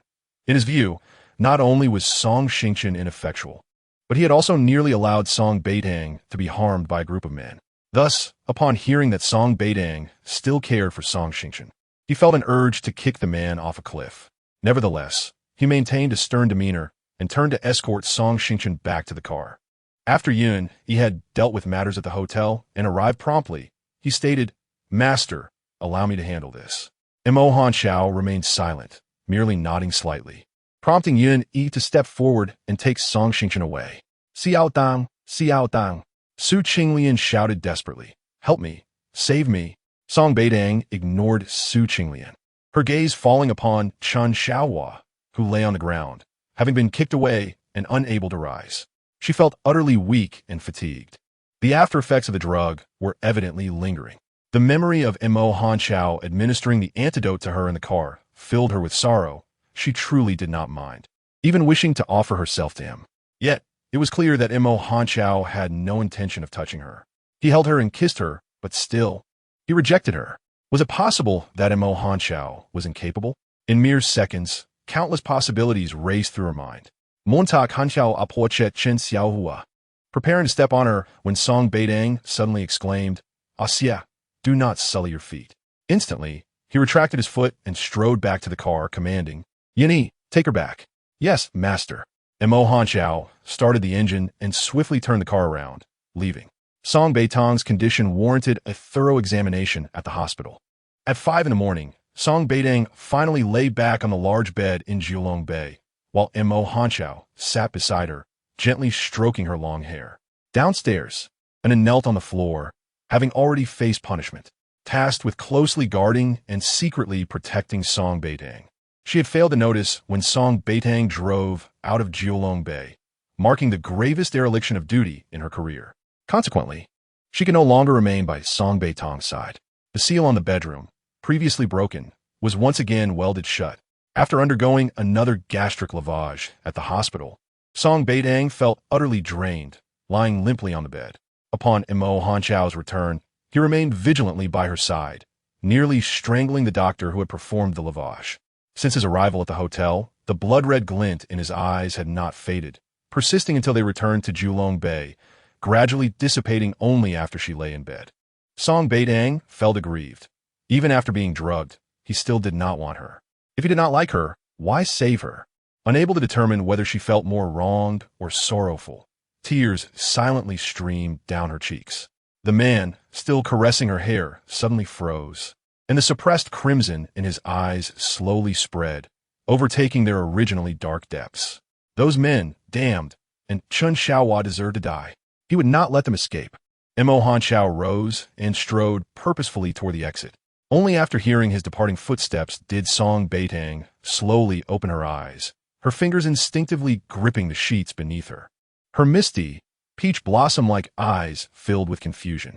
Meanwhile, Mo Hanzhao descended the stairs, not sparing a glance and then kneeling on the floor, heading straight for the dungeons of Jiulong Bay. Chen Xiaohua, Su Qinglian, and the men who should have vanished from the hotel were all brought to the dungeons. Chapter 51. He seemed very irritable. The dungeons of Jiulong Bay were dark, damp, and devoid of light. The man, clad entirely in black, with long legs encased in black trousers, emanated an aura of chilling dread with each step he took. The dungeon comprised 180 steps, symbolizing 18 levels of hell.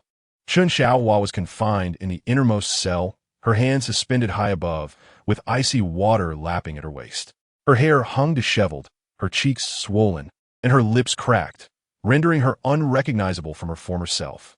As Mo Hanqiao reached the innermost cell, he snapped on a flashlight. The sudden beam illuminating Chun Xiaohua's face and causing her to widen her eyes in terror. No, don't come closer. She was genuinely frightened. On the brink of the cliff, Mo Hanqiao's kick had nearly sent her over.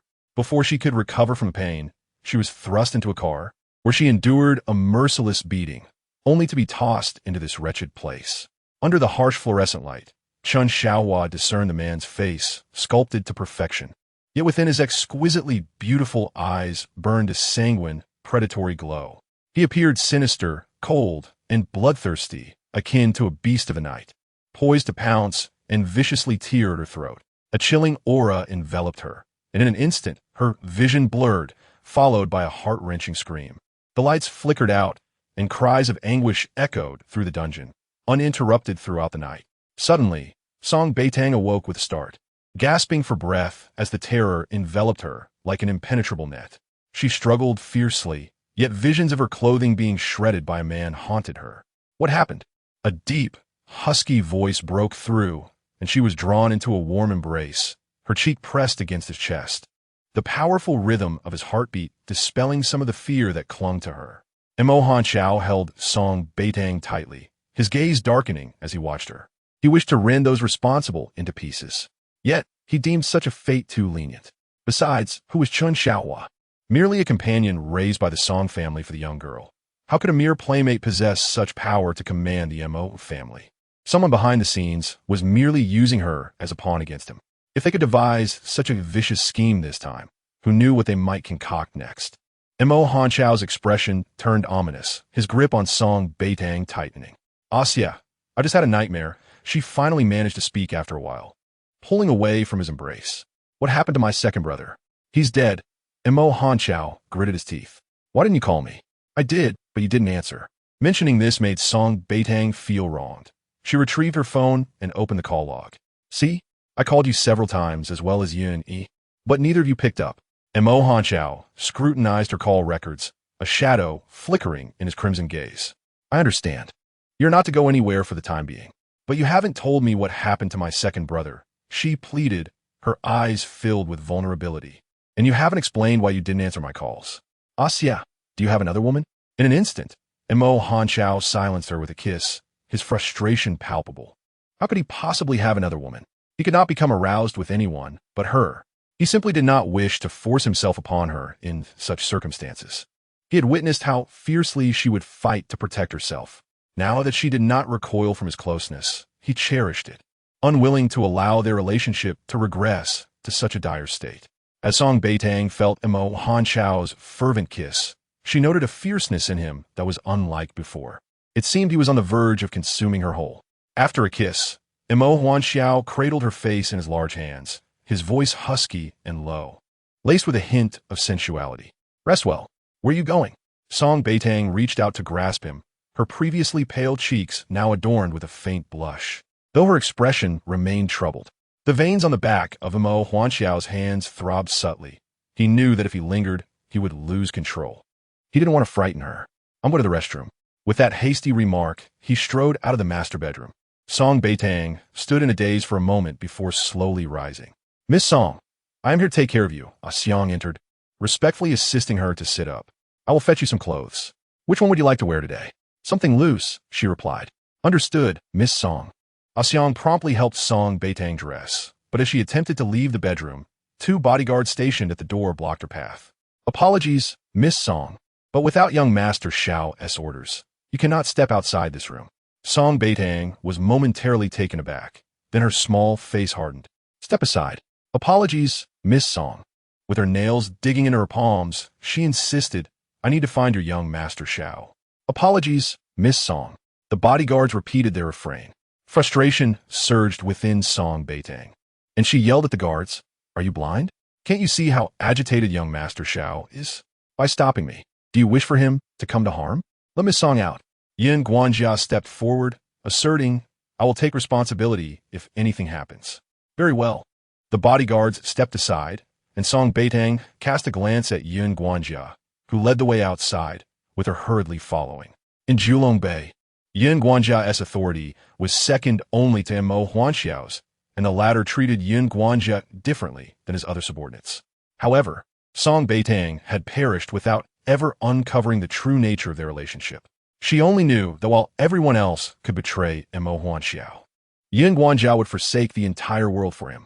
Throughout their journey, Yin Guanjia remained silent, as did Song Beitang. Soon, they arrived at the entrance of the dungeon. Miss Song, young Master Xiao is inside, but he would not wish for you to enter, nor do I. You won't hear anything from within, but I can allow you to listen for a moment. With that, Yin Guanjia opened the dungeon door. A chilling, eerie atmosphere enveloped them, accompanied by incessant wails of anguish. Miss Song, you are correct. Young Master Xiao is indeed quite volatile, yet he has been enduring it for your sake. Please, Mississippi Song Beitang stepped into the dungeon, and Yin Guanjia handed her a luminous pearl. The darkness within was palpable, and he had no intention of providing her with a flashlight. Utilizing the pearl's soft glow, she descended step by step, counting the steps internally. Upon reaching the 66th step, she began to discern the faint cries.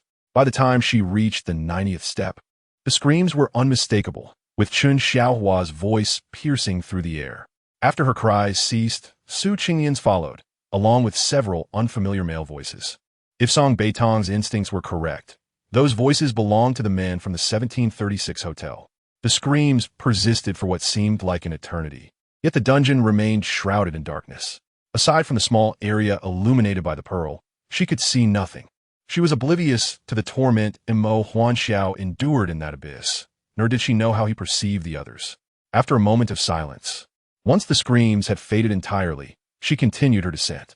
After completing 180 steps, she raised the pearl high and finally beheld Mo Huanxiao, reeking of blood. Dressed in black, he bore no visible stains, yet a strong scent of blood emanated from him. His handsome features appeared even more chiseled, his once ink-black eyes now glimmering with a terrifying crimson hue. He raised a hand to shield himself from the pearl's soft light, closing his eyes, aware that he still maintained an impeccable appearance. He disliked making contact with others' bodies when he acted, yet that did not alter the inherent brutality within him.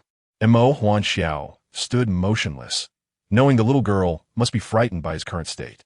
As time passed, Song Beitang remained still, and he too did not move. Her gaze fixated solely on his pale visage. After a long while, she approached him with the pearl in hand. "Ah Xiao, are you hurt?" Montak Huangxiao trembled. Disbelief etched across his face as he gazed at the woman before him. Song Beitang embraced him. The dungeon's frigid air was no match for the warmth radiating from him. His body felt cold and rigid, as if she were embracing a beautiful ice sculpture. Mo Huanxiao remained unmoving, having never allowed her to witness him in such a state. He had never harmed anyone before, yet these men inspired a desire within him to tear them apart. A mere lesson would suffice to make them regret ever existing. As Song Beitang held him, his body remained tense, his lips pressed into a thin line, revealing shallow wounds upon closer inspection. If others could not harm him, he must have inflicted the wounds upon himself. "Ah Xiao, it's cold in here. Will you carry me out? I lack the strength." "Very well." His voice, deep and husky, resonated above her head, and in the next moment, he lifted her effortlessly, the pearl illuminating their path as he ascended the steps. "Big sister, help me. Save me." Suddenly, Chun Xiaohua's heart-wrenching pleas echoed through the darkness, her voice sounding as if it had been sliced by something sharp, a haunting and grating sound. Song Beitang jumped. While Mo Huanxiao's demeanor shifted once more, the crimson in his eyes intensifying, veins on the back of his hands bulging, and a whirlwind of rage enveloping him. He turned to stride towards Chun Xiaohua's direction, but Song Beitang quickly wrapped her arms around his waist. "Ah Xiao, enough. You will harm yourself." Mo Huanxiao gritted his teeth. The thought of Chun Xiaohua attempting to seduce him made him lose control, the imagined scene igniting a murderous rage within him. "Ah Xiao, I am scared." Song Beitang clenched her jaw, holding him tightly. "Please take me back. It's so cold here, I might catch a cold." Big sister, the horse." The discordant voice continued to echo. "Song Beitang, I know your secret." Song Beitang halted, turning her head. The dungeon was enveloped in darkness, and truthfully, were it not for Chun Xiaohua's outburst, she would have remained curious. Now that she had spoken, however, she was compelled to see her current state. With the luminous pearl in hand, she attempted to move towards the source of the voice, but Imo Huanxiao abruptly panicked, snatching her up and dashing up the steps. His urgency was palpable, an unspoken anxiety driving him. Xiao, what's wrong? He offered no response, rapidly ascending the steps until they reached the dungeon's entrance. Yin Guanjia knelt outside, carrying a bundle of thorns, remaining silent. Imo Huanxiao approached and kicked him, but it was a different kind of kick, one that did not budge Yin Guanjia's kneeling form. Young master, Yin Guanjia accepts punishment. Imo Huanxiao ignored him, holding Song Beitang as he made his way back to the villa. Xiao, I am hungry. Song Beitang's voice was soft and sweet as she clung tightly to his neck. Imo Huanxiao's embrace was warm and strong, and she felt no fear of falling. She simply wished to hold him close. The man cast a glance at her, his expression an intricate tapestry of surprise, unease, and fear. Song Beitang remained oblivious to what stirred his anxiety and trepidation. Yet, regardless of how Imo Huanxiao had transformed, she had already witnessed scenes in this life that were foreign to her in the past. Nothing could instill fear in her regarding him. Though Imo Huanxiao kept his demeanor impassive, Song Beitang could keenly sense something amiss in his emotions. He was suppressing something, perhaps even enduring considerable pain. In her previous life, she had never shown concern for him, but this time she was determined not to miss any opportunity. Xie, I'm hungry. Imo Huanxiao silently gathered her into his arms and seated her at the dining table, commanding the kitchen to prepare her favorite dishes. Xie, I want to eat what you make. Song Beitang gazed at him with her misty amber eyes, yearning to see him in the act of cooking. Imo Huanxiao's body stiffened. His previously crimson eyes astonishingly reverted to a deep black, as if controlled by a switch. And Song Beitang was the one who had flipped it. His gaze softened, and he lowered his eyes, the elegantly slanted contours of his phoenix like eyes locking onto her delicate face. The little girl showed no fear as she smiled back at him, her pupils a captivating amber, contrasting with his.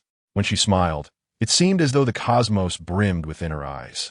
At that moment, Imo Huanxiao found himself momentarily entranced. Song Beitang reached up, wrapping her arms around his neck, urging him to lean down. Xie, don't just stand there talking to me. I'm tired. In the next moment, the man abruptly lifted her, placing her atop the dining table, their gazes aligning. Song Beitang blinked, then suddenly reached for the buttons of his shirt. Her audacity and speed took Imo Huanxiao by surprise. Before he could react, she had pulled open his collar, causing her cheeks to flush with warmth as she beheld the exquisite contours of his collarbone. How could a man possess such refined features? She pondered, especially with his well-defined chest and abs. The mere thought quickened her heartbeat, yet she could not recall the entirety of his form, nor could she imagine it. As she blushed and lowered her gaze, Imo Huanxiao's large hand seized hers. What are you doing? Though it was an inquiry, the deep timbre of his voice betrayed his unease. Such moments of fluster were rare for him, especially in front of Song Beitang, where he consistently revealed vulnerabilities. I just want to see your physique, she replied, her cheeks still aflame. Will you let me? In truth, her curiosity stemmed from a desire to ascertain whether he had sustained any injuries. Regardless of how Imo Huanxiao dealt with Qin Xiaohua and her entourage, her sole concern was for his well-being. However, he refused to reveal himself, gripping her wrist firmly, his dark, penetrating gaze fixed upon her.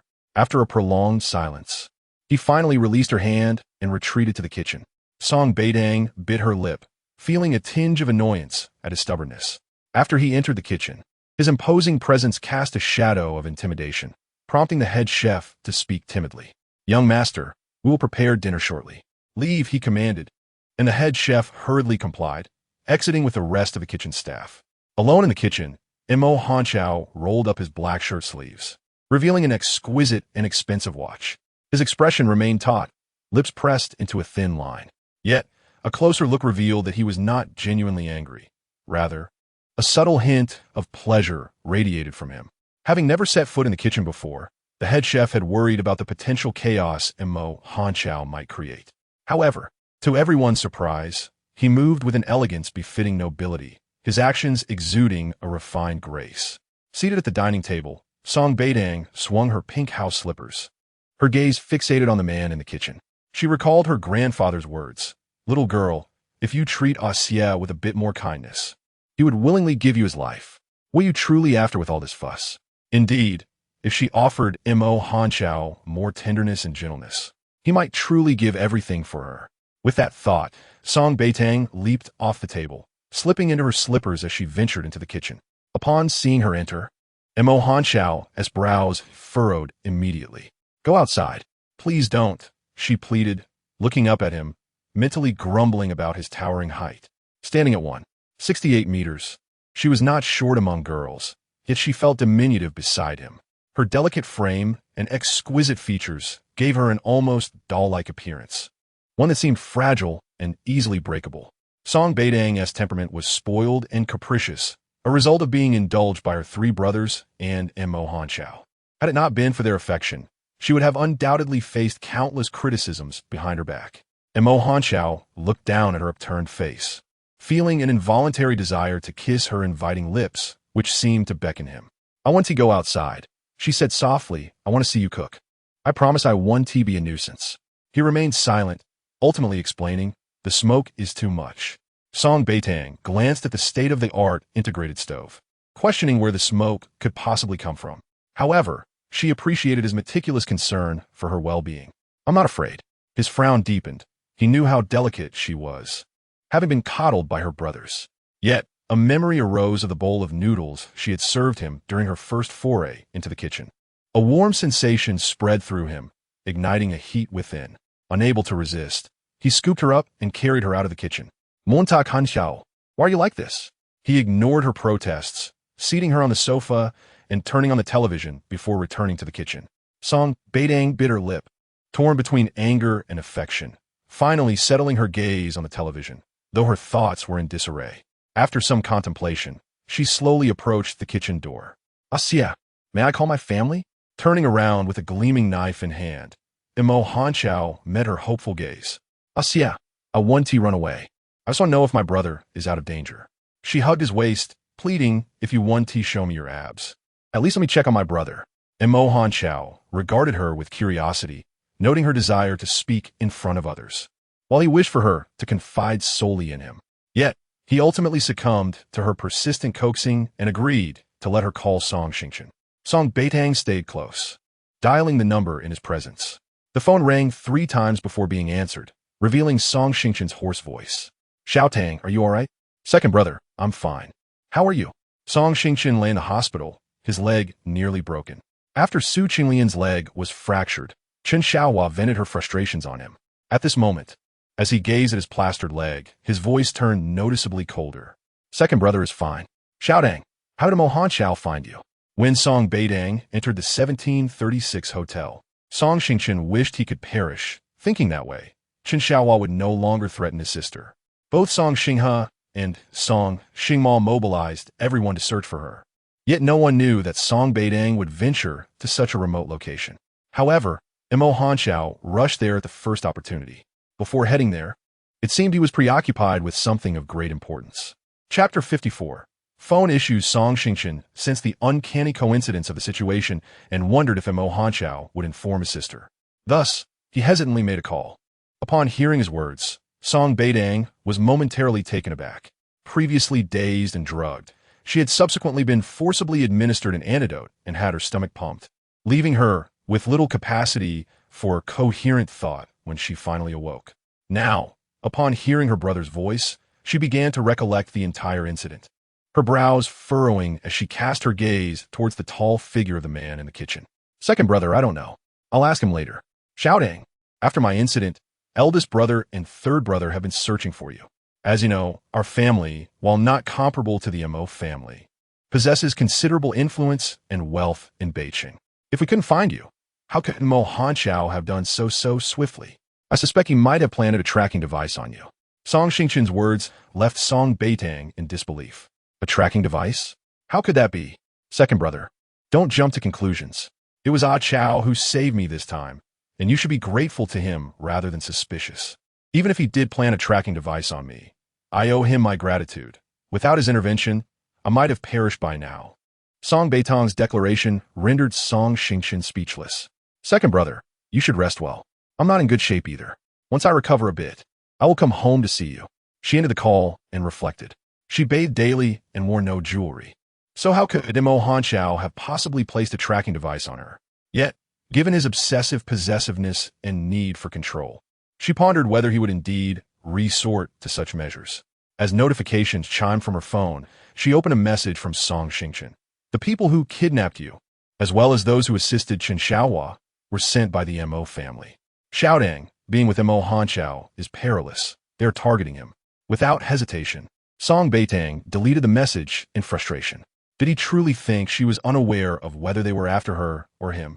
Her irritation was palpable, but fortunately, Mo Hanxiao soon emerged from the kitchen with a selection of her favorite dishes. Time to eat. His deep, indifferent voice resonated as he approached the sofa and gently lifted her. Ah Chow, I can walk by myself. Ignoring her, he continued to delicately place her in the chair. Observing Mo Hanxiao's striking features, she mused that while he was perfect in every way, he spoke so little. Even when they were together, he was sparing with his words. She doubted she could extract anything meaningful from him. However, harboring her thoughts in silence would only suffocate her. Moreover, having recently vented in the dungeon, Mo Hanxiao's expression appeared troubled. After preparing this meal for her, would he retreat again, only to appear once he regained his strength? This incident solidified Song Beitang's resolve to participate in training camp. Regardless of Mo Hanxiao's objections, she would go. As she ate, she frequently glanced at him, noting how tense he appeared, his body taut. Although his face remained as serene as always, she sensed he was enduring considerable discomfort. Ah Chow, how did you find me in such a short time? She placed a piece of meat before him, speaking up. His obsidian-like eyes, calm and fathomless, fixated on her. Feeling a pang of regret, she realized she often forgot how much she had changed, which might raise his suspicions, especially since she had sneaked out again. Just as she contemplated retracting her chopsticks, he bit into the piece of meat. Do you have questions? Mo Hanxiao's gaze seemed to pierce through her. She bit her lip, cautiously asking, my second brother just called, saying that eldest brother and third brother sent everyone to find me, but they had no success. How did you locate me so quickly? Location services. She paused in realization. Yes, her phone had location capabilities. Such a simple matter had eluded her. Is there anything else you wish to ask? After a moment's thought, she continued, Ah Chow, I acknowledge my mistake in this matter. But can you tell me why you didn't answer my calls? As she lowered her gaze, she felt a mix of anxiety and fear about hearing an unwelcome response from him.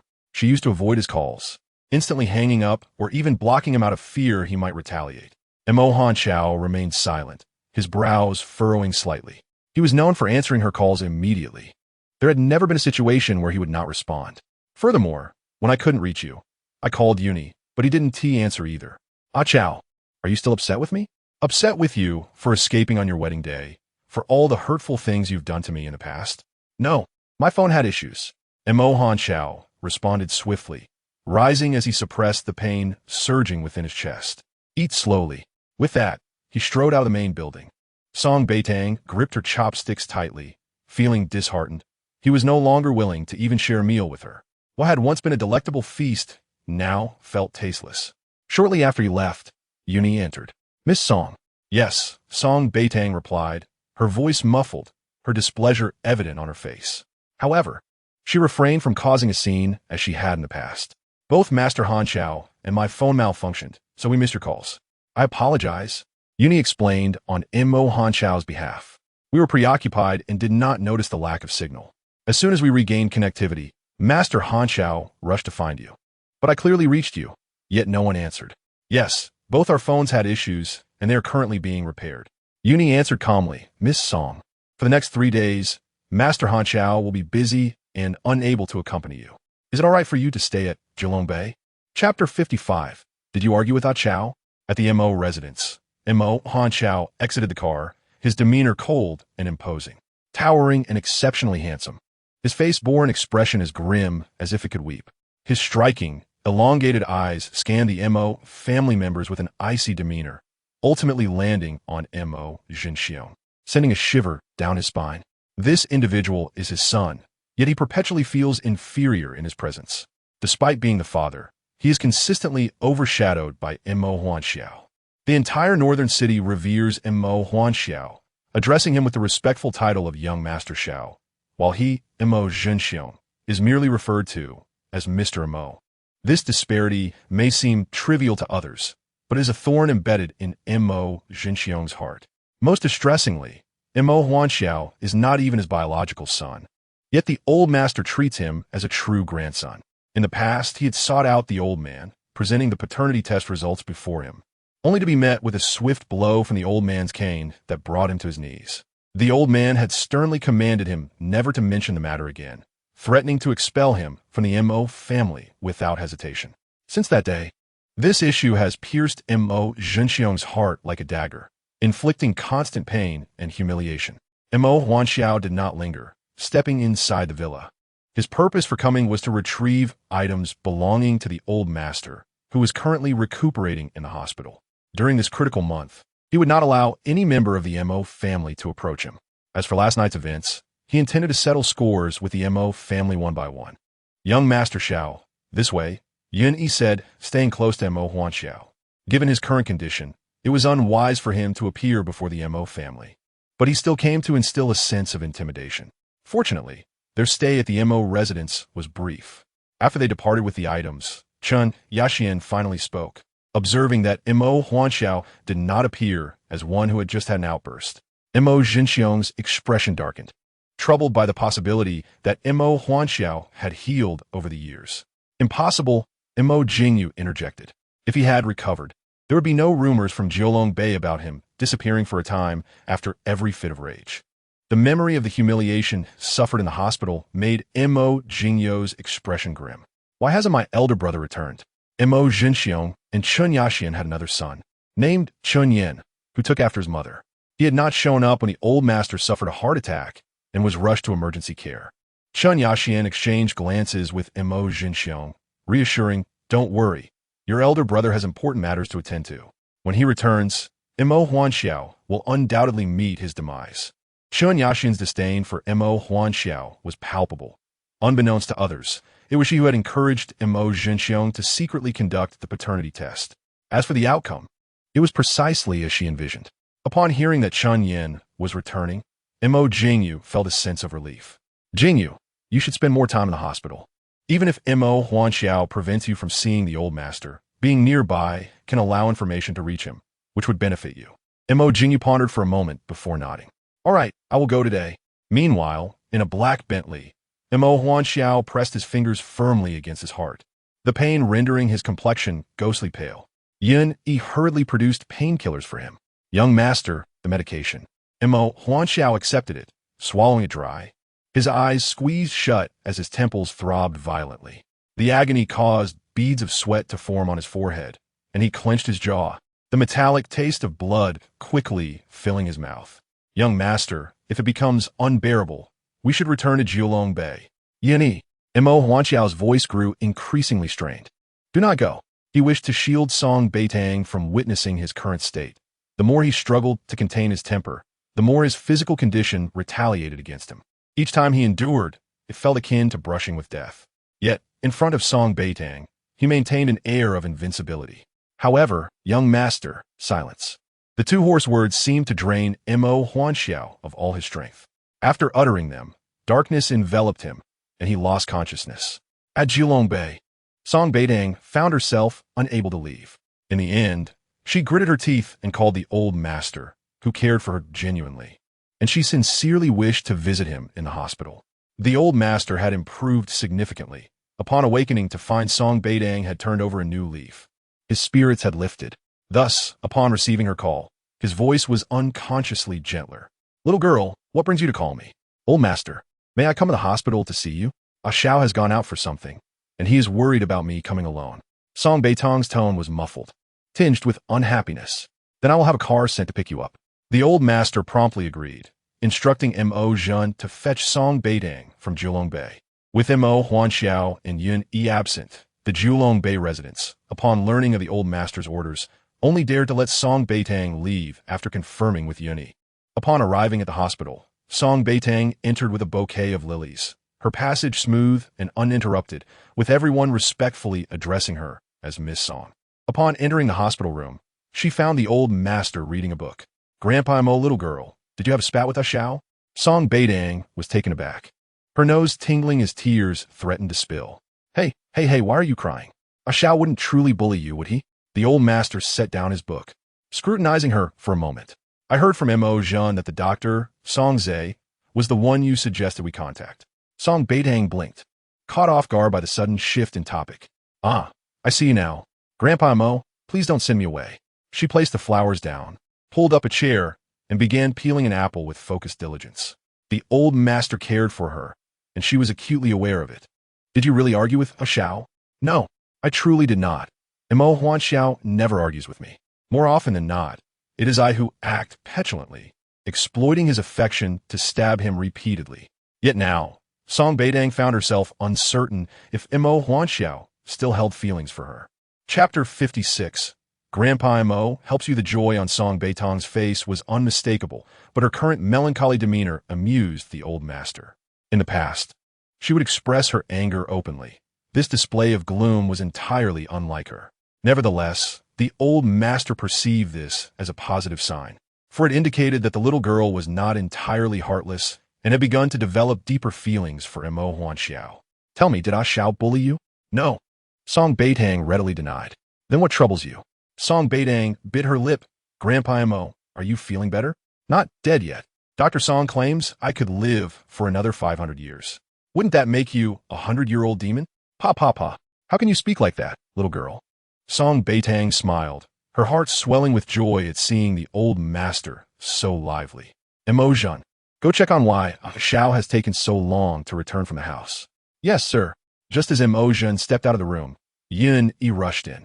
Sir, young master instructed me to bring the items over first. Song Beitang swiftly turned, but the figure she longed to see was absent. Yin Yi, where is young master? Miss Song, I have urgent matters and must leave. Yin Yi did not linger, placing the items down before hastening away. His anxious demeanor caused Song Beitang's heart to plummet. Such urgency from Yin Yi was rare, and the only plausible reason was that it pertained to Mo Huan Xiao. Old Master Mo's expression turned serious. Over the years, Ah Xiao had concealed many things from this young girl. Yet perhaps if she were present during Ah Xiao's moments of torment. As Old Master Mo glanced towards Song Beitang, he noticed the grave look on her face. Could it be that she had guessed something? Grandpa Mo, I wish to leave first. Song Beitang handed the freshly peeled apple slices to Mo Zhan. But la Montauk, could you please cut these into smaller pieces and skewer them with toothpicks for Grandpa Mo? It would make it easier for him to eat. Of course, Miss Song. Are you leaving so soon? Is it my old face that fails to capture your attention? Old Master Mo's sudden anger caught Song Beitang off guard. Recalling Song Zhe's warning not to provoke the elder, she forced a smile. No, Grandpa Mo, you're the most handsome. Old Master Mo snorted, his demeanor slightly proud. Really? More handsome than Ah Xiao? Absolutely. When Grandpa Mo was young, Ah Xiao could not compare to you. However, Grandpa, I am worried about Ah Xiao, and I wish to find him. Song Beitang dared not delay further, not wanting to anger Old Master Mo. She expressed her feelings honestly, noting that Yin Yi had been inseparable from Ah Xiao.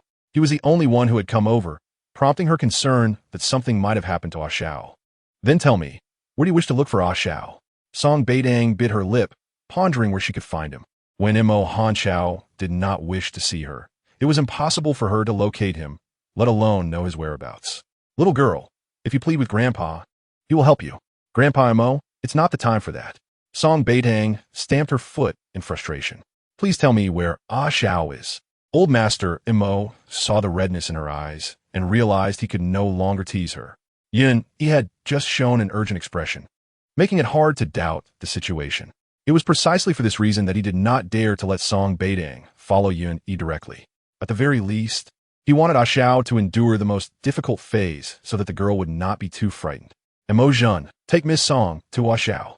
But sir, young Master Xiao has said that no one is permitted to go to him. Mo Zhan hesitated, as he was more aware of Mo Han Xiao's conditions than others. Did you not see her about to cry? When she does, if Ah Xiao comes to me for retribution, I will blame you. Montauk Tsin, Butler Grandpa, I beg you. Song Beitang stood up, her eyes already reddened. If you don't take me, I will. I will tell Grandpa Mo to cut your salary.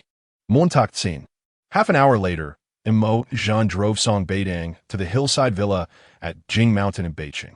Song Beitang had never known there was a villa here, nor did she realize that Mo Han Xiao often retreated to this place after losing his temper.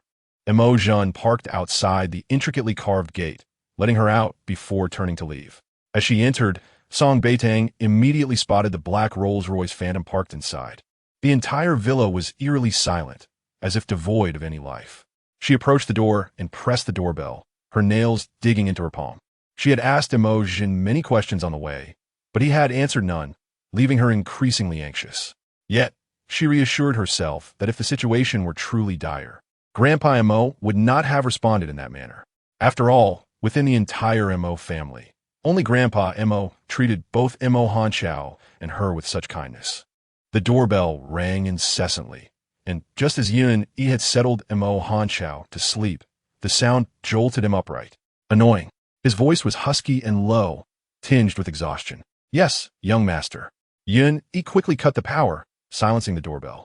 This place was unknown to anyone. Who could be visiting? Young master, I'll go check. While Song Beitang continued to press the doorbell, there was no response from within. Moments later, Yun Yi appeared. Miss Song, what brings you here? Yun Yi's surprise was palpable. You? How did you end up here? I thought you were at the hospital with Grandpa. Open the door and let me in. Song Beitang's small face was tense. If you don't, I will tell Ah Xiao that you tried to take advantage of me at Julong Bay the other night. Yun Yi. One mistake could lead to an endless nightmare. If he agreed to help her again, he would be a fool, or worse. Lower than a pig. Will you open the door or not? Song Beitang asked impatiently. Do you want me to climb over the wall or walk back? With no alternative, Yun Yi reluctantly opened the door. Where is Ah Xiao? Upstairs, first room on the left. Miss Song. Yun Yi called out as Song Beitang was about to dash off. Young master is not in a good state right now. Please do not provoke him, all right? Song Beitang bit her lip. Do I look that threatening? Miss Song, have a little confidence. Remove look in that from your vocabulary. Song Beitang. Chapter 57. Ah Xiao, do not fear, it is I. Eventually, Song Beitang entered Imo Hanchao's room. Yun Yi had turned on the power, but she did not dare to switch on the light. Instead, she quietly approached the large bed. A figure was curled up on the bed, resembling an infant in its mother's womb. Song Beitang understood what this posture signified: helplessness, fear, and lack of security. The person on the bed seemed unaware of her presence. Imo Hanchao was exceptionally perceptive. He could sense when someone was near his bed, even outside the door. Yet now, he lay quietly, his tall frame curled into a ball, eyes tightly shut, long lashes trembling as if trapped in a nightmare. His complexion was pale as snow. Sweat-soaked hair clung to his forehead, and his bony fingers clutched the bed sheets tightly. He was oblivious to everything around him, trapped in endless pain and torment. Song Beitang's eyes instantly filled with tears. She had never imagined that Imo Hanchao would appear so weak after losing his temper. Ah Xiao, her voice choked. She reached out to grasp Imo Hanchao's hand, which was tightly gripping the sheets. In an instant, his large hand seized her throat. As he abruptly opened his eyes, they were filled with a chilling darkness that seemed capable of freezing her to the core. Ah Xiao, it is I. Song Beitang's voice was soft and pitiful, and Imo Hanchao's grip suddenly loosened, the coldness in his gaze dissipating. Yet, what remained was an expression of utter unfamiliarity. Ah Xiao, it is I. She clasped his hand, which felt unbearably cold. Leave. His voice was icily sharp, devoid of strength. That moment was merely an instinctive reaction from his weary body.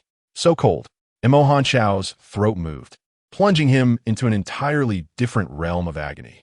Song Beitang hurriedly adjusted the air conditioning to raise the temperature, yet Imo Hanchao continued to tremble uncontrollably, his already tall figure shrinking further into itself, creating a stark contrast that pained Song Beitang's heart. Deciding to remove her shoes, she climbed onto the bed and wrapped her arms around Imo Hanchao tightly. Just before he could push her away, she gently whispered, Ah Xiao, do not fear. It is I, your Tang Tang. Song Beitang's voice was unprecedentedly gentle, her tone belonging to a particularly melodious and soft category. Yet in the past, she had always been reluctant to speak kindly to Imo Hanchao, often raising her voice in sharp cries, which nearly made him forget that she was once a sweet, gentle, and kind little girl. At this moment, Song Beitang's tender voice flowed into Imo Hanchao's cold body like a warm current, while her delicate hands gently patted his back. Reminiscent of his childhood when he lay in a dim little room, and that girl in a pink dress would embrace him and pat him softly again and again. The only difference was that little girl called him brother. Mo Hanchao was unaware of when his little girl would remember him again. Don't be afraid, Xie. It's me, Song Beitang softly spoke. In the future, when it hurts, just hold me, and it won't hurt anymore. As her words fell, a sudden force tightened around her waist, almost stealing her breath away. However, she remained still, obediently allowing the man to hold her. The previously cold Mo Hanchao, after embracing her, fell silent. He had succumbed to a deep sleep, his handsome brows still furrowed, his features clearly defined, with a high nose and alluring lips that remained straight even in slumber. Song Beitang's hand gently traced the contours of his elegant brows, then down to his high nose, and finally to his attractive, thin lips. She had never been this close to him before. In this moment, her heart swelled with a myriad of emotions, filled with pain and regret for how cruel she had been to him in their past life. Yet he had never given up on her. Now, though she had ceased to provoke his anger, he still lost control once more because of her. As for those men in Chen Xiaohua and Su Qinglian, they were all deserving of their fates. Yet it was still her Xie who suffered. Song Beitang tightened her embrace, burying her head against his chest, listening to the clear and powerful rhythm of his heartbeat, tears streaming down uncontrollably. Fortunately, Mo Hanchao knew nothing of this. Otherwise, seeing her cry would have driven him to seek vengeance upon those men. Downstairs, Yun Yi paced anxiously. Half a day had passed, yet Miss Song had not come down, and the upstairs remained eerily quiet.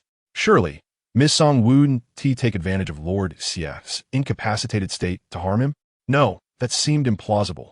Based on Miss Song's recent behavior, she should be concerned for Lord Xie. Besides, apart from him and Lord Xie, only the old master knew of this place. Miss Song had arrived shortly after he did, likely sent by the old master. Yun Yi felt his anxiety cloud his judgment, unable to hold back any longer. He called the old master. As soon as the call connected, the old master spoke. Xiao Yun, has Miss Song arrived?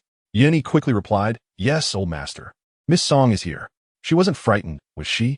Yun Yi glanced upstairs and responded. Miss Song has entered Lord Xie's room and has yet to come down. There's been no sound. Old master Mo pondered for a moment. No news is good news. Prepare dinner. They will be hungry when they wake. Understood. Xiao Yun, do you think Miss Song has truly turned over a new leaf? Yun Yi recalled Miss Song's numerous threats against him, but dared not voice his doubts. Miss Song had indeed changed recently, yet could not be ruled out that her strategy had shifted after the wedding. Old Master Mo paused for a moment before chuckling softly. Xiao Yun is loyal to Xie, and given Miss Song's troubling past, it is not surprising you would think this way. However, I heard that my timely rescue was thanks to Miss Song's suggestion to find Song Zhe. Yes, Miss Song has made a significant contribution. This merit cannot be erased. Yet a single act cannot alter the fact that Miss Song had once desperately tried to escape from Mo Hanchao. In the quiet of the night, Song Beitang held Missouri Hanchao close, her small hand continually patting him as he slept soundly, completely unaware of her actions. She gently caressed his pale, exquisite face, realizing that her crafted body regulation plan had yet to commence before he lost his temper again. If not for the old master's people bringing her here, she would have never known how weak Mo Hanchao became after his outbursts. What kind of torment was he enduring? As she gazed at him, lost in thought, she eventually succumbed to sleep nestled in his embrace. Meanwhile, in the first hospital of Beitang, Mo Jingyu stood guard one floor below the old master, with bodyguards stationed at the elevator, refusing her access. I'm here to see my grandfather. Why is Mo Hanchao preventing me? She demanded arrogantly. You're just watchdogs? I could have you fired at any moment. Step aside. Despite her words, the bodyguards remained unmoved, not even sparing her a glance. Infuriated, her face shifted between shades of anger and frustration. How is it that old man is still alive? I'm here to pay him a visit. Miss Mo. A voice called from behind, prompting her to turn around. She was greeted by a man clad in a white suit, his demeanor refined and gentle, a faint smile gracing his lips as he gazed at her. A wave of joy surged within Mo Jingyu. She had not expected to encounter Qin Shaoxian here. There was a saying in Beitang, Nan Hanchao, Bei Shaoxian, Dong Jingsheng, Shi Baiming. Nan Hanchao naturally referred to Mo Hanchao, known for his ruthless demeanor, clad eternally in black, exuding an air of foreboding. In contrast, Bei Shaoxian, represented by the present Qin Shaoxian, favored white, his disposition warm and amiable, easily charming those around him. His outstanding looks, combined with a gentle temperament, earned him a wide circle of friends. Moreover, the Qin family's wealth and unity, while not matching the Mo family's, surpassed them in solidarity. Unlike the Mo family, which had long since become fragmented, women hoping to marry Qin Shaoxian could form a line that circles twice around the northern city. Among them is Mo Jingyu. At this moment, upon seeing her idol suddenly appear and greet her, a shy expression immediately graced her face. Qin Shao, how come you are here? Are you feeling unwell? Qin Shaoxian smiled gently. A friend is hospitalized, and I came to visit. Oh, Qin Shao, is your friend hospitalized? I have nothing to do. Let me accompany you. Mo Jingyu's cheeks flushed, revealing her concealed thoughts. Qin Shaoxian maintained his warm smile. The friend I am visiting is Miss Mo. Please follow me. Mo Jingyu pondered internally. She did not believe Qin Shaoxian's friend was someone she knew. However, once she entered a particular hospital room with him, discomfort washed over her. For the patient in the bed was Song Beitang's second brother, Song Xingchen. Upon seeing Mo Jingyu, Song Xingchen's eyes narrowed slightly. Shaoxian, why did she come with you? Qin Shaoxian closed the door to the room and casually replied, it was a coincidence. Miss Mo wanted to accompany me to see you. He added, coincidentally, Xingchen, your sister is dating Mo Hanjiao, so you might as well consider yourselves family. Before Song Xingchen could respond, Mo Jingyu interjected, who wants to be related to the Song family? They presume to climb to our Mo family, not considering their own worth. Song Xingchen's expression darkened instantly. I won't speak to you. Go call Mo Jinxiang. Mo Jingyu retorted, you dare to call my father's name? You Song family members truly are shameless. Recalling the scene where Song Beitang slapped her, Mo Jingyu could no longer care about Qin Shaoxian's presence and revealed her true nature. Song Xingchen's face soured further. While he could tolerate insults directed at himself, he would not allow them towards his sister. He descended from the bed and slapped Mo Jingyu across the face. Who gave you the audacity to rant here? If it weren't for Mo Jinxiang's involvement, he wouldn't have stirred up this trouble, which almost harmed his sister. If something had happened to her, Song Xingchen would never forgive himself, nor the Mo family. Mo Jingyu was momentarily stunned by the sudden slap, but she soon lunged forward, only to be halted by Qin Shaoxian's outstretched hand. Miss Mo, what troubles you? The man gazed at her with a serene smile. Had I known your presence would anger my friend, I wouldn't have invited you. Mo Jingyu felt as if struck by lightning. Her face flushed red as she stammered, Qin Shao, it's not like that. The situation is different. Qin Shaoxian continued to smile, but the warmth in his eyes had vanished. I'm afraid, Miss Mo, you must leave. Qin Shao, please let me explain. But regardless of her protests, Qin Shaoxian instructed others to escort her out. Once Mo Jingyu was gone, the room fell silent. Qin Shaoxian turned to Song Xingchen. Has shouting not come to see you? Song Xingchen's countenance remained grim. Mo Hanjiao is controlling her, preventing her from coming. Qin Shaoxian appeared contemplative. The Song family wielded significant power, yet before Mo Hanjiao, they could not protect even a sister. Chapter 59. The little girl in the hillside villa of Jingshan in the northern city. Mo Hanjiao had slept until the third morning. During this time, Song Beitang had awakened briefly, attempting to slip away from Mo Hanjiao's embrace to use the restroom, only for him to tighten his grip as if startled. With no other choice, Song Beitang called Yun Yi for assistance. After finally resolving her physiological needs, hunger struck her again. As her stomach growled, Yun Yi suggested, Miss Song, you should head downstairs to eat something. I will watch over the young master. Yun Yi, will you not tell me what is wrong with Ah Shao? Yun Yi remained silent, insisting she eat. Reluctantly, Song Beitang went downstairs for a light meal before quickly returning to the bedroom. Let me stay with Shao. Miss Song, when the young master is ready to share, he will. Understood, you should rest as well. After Yun Yi left the room, Song Beitang entered the bathroom, filled a basin with warm water, soaked a white towel, and began to gently wipe Mo Hanjiao's face and hands. Mo Hanjiao's brow remained tightly furrowed. His fingers curled in a tight fist. When the warm towel touched him, he involuntarily trembled. Song Beitang quickly took his hand, her voice soothing, reminiscent of comforting a child. Ah Shao, do not be afraid, it's me, Tang Tang. Her gentle and calming tone gradually eased the trembling man, yet his fingers remained clenched as if enduring immense pain. Song Beitang felt intense guilt. It was her fault that Mo Hanjiao was suffering this way. What could have caused his condition? In her past life, she had been oblivious to his struggles, never having the chance to help him before her death. Holding Mo Hanjiao's hand tightly with one hand, she gently stroked his long, slender fingers with the other, attempting to soothe his pain through tenderness. Time passed, and slowly, Mo Hanjiao's fingers began to relax. Yet in an instant, he grasped her hand firmly, pulling her into his embrace. Little girl. A low, hoarse sigh escaped him before he drifted back into a deep slumber. Song Beitang was momentarily taken aback by the endearing nickname. Little girl. A familiar voice echoed from a distant place, imprinting itself in her mind and drifting far away.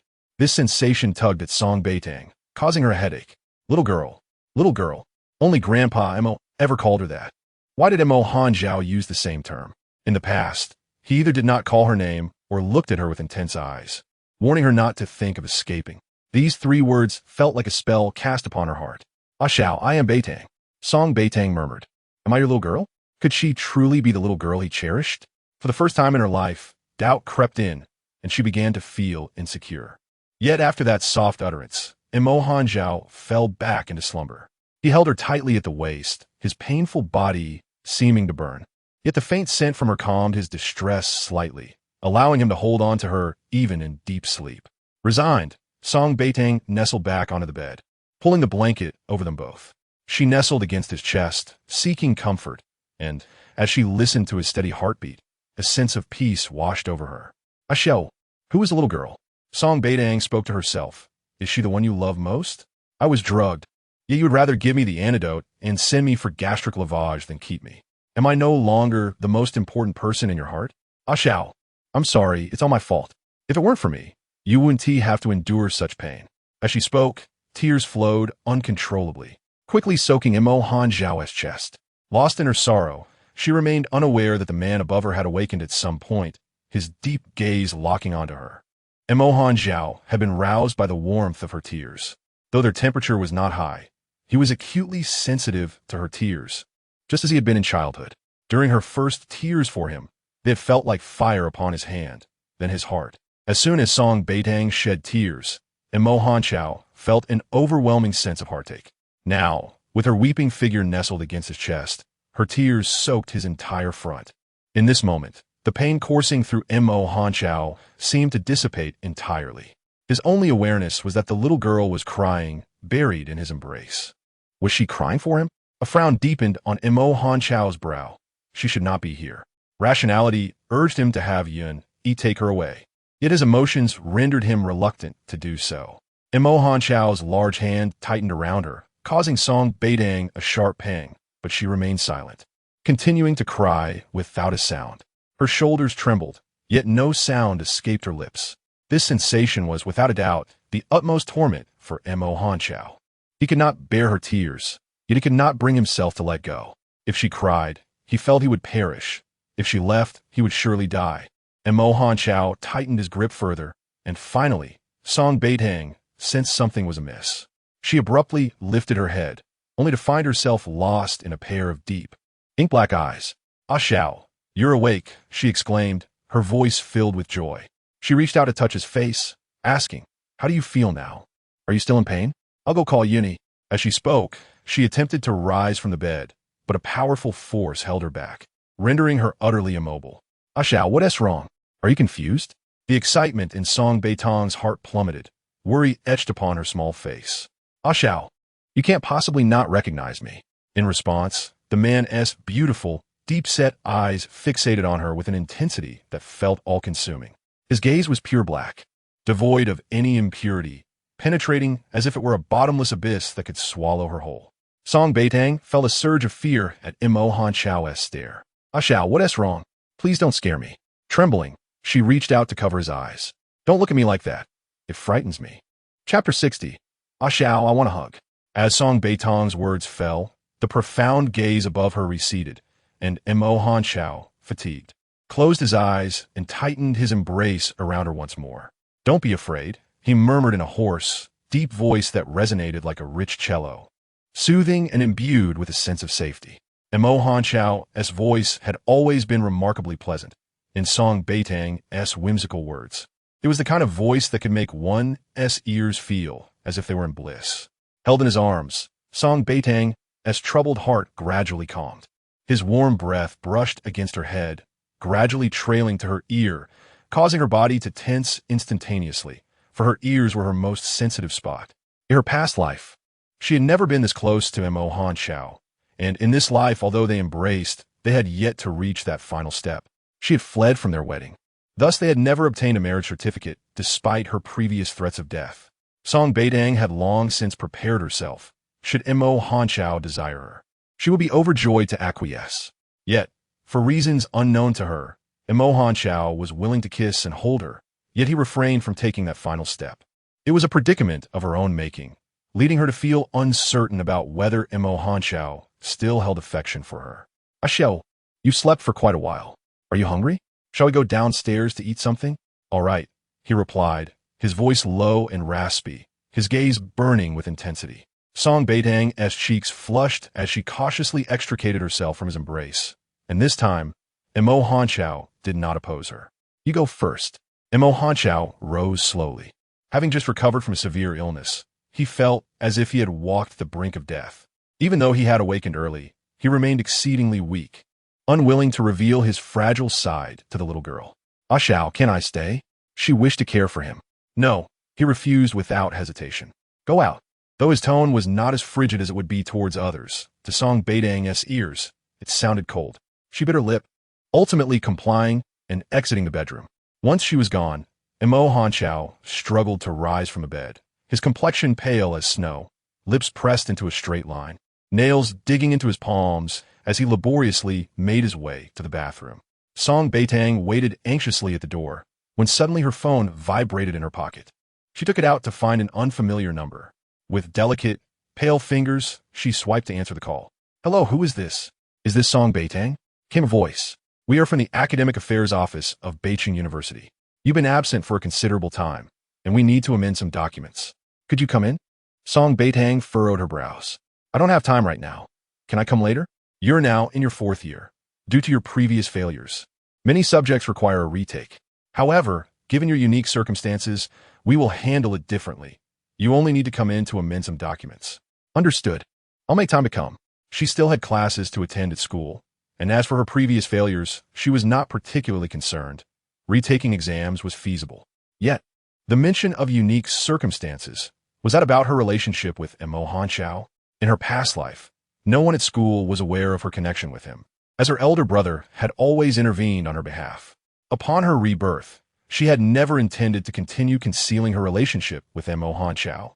Yet her earlier antics had led him to tacitly prevent their relationship from being known at school. Song Beitang bit her teeth in frustration. Her previous misdeeds made it difficult to mend these relationships now, and altering Mo Hanshao's mindset was no easy feat after the call from the school ended. Song Xingxin's phone call came through. "Hello, shouting. Could you come to the hospital to see Urge?" Just as Song Beitang was about to respond, Mo Hanshao emerged from the bathroom, having washed up. Despite his pale complexion, he could not conceal his extraordinary features, particularly those exquisite, rippling eyes that seemed to pierce through her. "Let's go downstairs." Song Beitang nodded eagerly. "All right, Urge, I still have some matters to attend to. I'll come to the hospital to see you later, okay?"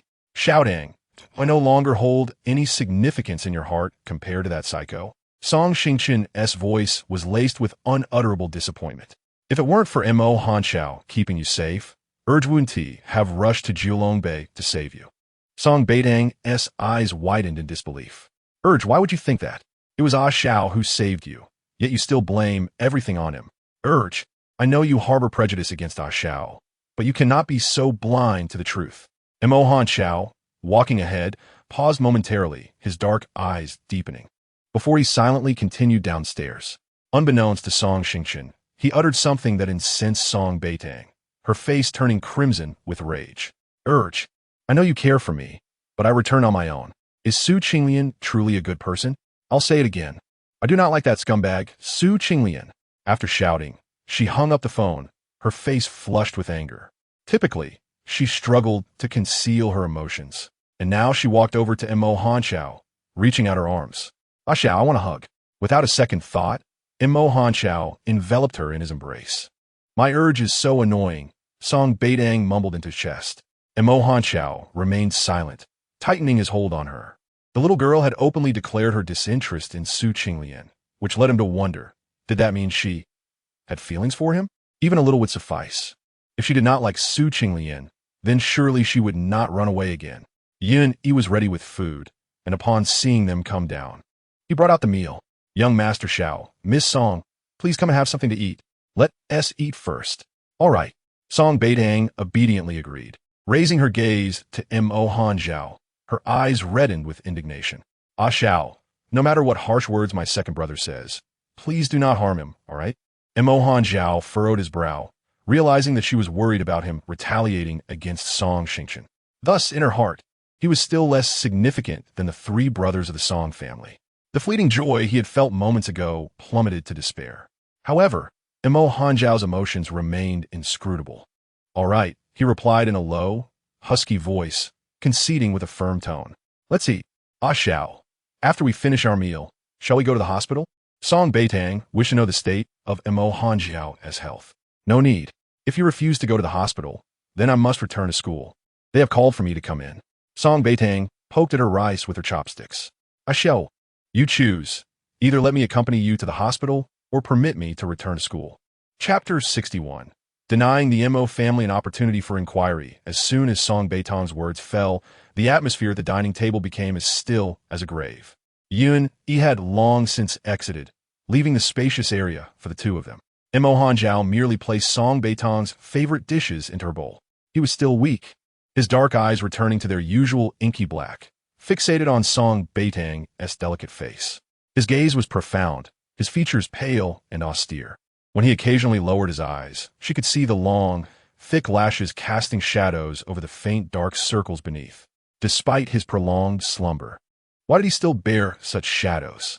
Song Beitang set down her chopsticks, tenderness overtaking her as she reached to touch Mo Hanzhao's eyes, only for him to abruptly retreat, his gaze growing more probing. Her hand lingered awkwardly in the air. Young Master Xiao, Yun Yi entered, leaning close to whisper a few words into Mo Hanzhao's ear. Without uttering a word, Mo Hanzhao stood and turned toward the stairs, shortly returning clad in a black suit. Let us go. Song Beitang quickly stood. Where are you going? Are you not taking me with you? Yun Yi. Yes, young Master Xiao. Miss Song, you may accompany us. Song Beitang pressed her lips together, her gaze fixed intently on Mo Hanzhao. Ah Xiao, want you explain anything to me?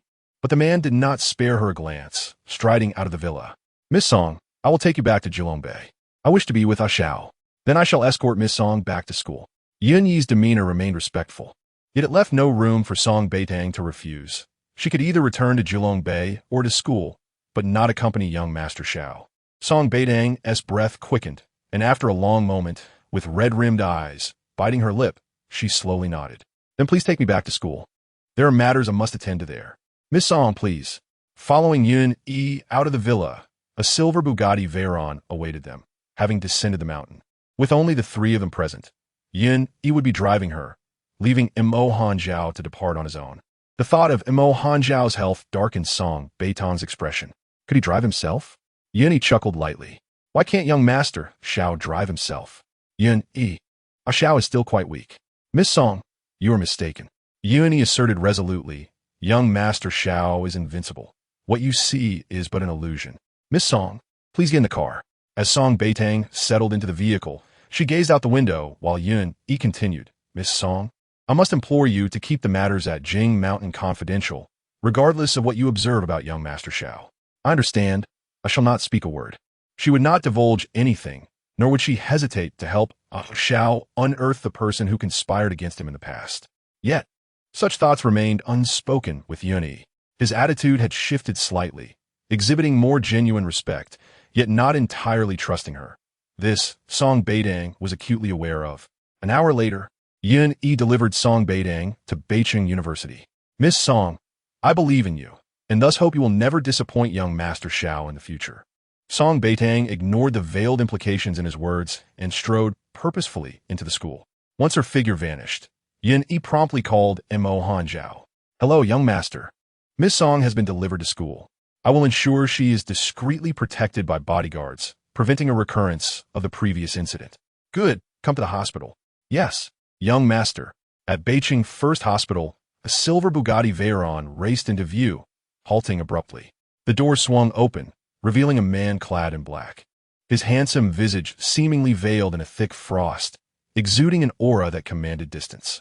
His sharp, elongated eyes, striking yet chillingly indifferent, swept over another vehicle that had just arrived before he strode purposefully into the hospital.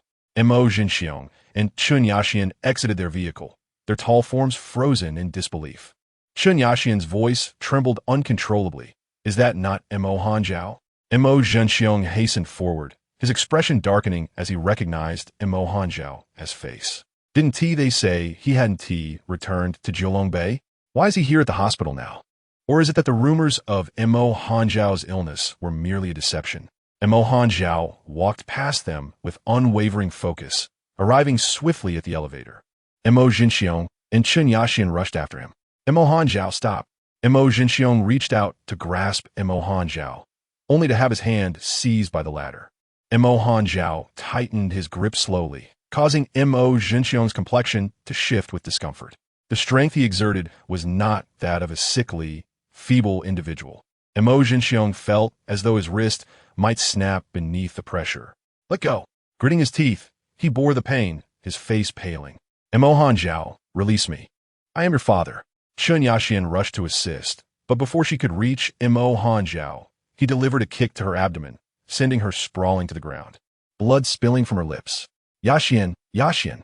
Mo Jinxiong's face turned ashen, struggling in vain as Mo Hanjiao's grip intensified, the sound of cracking bones echoing ominously. Let go. Bodyguards. The bodyguards Mo Jinxiong had brought surrounded Mo Hanjiao, yet the latter cast them a venomous glance, his formidable presence causing them to recoil in fear. Ding! The elevator arrived, and Mo Hanjiao forcefully pushed Mo Jinxiong aside, stepping into the elevator with a stormy expression. His piercing gaze landed on Mo Jinxiong, the mockery in his eyes unmistakable as the doors began to close. In the polished reflection, Mo Hanjiao's flawless features betrayed no signs of turmoil. The Mo family certainly had their ears to the ground, aware that Song Beitang had been escorted away by Mo Zhan, and were eager to come to the hospital to probe for information. Firstly, to test Mo Zhan, and secondly, to seek an opportunity to harm the elder, while also trying to ascertain his whereabouts. Chapter 62. Rumors regarding Mo Hanjiao as health. The rumors surrounding Mo Hanjiao's health had long been a subject of intrigue within the Mo family. However, Mo Hanjiao had never granted them the opportunity to uncover the truth. This time, Song Beitang was personally escorted out of the hospital by Mo Zhan. Yet she did not return to Jiulongbei. The only plausible explanation is that she went to find Mo Hanjiao. However, their followers were shaken off halfway through. By the time Mo Zhan leisurely returned, they remained oblivious to Song Beitang's whereabouts. As the elevator reached the top floor, the doors opened, and Mo Zhan respectfully awaited at the entrance. After the old gentleman's health improved, Mo Hanjiao had instructed Song Zhe to move him to the top floor, a level accessible only to a select few. The Mo family, particularly Mo Jinxiong's household, could not even ascend beyond the lower 3 floors. Young Master Hanjiao, are you feeling better? Mo Zhan inquired with genuine concern as he led the way. No harm done, came the curt reply. Miss Song visited the old gentleman earlier, and coincidentally, Yun Yi was hurrying to deliver something. Miss Song seemed to sense something amiss and requested to see the old gentleman, who also wished for your company during difficult times. Hence, I was instructed to take her there. No need for explanations. Mo Zhan had a plethora of words to share, yet Mo Hanjiao's few remarks silenced him. He stepped forward to push open the ward door. The old gentleman is waiting for you. Upon entering, Mo Zhan respectfully stationed himself at the door, where a multitude of bodyguards discreetly stood guard. The old gentleman had always been robust, often clashing with Mo Hanjiao, but never had there been a situation as sudden and severe as this one. Mo Zhan had meticulously overseen the old gentleman's diet and medications, strictly adhering to the doctor's orders. Had it not been for Song Beitang's prompt suggestion to find Song Zhe while in the car, they might have been too late to seek medical help. Hanjiao, how is your health? The old gentleman reclined against the headboard, flipping through a book. I assumed you would bring Miss Song along. Mo Hanjiao remained silent, merely peeling an orange and offering it to the old gentleman. Do not blame your grandfather for sending Miss Song to find you. When you endure pain, she ought to be aware. Mo Hanshao continued to withhold his words. Your silence is golden, but nowadays, young ladies appreciate sweet talk. The old gentleman sighed softly. I heard your father brought Chen Yaxian to stir things up again. Ignore the irrelevant. After all, he is still your father. Not anymore. A glint of derision flickered in Mo Hanshao's eyes. Grandfather, please do not inform Miss Song about my health. Hanshao, I perceive Miss Song has changed from before. The old gentleman sighed lightly. In a few days, Jing Chung will return. Let him examine your health then. The old gentleman sighed again, expressing a simple wish. To witness Mo Hanshao marry and have children before he closed his eyes, or at the very least, for him to regain his health. May you live a long life. The old gentleman chuckled. You truly are one to choose your words carefully. Young girls do not fancy your demeanor. You ought to smile more and engage in conversation. Do you know why you could never measure up to Su Qinglian, that pretty boy? Because he knows how to charm and flatter. Young girls have romantic fantasies, and Miss Song is no exception. If you maintain that cold, frosty facade, she will flee from you rather than approach. Is that so? Mo Hanshao recalled the times Miss Song had urged him to smile, and he merely twitched the corners of his mouth, causing her immeasurable joy. Was it truly necessary for him to smile more? After a brief conversation, the old gentleman grew weary. Mo Hanshao's unexpected appearance had left the Mo family in shock and doubt regarding their judgments. Furthermore, Song Beitang's absence alongside Mo Hanshao made it even harder for them to ascertain the truth about his health. Chen Xiaohua, Su Qinglian, and a few others had deliberately orchestrated Mo Hanshao's capture. Each time he grew furious, his body endured immense suffering. The more pain he experienced, the more opportunity they had to seize control of the Mo family. With the old gentleman's survival this time, any future chances for them would be increasingly slim. Thus, Mo Jinxiong and his cohort rushed to the hospital, unexpectedly finding Mo Hanshao already there, 2 days earlier than anticipated. After ensuring the old gentleman rested, Mo Hanshao lingered in the ward for a while before meeting with Song Zhe. Song Zhe briefed him on the old gentleman's condition and suggested he review the medications the old gentleman had been taking recently. Mo Hanshao, a perceptive individual, quickly grasped Song Zhe's implications. Young Master Hanshao, the old gentleman requires a peaceful recovery. I recommend that after his discharge, he stays close to you, ideally at Julong Bay, where the air is fresh and clean and the surroundings are uncomplicated. Additionally, hiring a trustworthy family doctor to care for him will ensure the old gentleman can live another 10 to 20 years without issue. Understood. Then I shall take my leave to attend to other matters. Very well. As Song Zhe departed to check on the rounds, Mo Hanshao turned to leave. Meanwhile, on the first floor of the inpatient department, after Mo Hanshao's exit, Mo Jinxiong supported Chen Yaxian as they headed to see the doctor. Mo Hanshao's kick had fractured 2 of Chen Yaxian's ribs, causing her considerable pain. Mo Jinxiong swore he would eliminate Mo Hanshao. Once Chen Yaxian was taken to surgery, he furiously made a phone call. Did you not say that Mo Hanshao is at his weakest now? How could he appear in the hospital in good condition? The voice on the other end was ambiguous, merely scoffing lightly. Isn't the rumor regarding Mo Hanshao's health circulating from within your Mo family? Grinding his teeth, Mo Jinxiong was baffled about who in the Mo family had leaked such information. They claimed that a demon resided within Mo Hanshao. He remained calm until provoked, at which point that demon would wreak havoc. Following his outburst, Mo Hanshao would be left physically drained. Such moments proved to be his most vulnerable. If not for Song Beitang, Mo Hanshao would possess few weaknesses. Ironically, it was Song Beitang who reinforced their belief in the veracity of the rumors surrounding Mo Hanshao's health. News from Julong Bay indicated that whenever Song Beitang angered him, he would vanish for a time, returning noticeably thinner and in poor spirits. Whether a demon resided within Mo Hanshao remained an enigma to them. Chapter 63. Photos of Miss Song with other men at North City University. Song Beitang visited the principal's office. She had become something of a celebrity at the university. Her connection to the famed Song Xingma, her brother, garnered her both envy and admiration, compelling many to curry favor with her. Who wouldn't desire an autographed photo from the star, Song Xingma? Cultivating a relationship with Song Beitang was the first step toward a closer encounter with their idol. Not to mention that Song Xingchen generously donated to the school each year, ensuring that even if Song Beitang did not attend, she would still graduate. However, the principal insisted on fulfilling necessary formalities. Due to her numerous failing grades, they would arrange for her to retake the exams. If she truly struggled, alternative means would surely be available. After listening, Song Beitang merely smiled. I will retake the exams for the subjects I failed. Thank you, Principal. Gu Yi, please take Song Beitang to the laboratory. A teacher has a project in which they would like you both to participate. It would benefit your retakes.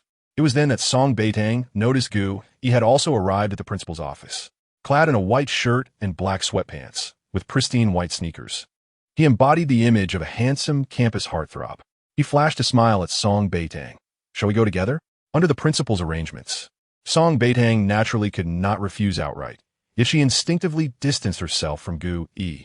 Gu Yi sensed her aloofness but chose to remain silent. As they exited the principal's office and walked some distance, Gu Yi finally spoke. Song Ye has been expelled. Are you aware? I am not, replied Song Beitang coldly. If you intend to discuss this with me, I have nothing to say. Furthermore, the name Song Ye was given to her by the Song family. She was chosen by me from the orphanage and raised by the Song family. I am merely reclaiming what is rightfully mine. Is that against the law? Gu Yi felt that Song Beitang's tone was rather sharp. I was simply trying to chat with you. Why are you being so sensitive? Or is it that you genuinely care about the things Song Ye has done? Gu, our relationship is merely ordinary. As for your connection with Chen Xiaohua, that is of no concern to me. However, if you wish to champion her cause, perhaps you should first settle the substantial amount of support she owes the Song family over the years. Gu Yi fell silent. After Song Beitang finished speaking, she strode toward the laboratory building. Song Beitang, stop! Gu Yi called out, quickly closing the distance to grasp her wrist. His handsome face bore a hint of anger. You said it yourself. Song Ye is an orphan. Even if you hadn't brought her back to the Song family, surely other kind-hearted individuals would have adopted her. Since you took her in, it is your duty to support her. Now you force her to drop out and demand support fees from her. She is an orphan with no relatives. How can she find money to repay you? Let go of me. Song Beitang's expression darkened, her amber eyes glinting with an icy glare. Release me. I will not. Gu Yi observed Song Beitang's petite face, her delicate features charming, yet currently etched with coldness and displeasure. Her long, inky hair fell loosely, and under the sunlight, the fine down on her unadorned face was evident.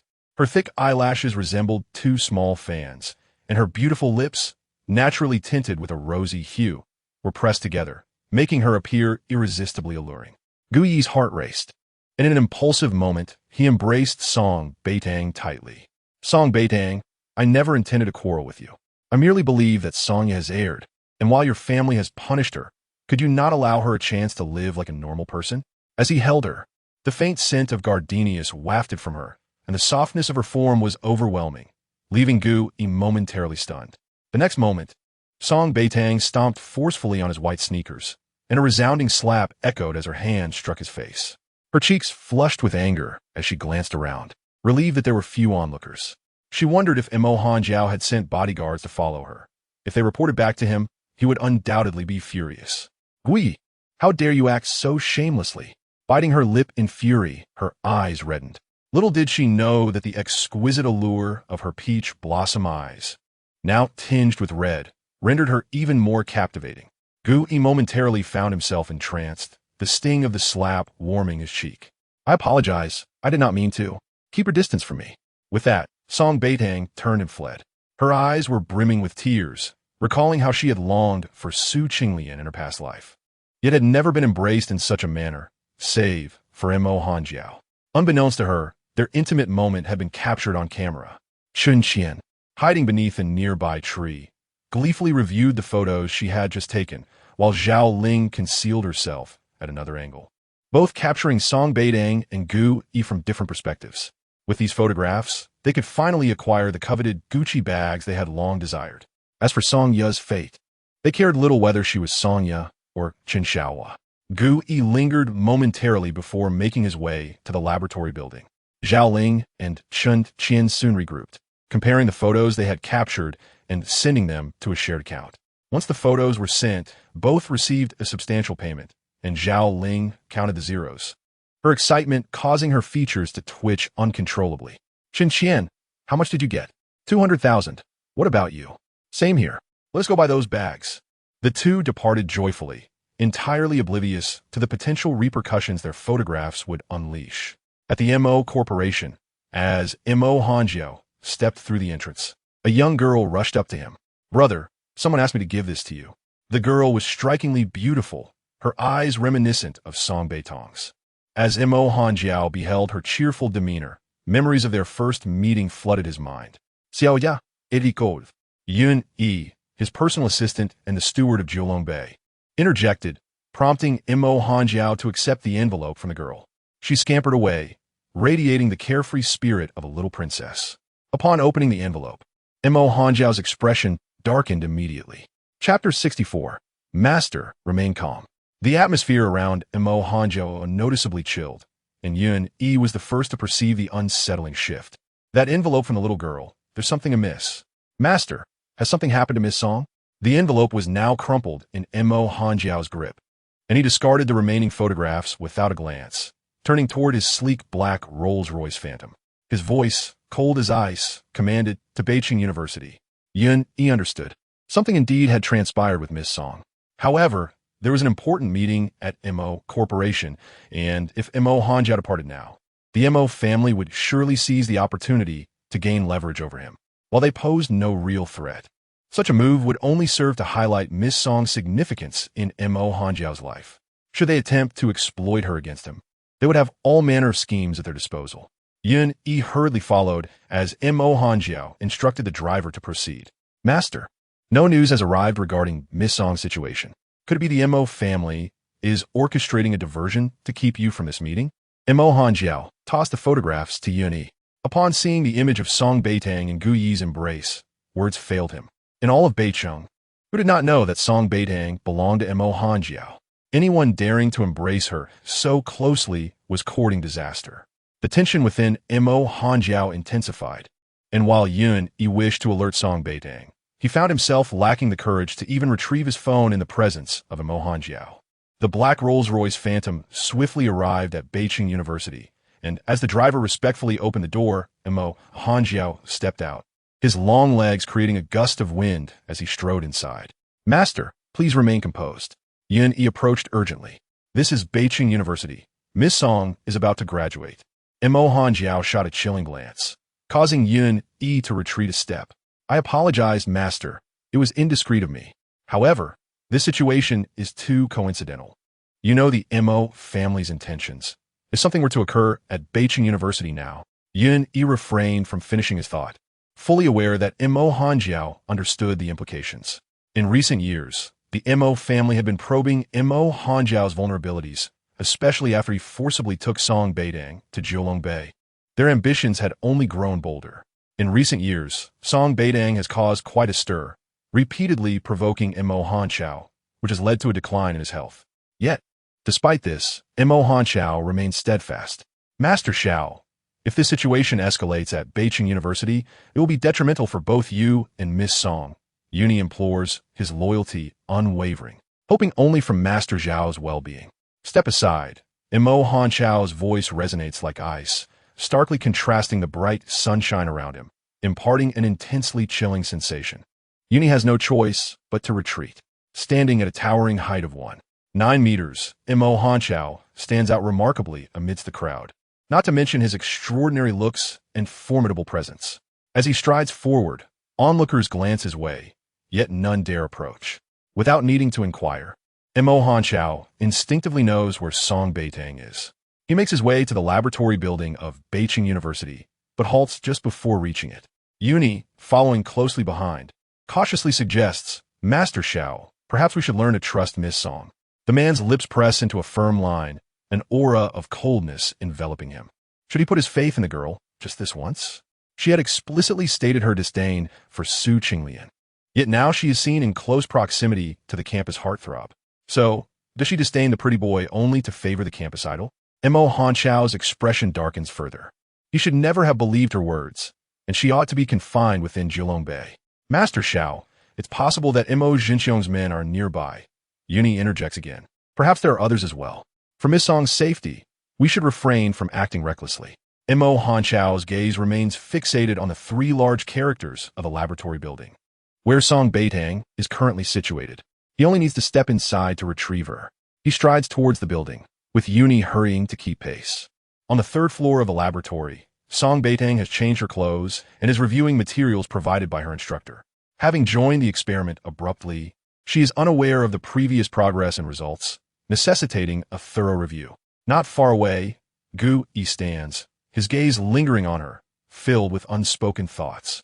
When Song Beitang is quiet, she exudes a serene elegance. Her long hair, casually tied back, her fair complexion resembling a peeled egg, and her beautiful peach blossom eyes fixed intently on the instructor's notes, her amber irises reminiscent of a pristine fawn. Gu Yi feels his heart skip a beat. He has never truly observed Song Beitang before, having mostly heard of her from Songya. Songya, in both appearance and figure, pales in comparison to Song Beitang. Not to mention the stark difference in their cultivated demeanor. Gu Yi recalls the moment he held Song Beitang, the softness against his chest and her fragrance lingering in his nostrils, as if still enveloping him. Resolutely, Gu Yi grabs a bottle of milk and approaches her once more. Song Beitang here. Before she can look up, he is abruptly yanked aside with force, a kick landing squarely on his abdomen. "A shell!" Song Beitang exclaims, startled. "How did you get here?" Mo Hanxiao, however, pays her no mind. He strides directly to Gu Yi, gripping his neck. "Master Xiao, please remain calm." Yuni's forehead beads with sweat. He is desperate to prevent Master Xiao from losing his temper in front of so many people. "Miss Song, you must embrace Master Xiao," he urges, giving a gentle push to the still-shocked Song Beitang. "You wouldn't want to see Master Xiao in trouble, would you?" Snapping back to reality, Song Beitang hurriedly throws her arms around Mo Hanxiao's waist, holding him tightly. "Ah Xiao, let go.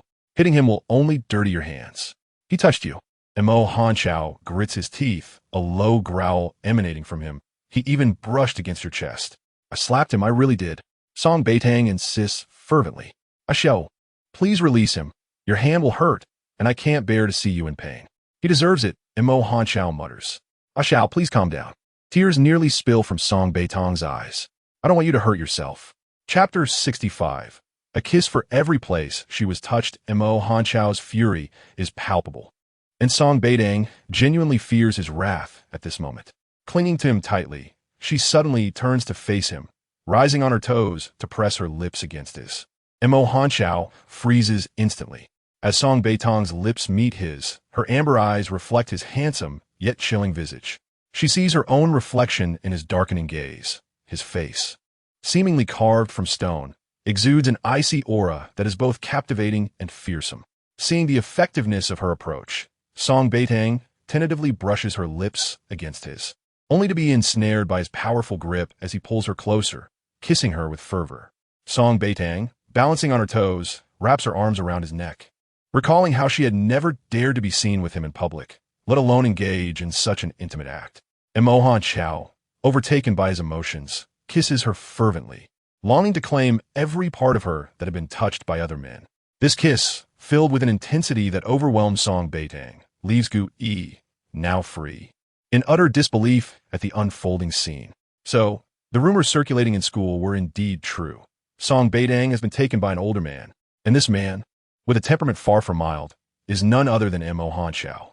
What could Song Beitang possibly see in him? Is it merely his striking appearance? Gu Yi finds himself indignant, feeling wronged. How could she be so blind to his qualities? As his neck throbs in pain from Mo Hanxiao's grip, he can't help but think that this man is a brute. Does she not fear domestic abuse? Surely, he must have coerced her. As a classmate, he feels compelled to rescue Song Beitang from this perilous situation. "Song Beitang, don't be afraid. I'm coming to save you." Gu Yi shouts, recklessly charging forward. Uni, behind him, covers his eyes, lamenting the foolishness of someone who dares to challenge fate. Before Gu Yi can reach her, Mo Hanxiao delivers a swift kick to his abdomen. But due to Song Beitang's small hand slipping to his throat, the impact is lessened. "Ah Xiao, I don't like him. After he hugged me, I slapped him." Song Beitang gasps, breathless. This is the laboratory. There are teachers and classmates. "Can we please go back to the car?" She does not mind revealing her relationship with Mo Hanxiao, yet she wishes to avoid such public displays of affection. Mo Hanxiao's voice is deep and hoarse, laced with barely contained desire. "Very well." He wraps his arm around Song Beitang and turns to exit, commanding, Today's events must remain confidential. Not a word shall be leaked, or else. Yun's gaze shifts to Gu E, who appears taken aback. You, young man, possess remarkable audacity to vie for Master Zhao's woman. Gu E clutches his stomach, stunned by the realization. Wait, you mean that man? He is Imo Han Chao? The shock overwhelms him.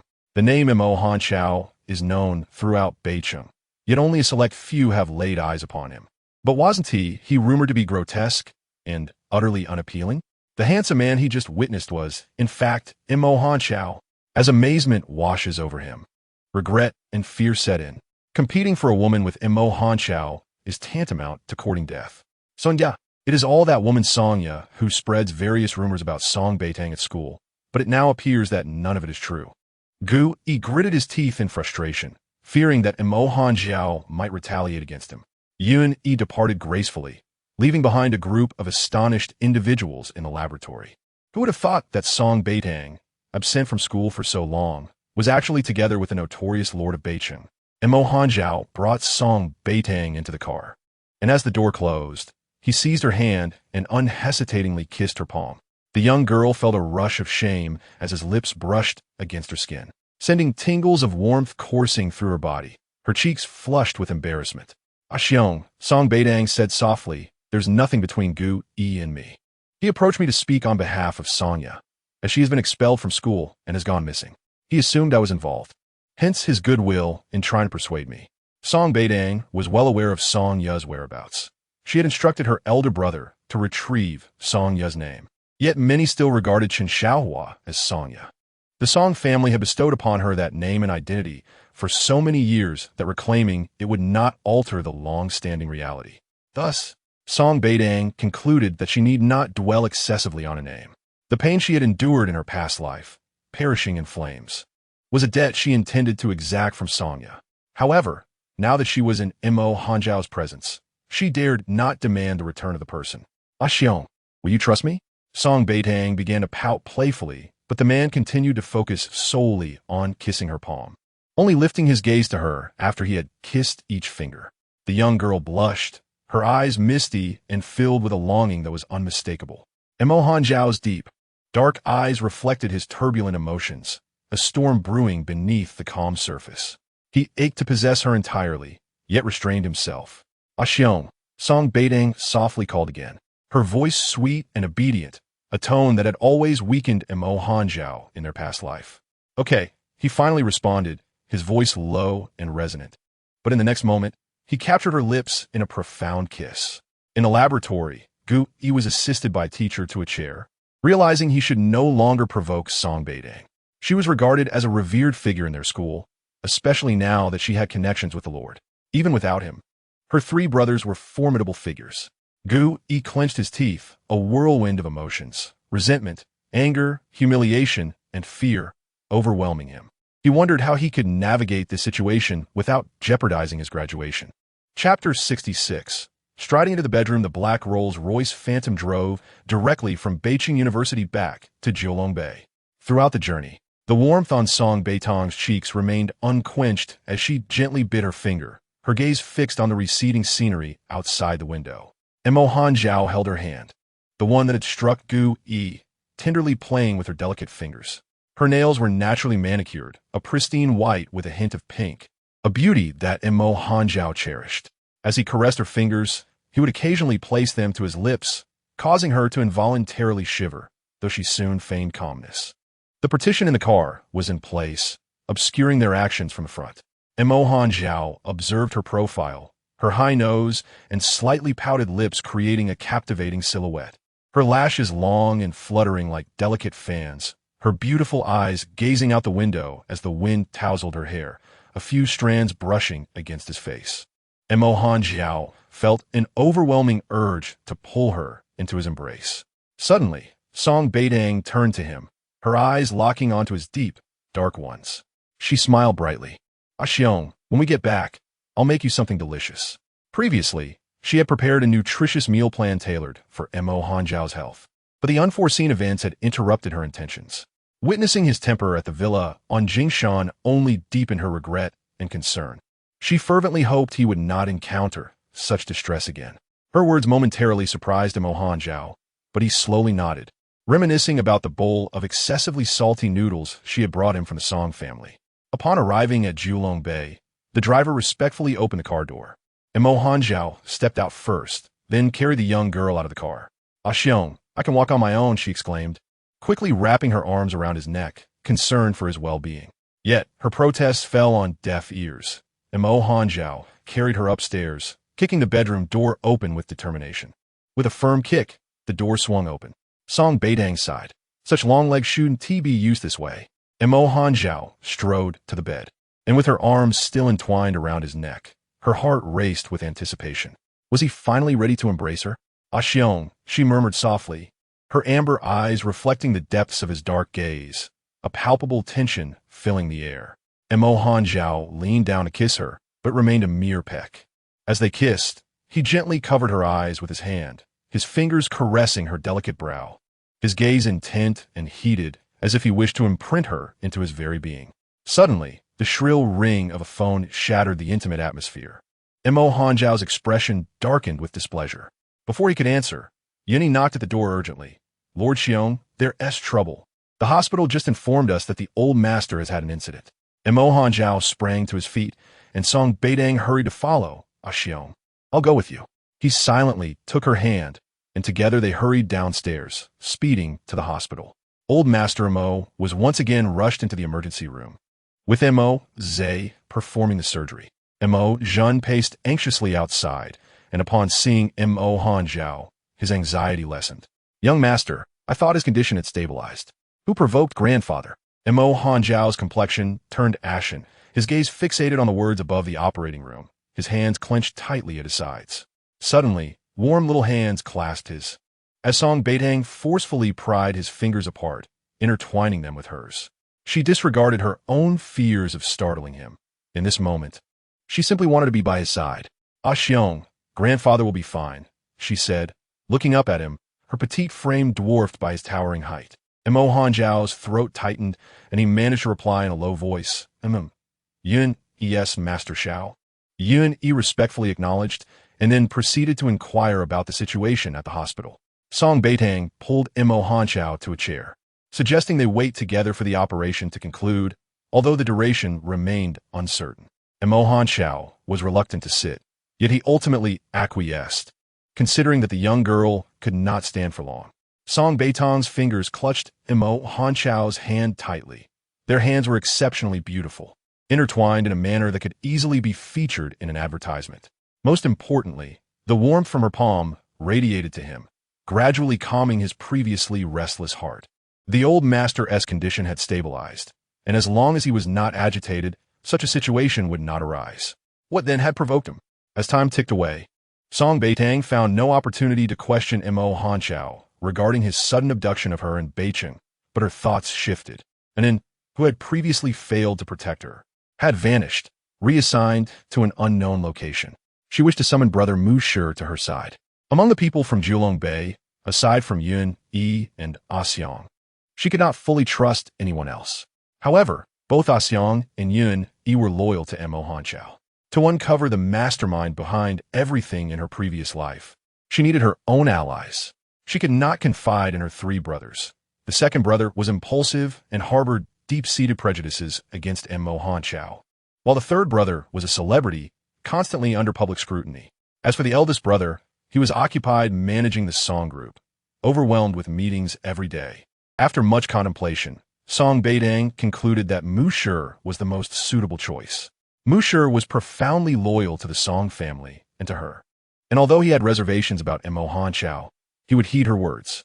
The timing of the old master's incident felt too coincidental.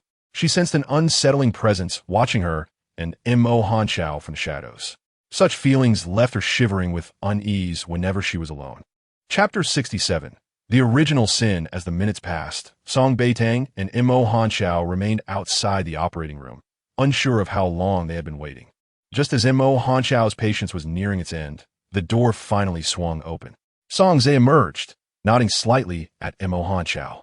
"Master Xiao, the old master is out of danger." "Thank you, Dr. Song." Song Beitang expressed her gratitude hurriedly. "Do you know how the old master came to be in this state?" "That is something to be asked of the Mo family." The old master was on the top floor, and without Mo Hanchao's command, no one could ascend. Mo Jinxiong and his family had been explicitly forbidden from going up. The only person likely to have persuaded the old master to speak was Chun Yen. But wasn't he still abroad?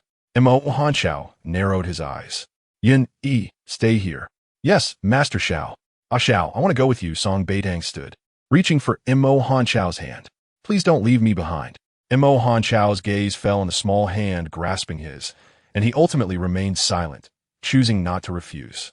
With the young girl beside him, he felt he could confront the troublesome individuals from the Mo family without revealing any sign of distress. As they exited the hospital, before they could even reach the car, members of the Mo family surged forward, particularly Mo Jinxiong, who was the loudest. Mo Hanchao, you've put the old master back in the operating room again. What are your intentions? Do you wish to drive him to his death to inherit the Mo family's fortune? Mo Hanchao, how wicked your heart is. Mo Jinxiong had even summoned the media and reporters, their flashbulbs incessantly capturing images of Mo Hanchao and Song Beitang. In the next moment, Mo Hanchao pulled Song Beitang into his embrace, shielding her face with his large hand. Mo Hanchao, you are provoking the old master repeatedly for this woman. He has explicitly stated that you're not to marry her. Yet you insist on bringing her here to infuriate him. Mo Hanchao, are you willing to risk your grandfather's life for a woman? Song Beitang's head was pressed against Mo Hanchao's chest, where she could hear his steady heartbeat, surrounded by his comforting scent. She felt an overwhelming sense of security. Even if the sky were to fall, Missouri Hanchao would shield her from it. However, seeing him berated by the Mo family left Song Beitang feeling deeply unsettled. In her past life, it had been the same. Her presence had subjected Mo Hanchao to immense pressure from the Mo family. Listening to Mo Jinxiong's accusations now filled her with guilt and pain. She yearned to break free from Mo Hanchao's embrace to confront Mo Jinxiong, questioning whether he truly was Mo Hanchao's father. Yet, the man's hand firmly pressed against her head, rendering her immobile. Mo Hanchao, you still refuse to let us see the old master. What are your true intentions? Today, you must provide us with an explanation in front of everyone. Do you intend to keep this woman who could drive the old master to his grave? Or do you cherish the Mo family and your grandfather? After Mo Jinxiong's words, Chen Yaxian and Mo Jingyu began to weep in succession, particularly Chen Yaxian, whose performance was exceptionally dramatic. Hanchao, I know I am your stepmother, and you have harbored resentment towards me these years, but you have never given me a chance to care for you properly. I understand that you are troubled by your parents' divorce, but your mother was the one who strayed first. I only got together with your father after your parents had divorced. Hanchao, you may despise me, but please do not let your hatred extend to your younger siblings. Chen Yaxian sobbed, tears streaming down her face. Jingyu, speak to your brother. You all respect him wholeheartedly. Mo Jingyu cried out, Big brother, I adored you since childhood, always following you around, yet you never acknowledged me. I gave you birthday gifts, but you discarded them on the spot, even scolding me for being a little vixen born of a vixen. Big brother, I didn't understand back then. But now I realize you loathe my mother, so you extended that hatred to us. Yet, no matter how much you despise us, you will always be my brother. We are family. It is futile to cause discord over a woman. After all, family ties endure, and home is your eternal refuge. As for this woman, please see her true colors. She cavorts with other boys at school, publicly embraces other men, showing that she has no real affection for you. Previously, she even eloped with a gigolo. Big brother, such a promiscuous woman is not worthy of your love. Mo Jingyu wailed, her words dripping with feigned sorrow. Song Beitang felt a surge of indignation. This mother-daughter duo was truly despicable, twisting black into white. She forcefully broke free from Mo Hanchao's embrace, hands on her hips, pointing accusingly at Chen Yaxian and Mo Jingyu. Chen Yaxian, you were the mistress who forced your way into the family, causing Mo Hanchao's mother to divorce. Those reports are still available online. Do you think that by paying people off all these years, no one remembers? And you, Mo Jingyu, don't think we don't know that the birthday gift you gave Mo Hanchao was a dead stray dog, one that he cared for months. Chen Yaxian, as a bar girl, you took advantage of the situation to seduce Mo Jinxiong, then went to Mo Hanchao's mother, spouting all sorts of revolting words. How could Mo Hanchao's mother not be enraged enough to divorce him? You foolishly assumed the role of a father and husband, while your wife dutifully manages the household and cares for the children.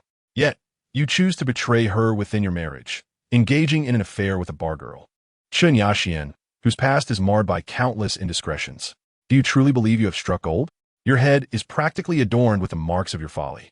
I suggest you visit a hospital for a paternity test, lest you discover that the son and daughter you have raised are not your own, but the progeny of another. That would indeed be a tragic jest. And you, Mo Jingyu, what audacity you possess, parading here with the arrogance of a mistress's daughter, deliberately distorting the narrative as if your words could shift the blame onto Mo Hanchao. Let me enlighten you. The third party who disrupts another's family is guilty of original sin. A mistress embodies this original sin, and her offspring hold no privilege to boast in front of the legitimate children. It is precisely your existence that brings shame upon Mo Hanchao. Song Beitang. Chun Yaxian's voice pierced the air as she lunged forward, intent on silencing me. You are the mistress, and your entire family embodies that role. I dare anyone to lay a finger on my sister. Song Xingqian's voice resonated from behind, accompanied by Qin Shaoxian. Chapter 68. Choose between the Mo family or her. Song Beitang turned in astonishment, noticing Song Xingqian's ashen complexion as he limped forward, supported by Qin Shaoxian. Upon seeing Qin Shaoxian, Song Beitang paused momentarily. Mo Hanchao, is this how you protect my sister, leaving her to confront your entire family alone? Mo Hanchao remained silent, his gaze profoundly fixed upon his little girl. This was the second time Song Beitang unhesitatingly defended him in front of others. Mo Hanchao's heart swelled with tenderness. He paid no heed to Song Xingqian's accusations. Even if Song Xingqian did not arrive, he would ensure no harm befell his little girl. Over the years, aside from old Master Mo, only this little girl has stood up for him. The fearless child who once sought to shield him now stood before him once more. Mo Hanchao, I'm speaking to you. Are you even listening? Song Xingqian's fury escalated as he faced Mo Hanchao's indifference. Little Tang, come to your brother. Second brother, you have yet to recover. Do not interfere. Upon meeting Mo Hanchao's passionate gaze, Song Beitang's tone softened unconsciously. Moreover, Xiao would not allow me to be harmed. You're merely worrying too much. The scorned Song Xingqian. Alone, Song Beitang fiercely retaliated against the trio of Mo Jinxiang. The latter's expression darkened significantly as he shouted at Mo Hanchao. Hanchao, you have seen for yourself the woman you have chosen. She lacks the basic virtues of respecting the elderly and cherishing the young. You would marry such a woman into the Mo family? Mo Jinxiang, respect must be earned. And as a father, you have failed in your responsibilities. Why should I respect you? Furthermore, you repeatedly seek to sever my bond with Xiao.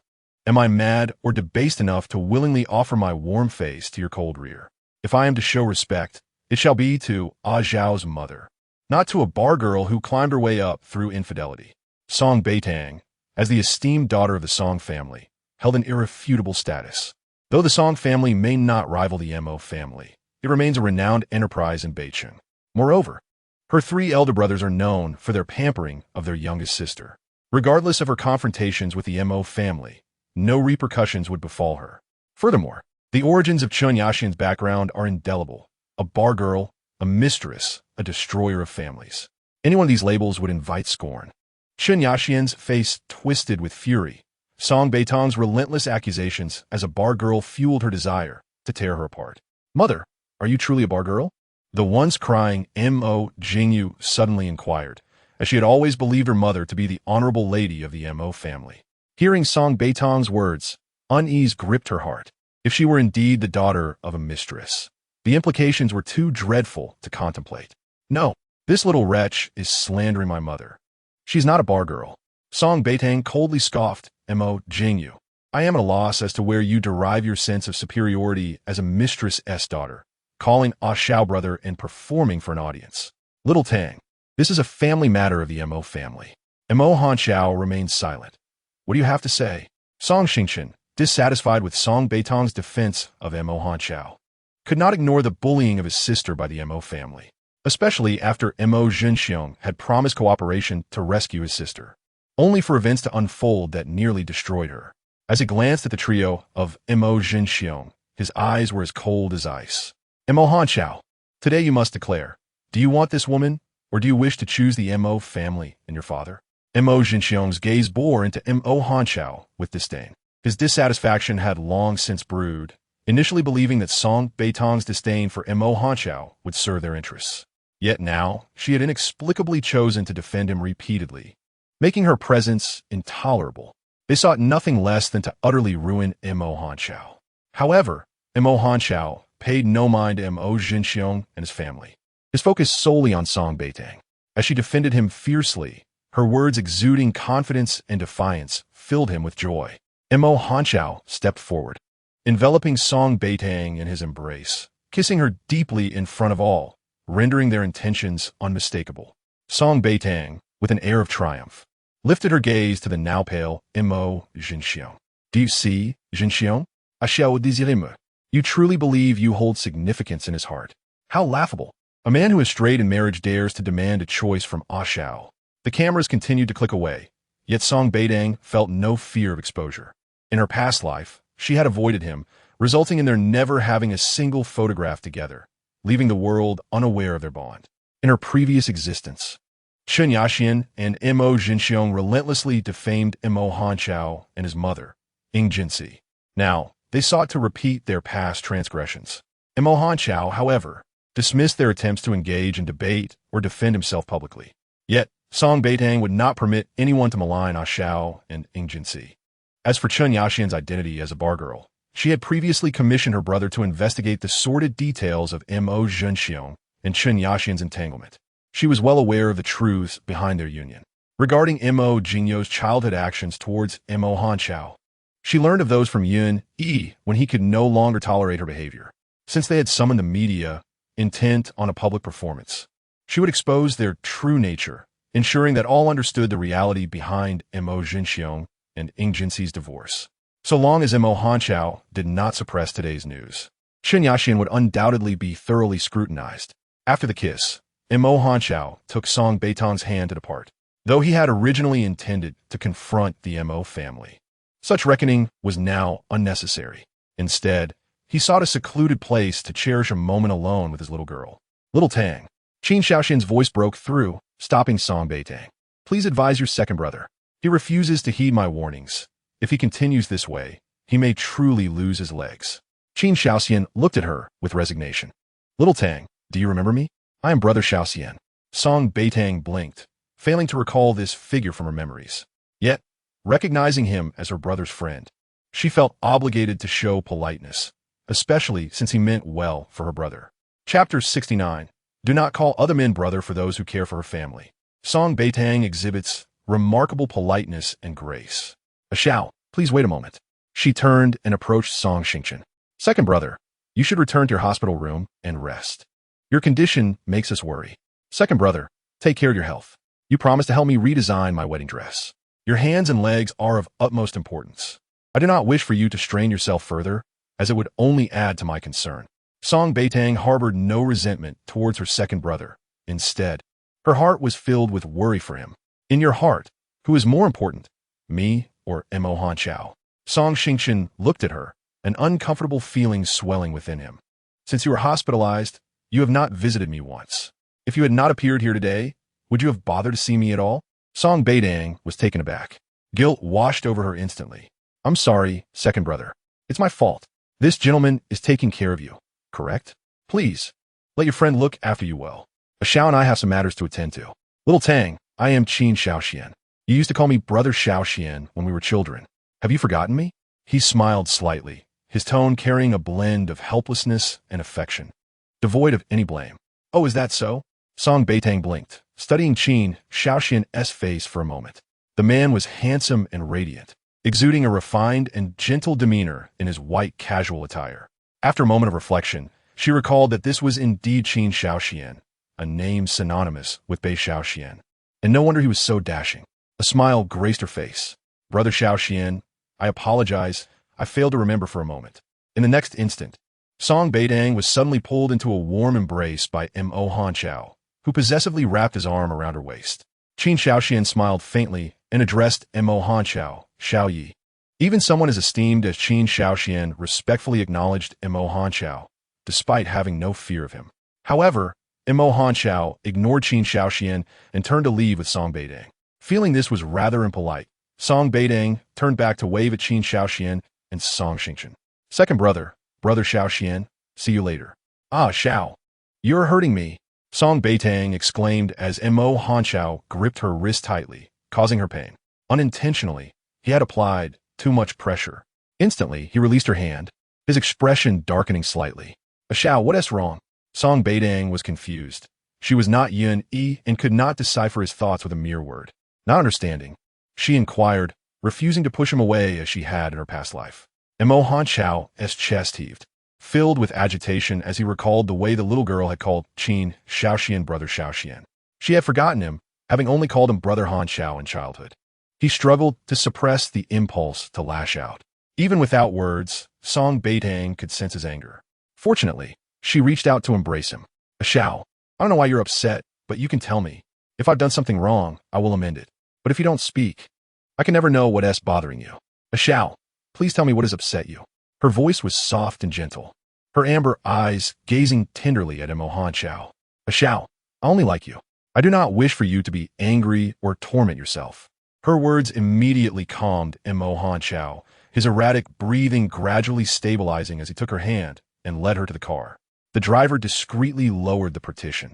Mo Hanqiao cupped her face in his hands and, without hesitation, kissed her. He truly adored kissing her. Song Beitang obediently allowed him to kiss her, and once it ended, his raspy, alluring voice reached her ears. From now on, do not call any other man brother, especially that man, Qin Shaoxian. Song Beitang was momentarily taken aback, then smiled, her eyes sparkling. Xiao, are you feeling jealous? Mo Hanqiao's dark, penetrating gaze fixated on her cheerful expression. Was he jealous? And did that make her so happy? Xiao, I do not like Qin Shaoxian. I only like you. She boldly confessed, determined not to leave any regrets in this life, as she had in the past.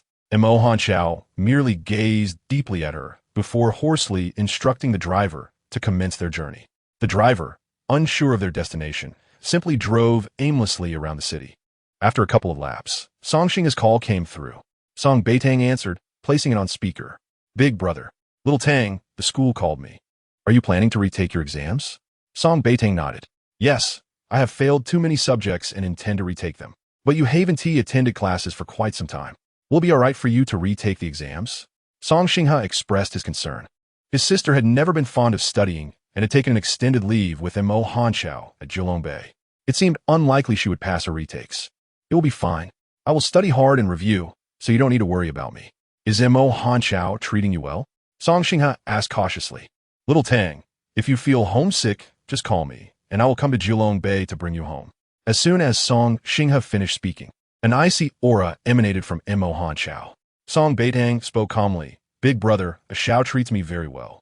He has always been kind to me and hasn't restricted my freedom. I simply enjoy being close to him.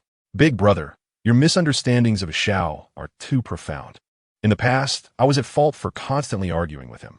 Now I realize my mistakes. So please do not misunderstand him any longer. Song Beitang's voice was gentle. Big brother, I plan to marry Xiao. There was a long silence on the other end of the line before Song Xingha sighed and spoke. Little Tang, as long as you are happy, whatever decision you make, I will support you. Thank you, big brother. I knew you would always be the best to me. I am aware of your second brother's situation, and both your third brother and I are aware of it. This incident is your second brother's fault, and we will have a word with him. Your third brother is currently filming and wants to be back for a while. If you have time, please bring Mo Hanqiao home for dinner. All right, thank you, big brother. After hanging up, the coldness around her dissipated, replaced by the man's unabashedly ardent gaze upon her. Chapter 70. The words of the Mo family are worthless. Feeling the intensity of his gaze, Song Beitang's cheeks flushed.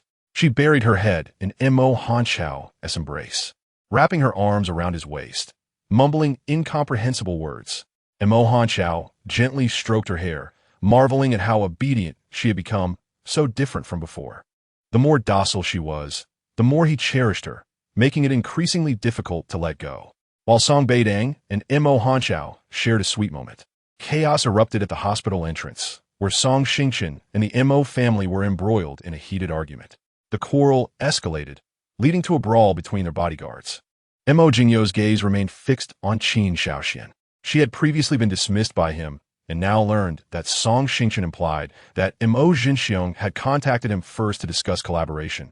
Yet ultimately, Song Ye had nearly caused harm to both Song Xingchen and Song Beitang. However, the initial target had been Mo Hanxiao. This point was what Song Xingchen demanded a reasonable explanation from Mo Jinxiong. Mo Jinxiong had just been disregarded by Mo Hanxiao and scolded by Song Beitang. So when he encountered members of the Song family, his expression was understandably grim. Consequently, Song Xingchen and Mo Jinxiong soon found themselves embroiled in a heated argument. Qin Shaoxian assisted Song Xingchen to a nearby seat, furrowing his brow at the throng of media present who had been summoned by the Mo family. The revelation of today's events would likely prove detrimental to them.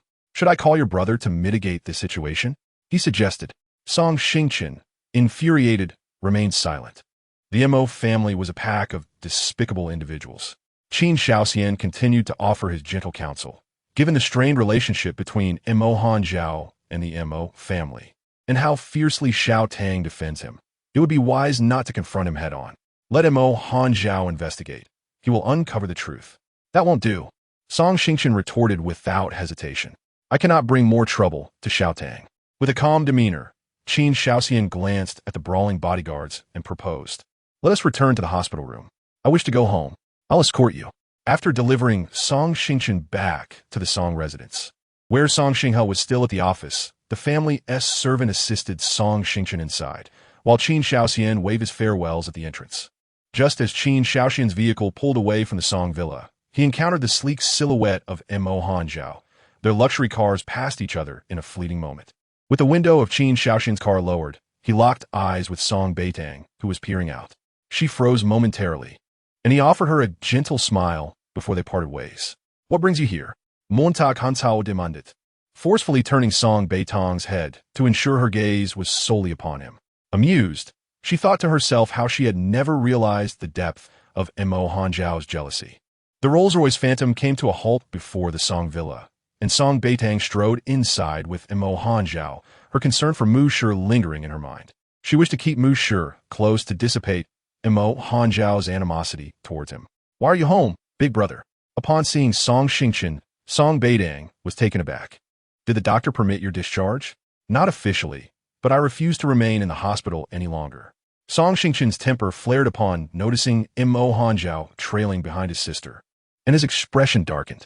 Xiao Tang, why did you bring Mo Hanxiao back with you? Big brother, I made my feelings clear in the hospital. I like Ah Xiao. Please do not always oppose him. This isn't about opposing Mo Hanxiao. It's about their family's despicable nature. You should know what kind of person he is, Xiao Tang. He has violent tendencies.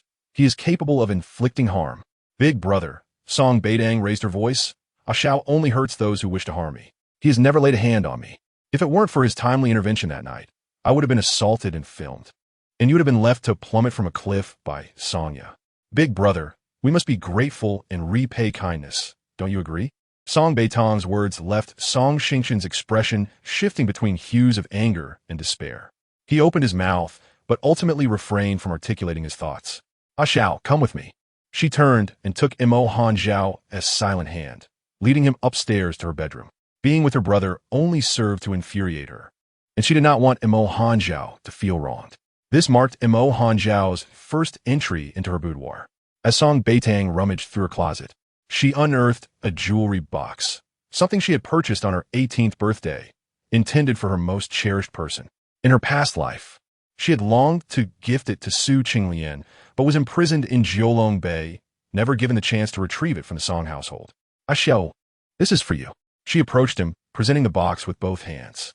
Inside lay a men's pinky ring, crafted in standard size, adjustable, eliminating any concern that Mo Hanxiao would find it unwearable. Mo Hanxiao stood hesitantly, unwilling to sit on her lavish princess bed, while the sofa was positioned near the window. Not wanting to lose sight of her, he opted to remain at the entrance. For me? He gazed at her sparkling eyes, a sense of surprise washing over him. She had never gifted him anything before. Now she defended him and offered him a present. Was it possible that she had developed feelings for him? The formidable Mo Hanxiao, known for his decisiveness and ruthlessness, suddenly felt devoid of confidence around her. Yet, this did not impede his determination to claim her as his own, for she had belonged to him from the beginning.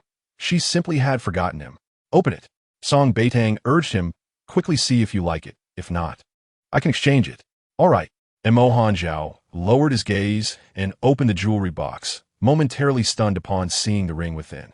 In that instant, he became acutely aware of his heart pounding violently. Chapter 71. No kisses allowed. Don't even think about it was the little girl proposing to him with this ring. His mind buzzed with the thought. If she was indeed proposing, would saying I do make him appear overly eager? Moreover, she had just fled from a wedding, injuring herself in the process, and now she was presenting him with a ring. Did this signify she recognized her mistake and wished to marry him? Mo Hanjiao's thoughts were in disarray, completely disrupted by the ring Song Beitang had gifted him. Observing his reaction, she noticed a subtle distortion in his otherwise handsome features. Did he dislike the ring? Was he too proud to express his discontent for fear of hurting her feelings? Or was the ring a reminder of their imperfect wedding, igniting his ire towards her? Suddenly, Song Beitang regretted her impulsiveness. Ah Xiao, if you dislike it, just discard it. I will buy you another gift. I like it. Mo Hanjiao interrupted her, urgency in his voice. I like it very much. His deep, gravelly tone held an alluring quality, and his gaze towards her grew more intense. He retrieved the ring, examined its size, and slid it onto the pinky of his left hand. The pinky ring, originally intended as a pinky accessory, fit perfectly, accentuating the elegance of his already striking fingers. Once adorned, he extended his hand towards Song Beitang, who beamed with delight, her eyes sparkling with joy. It looks beautiful. Ah Xiao's hands are exquisite, even more so than a model's. Ah Xiao, I'm going to cook dinner at home. Would you like to stay and eat with us? Of course. Please lie down on my bed for a while and rest well. I will come upstairs to call you when the meal is ready. Song Beitang wished to prevent him from engaging in a staring match with her brother, hoping he could recuperate, although he appeared fine. She was aware that his outbursts drained his vitality. I'll help you. Mo Hanjiao declined the request to stay upstairs and sleep. The young girl, with her delicate skin, had likely never stepped into a kitchen before, not even during the last incident at the Song family when they made noodles. He couldn't bear the thought of her wielding a knife. Such labor was beneath her. Ah Xiao, I want to run away. Just listen to me this once, okay? Song Beitang cooed while clinging to his arm. If you don't listen to me, I want to let you kiss me next time. Before she could finish, he captured her lips with a fierce kiss. The idea of not letting him kiss her was utterly preposterous. With her small hands lightly pounding on Mo Hanjiao, she could hardly muster any strength, rendering her feeble attempts akin to mere tickling. After a moment of kissing, he found it increasingly difficult to let her go. Suddenly, a loud knock echoed through the room. Xiao Tang, come out. Second brother needs to talk to you. It was Song Xingqian's voice that pierced through the moment, startling Song Beitang into pushing Mo Hanjiao away. She had completely forgotten that her elder brother was still at home. Mo Hanjiao's eyes were filled with an unfathomable tenderness, as if they could melt her away. She averted her gaze several times, but Song Xingqian's insistence grew more urgent. Xiao Tang, hurry out. Seated in a wheelchair, Song Xingqian was visibly agitated. This was their home, yet Mo Hanjiao showed no restraint. When they were at Jilong Bay without supervision, had he taken liberties with his sister? Bang, bang, bang. The knocking escalated into pounding. Mo Hanjiao, displeased, was about to open the door and shove Song Xingqian outside, when Song Beitang quickly grasped his arm. Ah Xiao, calm down. You shouldn't use your long legs like that. His expression darkened, his mood turning exceptionally irritable at being interrupted while cherishing the young girl. Ah Xiao, please don't kick those who care about me, Song Beitang pleaded softly. Second brother has his faults, but he has always cared for me. I'm on your side. Just don't hurt him, okay? Mo Hanjiao's lips pressed into a straight line. Ah Hio, ah Hio, ah Hio. Unable to withstand her coaxing any longer, he finally spoke. Will you let me kiss you? His voice was husky and low, steady and melodic, reminiscent of the most exquisite cello performance, each note capable of entrancing Song Beitang. She nodded repeatedly, utterly captivated. Let him kiss me. Just let Ah Xiao be the only one allowed to kiss. Mo Hanjiao, satisfied at last, stepped back as Song Beitang opened the door and walked out. Second brother, what are you doing? Xiao Tang, are you serious? Song Xingqian looked at his sister with a shaky tone. Have you truly decided to be with Mo Hanjiao? Song Beitang nodded earnestly. Second brother, I've made myself clear. I genuinely like Mo Hanjiao and want to be with him. But you previously went to great lengths to escape marriage. What has caused this sudden change of heart? Did Mo Hanjiao threaten you? Xiao Tang, don't be afraid. Brother will protect you. If it comes to it, you can marry Qin Xiao Xian. He is no worse than Mo Han Xiao. His temper is better, he is gentle and handsome, and he is a good friend of mine. After you marry him, he will surely take good care of you. Song Beitang was taken aback. Second brother, you've lost your mind. She realized how unreasonable her brother was being. She understood that her past actions were misguided, and now she merely wished to rectify those mistakes and change the fate of herself and the Song family. Most importantly, she wanted to love Mo Han Xiao sincerely. Was it so difficult? Why did her brother insist that everything she did now was insincere? Second brother, I'll say it once more, and this will be the final time. I will marry no one but Mo Han Xiao. Song Beitang stated with utmost seriousness. If I hear such word again, I will truly be angry and ignore you. Song Xingchen was left speechless. Xiao Tang, for a temperamental Mo Han Xiao, you're willing to forsake your brother? Second brother, I am not abandoning you. You're being unreasonable. Everyone makes mistakes. I don't blame you for yours. But why can't I correct mine? Without Mo Han Xiao, do you think I could stand here speaking to you like this? Xiao Tang, you're still blaming me. Song Xingchen said, his eyes reddening. Have you considered who I went to Jilongbei to save? But I never asked you to save me. Song Beitang retorted, exasperated. If you hadn't gone to rescue me, I wouldn't have run from Jilongbei, nor would I have been captured by those sent by Songya. By the way, why did you cooperate with the Mo family? Did you truly work with them to capture your own sister, all for my sake? Chapter 72. Hurting second brother S. heart. After Song Beitang finished speaking, silence enveloped them. Song Xingchen stared at her, his eyes gradually reddening. Thus, his sister still held resentment towards him. Seeing her brother's eyes welling up, Song Beitang felt regret. She shouldn't have spoken so harshly. However, her brother's stubbornness compelled her to be firm. Otherwise, he would continue to make misguided decisions under the guise of concern for her. Like a drinker knowing the temperature of their water, her relationship with Mo Han Xiao was something her brother and others could never fully comprehend. Montag Hangxiao, despite his irritable and volatile nature, had never harmed her. In fact, she was always the one to provoke him, causing him to become weak and requiring time to recover. I'm sorry, second brother. Ultimately, it was Song Beitang who first apologized. Let us not mention the kidnapping incident again. All she hoped for was that her brother would remember that her life, as well as his, was given by that temperamental man named Mo Han Xiao. After speaking, she turned and entered her bedroom. Mo Han Xiao stood by the window, his tall figure gazing out. Outside her window lay the largest rose garden of the Song family villa, and with a mere push of the window, the fragrant scent of the flowers wafted in. Song Beitang approached and wrapped her arms around his waist from behind. Mo Han Xiao possessed a quintessential inverted triangle physique, broad shoulders, a narrow waist, and long legs. His neatly styled short hair complemented his tailored suit, accentuating his perfect figure. He was truly a walking mannequin. Ah Xiao, will you accompany me to the kitchen to cook? Song Beitang endeavored to keep her voice steady. Mo Han Xiao was perceptive and could easily sense her unusual emotions. All right, the man turned, cupping her face and placing a gentle kiss on her forehead before taking her hand and leading her out of the bedroom. Outside, Song Xingchen had vanished. Upon reaching the lower floor, Song Beitang spotted her brother in the courtyard, sitting in his wheelchair, staring blankly at a distant point, emanating an indescribable sorrow. Her heart sank. Had she truly hurt second brother's feelings? Yet Mo Han Xiao paid no mind to anyone else and directly pulled Song Beitang into the kitchen. Though it was the Song family's home, he felt as at ease here as he did at Jilongbei. Song Beitang ordered the servants out, retrieved ingredients from the refrigerator, and opened a cookbook, gently discussing dinner options with Mo Han Xiao. He had no preference for what to eat. As long as the young girl was by his side, he could even drink poison as if it were fine wine. While the kitchen buzzed with warmth and harmony, in the courtyard, Song Xingchen was lost in thought, repeatedly reflecting on his sister's words. Second brother, I am not abandoning you. You are being unreasonable. Everyone makes mistakes. I don't blame you for yours, but why can't I correct mine? Without Mo Han Xiao, do you think I could stand here speaking to you like this? But I never asked you to save me. You do not come to my rescue.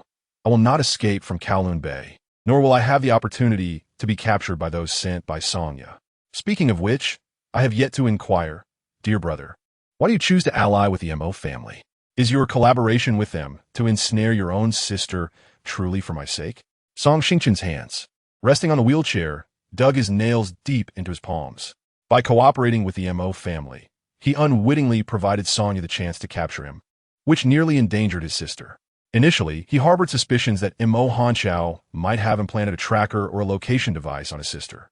If Mo Hanqiao had not placed such devices, how could he have located Xiaodong so swiftly and rescued her from those men? The circumstances were vividly portrayed when Sonya showed him the footage on her phone. The thought of what could have transpired without Mo Hanqiao was too dreadful to contemplate. Blood oozed from his palm where his nails had pierced, yet he felt no pain. His sister's accusations were far more suffocating than any torment inflicted by Sonya. Upon reflection, Xiaodong's words bore no fault. He had been excessively petty and held too great a prejudice against Mo Hanqiao. Despite any flaws, Mo Hanqiao had never harmed Xiaodong. He merely restricted her freedom, a fact that deeply dissatisfied the three brothers. Laughter occasionally echoed from the kitchen. And Song Xingchen silently turned his wheelchair to peer through the glass. Mo Hanqiao donned a floral apron, a stark contrast to his imposing and cold demeanor, a sight unbecoming of the esteemed master of Beitang. Yet, here he was in the kitchen, preparing a simple meal alongside Song Beitang. With a recipe in hand, Song Beitang read aloud the required ingredients: 500 grams of ribs, 1 tablespoon of cooking wine, 2 tablespoons of soy sauce, 50 grams of rock sugar, 3 tablespoons of white vinegar, an appropriate amount of water, 5 slices of ginger, a suitable quantity of sesame seeds, and peanut oil. Ah, Xiong, what does appropriate amount actually mean? Song Beitang furrowed her brows, exasperated. The author of this recipe must be unprofessional. How can one quantify appropriate? Mo Hanqiao regarded her, a tenderness in his gaze that he himself was unaware of, as he continued to follow the steps. Oh, very well. Song Beitang flipped through the recipe and continued. First, boil a pot of water to blanch the ribs, then clean them with fresh water. Second, add a little oil to the pan and melt the rock sugar over low heat. Third, cook until the sugar turns a caramel color. Fourth, add the ribs and stir fry. Fifth, add the ginger slices to release their aroma. Sixth, pour in boiling water to cover the ribs. Seventh, add 1 tablespoon of cooking wine. Eighth, add 2 tablespoons of soy sauce. Ninth, add 3 tablespoons of sugar. 10th, cover the pot and simmer for 35 minutes. 11th, once the sauce thickens, it's done. 12th, finally sprinkle some sesame seeds. 13th, the sweet and sour ribs are ready. Having recited the lengthy process, Song Beitang couldn't help but pout. So many steps. It's truly a hassle. Xiong, perhaps you should stop. Let the chef handle it. It's fine, Mo Hanqiao replied in a deep voice, meticulously executing each step as Song Beitang observed. His hands, skilled and graceful, transformed the ribs and ginger into near-perfect pieces. Song Beitang felt that everything Mo Hanqiao touched became an exquisite work of art. Xiong, you are truly amazing, she praised without reservation. The man raised an eyebrow at her, suddenly leaning closer, causing Song Beitang to freeze momentarily before grinning and planting a kiss on his cheek as a reward. Montag Hanqiao was demi anwazuftent, his previously stern expression easing as he focused on the ribs, only to suddenly glance out the window. Chapter 73, A True Gem of Humanity. Mo Hanqiao's piercing gaze swept towards the window, catching sight of Song Xingchen, who hastily maneuvered his wheelchair away. Xiong, what is it? Song Beitang asked, puzzled, as she observed her brother's hurried exit. Nothing, Mo Hanqiao replied, returning to his cooking, while Song Beitang continued to read the recipe aloud. The atmosphere in the kitchen remained harmonious, with Song Beitang occasionally smiling brightly, genuinely in good spirits. Though Mo Hanqiao's face was impassive, his eyes grew increasingly gentle, savoring this tranquil and warm moment, one he had never dared to envision before. Outside, Song Xingchen had rolled his wheelchair beyond the villa's gates, uncertain of where to go. His sister's words echoed in his mind, leaving him grappling with his emotions. Meanwhile, at the Song group, Song Xinghe reviewed the surveillance footage and was taken aback upon witnessing his sister and Mo Hanqiao enjoying a pleasant time in the kitchen, with Mo Hanqiao himself wielding the knife. His eyes widened in disbelief. The ruthless and violent overlord could indeed cook. Rubbing his eyes to confirm the sight, he remained astonished. What then was Mo Hanqiao's role? Had he transformed into a dutiful son-in-law? The situation was utterly perplexing, since his sister had fled from the wedding. The unfolding events had diverged dramatically from everyone's expectations. Perhaps she had never realized her affections for Imo Hanchao, which drove her to escape, only to return after discovering her feelings for him. Imo Hanchao's anger had subsided, and all crises faced by the Song family had been resolved. Song Xingma's career had flourished, resulting in a splendid outcome for all. Yet, Song Xingha feared that his sister might have returned out of concern for the three of them. Sighing deeply, he concluded that as long as Imo Hanchao treated her sincerely, he was far superior to Su Qinglian, who merely flattered her while living off her. Nevertheless, they remained apprehensive about Imo Hanchao's temperament. A man with a volatile nature could easily harbor violent tendencies. Lacking the motivation to continue working, Song Xingha donned his coat and left his office, driving home to find his sister in an apron, serving dish after dish. "Eldest brother, you're back from work. Hurry and wash your hands. Dinner is ready. Today, Xiong is cooking. You are in for a treat." Song Beitang exclaimed cheerfully. "Xiong, you should wash your hands too." Song Xingha stood in disbelief before a table laden with food. All this was made by Imo Hanchao. It was utterly blinding in its magnificence. Indeed, all crafted by Xiong. He can grace the halls and the kitchen, capable of both poetry and combat, effortlessly dispatching scoundrels and harlots. He is simply a gem among men. Song Beitang joyfully continued, retreating to the kitchen to serve more dishes, leaving Song Xingha in a state of shock. Had his sister truly not been possessed by a spirit? How could someone she once avoided now be regarded as a paragon? The world was indeed magical. As Song Xingchen entered, after much contemplation, he resolved to apologize to Imo Hanchao. The Song family must remain united and harmonious, and he could not allow his sister to remain unhappy. "Eldest brother," Song Xingchen began. "What is it? Is your leg feeling better?" "Much improved. Nothing serious," he replied, though his expression was troubled as he regarded the bountiful feast. Imo Hanchao was indeed full of surprises. Those hands, typically associated with signing billion-dollar contracts, were now clad in a floral apron, preparing dinner with evident willingness. Seeing such a fierce overlord adorned in a floral apron was a peculiar contrast. Yet, the man's handsome visage betrayed no emotion, making it impossible for Song Xingha to glean any insight into his true feelings. With a stoic expression, serve the last bowl of soup, hastily called for, and to wash their hands and prepare for dinner. "Our has worked hard," she gently remarked, removing the apron from. "Next time, let me cook for you, shall I?"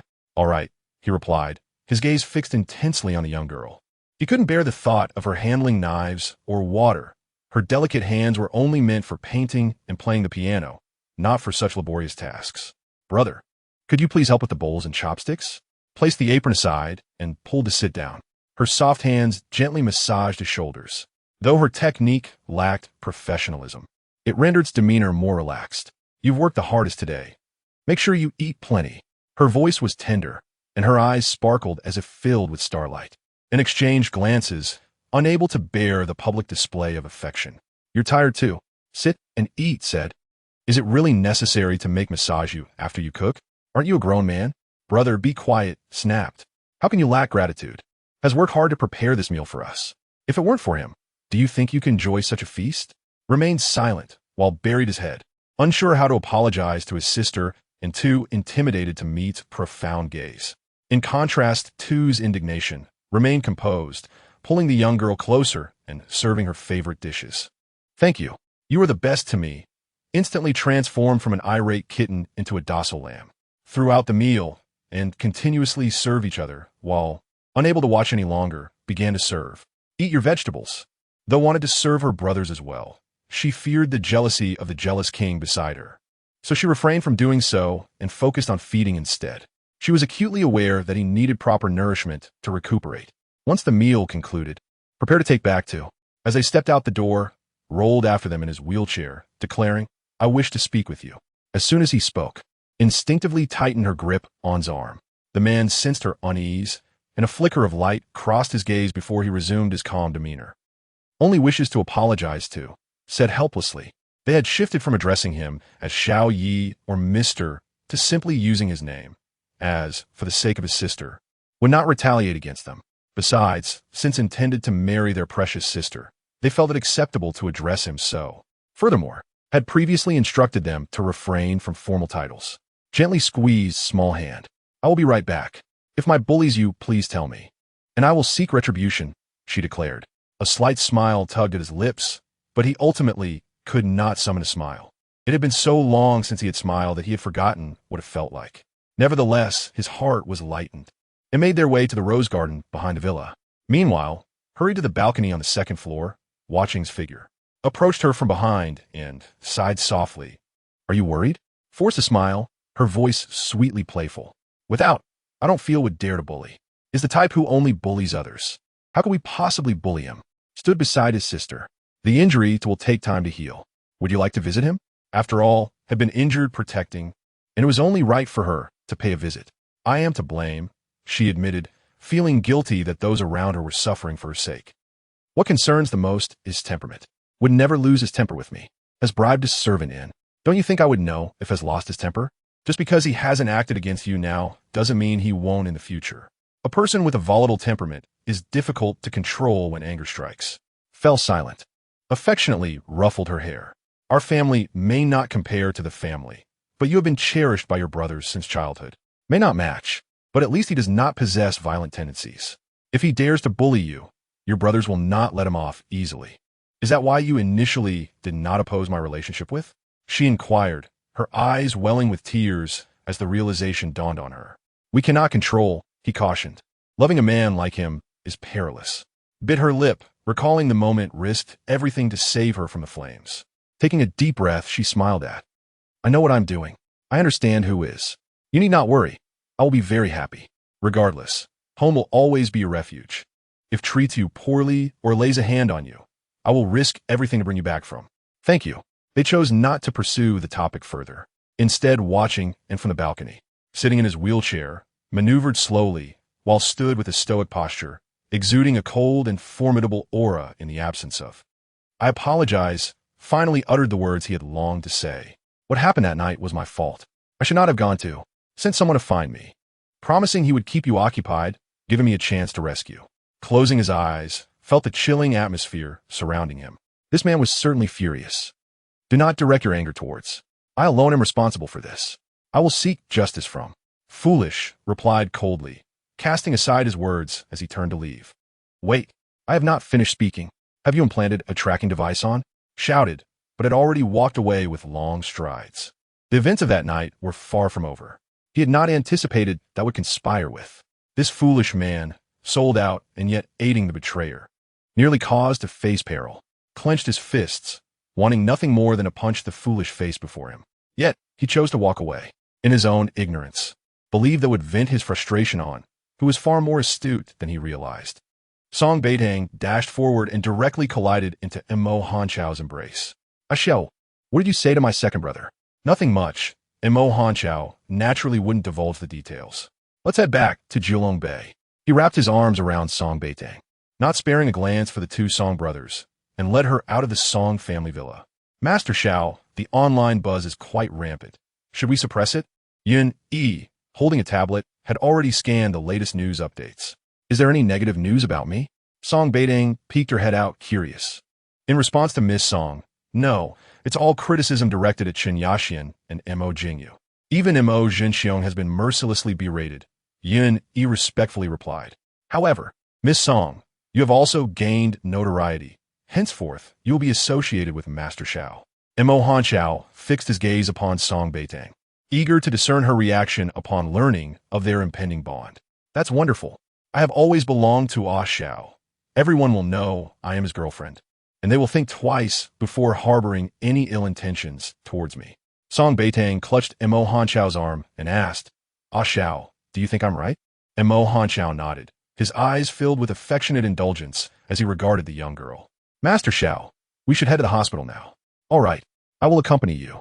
Song Beitang eagerly climbed into the car, wanted to check on old Master Mo's condition. As the black Rolls-Royce Phantom sped towards the hospital, Song Beitang clung tightly to Mo Hanchao's arm. Ever since her rebirth, she had grown somewhat attached to him. She needed to frequently hear the rhythm of his heartbeat and feel the warmth of his body to reassure herself that she had truly returned to life. She was not paralyzed. Musher had not perished in a car accident. Old Master Mo had not succumbed to anger. Song had failed at her schemes. Mo Hanchao had not ingested poison. Her three brothers had encountered no misfortunes, and she herself had not perished in a fire. Everything was still salvageable. She and Ah Xiao, along with Mu Shi, Yun Yi, old Master Mo, and her brothers, all the people who had shown her kindness, were alive and well. Moreover, they would undoubtedly find happiness. Song Beitang's reliance on Mo Hanchao filled him with joy, yet also stirred a complex mix of unease. He was uncertain whether the young girl had recalled their childhood memories. If she had, why didn't she mention it? If she hadn't, how could he explain her sudden change in attitude after fleeing her wedding? Mo Hanchao maintained a calm demeanor, his ink-like eyes fixed on Song Beitang's small hand clutching his arm. The partition was already lowered, and the two could engage in any activity at the back. Suddenly, Mo Hanchao grasped Song Beitang's small hand, and she instinctively intertwined her fingers with his.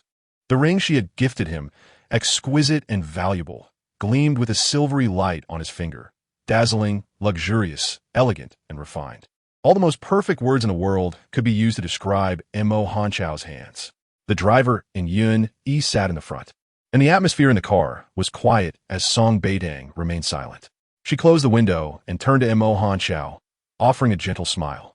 Ah Xiao.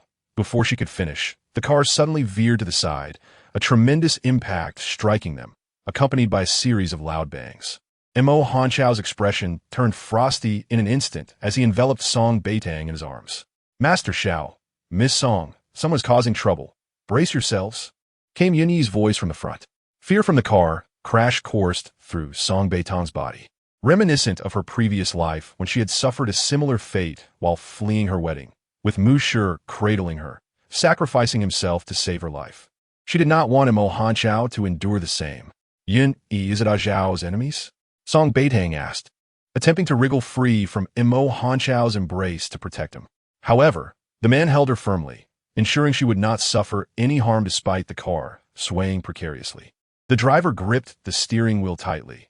They were at an intersection where several cars had surged forward, relentlessly colliding with Mo Hanchao's Rolls-Royce Phantom. The leading vehicle bore the Mo family's license plate. The incident at the hospital had utterly humiliated Mo Zhenxiong and Chen Yaxian. Was this a fit of rage? Master Xiao, it's a Mo family vehicle. Yun Yi's voice was steady and devoid of panic. Master Xiao, Miss Song, we are preparing to break through from the left. Hold on tight. The driver sharply turned the wheel, narrowly avoiding one of the oncoming cars, then pressed the accelerator without hesitation as they sped out. Mo Hanchao's expression darkened to a chilling degree, as if he could produce water from his eyes. Mo Zhenxiong was indeed bold. He had ripped off the mask of civility, disregarding all semblance of face and kinship. No, since Chen Yaxian married into the family, all father-son affection had vanished between Mo Zhenxiong and him. The black Rolls-Royce Phantom maneuvered through the chaos, ultimately breaking free from the encircling vehicles. Despite the car being battered, Song Beitang felt no disorientation or impact while nestled in Mo Hanchao's embrace. The man provided her with a profound sense of trust and security. No matter the calamity, he would ensure her safety. After the Phantom broke free, Yun Yi made a call, issuing cold commands. Soon, a convoy of Hummer vehicles appeared on the road, forcing the cars that had collided with them to retreat in haste. The route to the hospital was redirected back to Jilongbei. Upon arriving at Jilongbei, Mo Hanchao lifted Song Beitang out of the car. Stay here obediently and wait for me. Ah Xiao, I want to go with you. Be good and wait for me at home. Mo Hanchao affectionately ruffled Song Beitang's hair before striding towards another vehicle, which then drove away from Jilongbei without hesitation. Ah Xiao, Mo Hanchao. Song Beitang chased after them, but the car soon wound its way down Jilongbei. In the black Hummer, Mo Hanchao's demeanor was as cold as ice, his expression frigid enough to chill the air. His piercing gaze was fixed ahead. Since Mo Zhenxiong had chosen to sever ties, he should not expect any mercy. Yun Yi, wearing headphones, listened to the reports from his subordinates. Li Shu, head east towards Inha Beach. Understood. Li Shu, Mo Hanchao's driver, had been with him for many years. A former mercenary, he owed Mo Hanchao a life debt and had loyally served him, helping him evade numerous plots over the years. The black Hummer drove directly east, arriving at Inha Beach in North City after an hour. This place was renowned as a vacation haven, yet now the beach was deserted. Rows of Hummers surrounded 8 black Mercedes, a menacing aura palpable from a distance. The 8 black Mercedes bore the MO family's license plates, and no one dared to exit the vehicles until the bodyguards from Julong Bay cleared a path. MO Hanshao, clad in black, exuded an air of icy authority as he strode forward. Drag them out. Yes, Master Shao. The bodyguards advanced, effortlessly pulling the occupants from the Mercedes. Please spare us. Master Shao. It was old Master Mo who instructed us to do this. He insisted you and Miss Song be involved in an accident on the way to the hospital. The leading man fell to his knees, bowing his head in supplication. We were forced into this. We have families to support. Old Master Mo threatened that if we refused, we would be unable to stay in North City. Please spare us. We were coerced. We will never dare again. As one man pleaded for mercy, the others quickly followed suit, all begging for clemency.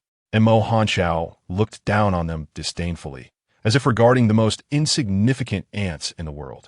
Since you dared to act, you must face the consequences. Yun Yi, sever one of their little fingers and send it to Mo Jinxiong.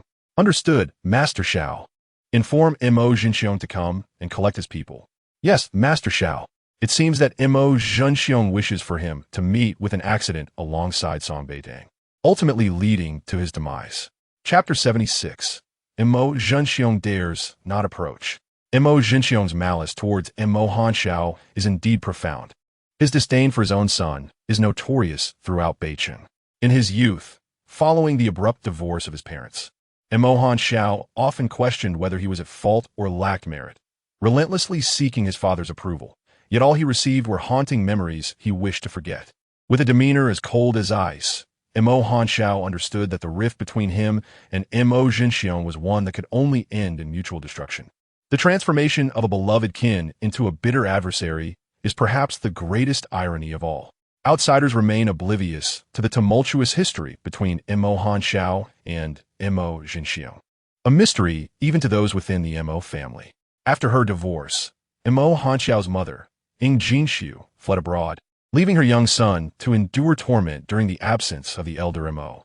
The true nature of this torment, undoubtedly exacerbated by the influence of Chun Yaxian, remains shrouded in secrecy. During this dark period, when Mo Hanshao fell gravely ill, the elder Mo was preoccupied with finding a physician while covertly investigating Mo Jinxiong and Chun Yaxian. Unfortunately, Mo Hanshao remained silent, rendering the elder's inquiries futile, ultimately leading to a dead end. Being Mo Jinxiong's father, the elder Mo feared the repercussions of unearthing any truths. Mo Hanshao was acutely aware of this. Hence, he never voiced any grievances regarding his grandfather's decisions. His childhood was a bleak one, yet Song Beitang emerged as a ray of sunshine in his life. Had he never glimpsed the light, perhaps he would have remained forever ensnared in darkness. As time elapsed, He had already dispatched a severed finger. Yet Mo Jinxiong's anticipated arrival remained elusive. Master Shao, it appears Mo Jinxiong is too afraid to confront us. Mo Hanshao's expression was inscrutable, as the group knelt on the sandy beach, weeping and pleading. If he dares not come, then we shall adhere to the Mo family's customs. With a chilling remark, Mo Hanshao turned and entered the vehicle. Indeed, Master Shao, according to the Mo family's rules, these individuals will be taken back, compelled to either wholly betray Mo Jinxiong, providing a full account before Mo Hanshao, or to face their own reckoning in his presence. There are numerous methods for self-reckoning, each more harrowing than the last. Leading the procession was a black Hummer, followed by a convoy of vehicles, exuding an air of dominance as they arrived at the Mo villa. With the elder Mo currently hospitalized, Mo Hanshao had no intention of burdening him with trivial matters. However, Mo Jinxiong was likely cornered like a rat. If Mo Jinxiong feared a confrontation, he would come to seek Mo Hanshao instead. Upon the Hummer's halt, the doors swung open, and Mo Hanshao's long legs stepped out, prompting the servants in the yard to hastily retreat indoors. Mr. Mo, young Master Shao has returned with a multitude of individuals. Montag Xingxiong startet abruptly. Glancing at the severed finger resting on the coffee table, sent by Yun Yi, Jinxiong, with the elder Mo absent, there is no one to restrain Mo Hanshao. Chun Yaxian fretted, her mind racing. If only she could control Song Beitang, she could use him to wholly manipulate Mo Hanshao. What to do? As Mo Hanshao approached, Mo Jinxiong, unwilling to admit his fear, shouted in anger, Dare you defy me? I am your father. Without me, you are nothing. Jin Xiong, you forget. Mo Hanxiao is unaware of his true parentage. Chen Yaxian lowered her voice. He is not even a member of the Mo family and has no idea why the elder Mo bestows everything upon him. In my opinion, the elder Mo is blind and foolish. Just as she spoke, the door was forcefully kicked open, and Mo Hanxiao strode in, exuding a chilling aura. Continue, he commanded. Chen Yaxian, confronted by Mo Hanxiao's venomous glare, felt her legs weaken. His formidable presence seemed poised to tear her apart, leaving her devoid of courage to even glance his way. Mo Jinxiong, too, was compelled to retreat several steps under the weight of Mo Hanxiao's fierce gaze. The son he had loathed since childhood had grown powerful enough to instill fear within him. It was impossible for him to reclaim shares and power from Mo Hanxiao now. After this failed accident, he would likely never have another chance. Yunyi. Yes, Master Xiao. Yun Yi smirked sinisterly, calling out to the men in the Mercedes. They were promptly brought forth. With a swift kick from Yun Yi, the leader of the group knelt. The other bodyguards followed suit, forcing the men to kneel in unison. Mo Jinxiong's heart raced, his complexion pale, left speechless. Mo Hanxiao, how dare you? Mr. Mo, why would our Master Xiao be afraid? Yun Yi retorted coldly. If Mr.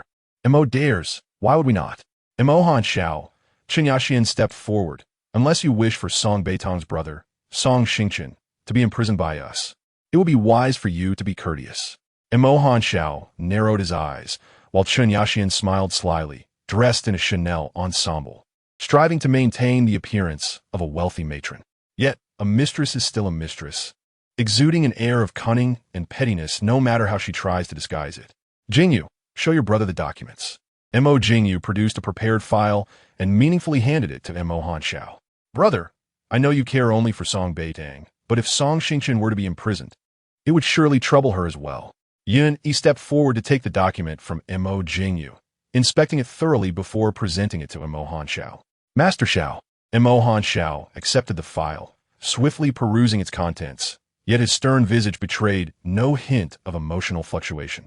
Mo Jinxiong and the others scrutinized Mo Hanxiao, but he revealed not a shred of sentiment regarding Song Xingqian. To him, the name was as foreign as that of a stranger. In Mo Hanxiao's world, there existed only Song Beitang and those beyond her. Even if Song Xingqian, her elder brother, were to perish before him, he would not so much as blink. Mo Hanxiao, are you truly unafraid? Yun Yi. Yes, Master Xiao. Yun Yi carelessly tossed several daggers before the kneeling Mercedes man. Proceed according to the rules. You may choose. Mo Jinxiong's heart plummeted. Mo Hanxiao, you truly are unafraid. Yet Mo Hanxiao chose to ignore them, walking aside to sit. The trembling Mercedes men exchanged fearful glances, and after a moment of steeling themselves, one lunged forward, brandishing a dagger. Chapter 77. Fish dead, net broken. The man charged at Mo Jinxiong.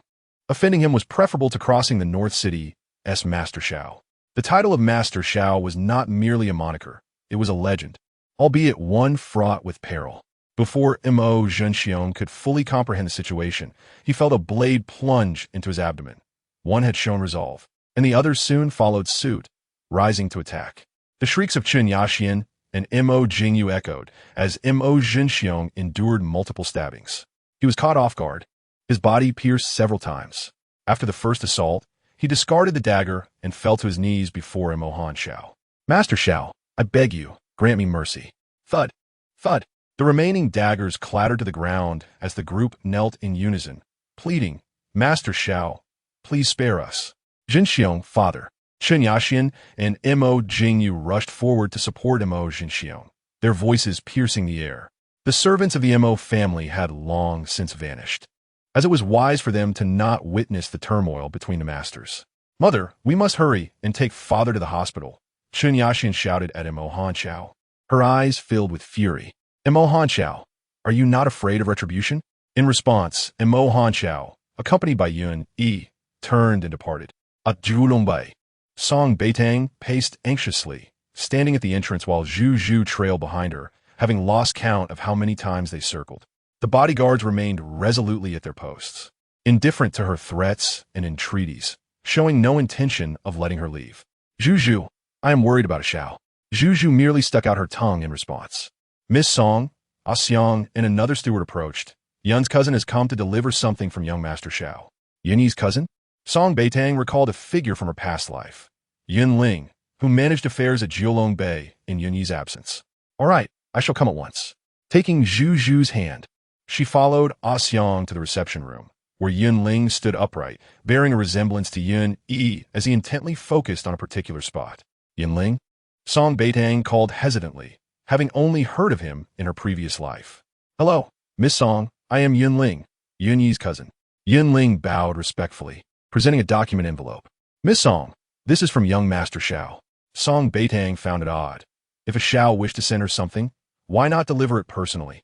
Please accept it, Miss Song. I must return to report. Reluctantly, she took the envelope, which felt light, but an ominous premonition suddenly gripped her. It was not unfounded. She had just been in a car accident with Mo Hanxiao. Mo Jinxiong sought his father's death. Confused by the reasons behind Mo Jinxiong's intense hatred for Mo Hanxiao, she took a deep breath, reassuring herself that it would be all right. Without hesitation, she opened the envelope, and, upon seeing its contents, her pupils constricted. No, it cannot be. It is impossible. Tears streamed down her face as she read the chilling words. Certificate of voluntary organ donation. Her mind buzzed. She could not comprehend the subsequent details. The stark letters seared into her vision. Alongside the certificate of voluntary organ donation was the distribution of Mo Hanxiao's estate, revealing that aside from shares in the Mo Corporation bequeathed to the elder Mo, all assets were designated to her. Overwhelmed with sorrow, she recalled that not long ago, Mo Hanxiao had asked Yun Yi to bring her various documents to sign. Yun Yi's expression had been complex, tinged with an unspoken resentment. During a time when her conflicts with Mo Hanxiao had reached a fever pitch. I do not want these things. I only want Mo Hanxiao to be alive. Song Beitang rushed to lock the documents in Mo Hanxiao's study, determined to leave Jiulong Bay at all costs. Miss Song, my cousin, called. He asked me to take you to him. Yun Ling approached as she descended the stairs, bowing respectfully. Quickly, take me to him. Her voice choked with emotion. A Xiao. You must wait for me. You cannot come to harm. As the car departed Jiulong Bay, heading towards the northern city limits, Song Beitang pressed her nails into her palms. Her vision blurred by tears, rendering the outside scenery indistinct. Miss Song, do you have feelings for young Master Xiao? Yun Ling suddenly inquired, his lips curling into a peculiar smile as he glanced at her in the rearview mirror. What do you mean? Apparently, young Master Xiao has not informed you. Aside from him and Yun Yi, you should trust no one. With that, Yun Ling slammed on the brakes, locking the doors, and turned to face Song Beitang, his smile devoid of warmth. Miss Song, I must apologize. With a swift motion, he struck her, rendering her unconscious. Afterward, he initiated a video call, and the recipient answered promptly. Miss Mo, I have completed the task you assigned. Excellent, excellent. Wait, do not hang up. Mo Jingyu rushed out. Montak Hanxiao. Song Beitang is in my possession. The tall figure in front turned sharply, and upon seeing the image on the phone, Mo Hanxiao's pupils constricted. Mo Jingyu put away her phone, her eyes glinting with malice. Mo Hanxiao, since you had your people stab my father, you shall do the same to yourself. Or I will have them do it to Song Beitang. You have oppressed us at every turn. If you do not consider us family, do not blame me for taking you down with us. Mo Jingyu's eyes sparkled with excitement, disregarding the bloodied Mo Jinxiong as she yearned to witness Mo Hanxiao's demise at her hands. Chapter 78. Can he truly protect her for a lifetime? Mo Hanxiao stepped forward, inching closer to Mo Jingyu, who held her phone aloft, revealing Song Beitang unconscious in the car, still clad in the outfit he had given her when she returned to Jiulong Bay. Her long hair cascaded down, accentuating her already pale complexion, while the luxurious interior of the car reflected Mo Jinxiong's family's preferences.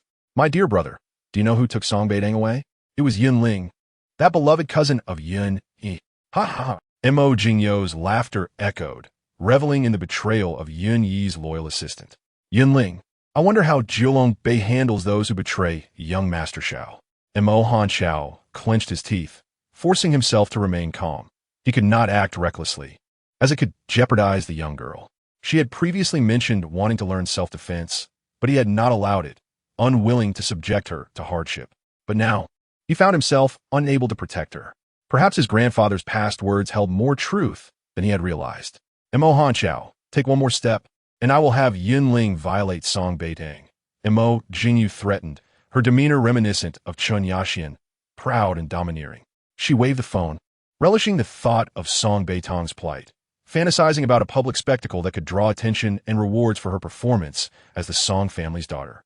Unable to contain her excitement, she envisioned the disgraceful scene, knowing that just the thought would torment Mo Hanchao.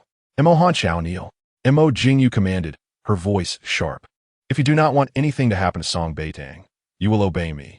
Jingyu, why are you wasting time with him? Hurry and call an ambulance for your father.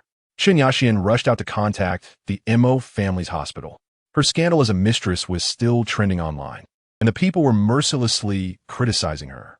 Chun Yaxian was too afraid to step outside her door, let alone consider that Mo Jinxiong's attempt to assassinate Mo Hanzhao had backfired, resulting in his own betrayal and demise. Though it was a golden opportunity to humiliate Mo Hanzhao, she could not bear to watch Mo Jinxiong bleed to death. In a state of urgency, Mo Jingyu hastily exited the video call, preparing to dial the Mo family hospital for an ambulance. However, just as she pressed the first digit, a figure appeared, snatching her phone away. In a swift motion, Mo Hanzhao seized her by the neck. His fingers, long and slender, tightened slowly around her throat. At that moment, he had never felt such an overwhelming desire to obliterate someone entirely. Mo Jingyu's eyes widened in terror as she futilely struck at his arm. Her strength was utterly ineffective. Mo Hanzhao's narrow, cold gaze darkened, gradually tinged with a bloodthirsty crimson. The fear and despair surged within her, a stark reminder of the bloodthirsty aura he had displayed long ago. In her moment of triumph, she had forgotten that the Mo family had been probing into Mo Hanzhao's condition. Mo Hanzhao's grip intensified. To him, it felt as trivial as crushing an ant. He held her phone in one hand and sent a message to the other party in the video call, instructing them to bring Song Beitang to the Mo residence, ensuring she suffered no harm. After sending the message, he kicked Mo Jingyu away, sending her hurtling into the door nearby. With a violent cough, she spat out blood, her insides aching. The sensation of suffocation, as if all the air had been drained from her lungs, was terrifyingly real, and her vision darkened as she collapsed. Witnessing this sudden turn of events, Chun Yaxian felt the tide of victory slip away. Jingyu, Jingyu, she cried, rushing to her side, trembling as she fumbled for her phone. Yet, a shadow darted past, kicking her phone out of her grasp. It was Yun. He hoisted her up, binding her tightly to a Roman pillar in front of the villa. Miss Song, you may enter the hospital only when she arrives safely. Yunyi's expression remained impassive, indifferent to the fates of Mo Jinxiong and Mo Jingyu. Desperation filled Chun Yaxian. Mo Hanzhao, that is your father and your sister. Mo Hanzhao's eyes blazed crimson as he turned away, clutching Mo Jingyu's phone. He was determined to rescue his little girl. Without him, she would be afraid. Meanwhile, on the North City Highway, Yunling received a message from Mo Jingyu's number. He glanced at the unconscious Song Beitang before pulling out another phone to make a call. Qin Xiao, I have brought Miss Song out. Mo Jingyu sent a message to bring her to the Mo villa. Should I proceed? The voice on the other end was smooth and cultured. No need. Bring Song Beitang out of the car. I'm already on my way. Understood, Qin Xiao. Yunling halted the vehicle and had just opened the door to assist Song Beitang when another car sped forward, colliding with his. Qin Xiao Xian emerged, taking the unconscious Song Beitang into his arms. Your task is complete. You may return. Yes, Qin Xiao. If Mo Hanzhao holds me accountable, can I clear my name? Rest assured, you will not be implicated.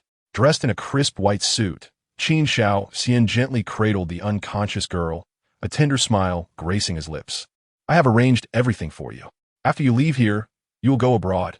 Your flight details were set a week ago. Even if Mo Hanzhao investigates, he will not trace it back to you. Thank you, Qin Xiao. Yunling departed as Qin Xiao Xian placed Song Beitang in his car, driving her directly to the hospital.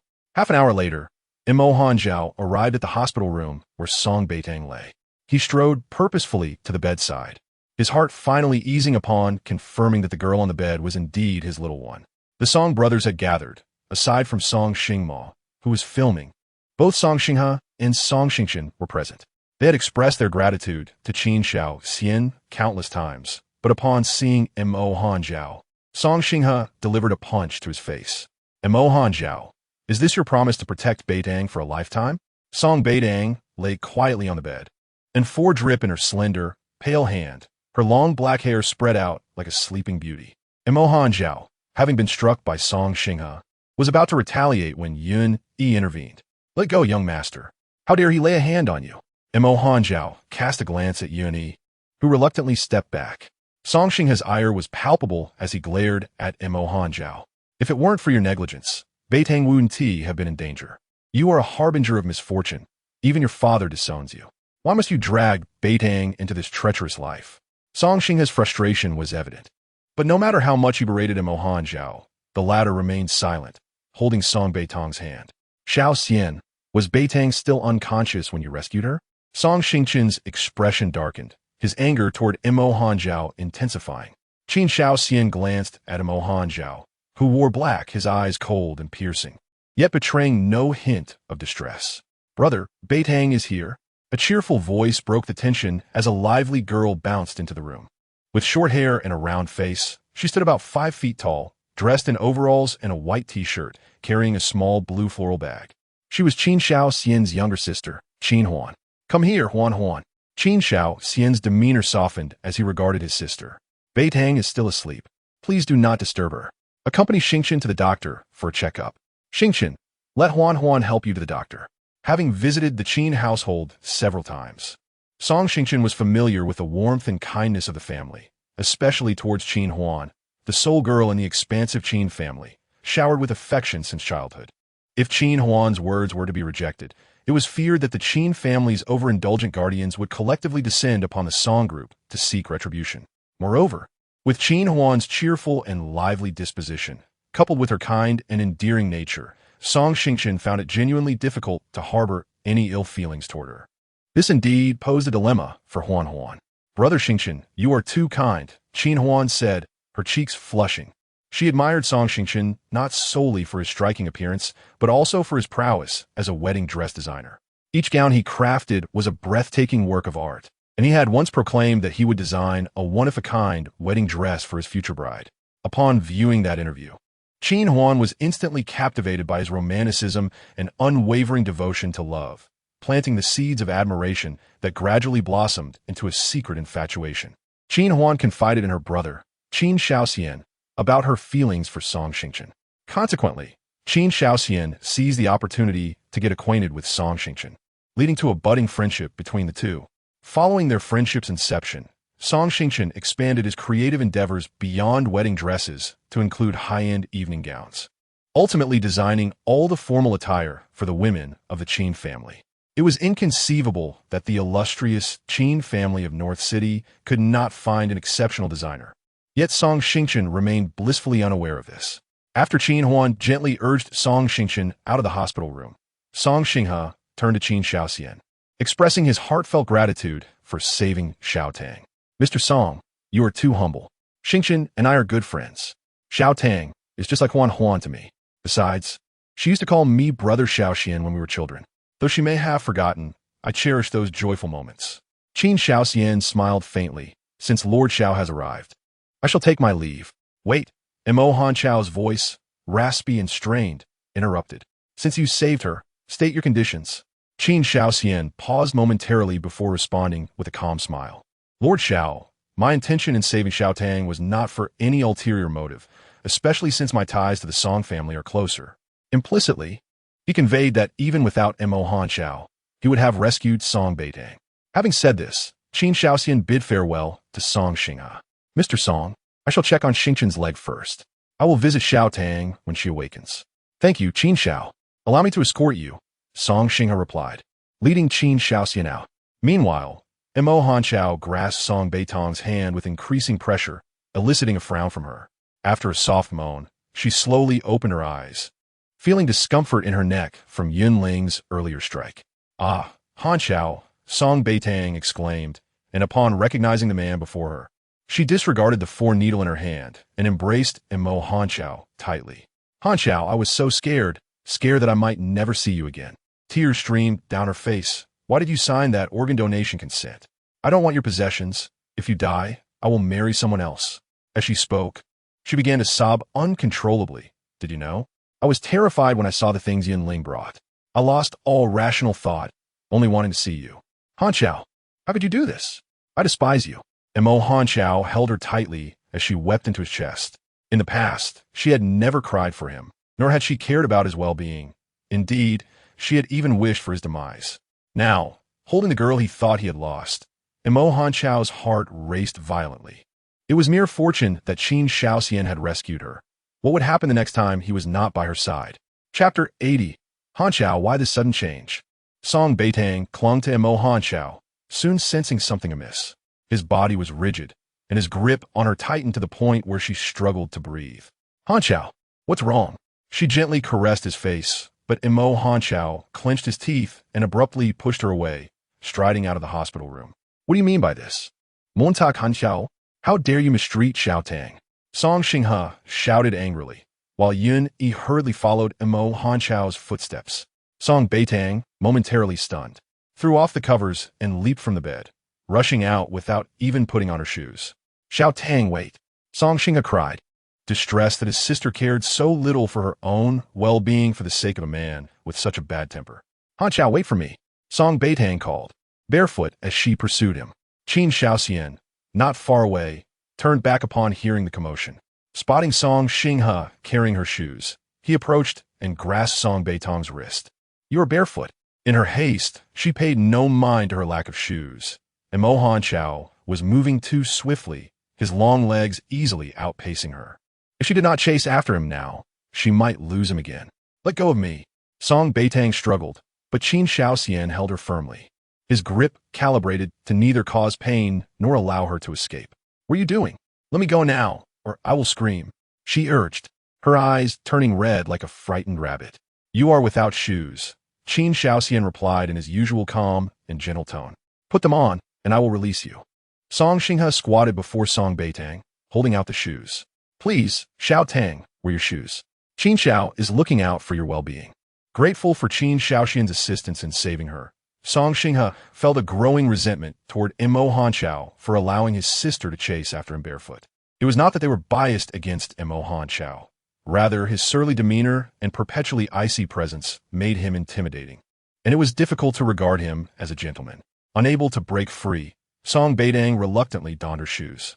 The moment she finished, Qin Shaoxian released her wrist, and she pushed past them, racing outside. However, the hospital entrance was devoid of Mo Han Chao's dark figure, let alone Yun Yi's presence. In an instant, she stood frozen, her heart heavy with worry. After being tricked and finally catching a glimpse of him, he had once again abandoned her. How long would he leave her this time? 3 days? 5 days? A week? 2 weeks? Or even a month? Biting her lip, Song Beitang could no longer contain her tears. Ha Chao, why do you leave me? How can you disregard my feelings? As she sobbed, she whispered her grievances. Are you going to hide away and nurse your wounds again, just like before? I don't care about anything else. I just want to be by your side. Crouching down, tears streamed down her face, her attempts to wipe them away futile. Nearby, Mo Han Chao stood against the wall, his nails digging into his palm, one hand pressed against his heart. After rushing out, he had taken medication, yet the pain within his chest was relentless. His precious girl was crying, but he could not approach her now. Lord Han Chao, we must return. Yun Yi urgit, ansios. We need to get to Jing Mountain. Mr. Liu is almost back. She is crying. Mo Han Chao gritted his teeth, the agony making each word challenge. Song Beitang sat on the ground, a small, frail figure, alone, helpless, and pitiful.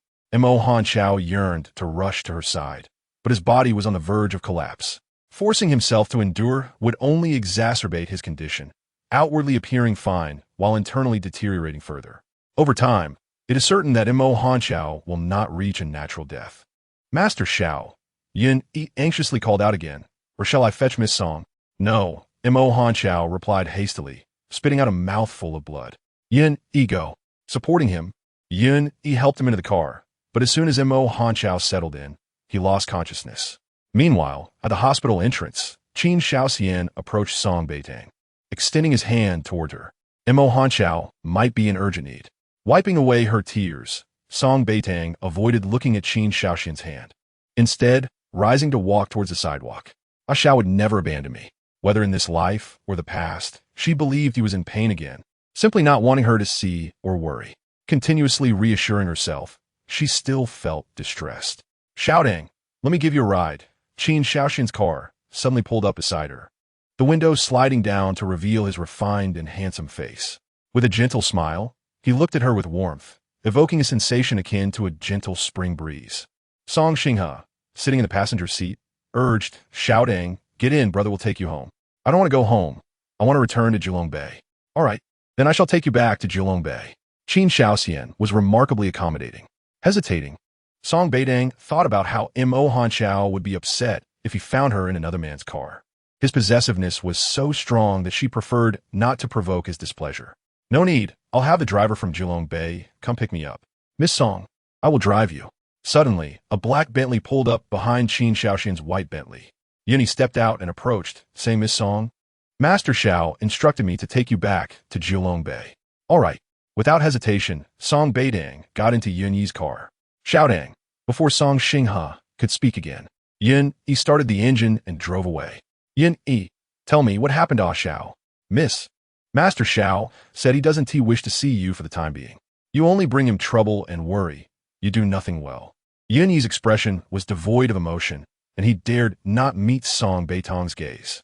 "Therefore, Master Xiao has instructed me to take you to the training camp." Song Beitang was taken aback. Despite her previous pleas, Mo Hanxiao had refused to allow her to go. Why was he suddenly willing to let her go now? Yet, he sent her away without coming to see her off? Yun Yi, why did Ah Xiao suddenly want me to go to training? Wasn't he against it before? "Miss Song, do not attempt to guess Master Zhao's intentions." Biting her lip, she felt a surge of fear. His abrupt decision frightened her. "Please be honest with me. Is he unwell again?" Chapter 81. Tell Ah Xiao that I will miss him. After Song Beitang finished speaking, Yun Yi, who had been silent, remained tight-lipped about her questions. Understanding dawned upon her. She ceased to inquire further, her nails digging into her palm, the pain causing her to release her grip. "Yun Yi, if I am to go to training, may I bring someone I trust?" Master Xiao said it's permissible. "Then I will bring Mu Shi." "Very well, Mississippi." The black Bentley returned to Julongbei, where Xiang had already prepared Song Beitang's belongings. She didn't even enter Julongbei. "Miss, I will now take you to fetch Mu Shi." Throughout, Yun Yi's demeanor remained unchanged, his tone respectful yet distant, a stark contrast to the past. Song Beitang felt a pang in her heart, knowing that if Mo Hanxiao allowed her to attend training, something must be amiss. He did not want her to worry, so she would pretend to be unaware. She needed to learn to protect herself and Ah Xiao. With the Mo family, she could manage with mere words. But when faced with ruthless individuals, mere banter would only hasten her demise. Thus, attending training was a path she had to choose. Upon arriving at the Song residence, Mu Shi, having nearly recovered, packed his belongings without uttering a word after Song Beitang informed him. As for Song Xinghe and the others, she chose not to share the truth. Her brothers had always spoiled her. Knowing how arduous training would be, they would undoubtedly prevent her from going. So, she simply told them that she was taking Mu Shi on a trip to unwind, and when she returned, it would depend on her mood. The black Bentley drove directly to Beitang Airport. Just recently, Song Beitang had fled from here, wishing to escape Mo Hanxiao entirely. Yet now he had sent someone to bring her back, and she felt a twinge of reluctance to leave. "Miss, this way, please." Silently, Song Beitang exited the car, Mu Shi taking her luggage and standing protectively behind her. "Miss, I will accompany you to the training camp. Once there, your phone will be confiscated. You may only make one call a week, and whether you can use your phone at other times will depend on your performance." Yun Yi handed her a manual outlining the camp's regulations. "Review this on the plane to avoid any missteps upon arrival." "Yun Yi, if I struggle to endure the challenges, will Ah Xiao come to retrieve me?" Song Beitang gently asked, clutching the manual. "If he doesn't come, will I perish at the training camp?" "Miss, please rest assured. Master Xiao would never allow you to come to harm." "Miss, I am here too, and I will not let anyone bully you." Yun Yi cast a meaningful glance at Mu Shi, remaining silent as he led them onto the helicopter. The Mo family's training ground was located on a secluded island, dense with forests and equipped with various traps, surrounded by a fenced area containing the island's most primitive flora and fauna. A delicate girl like Song Beitang, without care, would find it difficult to survive on the island. However, Mo Hanshao would never truly subject her to the grueling training. He merely sent her there for protection for a time, while arranging for her to learn some self-defense. A cherished girl like her would not endure such hardships. With a heavy heart, Song Beitang boarded the helicopter. Only after takeoff and landing did she grasp Yin Yi's hand, her pallor evident. Yin Yi, when you return, tell Xiao that I will miss him. As she spoke, her eyes involuntarily reddened. I will also do my best to perform well, striving to earn the chance to call Xiao each time. Seeing her like this, Yin Yi felt a pang of sympathy. Yet remembering the unconscious Mo Hanshao who was still occasionally spitting blood, he steeled himself, turning away with a cold voice. Miss, you should focus on enduring first. I will try my best. Song Beitang sniffed, suppressing her vulnerability and sorrow. If I go, do remember to tell Xiao that I will miss him. As Song Beitang followed the person sent to escort her, Yin Yi turned around, watching her slender figure fade away, overwhelmed by an indescribable sense of melancholy. Delivering Song Beitang to the training camp was the last command Mo Hanshao uttered before losing consciousness. Yin Yi, take her to Jiolong Island. If I do not awaken, do not let her return. Upon finishing his words, Mo Hanshao coughed up blood and fell completely unconscious. Yin Yi understood his intent all too well. Despite his immense pain, he still worried about Miss Song's safety in his absence. While she had previously been capricious, she had also been overly sheltered, innocent, and easily deceived. As Mo Hanshao's Achilles heel, others would seek to use her against him. Thus, sending her to Jiolong Island for a while would be prudent. Once Mo Hanshao recovered, he could bring her back. Yet, Yin Yi had not anticipated that Miss Song would be so agreeable this time. After Yin Yi departed on a helicopter, Song Beitang gazed at its direction for quite some time, lost in thought. Song Beitang, Monsieur, a cold voice suddenly rang out, snapping her back to reality. She looked at the tall man approaching and hurriedly responded, I'm here. Monsieur followed suit, calling out here. The man stood tall, nearly 2 meters in height, his stature comparable to that of Mo Hanshao. His face was adorned with camouflage paint, and he wore a vest, long trousers, and sturdy boots. His piercing gaze swept over the two individuals. Is this the person that Yin Yi specifically sent? As he spoke, his voice lost some of its edge, and his eyes took on a playful glint as they settled on Song Beitang. She was the woman of Xiao Yi, here ostensibly for joint training. But Xiao Yi's true intention was merely to allow her a respite from the outside world. Ashan, don't play with fire, cautioned a woman who had accompanied the man. She was tall, standing around 178 centimeters, clad similarly in a vest, long trousers, and boots. Her deep blue eyes, framed by short hair, exuded a clean and commanding aura. Hello, Miss Song. I am Mina, responsible for the training of the women. This is Ashan, our chief instructor. Song Beitang quickly extended her hand. Hello, I am Song Beitang, and this is my friend, Monsieur. We have reviewed your profiles, but Miss Song, your identity is special. Henceforth, you shall follow me.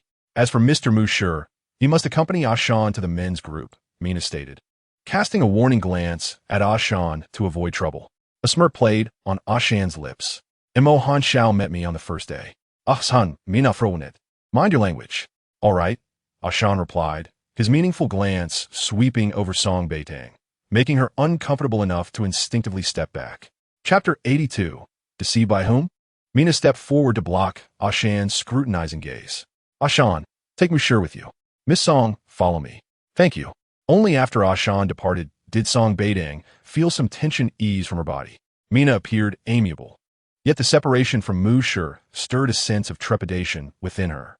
Miss Song, do not worry. You're different from the others on the island.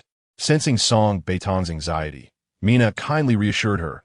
You have been specifically entrusted by Yin Yi, and you will enjoy privileges here. Song Beitang nodded in gratitude. Thank you, Miss Song. This will be your room.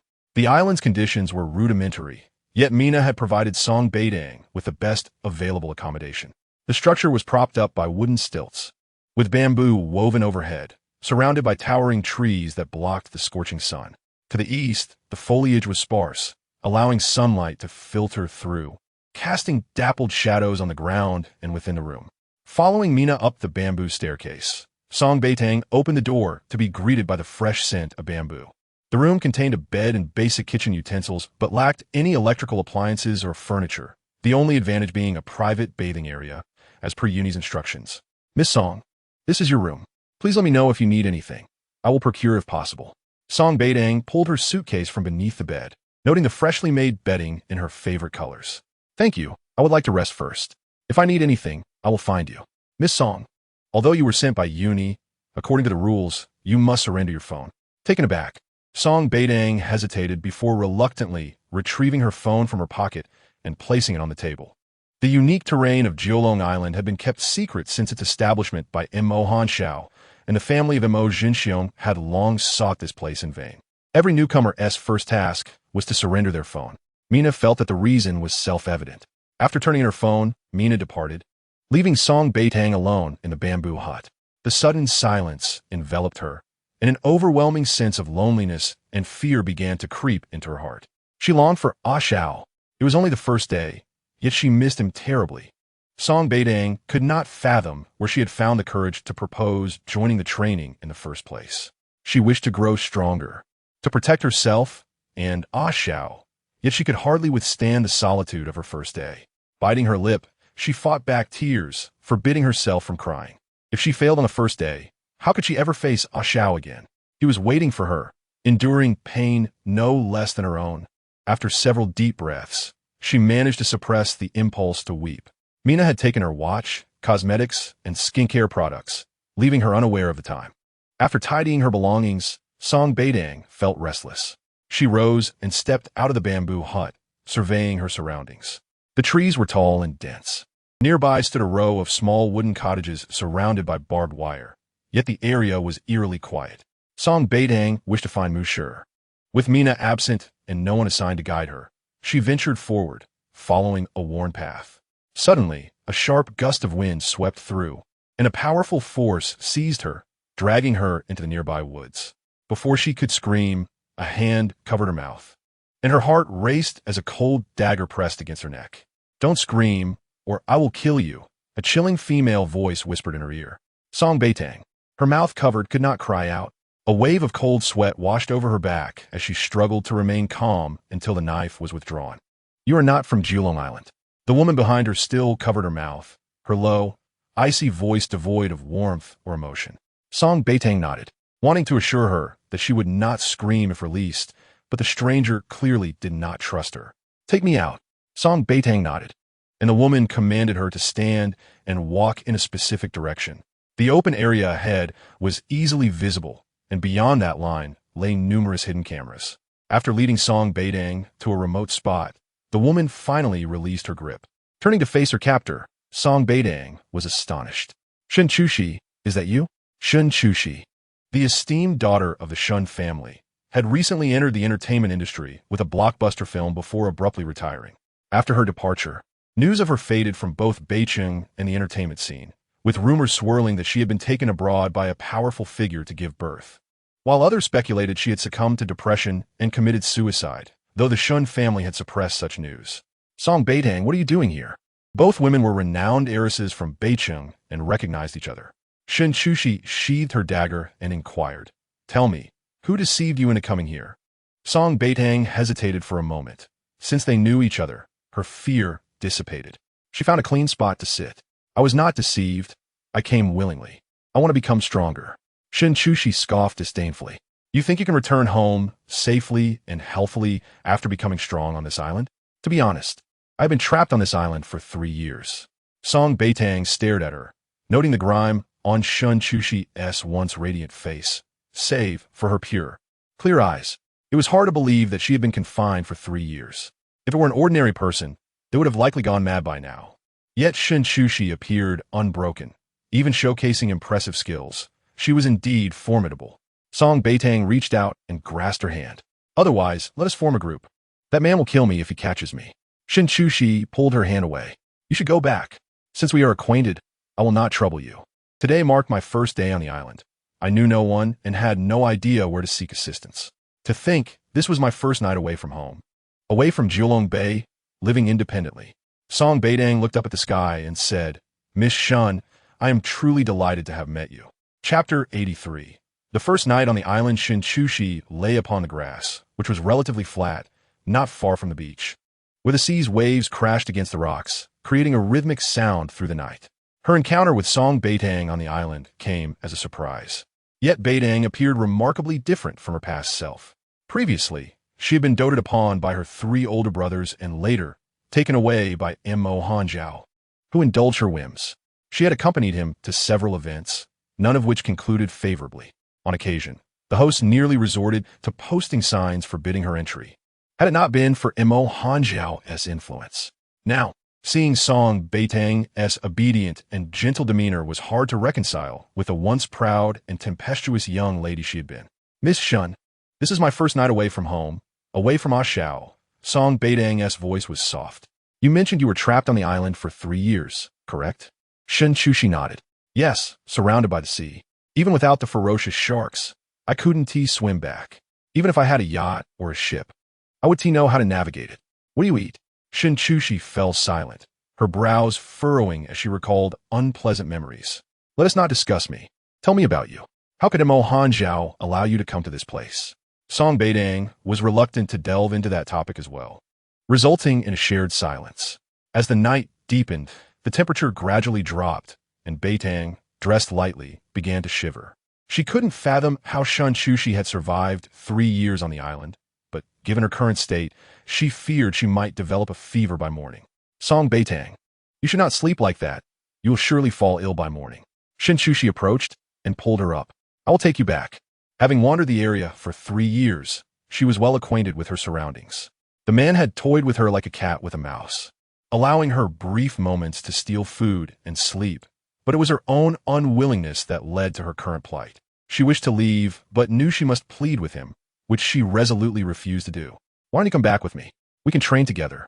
May I call you Chushi? Song Beitang suddenly inquired. Then I shall call you Xiaodang. Very well. They were both young ladies from Beitang, with little interaction previously, yet now a friendship blossomed on the island. I have a designated place to stay and food, which is certainly better than you're wondering about. Moreover, I sense that the forest is quite frightening. When I arrived, I perused the handbook, and there are areas that are off-limits.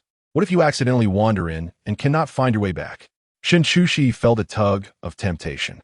Alone, Song Beitang feigned bravery, but it was mere self-deception. Without a phone, she could not reach Mo Hanjiao. If he were free, he would have surely come to fetch her or contacted Mina to do so. Yet from the moment she arrived on the island, there had been no calls or messages. The silence left her uncertain whether it was good or bad news. However, idleness would only lead her to spiral into dark thoughts. Shin Chushi had been adrift for 3 years, occasionally sleeping in a bed, but that had been a man's bed. Just the thought of that man made her wish to castrate him. Chushi, come with me. All right. Shin Chushi longed to bathe in peace. For 3 years, she had furtively washed along the shore, always in haste to escape, as that man seemed omnipresent. Several times, just as she shed her top, he would appear, leaving her no time to flee. Let us go. I will return with you. Shun Chushi rose to her feet, and together with Song Beitang, they retraced their steps, quickly arriving at the bamboo house. Just as Beitang exhaled in relief, a group of men suddenly appeared, their blinding lights illuminating their faces. Miss Song, you are quite impressive. On your first night on the island, you have helped us capture a traitor.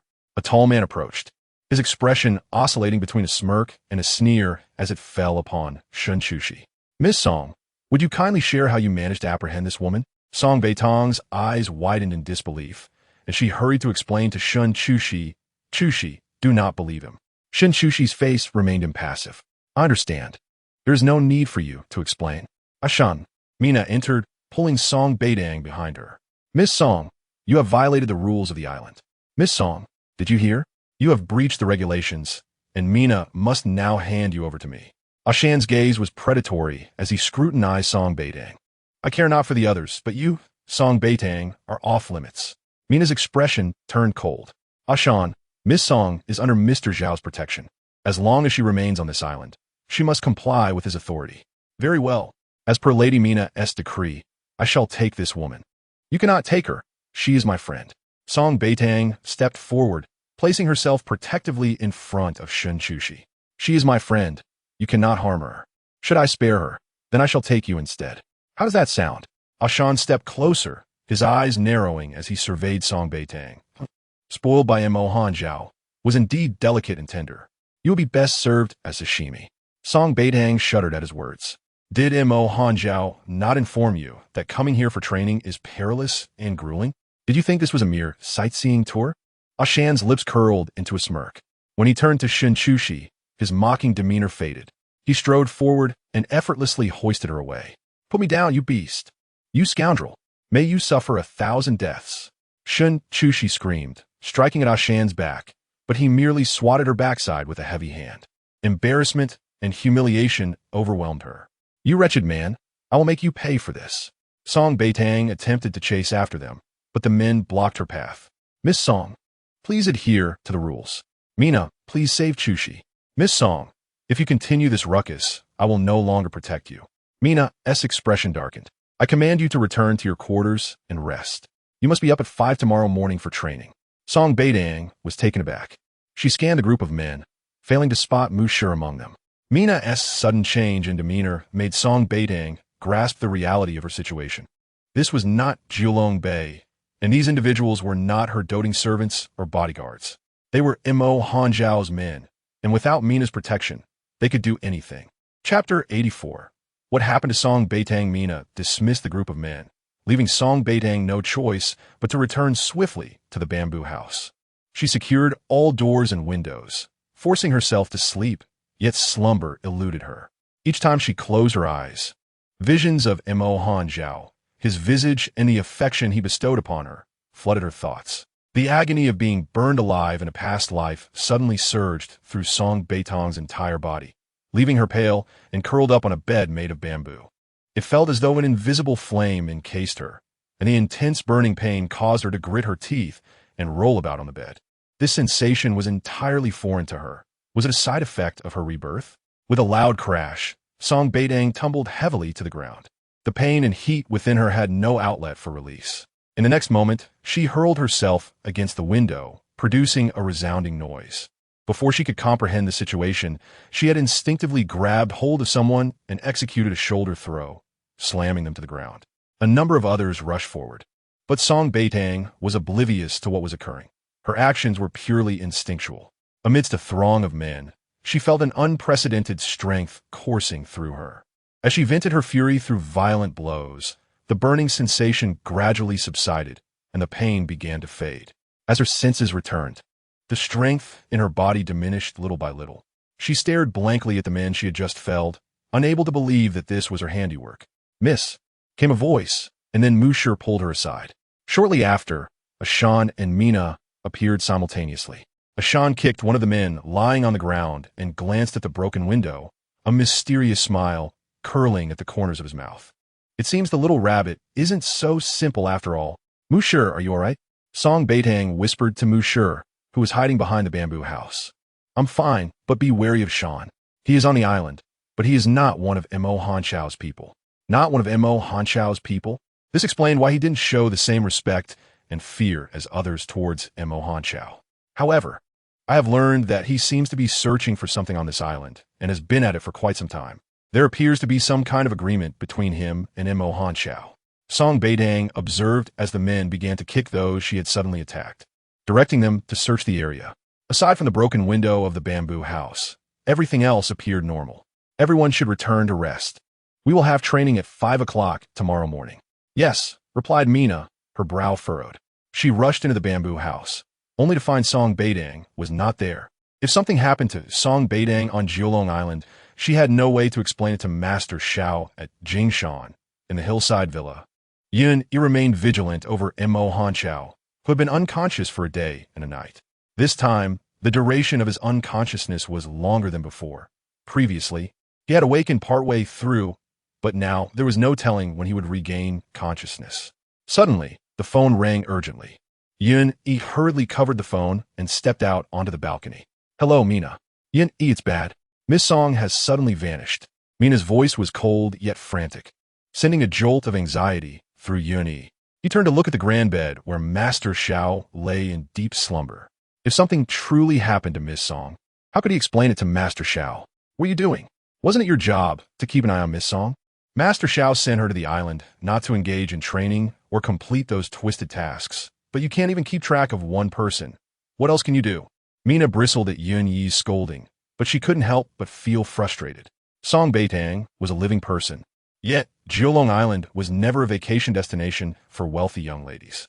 The island was established to train the best and most formidable bodyguards. Yin, you should have known what kind of place Jiulong Island was by now. If Song Beitang had been obedient, that would have been one thing. But she was far from compliant. On her very first day, she had brought back Shen Chushi, who everyone knew was a Shan's plaything. Forgive me, it was my mistake. Despite her simmering anger, Mina dared not voice it to Yun Yi. Just as Yun Yi was about to continue his reprimand, someone suddenly snatched the phone from him. Mo Han Xiao, who had been lying on the bed, was now standing behind him. Hello, it's me, Master Xiao. Mina felt a wave of fear wash over her upon hearing his low, cold voice. I won't disturb your rest any longer. Speak. What has happened to Song Beitang? Mo Han Xiao's tone was low and frosty, leaving no room for refusal. Mina gritted her teeth as the chilling air around her intensified. The temperature on the island was extremely low in the early hours of the morning, and with Song Beitang not in her room, where could she possibly have gone? Mina, I will only give you one chance. Mina could no longer hold it together. Despair washed over her as she closed her eyes. Miss Song suddenly vanished in the middle of the night. The call ended with a sharp beep as Mo Han Xiao strode purposefully outside. Master Xiao, your health. Yin Yi, prepare the helicopter. The response from Mo Han Xiao was icy to the core.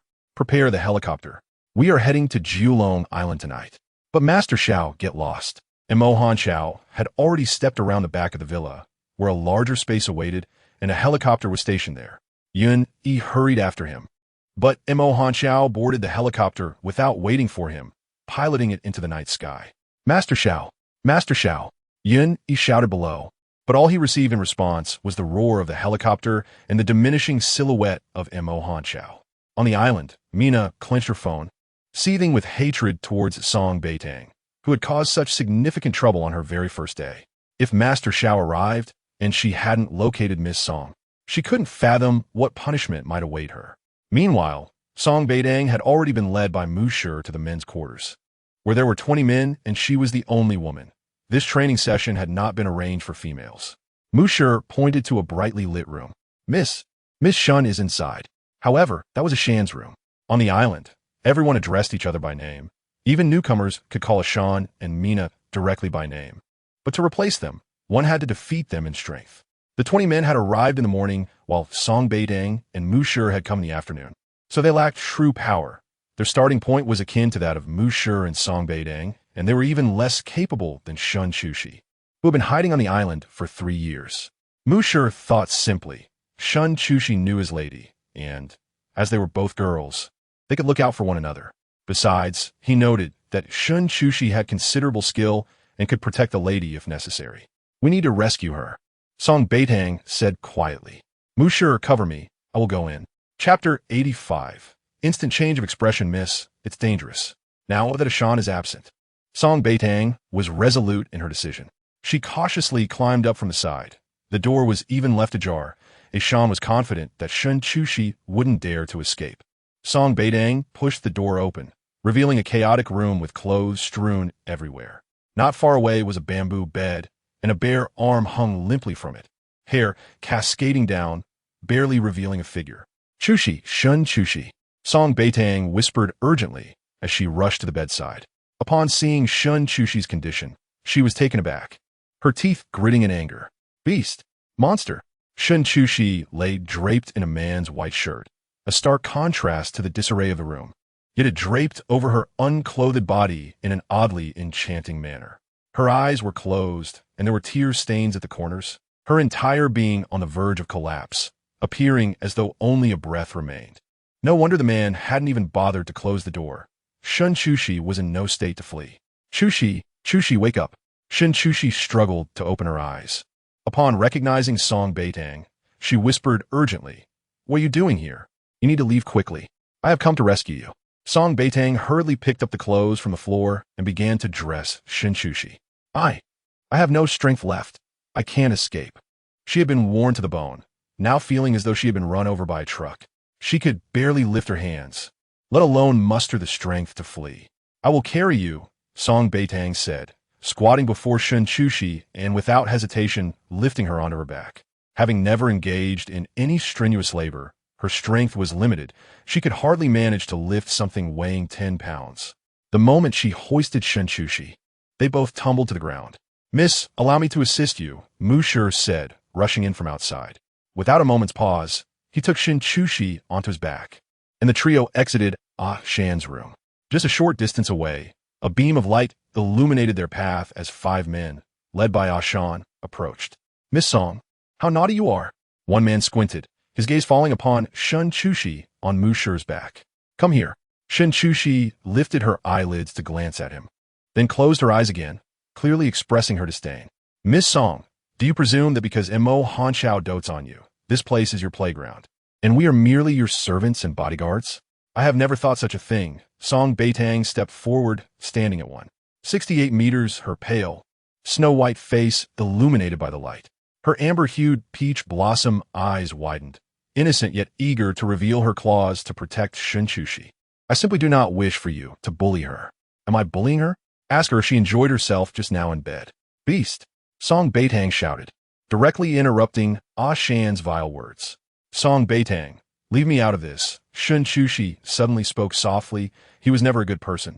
Otherwise, why would she rather wander the island than stay by his side? A thunderous noise echoed overhead, and a powerful beam of light descended as a helicopter arrived. A man clad in black leaped from the helicopter, blending seamlessly into the darkness. Song Beitang stood frozen, as did the others. It was Mo Hanchao. He had unexpectedly appeared on Jiolong Island in the dead of night. Song Beitang stood dazed, her exquisite peach blossom eyes fixated on Mo Hanchao as he approached her step by step. Meanwhile, Ah Shan, who had been mocking her moments before, suddenly changed his demeanor. It was known that Mo Hanchao had not shown himself for 3 years. His return signified the impending end of Ah Shan's dominance on the island. He could not contend with Mo Hanchao. However, it was speculated that Mo Hanchao's health might not withstand the test of time. A playful smirk curved Ah Shan's lips as he said, Lord Hanchao, what brings you here at this late hour? The man, however, ignored him, his piercing gaze fixated on Song Beitang's small face as he walked closer. Finally, he came to a halt before her. Ah Chao, Song Beitang murmured, tilting her head to meet his gaze, her eyes brimming with tears. Mo Hanchao's fingers gently brushed the corners of her eyes before he turned to face Ah Shan. With a smirk, Ah Shan remarked, your little woman has been on the island for less than 24 hours. In the next moment, Mo Hanchao kicked Ah Shan in the abdomen. Yet Ah Shan, clearly no pushover, dodged the blow. Are you looking for a fight? Mo Hanchao. Biming Shan. I have warned you. Mo Hanchao's deep voice dripped with ice. The mere utterance of Biming Shan's name shocked Song Beitang, Mu Shi, and Shun Chushi. This man was indeed Biming Shan from the northwest. With a smirk, Biming Shan retorted, I have not broken any agreements. Ask Miss Song if I have laid a finger on her. Song Beitang gritted her teeth. He may not have touched her, but he had tormented Shun Chushi. Or was it that the formidable Lord Hanchao felt the need to oversee the Shun family's young lady? Mo Hanchao removed his coat and draped it over Song Beitang's head. Do not look. Ah Chao, she protested. Be obedient. His voice, deep and alluring, captivated the stillness of the night, and Song Beitang reluctantly lowered her grip on his garment.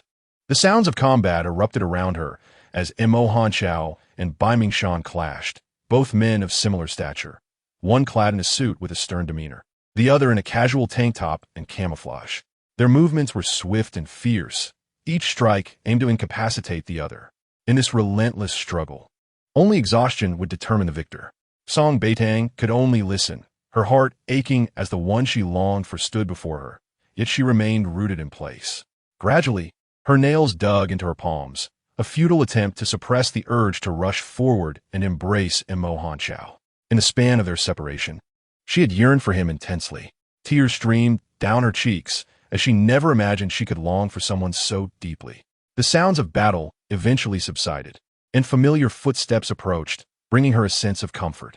In the next moment, the garment covering her head was lifted, and Mo Hanchao took her hand, guiding her away. On the damp ground, Biming Shan lay, a twig in his mouth, gasping for breath. As she passed, Song Beitang couldn't resist kicking him. You're courting death. He grunted in pain, having been struck in a sensitive spot.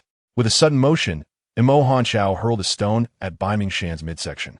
Chapter 86. Their Agreement. Montak Hanchao. I curse you. Bai Mingshan shouted. Song Beitang swiftly kicked him in the mouth. Watch your language. Did your parents not teach you manners? Mo Hanchao. Unless you take her away, I will kill her, Bai Mingshan seethed. Though he appeared unscathed, he was indeed injured from their earlier encounter. With Mo Hanchao nearby, Song Beitang felt emboldened to deliver a few more kicks to Bai Mingshan. Mo Hanchao pulled her close, sitting her down beside him in front of everyone, then tossed her shoes into the bushes. You've touched him. You're dirty. Mo Hanchao, you, shut your mouth, Mina interjected, covering Bai Mingshan's mouth. Song Beitang's gaze remained locked on Mo Hanchao, her heart and mind consumed by him. Perhaps her fervent stare compelled him to return his gaze. Achao, how is your health? She had worried since he had unexpectedly left the hospital. The man's body stiffened at her words. He had rushed here by helicopter and then fought Bai Mingshan. Had it not been for Mina's phone call, he would likely still be in a deep slumber at the villa on Jing Mountain. Mo Hanchao awoke from a nightmare, only to hear Yun chastising Mina. Achao, what is wrong? Song Beitang's small hand caressed his face. After their separation, she realized just how much she missed him, how reluctant she was to let him go. I'm fine, Mo Hanchao assured, taking her hand. I will take you back to rest. Achao, may Miss Shin accompany me? Mo Hanchao's gaze fell on Shun Chushi, now awake and instinctively wanting to flee upon meeting his cold eyes. Once, she had harbored feelings for him, but not every unrequited love culminates in a perfect end, so she had withdrawn in time. I have an agreement with Bai Mingshan. Mo Hanchao wished to say no more, implying that Shun Chushi was Bai Mingshan's concern and not his. Achao, on this island, there are only Mina, Shun Chushi, and Mina is clearly different from us. I wish for Miss Shun to stay with me for mutual support. Song Beitang's voice was gentle and soft. Achao, today is merely the first day, an unfortunate accident. I assure you, such incidents will not occur again. Moreover, your prowess has subdued Bai Mingshan, ensuring he will not dare to trouble me again. Achao. Mo Hanchao remained silent. He had rushed here solely because Mina reported her absence, and he had no intention of bringing her back, at least not now. His physical condition was beyond his control, and both the Mo family and a mysterious third party were lurking ominously. For the sake of the girl's safety, he could not bear to take her back.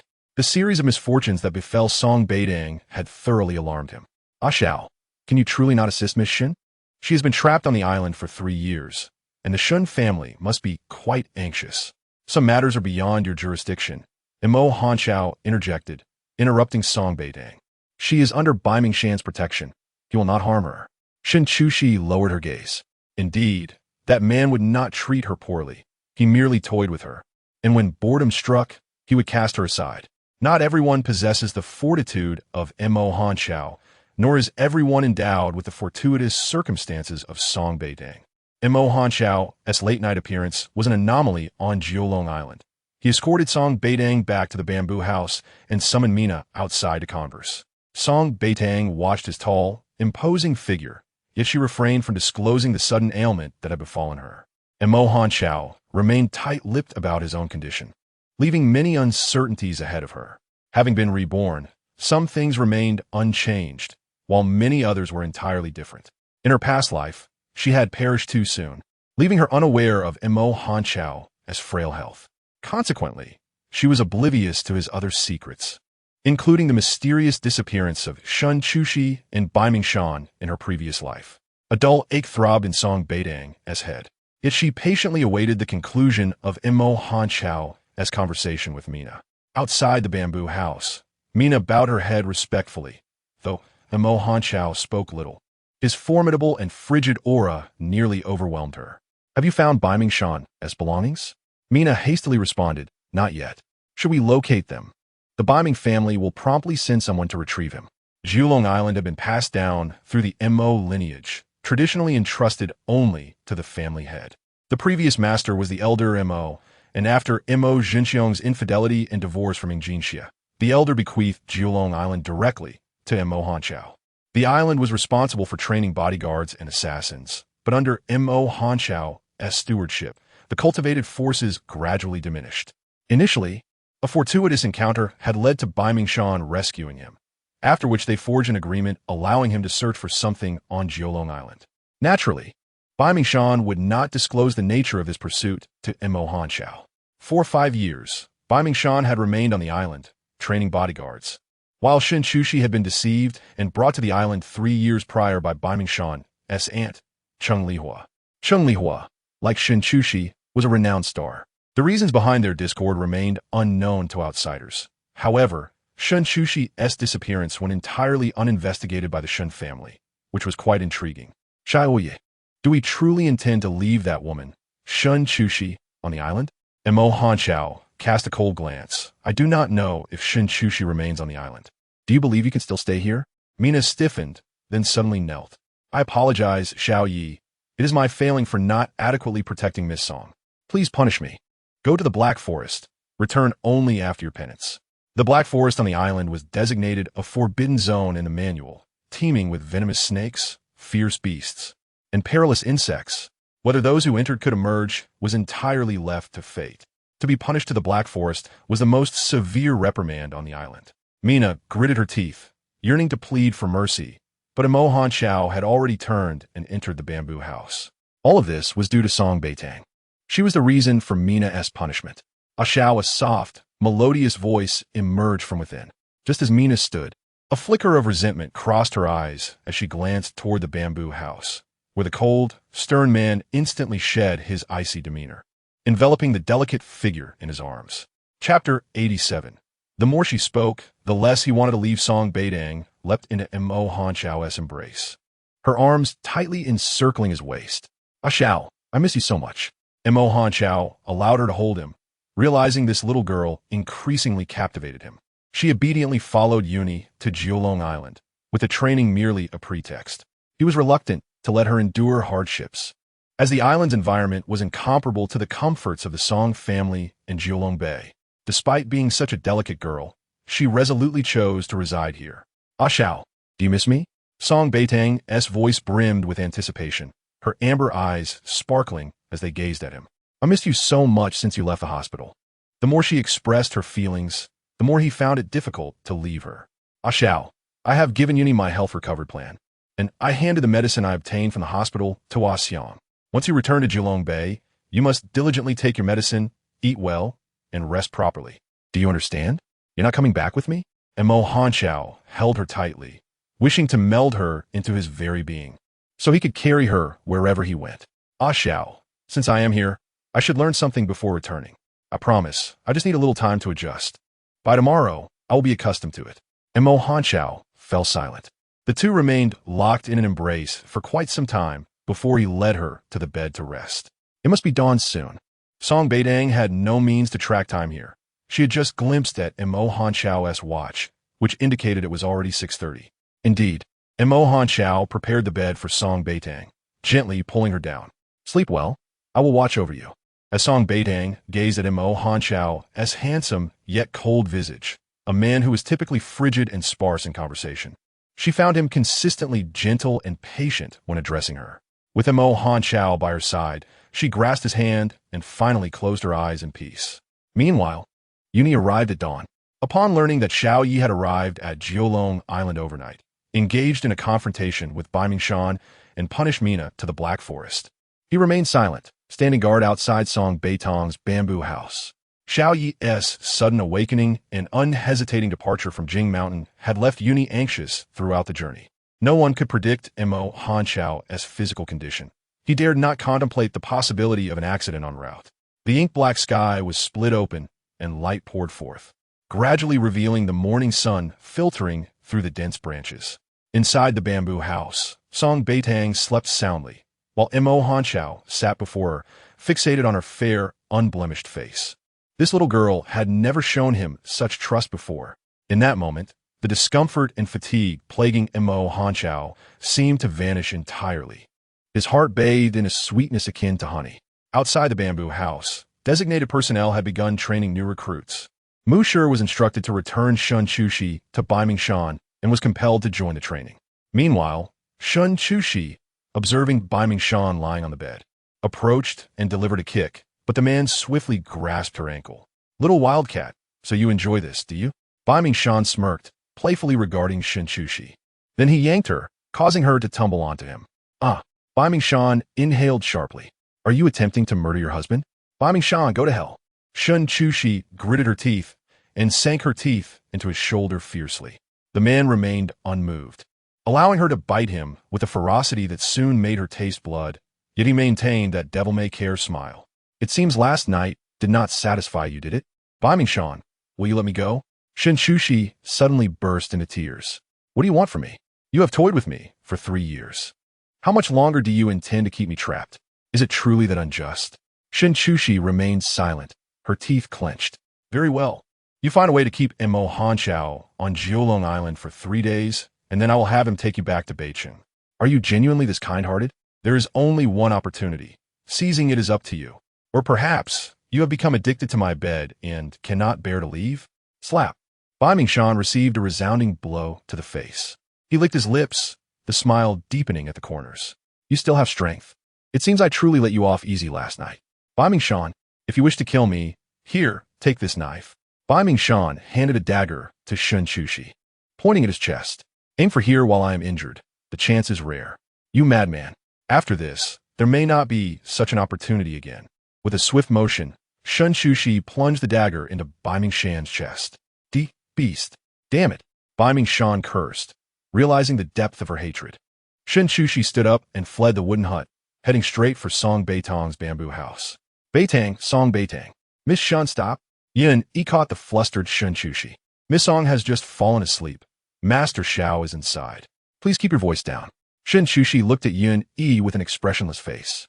I killed Bai Mingshan. Yin Yi was taken aback. I need Mo Hanchao to take me off the island. Yin Yi's eyes widened. Miss Shen, you truly are as the rumors say. You remain composed even after killing Bai Mingshan. If Mo Hanchao does not take me away, I cannot guarantee what will happen to Song Beitang on the island. Yun Yi chucked it in disbelief. Are you threatening Master Xiao? I am merely informing you. Shen Chushi replied coldly. If Master Xiao does not wish for the news of Bai Mingshan's death on Jiulong Island to spread, it would be best to take me back. Miss Shen, do you believe Master Xiao will be threatened by you? Yun Yi observed her leisurely. Or perhaps if I take you back, no one will know that Bai Mingshan died by your hand. We do not concern ourselves with what happens between you and Bai Mingshan. But do you truly think that man could be killed by you? Shen Chushi's expression shifted, and she no longer spoke to Yin Yi but called loudly into the bamboo house. Song Beitang, come out. Awakened abruptly, Song Beitang opened her eyes to see Mo Hanchao's face, dark and brooding. Ah Xiao, what is wrong? Go back to sleep. Mo Hanchao stood up and strode out of the bamboo house. Shen Chushi, you seek death. Song Beitang, your man wants to kill me. In a flurry, Song Beitang rushed out, not even bothering to put on her shoes, and embraced Mo Hanchao's waist. Ah Xiao, you must not hit a woman, and you must not kick Miss Shen. Chapter 88. Next, I will kill your woman. Song Beitang's voice was soft as she clung tightly to Mo Hanchao, resting her head against his back, listening to the steady beat of his heart. With Mo Hanchao there, she felt safe. Ah Xiao, Miss Shen and I are both girls. Her words successfully prevented Mo Hanchao from striking Shen Chushi, but his gaze remained icy as he regarded her. Beitang, I killed Bai Mingshan. Shen Chushi's voice rang out again. I cannot remain on the island any longer. I beg you, help me plead with Master Xiao to take me back. Song Beitang was taken aback. You killed Bai Mingshan? Yes, he handed me the knife and told me to stab him in the chest. I merely fulfilled his request. Song Beitang was speechless. That is quite the peculiar request. However, if Bai Mingshan had made such a request of me, I would surely have obliged that wretched beast. Come inside, she said slowly, releasing her hold on Mo Hanchao's waist. Her small hand was immediately grasped tightly by his larger one. She smiled at him, her expression bright and reassuring, akin to the most brilliant sunshine on the island. As long as Song Beitang did not think of escaping, Mo Hanchao was always exceedingly indulgent toward her. However, he remained displeased with her making friends, though he considered it preferable to her entanglements with that so-called school prince. Mo Hanchao's expression remained impassive, but internally he was preparing himself psychologically. Shen Chushi belonged to Bai Mingshan. There was no way the young girl could have feelings for her. Ah Xiao, I am a bit hungry. I have not eaten anything since yesterday. Song Beitang lowered her head shyly. I'm sorry, after leaving you. I didn't know how to take care of myself. Mo Hanchao's gaze turned cold. Yunyi, Master Xiao, Mina has already been punished into the Black Forest. Yunyi's words stunned Song Beitang. The Black Forest was a forbidden zone, a place for those who had committed grave offenses. It was uncertain whether one could survive the ordeal. Why was Mina punished into the Black Forest without her knowledge? The man's voice grew even frostier. Is Mina the only one to die on the island? Yes, Master Xiao. Yun-Yi hurriedly departed, returning shortly with food and drink. Julong Island was hardly a tourist paradise. The environment was naturally inferior to Beitang. Yet when Master Xiao commanded, conditions were created without question. Song Beitang invited Shinchushi to sit down. Shinchushi had not enjoyed such a relaxed meal in a long time and quickly began to eat without hesitation. Mo Hanchao frowned, exceedingly displeased at Shunchushi's intrusion. Yet the young girl looked at Shunchushi with a sympathetic gaze. In the past, in Beitang, he had been oblivious to the depth of their relationship. Ah Xiao here. Song Beitang suddenly picked up a cherry tomato and held it up to Mo Hanchao's tightly pressed lips, her laughter bright and cheerful. Ah Xiao eat. Mo Hanchao's eyes darkened as he fixed his gaze on her. When she raised the fruit, he remained silent, prompting her to complain lightly, "My arm is getting tired." In the next moment, he opened his mouth and bit into the cherry tomato. Song Beitang's joy was palpable, her lips curving into a radiant smile, her happiness unmistakable. Is it sweet? In a husky, alluring voice, he replied, "Sweet." Ah Xiao, will you be going back soon? Mo Hanchao remained silent. Song Beitang's expression did not change, leaving Mo Hanchao unable to discern her thoughts. Was she reluctant to part with him? Ah Xiao, after you return, be sure to follow my plan to restore your health. I do not want you to remain as you are when I come back. As she spoke, her eyes glistened with unshed tears. Does it hurt? Mo Hanchao had been putting on a brave face in front of her. She was well aware of it. Montag Hanchao, you had better stay on the island for 3 days with Song Beitang. Shun Chushi interjected. Mina has been punished into the Black Forest. How can you be certain that Song Beitang will not face retaliation after you leave? Mo Hanchao narrowed his eyes, and Shun Chushi ceased speaking. Master Xiao, a subordinate rushed over, whispering hurriedly in his ear. Mo Hanchao's gaze lingered on Shun Chushi's face for 3 seconds before he strode outside. Yun-Yi, guard the bamboo house. Yes, Master Xiao. Song Beitang attempted to follow, but Yun-Yi stopped her. Miss Song, you cannot go. Why? Miss Shun thrust a knife into Beiming Shan, while Lord Xiao proceeded to handle the situation. Song Beitang, Beicheng, Julong Bei, Mo Jinxiong, and Chen Yaxian, armed with the seal they had stealthily acquired from Mo Hanchao's office, smoothly passed through the gates. As they walked, they observed that Song Ya and Su Qinglian, along with a few others, were confined within Julong Bei. However, the exact location of their imprisonment remained unknown to them. Perhaps they could seek out someone. Mo Jingyu retrieved her phone and sent a message to Yun Ling, who promptly responded with the location of the dungeon in Julong Bei. Let us go.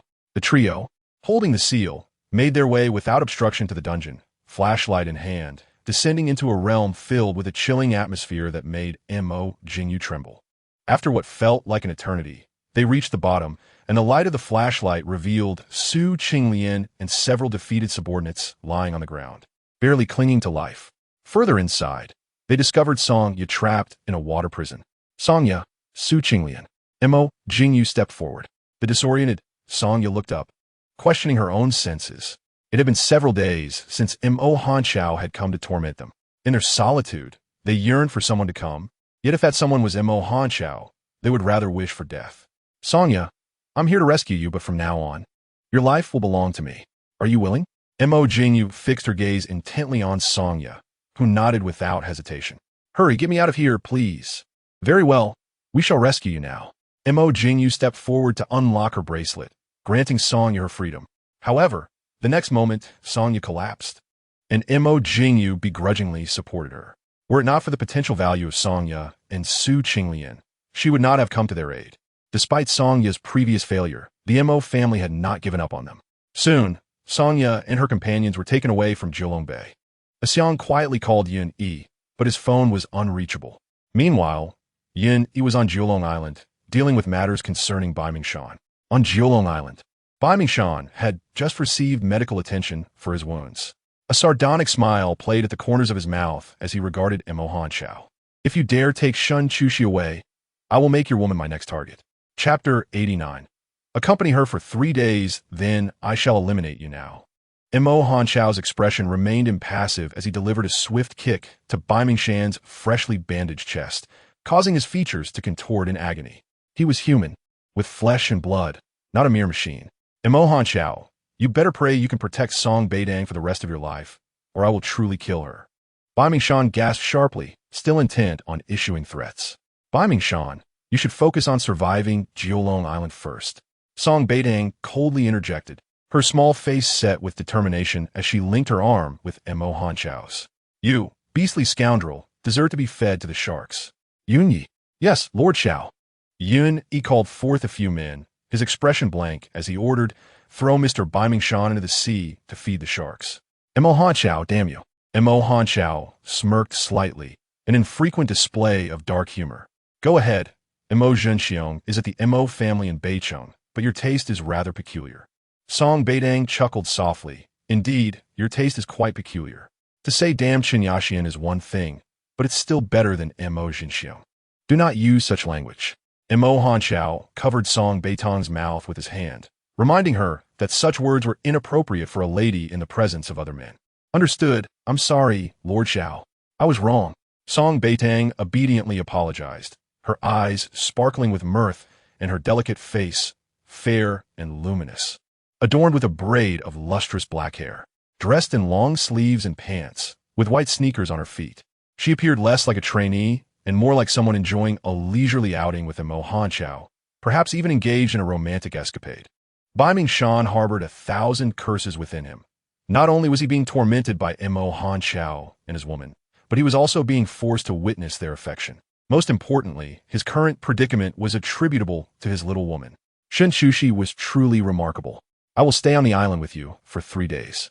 Mo Hanchao promised in a deep, resonant voice directly in front of Bai Mingshan. During these 3 days, he would watch over the young girl as she participated in training while also delivering a warning to Bai Mingshan. The man was both righteous and wicked, both good and evil. Mo Hanchao had no control over how Bai Mingshan treated Shen Shushi, but if he dared to harm Song Beitang, he would be the first to strike. Upon hearing Mo Hanchao's intention to stay, Shen Shushi secretly breathed a sigh of relief. 3 days would be sufficient for her to persuade Song Beitang to plead for her. Let us go. After warning Bai Mingshan, Mo Hanchao led Song Beitang away. Jiulong Island was vast, and they had only explored less than a third of it. From the primitive areas, they designated a section for the trainees to undertake missions. Only those who survived would be deemed qualified. As for Song Beitang, Mo Hanchao intended to teach her some self-defense techniques and the basics of using poison for protection. But beyond that, he could not bear to subject her to further hardship. Holding Song Beitang's hand, Mo Hanchao guided her to a 100-meter radius around the camp, beyond which she was not permitted to venture. He pointed towards the southern area, noting that the northern side led to the beach. Aside from the beach, all other areas were off-limits. Understood. Regardless of what Mo Hanchao said, Song Beitang obediently acquiesced. During the first half of the morning, Mo Hanchao accompanied Song Beitang around the camp. After their exploration, he shared numerous precautions she should heed while on the island. Song Beitang looked at him anxiously. The island is filled with men. Once you leave, who will teach me? Mo Hanchao paused, realizing that was indeed a dilemma. Lord Xiao, since you will stay for 3 days, why not teach me yourself?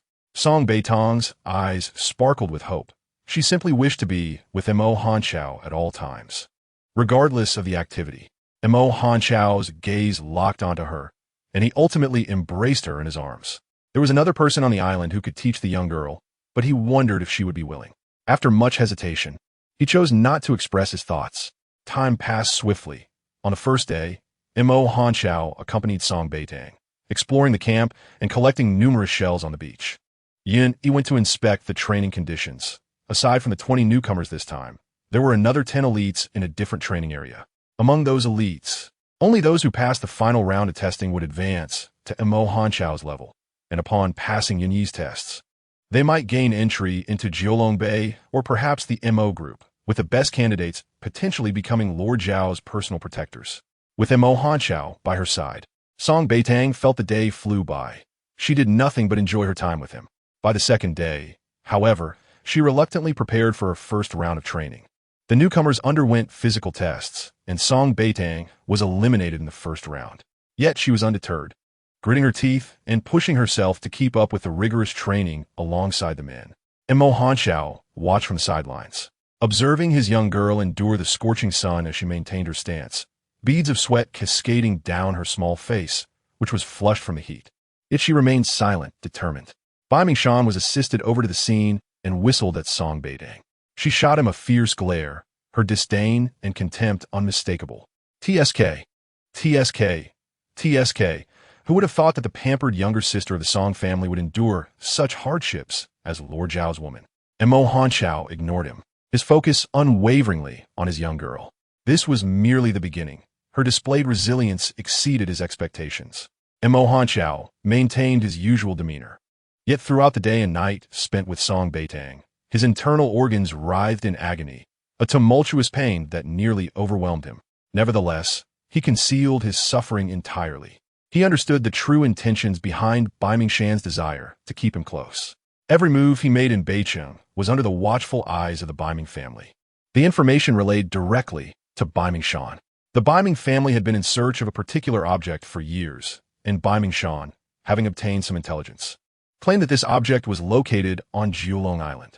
It was during a time when Mo Hanshao nearly fell victim to an assassination attempt that Beiming Shan rescued him, thus granting him the opportunity to seek the object on Jiulong Island.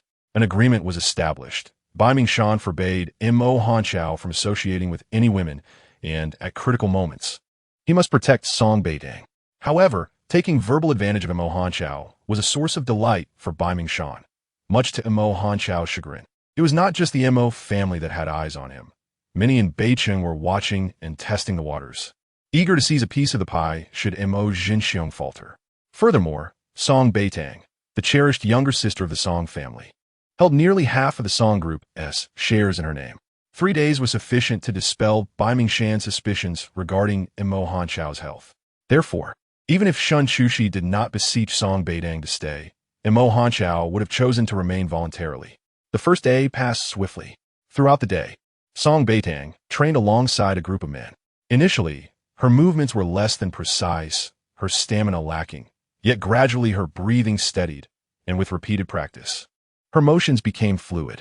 By 7 in the evening, as training concluded, Song Beitang, her face flushed, dashed towards Mo Hanshao, disregarding the sweat-soaked discomfort, and threw herself into his embrace. "Ah Shao, am I impressive?" She lifted her damp face, her eyes sparkling like dew-kissed petals, anxious about not enduring the first day. However, the memory of the agony she endured in her past life reignited her resolve, especially when meeting Mo Hanshao's unwavering gaze, filling her with newfound strength. Thus, she had successfully navigated her first day. "Ah Shao, am I remarkable?"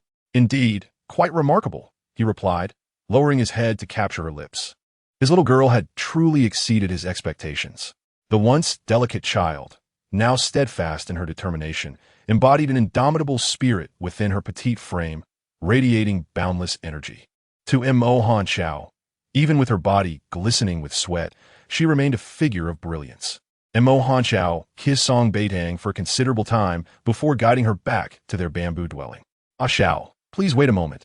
I feel rather odorous." She took a change of clothes into the makeshift bathroom within the bamboo house, quickly showering and emerging with her hair damp and cascading. The island's daytime heat was stifling, while the nights turned sharply cold, particularly in the late hours. With her hair down, she risked catching a chill. Mo Hanshao pulled her to sit at the table, offering her a dry towel to dry her hair, as there were no electrical appliances like hairdryers here. Despite her body aching, she refrained from showing any signs of discomfort. Her only desire was to genuinely acquire skills on the island, determined not to let Songya, Su Qingli, or those who had harmed Mo Hanshao in her past life escape unscathed. "Ah Shao, remember to think of me when you return." The man remained silent, reluctant to leave her alone on the island, wishing he could have her by his side at all times. Yet, Mo Hanshao understood that it was not feasible. People from the Song family, particularly those associated with Uni, were keeping a watchful eye on her. Due to Song Beitang, her 3 brothers, Song Xinghe, and his companions, were also being closely monitored. Not to mention the unscrupulous intentions of the former agency boss regarding Song Xingma. Mo Hanqiao typically disregarded such trivialities. But upon Song Beitang's unexpected request, he facilitated Song Xingma's relocation to Tianjin. As long as Song Beitang stayed obediently by his side, he saw no harm in protecting the Song family. Exhausted from the day's exertions, Song Beitang had no appetite as Mo Hanqiao dried her hair, her eyelids growing heavy with sleep. Mo Hanqiao replaced the towels until her long hair was completely dry, only to find that she had already succumbed to slumber. Tang Tang, wake up! He called her softly twice, but she remained deeply asleep, her small face etched with fatigue, stirring his heart with compassion. Ultimately, he could not bring himself to wake her, and instead gently laid her upon the bed. Song Beitang was genuinely worn out. Once placed on the bamboo bed, she rolled over and fell into a deep sleep. Yuni awaited at the door, having received news from Beitang, Songya, Su Qingli, and several men had been taken by the Mo family. Upon learning this, Mo Hanqiao said nothing, instead heading eastward towards Julong Island, while Yuni dispatched someone to guard the bamboo house and followed in Mo Hanqiao's footsteps. Master Xiao, I will provide an account regarding Yunling. No need. Master Xiao, I have already contacted the Yun family. They will also provide an explanation. Regardless of Yuni's remarks, Mo Hanqiao remained unresponsive. Soon, they traversed the grove, arriving at a high wall with no entrance, necessitating a climb over. Mo Hanqiao took a few steps back, then swiftly ran forward, leaping and grasping the wall with agility to scale it. Master Xiao, Yuni called out, but Mo Hanqiao had already vaulted over the wall. After a moment's hesitation, Yuni attempted to follow suit, but was struck on the forehead by a stone, precisely aimed to inflict pain without injury. The discomfort caused him to tumble back outside the wall, marking yet another failure. He resigned himself to waiting outside, understanding the temperament of the individual within. It was no small feat to gain an audience with Master Xiao. Upon entering, Mo Hanqiao was greeted by a flurry of vibrant butterflies, their colorful wings fluttering amid a profusion of unique flowers not found in Beitang. At the center of this floral display sat a woman clad in a flowing red gown, meticulously preparing rouge. Her fingers, delicate and porcelain-like, moved with grace as she crushed petals and filtered the juice through silk, depositing it into intricately designed boxes. Each step was executed slowly and elegantly, her long, straight black hair cascading gracefully down her back. Mo Hanqiao's arrival did not startle her. She continued her task until it was complete, then picked up a towel to clean her fingers. An unexpected guest. Since you are here, please take a seat. Her voice, melodious yet laced with an air of detachment, revealed little warmth. Mo Hanqiao approached and sat, and she poured him a cup of tea. It's freshly brewed. Make do with it. Thank you. As he raised the cup to his lips, she remarked coolly, Are you not afraid I might poison it? Mo Hanqiao took a sip, the sweet tea soothing his throat and alleviating the irritations brought on by the island's oppressive heat. I need a favor. He caressed the rim of the cup with his fingers. The woman smiled faintly for Song Beitang. Her statement was unequivocal. Yes, I wish to ask you to be her mentor, to teach her the art of poison and self-defense. Mo Hanqiao, I merely safeguard Jiulong Island for your Mo family. Beyond that, I have no obligation. Nanxing, do you not wish to know what Beiming seeks on Jiulong Island? What Beiming seeks is of no concern to me. The agreement between you and Beiming is your own affair. I am solely responsible for protecting this island. With a distant expression, Nanxing added, moreover, my debt is to your grandfather, not to you. S voice deepened slightly as his gaze seized upon the indifferent face of. He inquired, word by word, do you truly intend to disregard his well-being? Or is it that you never wish to see him again? 3 days later, bring her to see me. Upon hearing his words, S' expression instantly darkened. A flicker of change crossed her face before she resumed her calm demeanor. Is her dearest friend. Are you attempting to use him as leverage against me? She genuinely doubted that would dare harm. How is your health? Extended his hand towards her. You could ascertain that by checking your pulse. Scoffed, I do not touch men. Therefore, you should teach to examine me instead. I find you increasingly shameless, she retorted. Furrowed his brow, choosing not to respond. He was on the brink of death. The matter of dignity seemed trivial. His sole desire before his demise was to ensure that his little girl could safeguard herself in the future. Rose and turned towards the back room, where towering walls surrounded her, keeping intruders at bay. Yet, She remained acutely aware of any happenings on the island. Alone, she resided in a beautifully crafted two-story villa, occupying a modest area of 160 square meters, meticulously designed by herself. Having lived on the island for an extended period, she had arranged each room for distinct purposes. Proficient in both medicine and poison, she also devised various peculiar self-defense mechanisms, complemented by her exceptional agility. The greatest misstep of her life had been with. Yet she preferred not to dwell on that man now. 3 days later, "Bring her to see me," declared as he sat in the courtyard.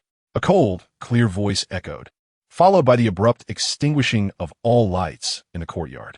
The villa illuminated, and the melodious sound of a piano wafted through the air.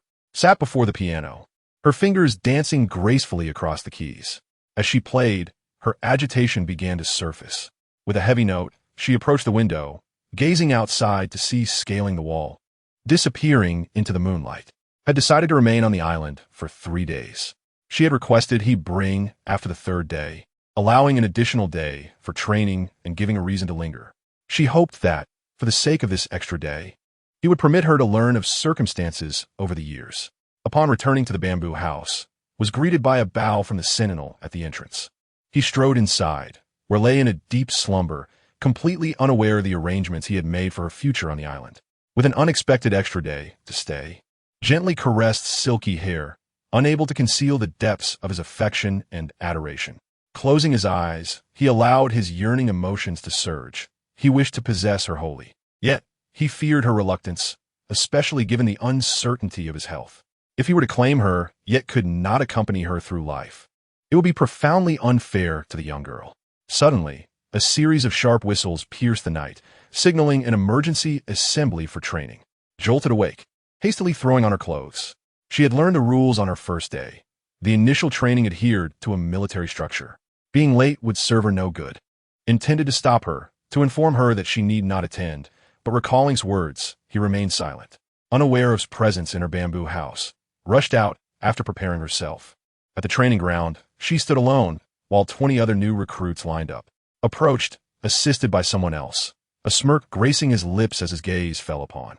She held her back straight, refusing to look at him, and even when their eyes met, she shot him a fierce glare, harboring a poor impression of the man. Surveyed the surroundings, and upon spotting at a distance, his smile deepened with intrigue.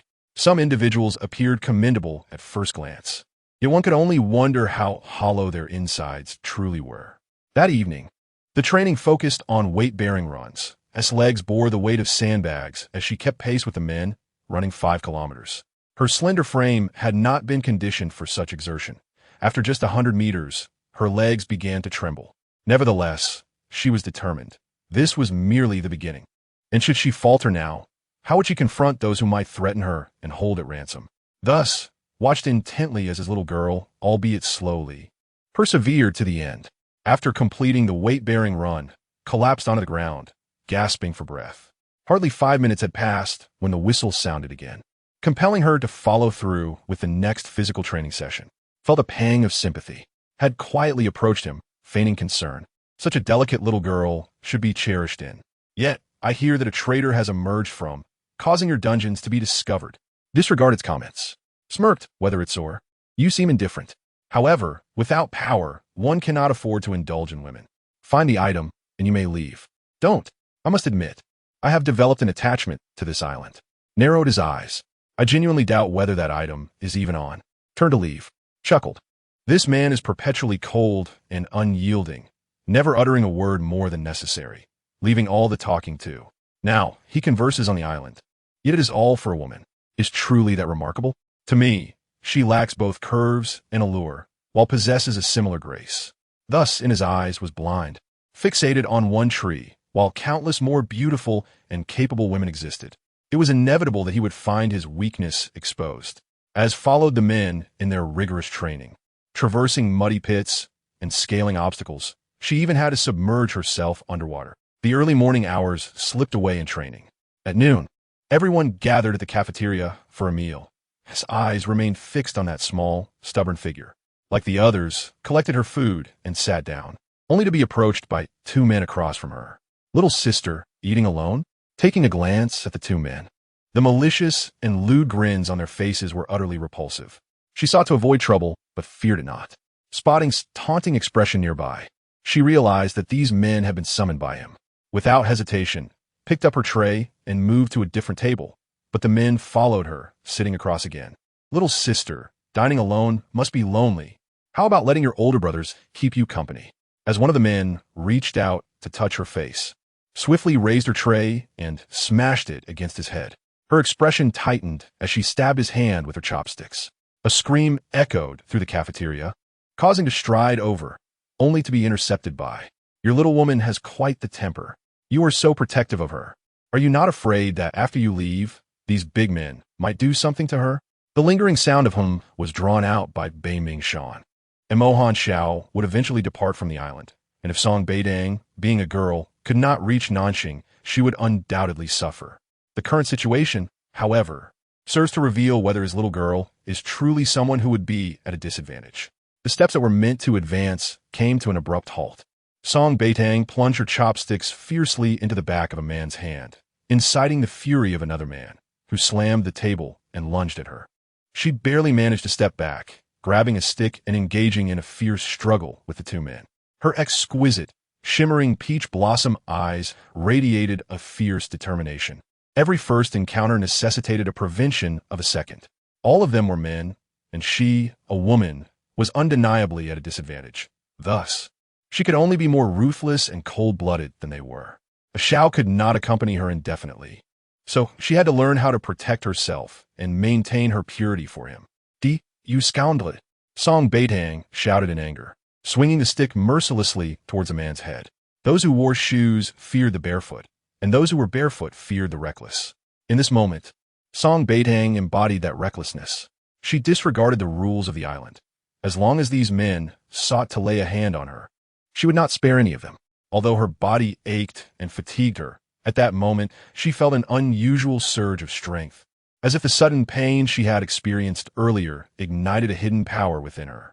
Her movements became remarkably agile, and it did not take long before she brought both men crashing to the ground. "You lot, get her! Beat this woman to death!" shouted the man whose hand was impaled by the chopsticks. They had received Bei Mingshan's orders beforehand, thus they felt emboldened. Humiliated, they had intended merely to tease Song Beitang to draw out Mo Hanxiao, but they never anticipated her ferocity. "Come to me all at once." Song Beitang coldly smirked, her amber eyes sweeping across the crowd. The usually gentle girl was now enveloped in an aura of ice-cold determination, her fierce gaze startling the group of men. It seemed they had provoked someone they ought not to have. Yet, previously, Song Beitang had struggled to keep up with her training, appearing delicate and fragile. Now, her commanding presence bore a striking resemblance to Mo Hanxiao's. As the men charged at her, she wielded the stick with a flurry of strikes, the chaotic rhythm of her movements preventing them from getting close, all while her blows elicited cries of pain from them. Beiming Shan could hardly watch. What kind of recruits were they sending? The chilling aura surrounding Mo Hanxiao gradually dissipated. His handsome visage, once frozen in ice, softened slightly, though his sensuous lips remained tightly pressed together. His little girl was becoming increasingly impressive. Busy with her meal, Song Beitang hastened her assault. After a cacophony of sounds, she concluded the skirmish. "A bunch of trash," she scoffed disdainfully, casting a glance at them before returning to the food counter for another serving. Finding a clean spot, she sat down, suddenly sensing something. Raising her head, she locked eyes with Mo Hanxiao, whose gaze was fixed on her from a distance. Bai Mingshan, frustrated, turned away in disappointment. Song Beitang rushed to Mo Hanxiao, her eyes now devoid of the earlier coldness and fierceness, sparkling brightly as she asked, "A Xiao, have you eaten? Would you like to join me? I thought you had already left." Mo Hanxiao gently grasped her small face, still flushed from the sun. But he knew that after a good rest, her skin would regain its fair and translucent quality. She had the remarkable ability to remain unaffected by the sun and to avoid gaining weight. "A Xiao, I'm so hungry. Would you please eat with me?" Song Beitang made no mention of her recent fight with the men, instead cheerfully urging Mo Hanxiao to sit beside her. "Wait for me, I'll get another serving." Without waiting for his response, she dashed off to fetch more food. "A Xiao, hurry and eat." Her hunger was genuine, and without allowing Mo Hanxiao the chance to speak, she dove in her meal. The training had been arduous, yet she found it all worthwhile. Mo Hanxiao observed her. The once delicate girl who had clashed with him at Julong Bay and was incredibly picky about food had turned into someone entirely different. She had tormented the servants and chefs at Julong Bay, primarily him, but now his little girl had transformed. After devouring several servings and drinking a bowl of soup, she felt somewhat satisfied. She glanced at Mo Hanxiao's untouched plate and asked, "Didn't you find anything appealing?" Furrowing her brow, she added, "I'm sorry. I've caused you trouble, Xiao." Her words tugged at Mo Hanxiao's heart. Not at all. He picked up his chopsticks and began to eat gracefully. Remembering how she had devoured her food, her cheeks flushed with embarrassment. Would Xiao think she was not ladylike? In a couple of days, I'll take you to meet someone, Mo Hanxiao said after finishing his meal. Being with her will be more beneficial than training here. Oh, all right. Song Beitang nodded, her gaze drifting to the group of men. Xiao, don't worry. I won't let anyone bully me. Just give me some time, wait for me, and I promise I will protect you. Chapter 93. The seven-star fruit with resolute eyes. Song Beitang's small face radiated determination.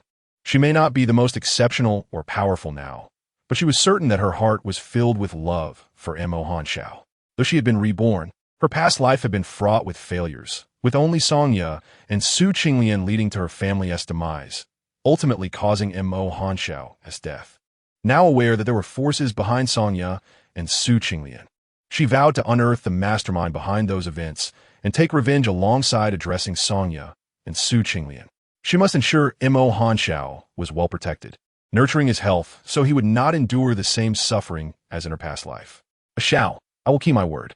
I believe in you, Mo Hanxiao replied, his voice low and husky. His little girl wished to grow strong, and how could he not support her? Xiao, I still have training this afternoon, so I can't accompany you. Would you mind watching me train? Song Beitang's voice was soft and gentle, entirely contrasting her earlier fierceness. To Mo Hanxiao, she remained the clingy little woman she had always been. Mo Hanxiao nodded, rising to follow her to the training grounds. The intensity of the afternoon training increased, yet Song Beitang persevered. Time flew by, and the days passed in a similar manner. On the morning of the fourth day, as she prepared for training, Mo Hanxiao stopped her. I'm taking you to meet someone. Can I go after my training? Being with that person will be more effective than training here. Oh, all right. Mo Hanxiao led Song Beitang eastward, halting at the outer wall. Get on. I'll carry you. After a moment's hesitation, she obediently climbed onto his back. With his broad shoulders and narrow waist, he took a few steps back. Hold on tight. Okay. Song Beitang wrapped her arms around Mo Hanxiao's neck as he suddenly sprinted, scaling the wall effortlessly with her on his back. She was utterly astonished, having never realized how capable he was. That wall was nearly 3 meters high. Once atop the wall, Mo Hanxiao, his voice still deep and alluring, instructed, hold on tight. I'm going down now. As soon as Song Beitang's voice fell, Mo Hanxiao leaped down with her on his back. The speed was so swift that she forgot to scream, standing amidst the flowers in a flowing red gown. With her hair tousled by the wind and a red veil adorning her face, Nanxing gazed at the two. Since you've come, you might as well consume this seven-star fruit. Song Beitang was taken aback. Mo Hanxiao grasped her hand, weaving through the blossoms and fluttering butterflies until they reached Nanxing. She introduced herself, stating she would teach her many things in the future. Song Beitang was astonished, not only by Nanxing's striking villa behind her, surrounded by high walls and swarming butterflies, but also by the stark contrast it presented to the outside world of Julong Island. Mo Hanxiao, you must partake as well. On the stone table before Nanxing lay a vividly red fruit, heart-shaped and petite. With a small knife, Nanxing sliced the fruit in half. Having taken 7 years to grow, bloom, and bear fruit, this seven-star fruit was indeed a rare treat for you. The seven-star fruit was one of the scarcest fruits on Julong Island, found deep within the forbidden Black Forest. Mo Hanxiao was unaware of its effects, but he knew that cultivating it was nearly impossible. However, he doubted Nanxing's benevolence in offering the fruit to them. As expected, the next moment, Nanxing spoke again. Although the seven-star fruit is precious without a medicinal catalyst, it holds little value. Therefore, I have added a few ingredients. You each will have half, and from this moment, your fates will be intertwined. The pain you feel will be shared. A smile, eerily enchanting, curled at the corners of Nanxing's mouth as she turned to Song Beitang. Little girl, Becoming my disciple is not as simple as you might think. Without hesitation, Song Beitang stepped forward and swallowed her half. She had longed to understand how Mo Hanjiao felt after losing his temper, and now that opportunity was before her, fear was far from her mind. Observing Song Beitang's decisive action, a flicker of darkness crossed Mo Hanjiao's eyes, and he promptly took the other half without hesitation. I haven't finished speaking. By consuming this 7-star fruit, if one of you dies, the other shall follow. It's not merely a matter of pain. Mo Hanjiao felt a surge of frustration directed at Nanxing. With a smile, Nanxing replied, "So, Mo Hanjiao, for the sake of your little girl, you must take good care of your life. I'm not afraid. You won't die, nor will I. We shall grow old together and live long lives." Song Beitang flashed a confident and sweet smile at Mo Hanjiao, assuring him, "I won't let anything happen to you. Now, Mo Hanjiao, you may leave." Nanxing, unable to tolerate their display of affection, unceremoniously ushered them away. "I entrust her safety to you. You must ensure her well-being. If you doubt me, feel free to take her away now. Mo Hanjiao, I will miss you." Song Beitang tightly embraced him.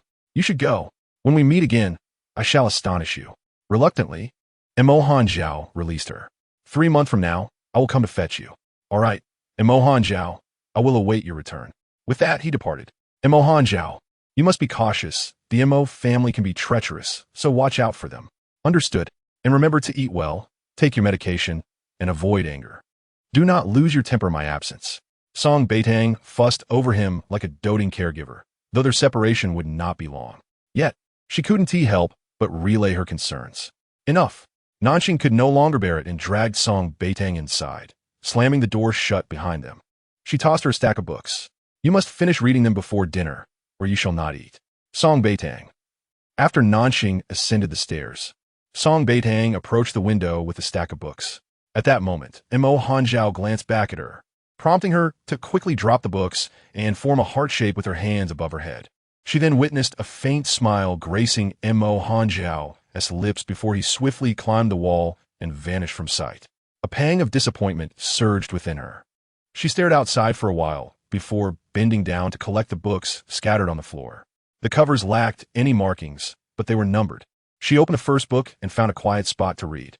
In her previous life, she had not applied herself to her studies, resulting in poor academic performance.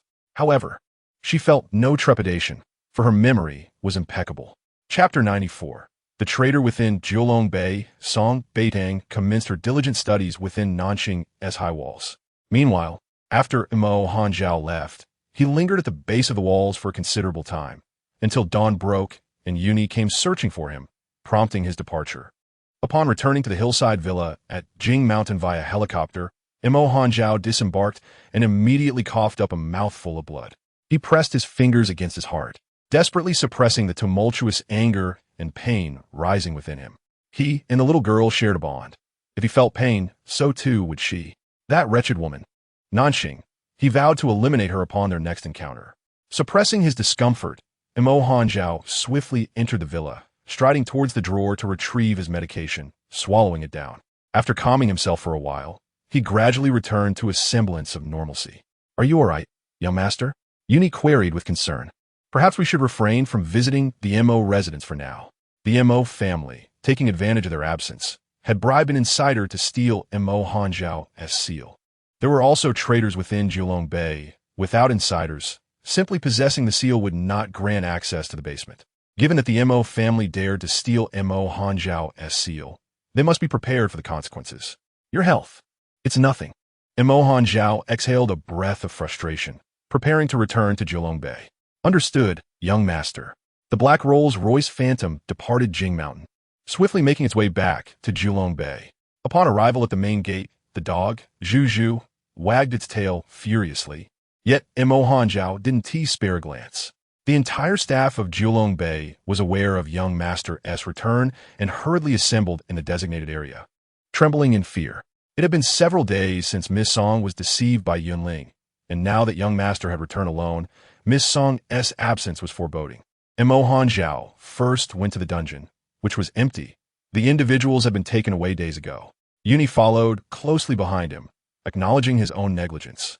As Yunling was his cousin, He had once recommended Yunling to Mo Hanzhao as a temporary replacement to handle Zhuolong Bei's affairs, having never faltered over the years. Yuni could not fathom Yunling's betrayal. He needed to visit the Yun family, but before that, he had to root out the traitors within Zhuolong Bei. Mo Hanzhao lingered in the dungeon for only a short while before turning to leave. All the servants and bodyguards of Zhuolong Bei had gathered on the largest lawn, heads bowed, quaking in anticipation of the impending investigation and judgment. Xiang lifted her head to glance at young master and Yuni, her heart sinking at the realization that Miss Song was absent. Without her, who could possibly soothe young master? This time, it seemed none of them would escape unscathed. The man, exuding an icy demeanor, approached, his piercing gaze sweeping over the crowd, emanating a powerful, bloodthirsty aura. His exquisite, obsidian-like eyes narrowed, fixing on a particular direction within the throng. At that moment, an individual in that direction felt their legs tremble uncontrollably, and the next second, they collapsed to their knees with a thud. "I apologize, Master Xiao, and I beg your pardon, Cloud Steward. I was compelled to act as I did. Mo Jinxiong has taken my wife and child hostage, threatening to sell them to Southeast Asia if I do not comply with their demands. I sincerely regret my actions and am willing to face the consequences, praying only for your mercy towards my family."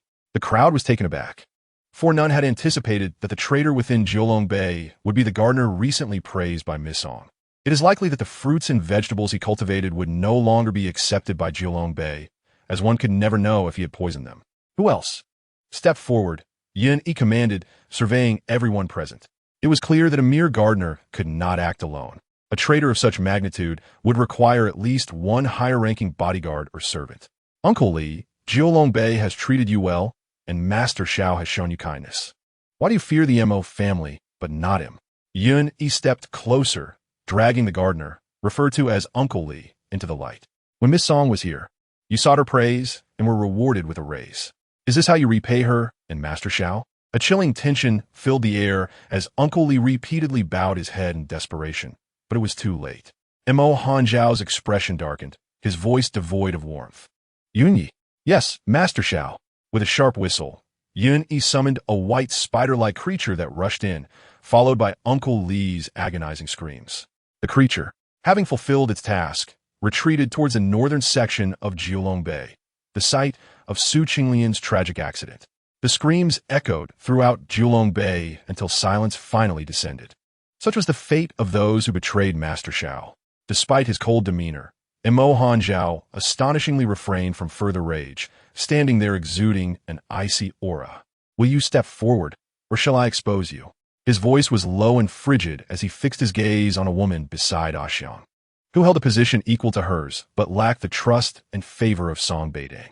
Currently, those who had earned such trust were Yun Yi and Xiang. Xiang glanced at her companion, Ali, astonished. "Ali, is it you?" Ali's complexion had turned pale, her eyes betraying her terror. I swear it wasn't me." Her trembling lips could not conceal the truth. "Ali, how could you do this?" Xiang chided, her voice barely above a whisper. "What do you hope to gain from this?" Ali, unable to maintain her composure, collapsed to her knees, weeping inconsolably, unable to articulate her thoughts. A mere glance from Master Xiao could spell her doom. It was Deputy Steward Yunling's orders. I was only following his command. Ali continued to plead, bowing her head repeatedly. "I am just a servant. I cannot disregard Deputy Steward Yunling's instructions." "Ali, you are so foolish," Xiang lamented, kneeling beside her. They had both undergone rigorous training to secure their positions at Zhuolong Bei. Perhaps there was still a glimmer of hope. "You cannot distinguish right from wrong in Deputy Steward Yunling's orders? Have you forgotten the principles we were taught?" Chapter 95. Surrender the seal. Xiang, filled with frustration, urged Ali to bow before Mo Hanzhao. "Master Xiao, please show mercy, considering Ali was coerced by Deputy Steward Yunling. You treat Zhuolong Bei as if it were a mere playground." Yun Yi interjected coldly. "How quickly you forget the terms of your employment, enjoying the generous compensation while betraying Master Xiao. I admit my fault, but I was misled by Deputy Steward Yunling. He claimed it was your directive, and even showed me your messages." Ali blurted out, attempting to drag Yuni down with her. "I refuse to share the blame with you, Xiang." Ali pushed her away. "You can punish me as you see fit, but I never intended to betray you." I was unaware that Deputy Steward Yun Ling had already turned against you. He was brought to Jiulong Bay by Yun Yi, who entrusted him with our management. How could we, as mere servants, refuse his orders? Tears streamed down Ali's face. Master Xiao, I acknowledge my errors, but I am innocent. Mo Hanzhao narrowed his eyes. Yun Yi dared not speak. The betrayal of Yun Ling was a foregone conclusion, regardless of the documentation from the Yun family claiming his departure abroad a week prior. The surveillance at Jiulong Bay could not be deceived. Take her away. We will deal with Yun Ling later. Yes, Master Xiao. Ali collapsed, her strength drained, as she was dragged away to the dungeon. Xiang felt a chill of fear, relieved that Ali had not yet met her end. If only she could contact Miss Song for assistance, perhaps there was still a chance for redemption. But where had Miss Song gone? Why had she not returned? Yin Yi wrapped things up. Yes, Master Xiao. Mo Hanzhao strode away, having resolved the issue of the traitor within Jiulong Bay. Now, he sought to reclaim his seal from the Mo family. Meanwhile, in the Mo residence, Mo Jingyu was on a date with Qin Shaoxian when she received a call from him, inviting her for coffee. Her heart soared with excitement. After a recent unpleasant encounter with Song Xingqian and Qin Shaoxian's previous dismissal, Mo Jingyu had felt despondent for some time. Now, with this opportunity, she dressed splendidly and approached the meeting with glee. Qin Shaoxian, donned in a pristine white suit, exuded charm and warmth, illuminating the atmosphere around him. He ordered coffee for Mo Jingyu, his gentle gaze fixed on her. Miss Mo, how have you been lately? Mo Jingyu eagerly nodded, sitting upright in her newly released summer dress, a delicate shade of green, her makeup meticulously applied to project an image of utmost grace. I'm well, and you? I'm doing well too, Qin Shaoxian replied with a smile. However, I recently heard about a traitor within Jiulong Bay. Are you aware of this situation? Mo Jingyu's heart sank at the mention of Jiulong Bay, yet her smile remained intact. I'm not aware. We have never been on good terms with Jiulong Bay. To be honest, although Mo Hanzhao is my half-brother, he does not regard us as family. The last incident was quite unpleasant, and I later learned that Song Beitang was merely slandering my mother. As she spoke, guilt gnawed at her, prompting her to divert her gaze to her coffee. Unable to meet Qin Shaoxian's eyes. So Miss Mo is unaware. What a pity. Qin Shaoxian smiled faintly upon hearing that Mo Hanchao's seal had been stolen. If the seal fell into the wrong hands, who could predict the chaos that might ensue? Many documents from the Mo family required Mo Hanchao's seal for execution. Is that so? Mo Jingyu was unaware of this. She only knew that Mo Hanchao's seal granted access to Jiulong Bay, where he kept many important items. The last time they had been to Jiulong Bay to retrieve Songya and Su Qinglian, they had searched his study thoroughly, but found nothing of interest. The Mo family had been investigating Mo Hanchao's secrets for a long time, but made little progress. Initially, they had planned to use Song Beitang to restrain or even eliminate Mo Hanchao, but with her sudden change of attitude, they could no longer rely on her and needed to consider alternative strategies.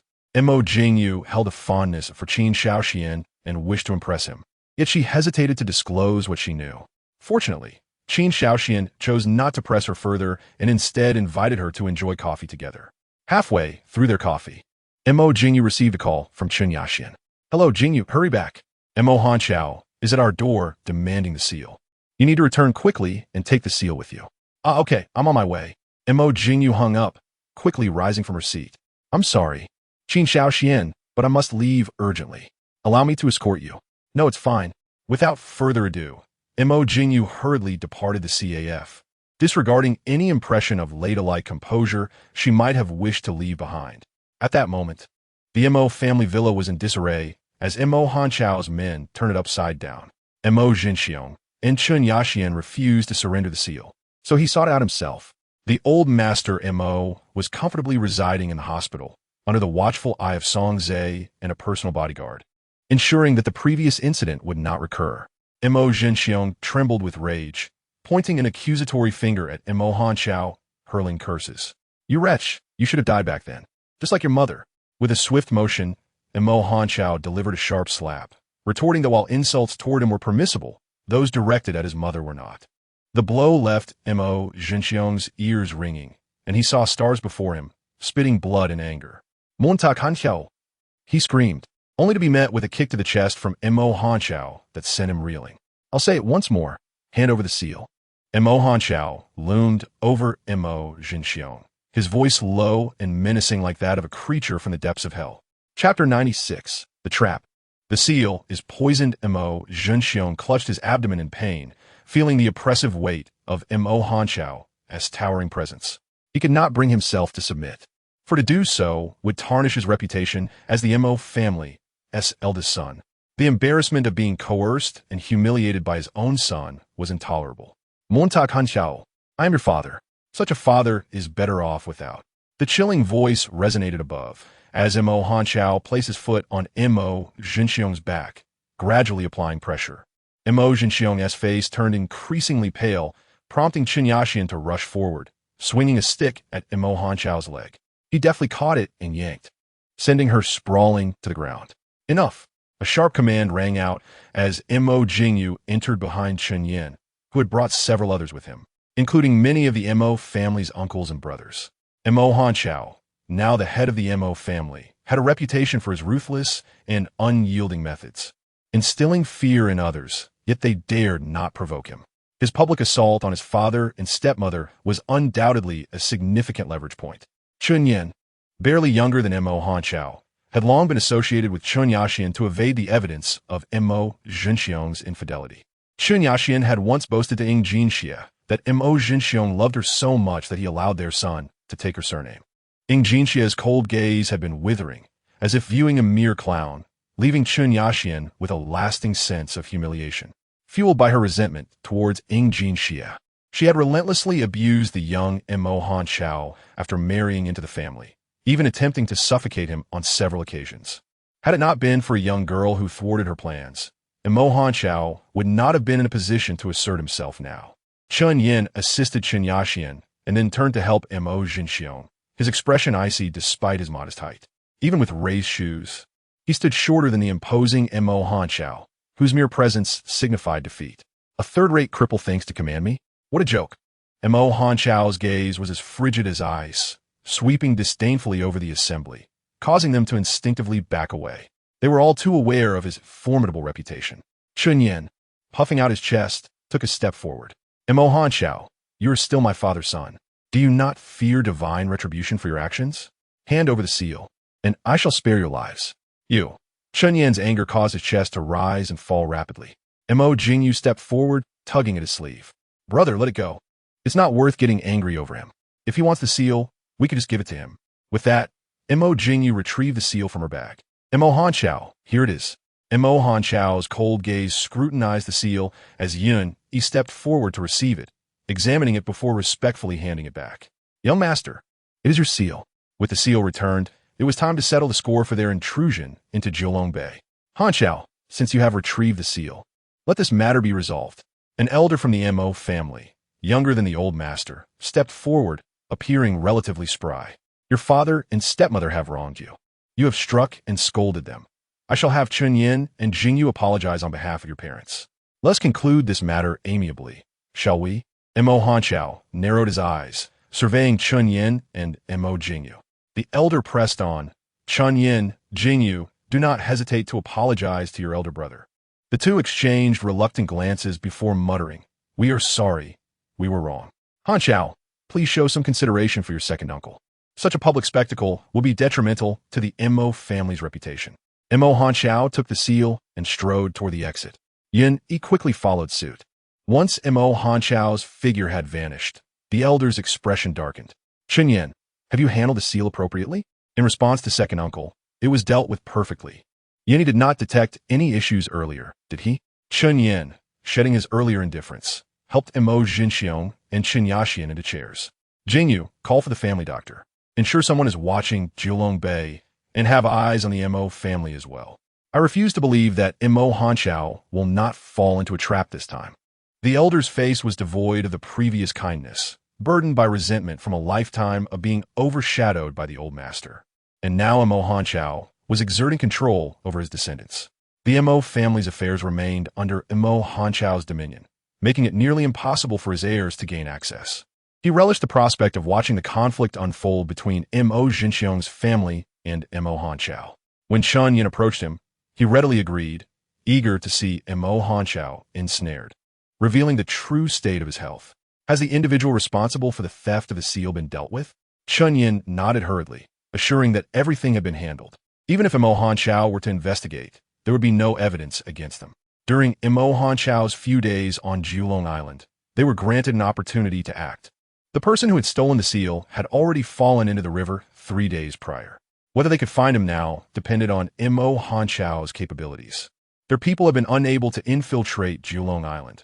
One had entered previously but was dealt with by Beiming Shan on the island. As for what would happen next, Qin Yan's group had not received any news.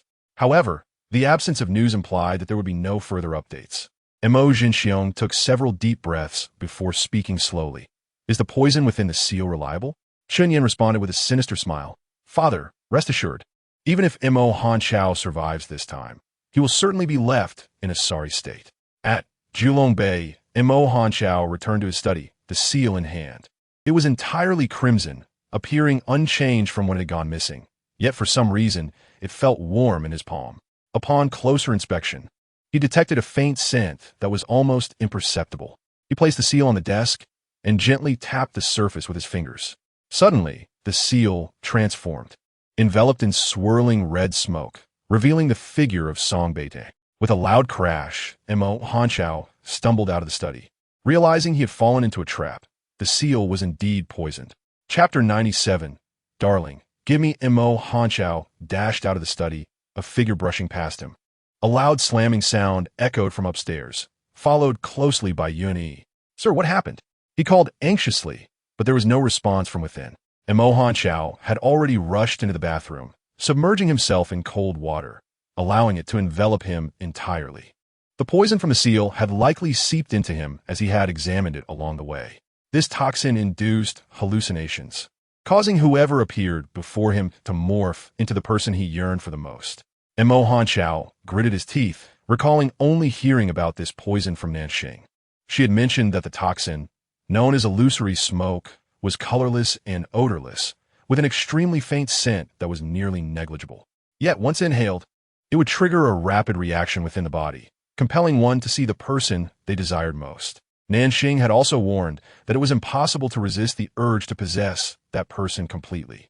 Mo Hanchao's mind was flooded with images of the young girl, her charming anger, her shy joy, and most of all, her soft voice calling him Asia. He surged out of the bathtub, his eyes wide open, the once beautiful and delicate phoenix eyes now a deep crimson.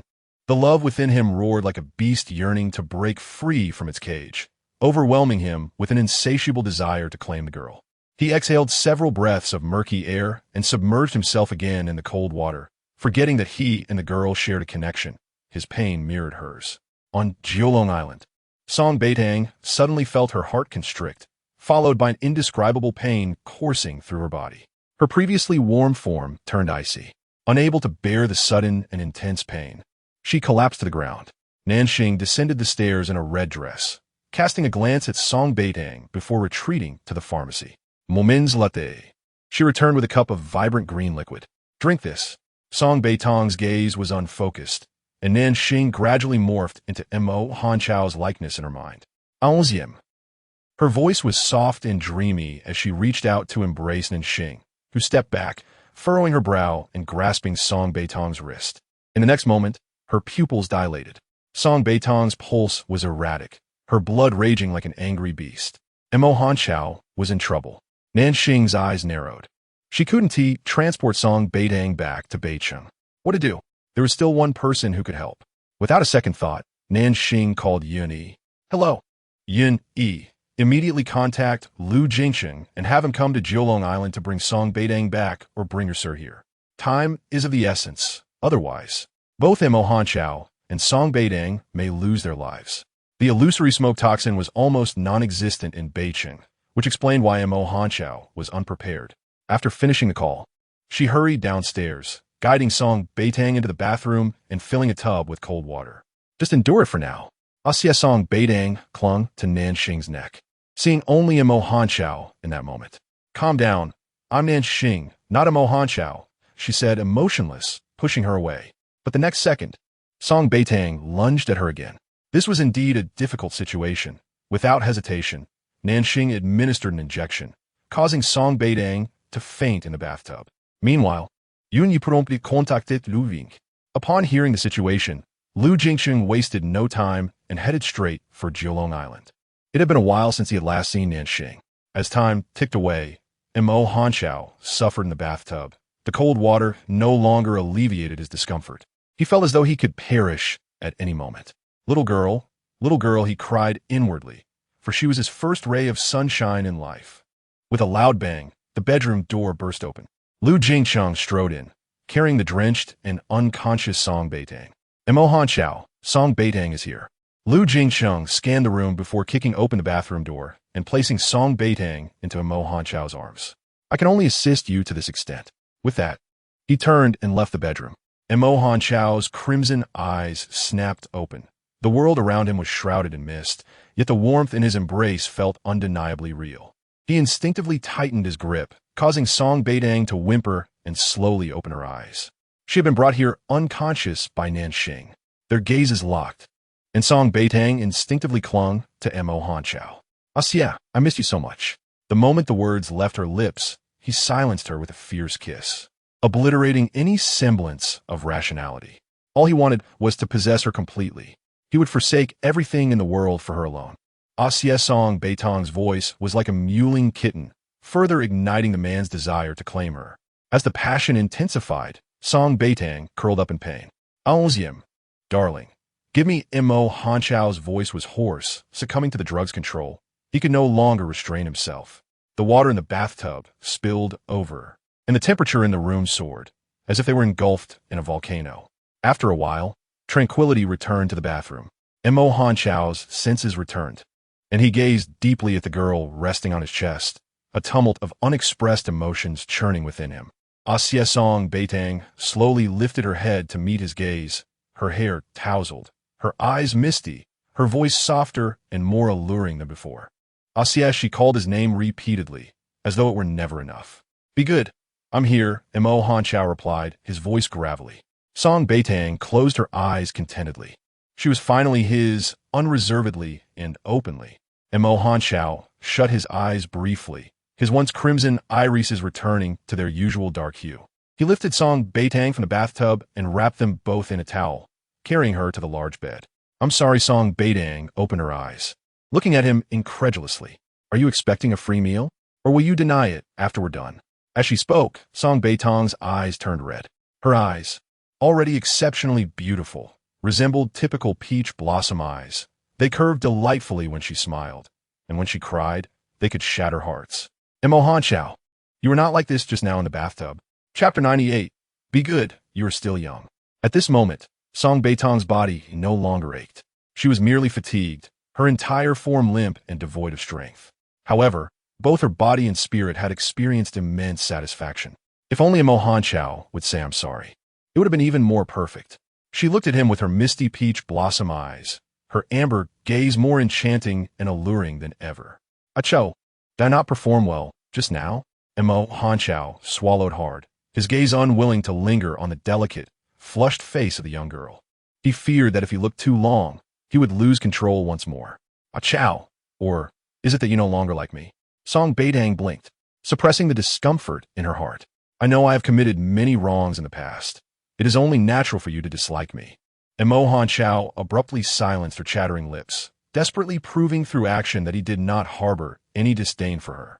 Regardless of her past actions, he would never dislike her. He only loathed himself for dragging her into this.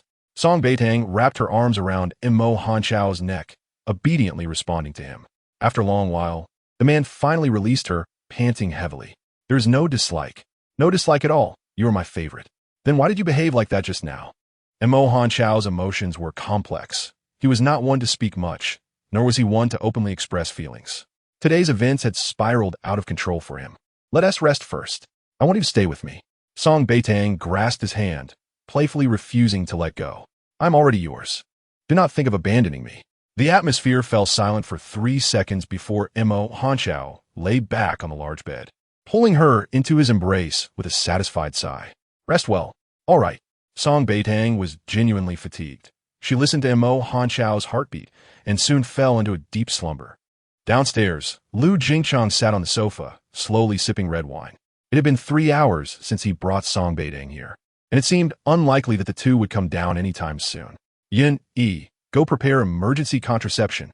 Yun-E was momentarily stunned. Then his lips twitched. Young Master Chung, if Master Hanqiao finds out, he will blame you. Lu Jingcheng smirked, gazing at him with an enigmatic smile. What? Do you think Master Hanqiao would set things up for Song Beitang to become pregnant now? How old is Song Beitang? Miss Song is already 20. She is no longer a child. That is only in your eyes. Lu Jingcheng downed the last of his red wine, causing Yun-E to wince. The red wine from Julong Bay was a treasure collection, and he was the only one who drank it like water. He went to fetch Song Beitang, and due to the time constraints, he had hardly exchanged a few words with Nanqing. However, as he left, Nanqing chased after him, urging him to inform Imo Hanqiao not to let Song Beitang become pregnant. Since those two would not come down anytime soon, it was prudent to prepare for any eventualities. Yun-E hesitated. He had been with Imo Hanqiao the longest, and over the years, Master Hanqiao had remained solitary. Finally, Song Beitang had settled down, allowing Master Hanqiao to taste the sweetness of love. If a child were to come, Master Hanqiao would surely be even happier. But now, Lu Jingcheng was suggesting he prepare contraception, and it was clear who it was for. The internal affairs of the Mo family were far from tranquil. Seeing Yun-Ye's in action, Lu Jingcheng spoke again, his tone calm. The Song siblings cannot fully protect Song Beitang. To your Master Hanqiao, she could be a boon, but she can also be a calamity. Yun-E was stunned, and Lu Jingcheng smirked. If Imo Hanqiao was ambushed this time, do you think he will not fall for it again next time? Thank you for the reminder, young Master Chung. Yun-E snapped back to reality and hurried to prepare the emergency contraception. It was not until the next morning that Imo Hanqiao came downstairs. Lu Jingcheng had maintained an elegant posture on the sofa, only leaving to use the restroom. He has come down. Yes. Lu Jingcheng pushed the medication toward him. As instructed by Nanqing, Imo Hanqiao stiffened, his gaze fixated on the pill, unable to process it. A child conceived from the hallucinogenic smoke must not be born. Understood. Imo Hanqiao's voice was hoarse as he picked up the medication, gripping it tightly in his palm before turning to fetch water and returning upstairs. Song Beitang woke up the moment he got out of bed, sitting bewildered on the edge of the bed. Upon seeing Imo Hanqiao enter, she instinctively wanted to rush forward and embrace him. Drink water. Thank you, Aqiao. Song Beitang took the cup and gulped it down in one go. Imo Hanqiao gazed at her sweet, obedient demeanor, but the contraceptive pill in his hand felt heavier than ever. Aqiao, I want to drink again. All right. Montak Hanqiao, with a hoarse voice, turned to fetch another cup of water. This time, he did not hand it directly to Song Beitang. Baby, close your eyes. Song Beitang was momentarily taken aback, then smiled brightly, saying, all right. She obediently closed her eyes, and Imo Hanqiao swallowed hard before gently kissing her. He parted her lips, taking advantage of her trust to slip the medication inside. When Song Beitang opened her eyes, Imo Hanqiao had already brought the water to her lips. Be good. You're still young. As he spoke, Imo Hanqiao dared not meet her gaze. Song Beitang stared at him for a couple of seconds, then obediently drank the water, swallowing the medication. Imo Hanqiao could not bear to harm her. There must be a reason for his actions. Watching the young girl so dutifully consume the medication, Imo Hanqiao felt a pang in his heart. He should not tarnish her innocence. Aqiao, the medicine is so bitter. I want a hug. Song Beitang wrapped her arms around Imo Hanqiao's waist, sensing the sadness nearly spilling from his eyes. Although she longed to give Aqiao a child, she could not bear to make him uncomfortable. Baby. Imo Hanqiao's voice was deeply subdued. Wait until you are a bit older. When you are older, and when he is certain he will not perish, he will give her a child.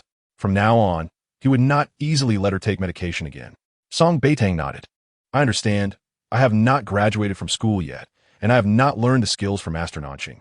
I'm not in a hurry. I previously did not know how to express this to you, but seeing how much you care for me now makes me very happy. The more understanding Song Beitang became, the more pain Imo Hanqiao felt in his heart. Aqiao, I am hungry. I do not want to go downstairs. Can you bring my meal up to me? All right. Then hurry, I am starving. Once Imo Hanqiao left the bedroom, Song Beitang's small face gradually fell, and she gently caressed her abdomen. A wave of indescribable bitterness spreading from her heart throughout her body. On Jiolong Island, Nanqing had shown her many books, some about medicine, others about poisons and various strange weapons. Song Beitang was curious about Nanqing's identity, but she always ignored her, perpetually wearing a red dress while feeding butterflies in the courtyard. Chapter 99. Release the news. As Song Beitang pondered her thoughts, Mo Hanqiao entered with a tray of food, all prepared with her favorite dishes, steaming hot, including stewed bird's nest and nourishing tonics. Do not move while you are in bed. Mo Hanqiao set up a small table on the large bed, arranging the dishes one by one. I will feed you. Ah Chow, I'm just a little tired, but I'm not completely out of strength. Although Song Beitang enjoyed being fed by Mo Hanqiao, she also did not want to tire him too much. After consuming the 7-star fruit, she and Mo Hanqiao had developed a deep connection. His pain was mirrored in her own, and thus, Ah Chow must be enduring even greater suffering. Ah Chow, you should eat too. All right. Mo Hanqiao remained silent. If Song Beitang did not speak, he could go on without uttering a word. Song Beitang had many questions, yet she hesitated to disrupt the warmth of the atmosphere between them. After their meal, Mo Hanqiao carried her to the bathroom. You should rest well. I have a few matters to attend to. Xia, are the matters quite troublesome? Not at all. Xia, no matter what, I will stay by your side. Good. Mo Hanqiao felt his heart soften. His little girl had truly returned. He possessed her, yet she did not scream or flee in desperation, but instead gently assured him that she would accompany him regardless of the circumstances. Mo Hanqiao was determined to survive. For the sake of his little girl, he suddenly felt the urge to fight back.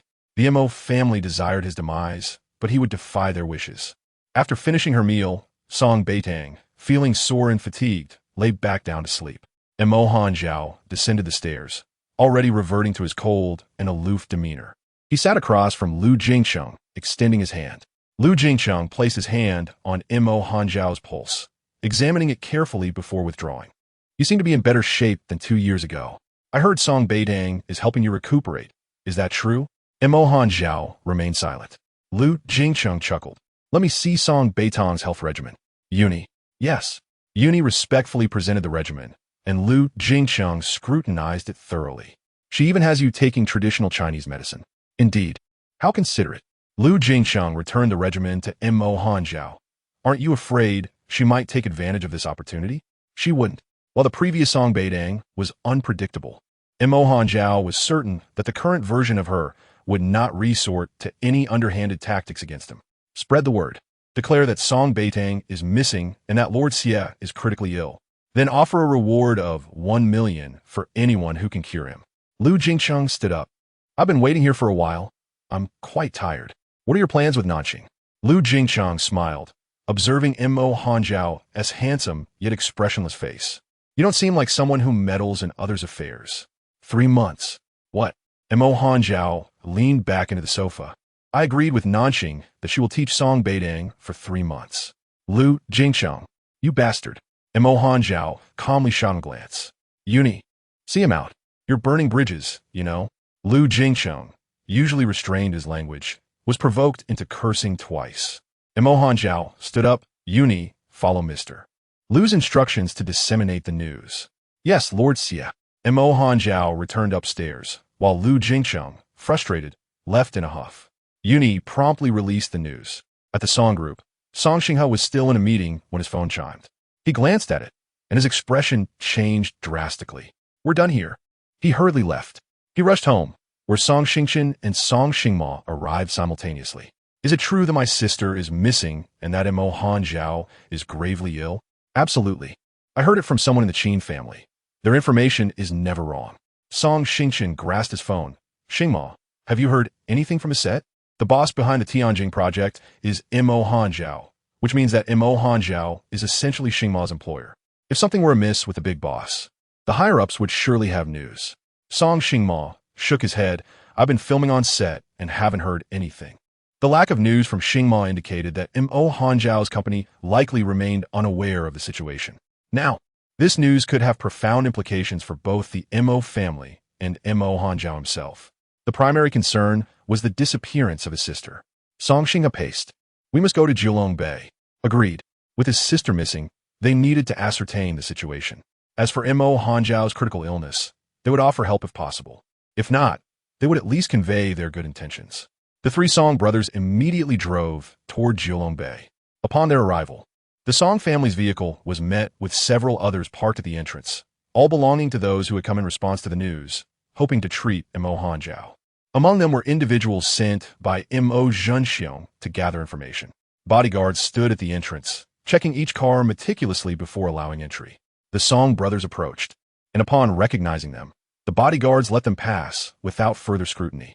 They made their way smoothly to the villa's hall, but did not catch sight of Yuni, let alone Mo Hanjiao.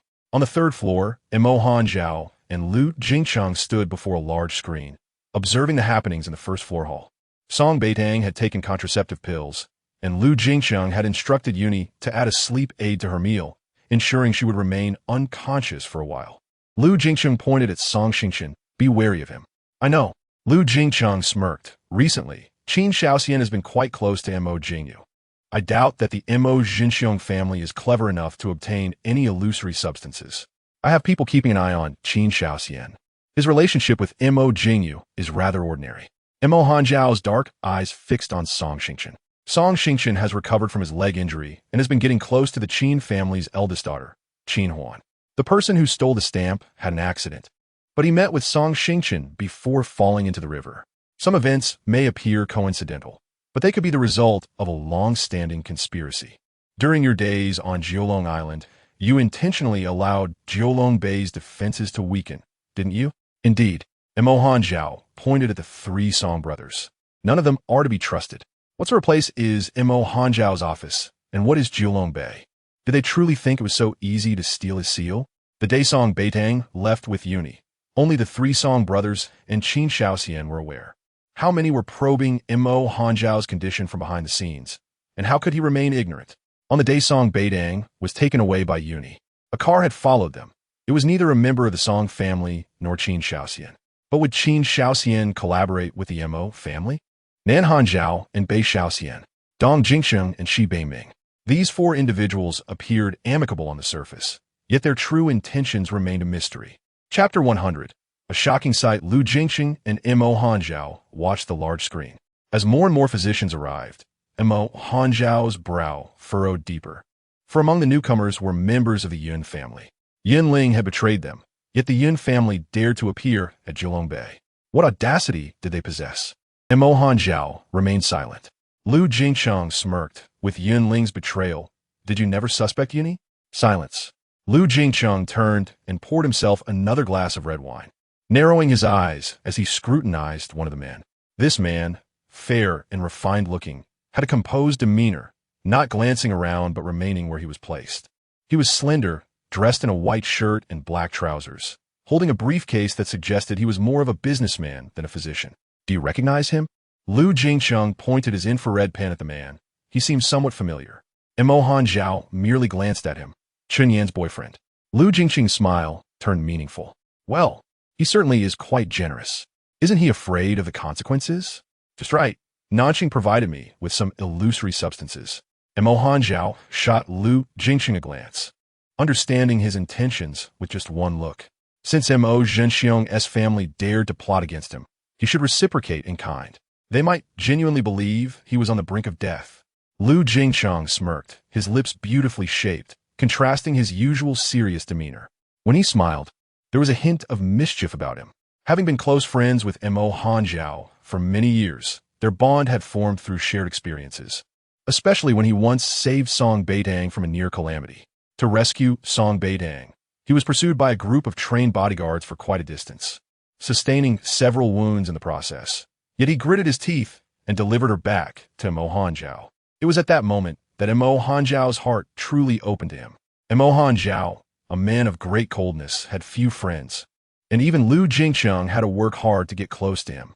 Once Mo Hanjiao deemed someone a friend, that bond was for a lifetime. This person is entrusted to me. Lu Jingcheng took a sip of red wine, and outwardly, he and Mo Hanjiao were at odds. So no one would suspect that the young master of the Lu family was a close friend of the notorious figure in Beitang. Mo Hanjiao turned and descended the elevator, eager to see his little girl. The elevator went directly to the master bedroom on the second floor. Though Song Beitang was unaware that there was a hidden secret room within the bedroom, with the elevator located in the study. Mo Hanjiao stepped out of the study and sat at the edge of the large bed, where Song Beitang lay with her small face flushed. Her tousled hair scattered on the pillow. Her long, thick eyelashes resembled two delicate fans resting quietly on her eyelids, and her lips slightly parted as she seemed to be lost in a delightful dream, smiling unconsciously. Mo Hanjiao gazed deeply at her, his large hand irresistibly caressing her small face. "Baby." His deep, husky voice emerged from his throat, imbued with boundless tenderness. As if sensing his presence, Song Beitang nuzzled her cheek against his hand, her lips whispering softly a shao. Mo Hanjiao's fingers paused, and a wave of intense love surged within him. Unable to resist, he leaned down and kissed her. Downstairs, Yun Yi, wearing headphones, received a message from Lu Jingqing. He scanned the crowd and approached a fair-skinned man. "You, come with me." The man stood up and followed Yun Yi out of the hall to a two-story building on the side. Upon entering, Yun Yi locked the man in a room, stating that someone would come to verify his identity before he could see the young master. The man nodded, calm and unhurried. Shortly after, Lu Jingqing entered through the back door, pushing the door open and lazily sitting on the sofa. His long legs casually crossed atop the coffee table as he scrutinized the man before him. "Why has someone from the Yun family come?" As soon as Lu Jingqing sat down, Yun Yi promptly poured him a glass of red wine. The man's eyes flickered with surprise, but he quickly masked it, lowering his head and shaking it slowly. "I do not know anyone from the Yun family, nor do I understand their intentions." "Oh, I see." Lu Jingqing smiled faintly. "In that case, please present your diploma, your papers from these past years, and your successful surgical cases." The man bit his lip, approached with his briefcase, and placed a stack of documents on the coffee table before stepping back. "Yun Yi, pour a glass of wine for this young doctor." "Yes, fourth young master." In front of outsiders, Lu Jingqing's identity must not be easily disclosed. Yun Yi poured the man a glass of wine, which Lu Jingqing first sniffed before handing it to him. "Take a sip, relax a bit, lest the sight of the young master frightens you." "Thank you." The man raised the glass and drank the red wine in measured sips. Lu Jingqing stood, instructing Yun Yi, bringing the people from the Yun family. "Understood."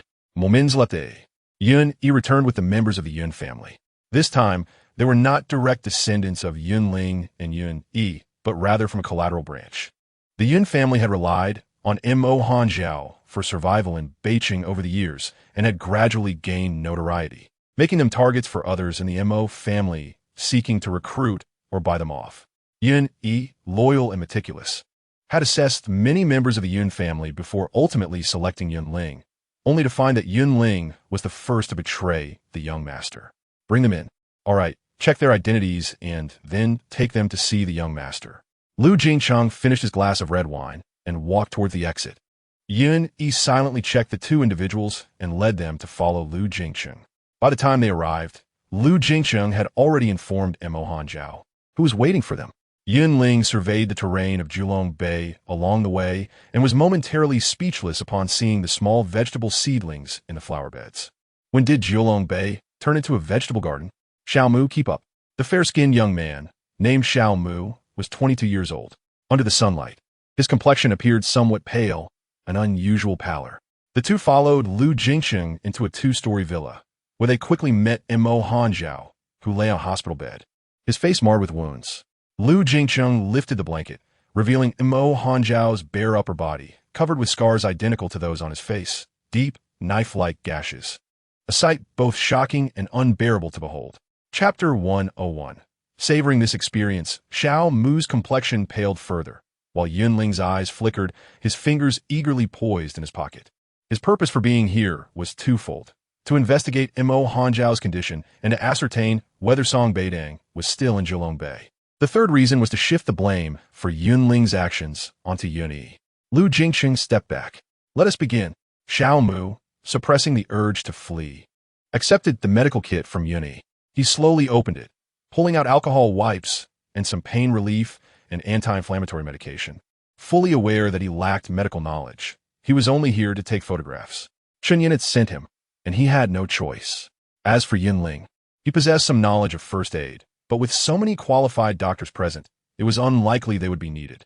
Xiao Mu remained somewhat composed, but Yun Ling was completely overwhelmed with joy at the sight of Mo Hanjiao, hastily grabbing the alcohol to pour over him, only to realize the alcohol seemed off. Yinling hesitated momentarily, but then dismissed it. Things in Jiulong Bay were surely different from those outside. At the moment, the alcohol splashed onto Mo Hanjiao's body. He convulsed uncontrollably, a wave of pain crashing over him. It hurts so much. His deep, hoarse voice resonated with profound agony. His eyes snapping open to reveal a blood-red hue. Yinling stumbled backward, colliding into Xiao Mu. Xiao Mu, equally astonished, could hardly comprehend how the indomitable Mo Hanjiao had been reduced to this state. Was Chen Yan's assertion true? Mo Hanjiao had been poisoned, and in the absence of his beloved, he would rather die than touch another woman. The numerous scars etched into Mo Hanjiao's flesh indeed bore testament to his merciless nature. He was cruel to others, yet harsher on himself. Young master, Yun Yi exclaimed, but Lu Jingsheng quickly pulled him aside. Hurry and find Miss Song. Fourth young master, Miss Song has been missing for a week. I fear she may already be. Regardless, we must search for her. Lu Jingsheng tugged Yun Yi out of the room, while the two remaining individuals immediately began taking photographs and recording videos. Outside, Lu Jingsheng and Yun Yi regained their composure. Let us search for her. Return in 5 minutes. Understood, young master. Lu Jingsheng turned to the second-floor living room, pouring himself a glass of red wine. His visits to Jiulong Bay were rare, and whenever he came, he relished the opportunity to sample Mo Hanjiao's treasured wine. 5 minutes later, Yun Yi returned distraught. Fourth young master, we truly cannot find Miss Song. Her family is searching for her as well. She is likely. Lu Jingsheng kicked him. Useless. Get out. Fourth young master, please, I beg you to save our young master. Yun Yi pleaded desperately. But he was met with another kick from Lu Jingsheng. He set down his wine glass and turned back to the room. Xiao Mu's face was flushed, and Yun Qing had already collapsed on the floor. Both of their phones indicated that a message had been sent. On the bed, Mo Hanjiao, struggling and convulsing, had already dressed and stood upright. Are you ready? Lu Jingsheng nodded slightly, indicating he was prepared. The rest is up to you. Song Beitang should be waking up soon. It's time to stop showing off. The response was the straight, cold figure of Mo Hanjiao. Damn! Lu Jingsheng cursed. Yun Yi, get in here. Yes, Master Cheng. He glanced at them. Can I refuse, Master Cheng? What do you think? Lu Jingsheng shot him a dark look. I'll be taking Song Beitang back to Jiulong Island shortly. Yun Yi. He did not wish to witness the two men in such a compromising situation. It would scar him for life. Inside the room, the effects of a drug on Xiao Mu had fully taken hold. Since Chunyan dared to give the hallucinogenic smoke to Mo Hanjiao would ensure his men experienced the same. Chunyan, short and unattractive, had grown up bearing the stigma of being an illegitimate child, which had warped his psyche from a young age. He had hidden this well in front of Mo Jinxiong, Chun Yaxian, and the Mo family, so they were entirely unaware that their proud son was mentally unhinged. As for Xiao Mu, he was merely a plaything for Chunyan, who needed money to save his sister and was spotted working at a bar, leading to a dark path in life. Neither Lu Jingsheng nor Mo Hanjiao were overflowing with sympathy. Since Xiao Mu dared to plot against Mo Hanjiao, he must accept the consequences. As for Yin Qing, he had become a mere pawn for someone unknown. Soon, the atmosphere in the room became stifling, the scene nauseating. Yin Yi turned his back, but could not escape the sounds of gasps and moans. On the second floor, Mo Hanjiao had showered and changed clothes. Those who had come were arranged outside Jiulong Bay, basking in the sun, unaware of the circumstances surrounding the summoned Xiao Mu and Yun Qing. Song Beitang was still sound asleep, and Mo Hanjiao felt something was amiss. What had Lu Jingsheng given her to make her sleep so long? Little girl, wake up. Song Beitang did not respond. Mo Hanjiao gently stroked her face. Baby, wake up. She nuzzled against his hand, reluctant to awaken, cocooned in the warm blanket and enveloped by his scent, having missed him dearly on Jiulong Island. Baby, wake up. Mo Hanjiao grew anxious, his deep, magnetic voice tinged with urgency. Fortunately, Song Beitang opened her eyes. Ah Xiao, what's wrong? The man enveloped her tightly, having been truly frightened moments ago, worried that the hallucinogenic smoke and contraceptive pills might harm her in any way. Feeling his fear and anxiety, Song Beitang quickly wrapped her arms around him, gently patting his arm. As she did, her fingers slipped to Mo Hanjiao's pulse. He allowed her to check his pulse. Had she learned this skill so quickly after only a few days with Nanqing? After a while, she confirmed that his pulse was steady, releasing her hand and flashing him a radiant smile. That silly expression made the corners of Mo Hanxiao's mouth lift slightly. "Ah Xiao," you smiled. Song Beitang was overjoyed, hugging his waist again, pressing her ear against his chest. Thump, thump, thump. Listening to the rhythm of his heartbeat brought her comfort. "Ah Xiao, every moment on the island. I was thinking of you." Mo Hanxiao permitted her embrace. This little girl now spoke sweetly with increasing fluency. He too longed for her, nearly driven to madness by his desire. "Dancing is quite remarkable. I want to master her skills. 3 months seems too short, but I will strive for you, Ah Xiao." Her voice was soft and sweet, infused with an unprecedented determination. No matter who it was, she would not allow them to harm Mo Hanxiao again. Chapter 102. Alive to see people, dead to see corpses. Mo Hanxiao's heart felt as if it were submerged in honey, sweet yet swelling. He wished fervently to meld Song Beitang into his very being. In the past, he hesitated to touch her, to possess her, and even to let her go. Even in death, he wanted her by his side. However, the frequency of pain in his body had increased, igniting a sudden fear within him. Now that they were intimately close, he could never let her go, not even for a moment. Song Beitang quietly allowed Mo Hanxiao to hold her until her stomach growled twice, her small face flushing instantly. Hungry? The warmth in Mo Hanxiao's eyes illuminated his features. The coldness dissipating, replaced by tenderness and affection. Song Beitang was both shy and delighted. She had never seen such warmth from Mo Hanxiao. She hugged him tighter, utterly enamored with the current version of him. Mo Hanxiao gently caressed her head, then cupped her small face and tenderly kissed her. From her forehead to her brows, from her brows to her eyes, and finally lingering on her petite nose before deeply capturing her soft, sweet lips. This kiss was so tender it sent shivers through Song Beitang, igniting warmth in her heart until her stomach growled once more. Her cheeks flushed, her enchanting eyes shimmering with a hint of blush. Mo Hanxiao chuckled softly. This was the happiest moment he had experienced in a long time.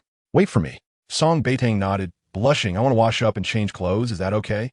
The man did not respond, but directly carried her into the bathroom. Song Beitang's cheeks flushed crimson. Although they had been candid and intimate before, it was under the influence of hallucinogenic smoke, driven by their innate desires. Now both were sober, and the memories of that night flooded back, altering the atmosphere. The warm water cascaded over Song Beitang, exposing the marks left by their previous intimacy. Mo Hanxiao's gaze upon her became increasingly intense and fervent. Song Beitang covered his eyes, no peeking. Mo Hanxiao's throat bobbed as beads of sweat formed on his forehead. The beauty before him was a vision he had never possessed, and now that he had, it became a tantalizing torment. Especially as Song Beitang's small, warm hand, adorned with droplets of water, obscured his vision, yet it felt clearer than ever. "Baby." His voice came out deep and husky. Song Beitang's cheeks flushed deeper. That night, Mo Hanxiao had whispered the same words in her ear, and now, their mere utterance sent her thoughts spiraling. "Ah Xiao, I'm so hungry." Mo Hanxiao abruptly stood and awkwardly fled the room, leaving behind the sound of her soft laughter. Witnessing his flustered retreat delighted her. Many unfamiliar faces now filled Jiulong Bay, some with ulterior motives. Mo Hanxiao did not rush downstairs, but called Lu Jingcheng, asking him to send food from the 3rd floor. The little girl was indeed safer on Jiulong Island than here. Taking a deep breath, he suppressed his desires, regaining his composure, his exquisite eyes returning to their usual coldness. Lu Jingcheng hung up, amused, realizing he had not only delivered a woman, but had now sunk to the level of delivering meals to her. Yet who could blame him? He had been foolish as a child, drawn to someone he knew was not good for him. Lu Jingcheng quickly delivered the food, but Mo Hanxiao received it without a word of thanks, slamming the door shut behind him. Lu Jingcheng remained indifferent, allowing him to revel for a few more hours. In a few hours, Song Beitang would return to Jiulong Island. Downstairs, the 3 Song brothers were taken to a separate reception room, where silence reigned. And after the servants served tea, they were left unattended. Song Xingqian, the most impatient among them, paced the room several times before finally exclaiming, "I'm going out to find Xiaodang." Jiulong Bay was vast. If Mo Hanxiao truly wished to conceal someone, it was entirely plausible. Even if he could not locate Xiaodang, He still intended to confront Mo Hanzhao. Second brother, please remain calm. Song Xingma grasped Song Xingchen. The internal strife within the Mo family is severe. Seeking Xiaodang now would only heighten her peril. If Xiaodang were to be captured by the Mo family, the consequences would be dire. That is precisely why we must locate Xiaodang. Song Xingha also rose. What you said is correct. Xiaodang is currently missing. We must see her alive or find her remains. If Xiaodang is indeed in trouble due to Mo Hanzhao, I shall not rest until I avenge her. However, Song Xingma disagreed. Eldest brother, second brother. My sister once confided in me, saying that while anyone in the world could harm her, Mo Hanzhao would not. They had all witnessed Mo Hanzhao's treatment of her. It was their misplaced trust in Songya that had soured their relationship with him. Recently, while filming, Song Xingma had switched agents and learned from his new manager that the true mastermind behind the scenes was Mo Hanzhao, along with much more about him. Some information was publicly accessible, but the undisclosed details were beyond the reach of ordinary individuals. Eldest brother, we may not trust Mo Hanzhao, but we should trust our sister. But we cannot find Xiaodang. Song Xingchen forcefully pushed Song Xingma aside, declaring, I will turn Zhulongbei upside down if necessary. I must find my sister. Unable to restrain Song Xingchen, Song Xingma, filled with concern, followed him to search the expanse of Zhulongbei. The brothers were granted freedom of movement, as Zhulongbei had received orders. On the third floor, Lu Jingsheng observed the frantic Song Xingchen. As he walked, Song Xingchen repeatedly dialed Song Beitang's number, which was currently in Bei Mingzhan's possession. Upon arriving at Jiulong Island, Mina had confiscated her phone, and after Mina was punished and sent to the Black Forest, the phone fell into Bei Mingzhan's hands. During those days, Mo Hanzhao had been with her, feeling both pity and guilt, momentarily forgetting about the phone. At that moment, Song Xingchen's incessant calls irritated Bei Mingzhan, who picked up the phone and barked, "Who the hell are you?" His voice was arrogant and domineering, laced with palpable impatience, exuding an air of invincibility. Most importantly, he was cursing. Naturally, Song Xingchen could not connect the profane voice on the other end to the youngest master of the Bei family. His first thought was that something had happened to his sister. The phone had fallen into the hands of a criminal. She might no longer be alive. Tears welled in his eyes. Gritting his teeth, he shouted into the phone, "Who are you? What have you done with my sister? I warn you, do not harm her." Bei Mingzhan glanced at the phone, smirking upon seeing the note, "Second brother. Oh, I've already taken action. Your sister was first taken by me and then killed. Her body has been tossed into the sea to feed the fish." "What? Want to seek revenge? Come at me. You." Song Xingchen stumbled, nearly falling. No, the other party must be lying. Who would brazenly confess to murder? Yes, it had to be a ruse. "Sir, I'm not joking with you. Please. This phone belongs to my sister.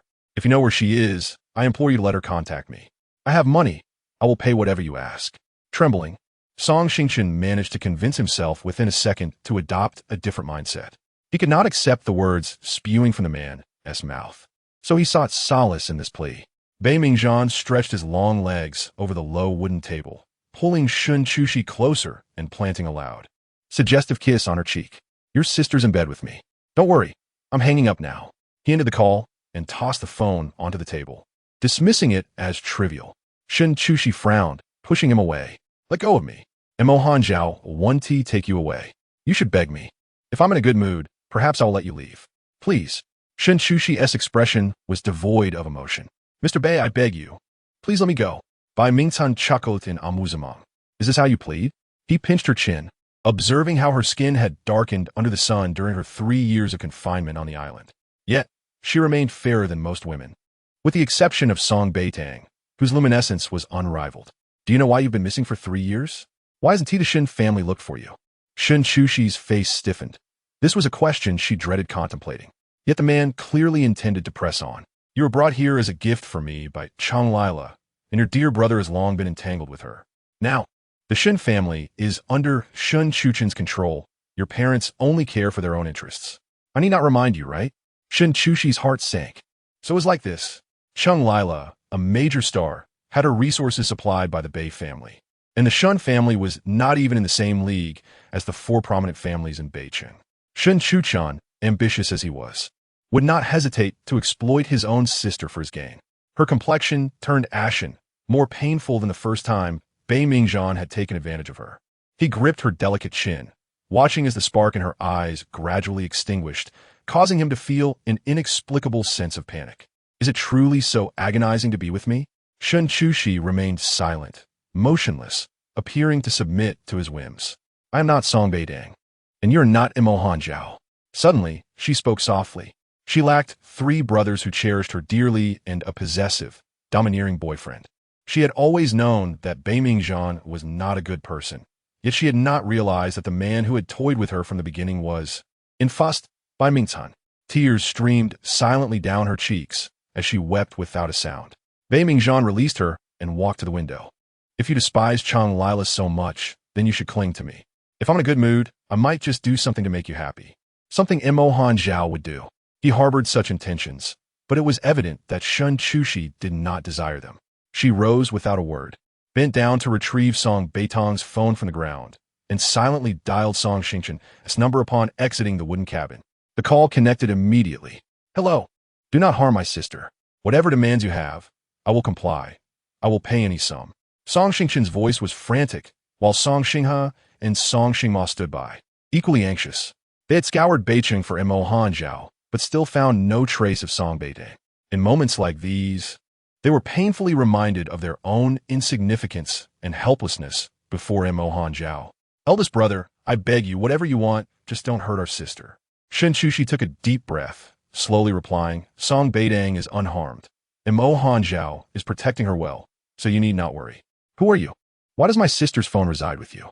Upon hearing that his sister was unharmed, the 3 brothers of the Song family felt a slight sense of relief. Song Xinghe, more composed than Song Xingchen, took out his phone. Imohan Zhao is gravely ill, and my sister is missing. Are you certain that she is truly with Imohan Zhao? Quite certain, replied Shen Chushi in her characteristic cold tone. Do not make that call again. You will not find Song Beitang. Not only will you be unable to locate her, but you will also face reproach. After hanging up, Shen Chushi saw Beiming Zhan standing at the door with his arms crossed, glaring at her. What did you discuss with Song Xingchen? I confess my feelings. I like Song Xingma, Shun Chushi stated, turning on her heel and striding towards the beach. Damn it, Beiming Zhan muttered as he dialed a number. Sing, make sure to deal with Song Xingma severely. In Beitang at the Nanshan Huyuan, the territory of the Beiming family, Beiming Shan's sister, Beiming Ying, was toying with her phone. Noting her brother's unpleasant tone, she mused that the Song family was bound to encounter misfortune.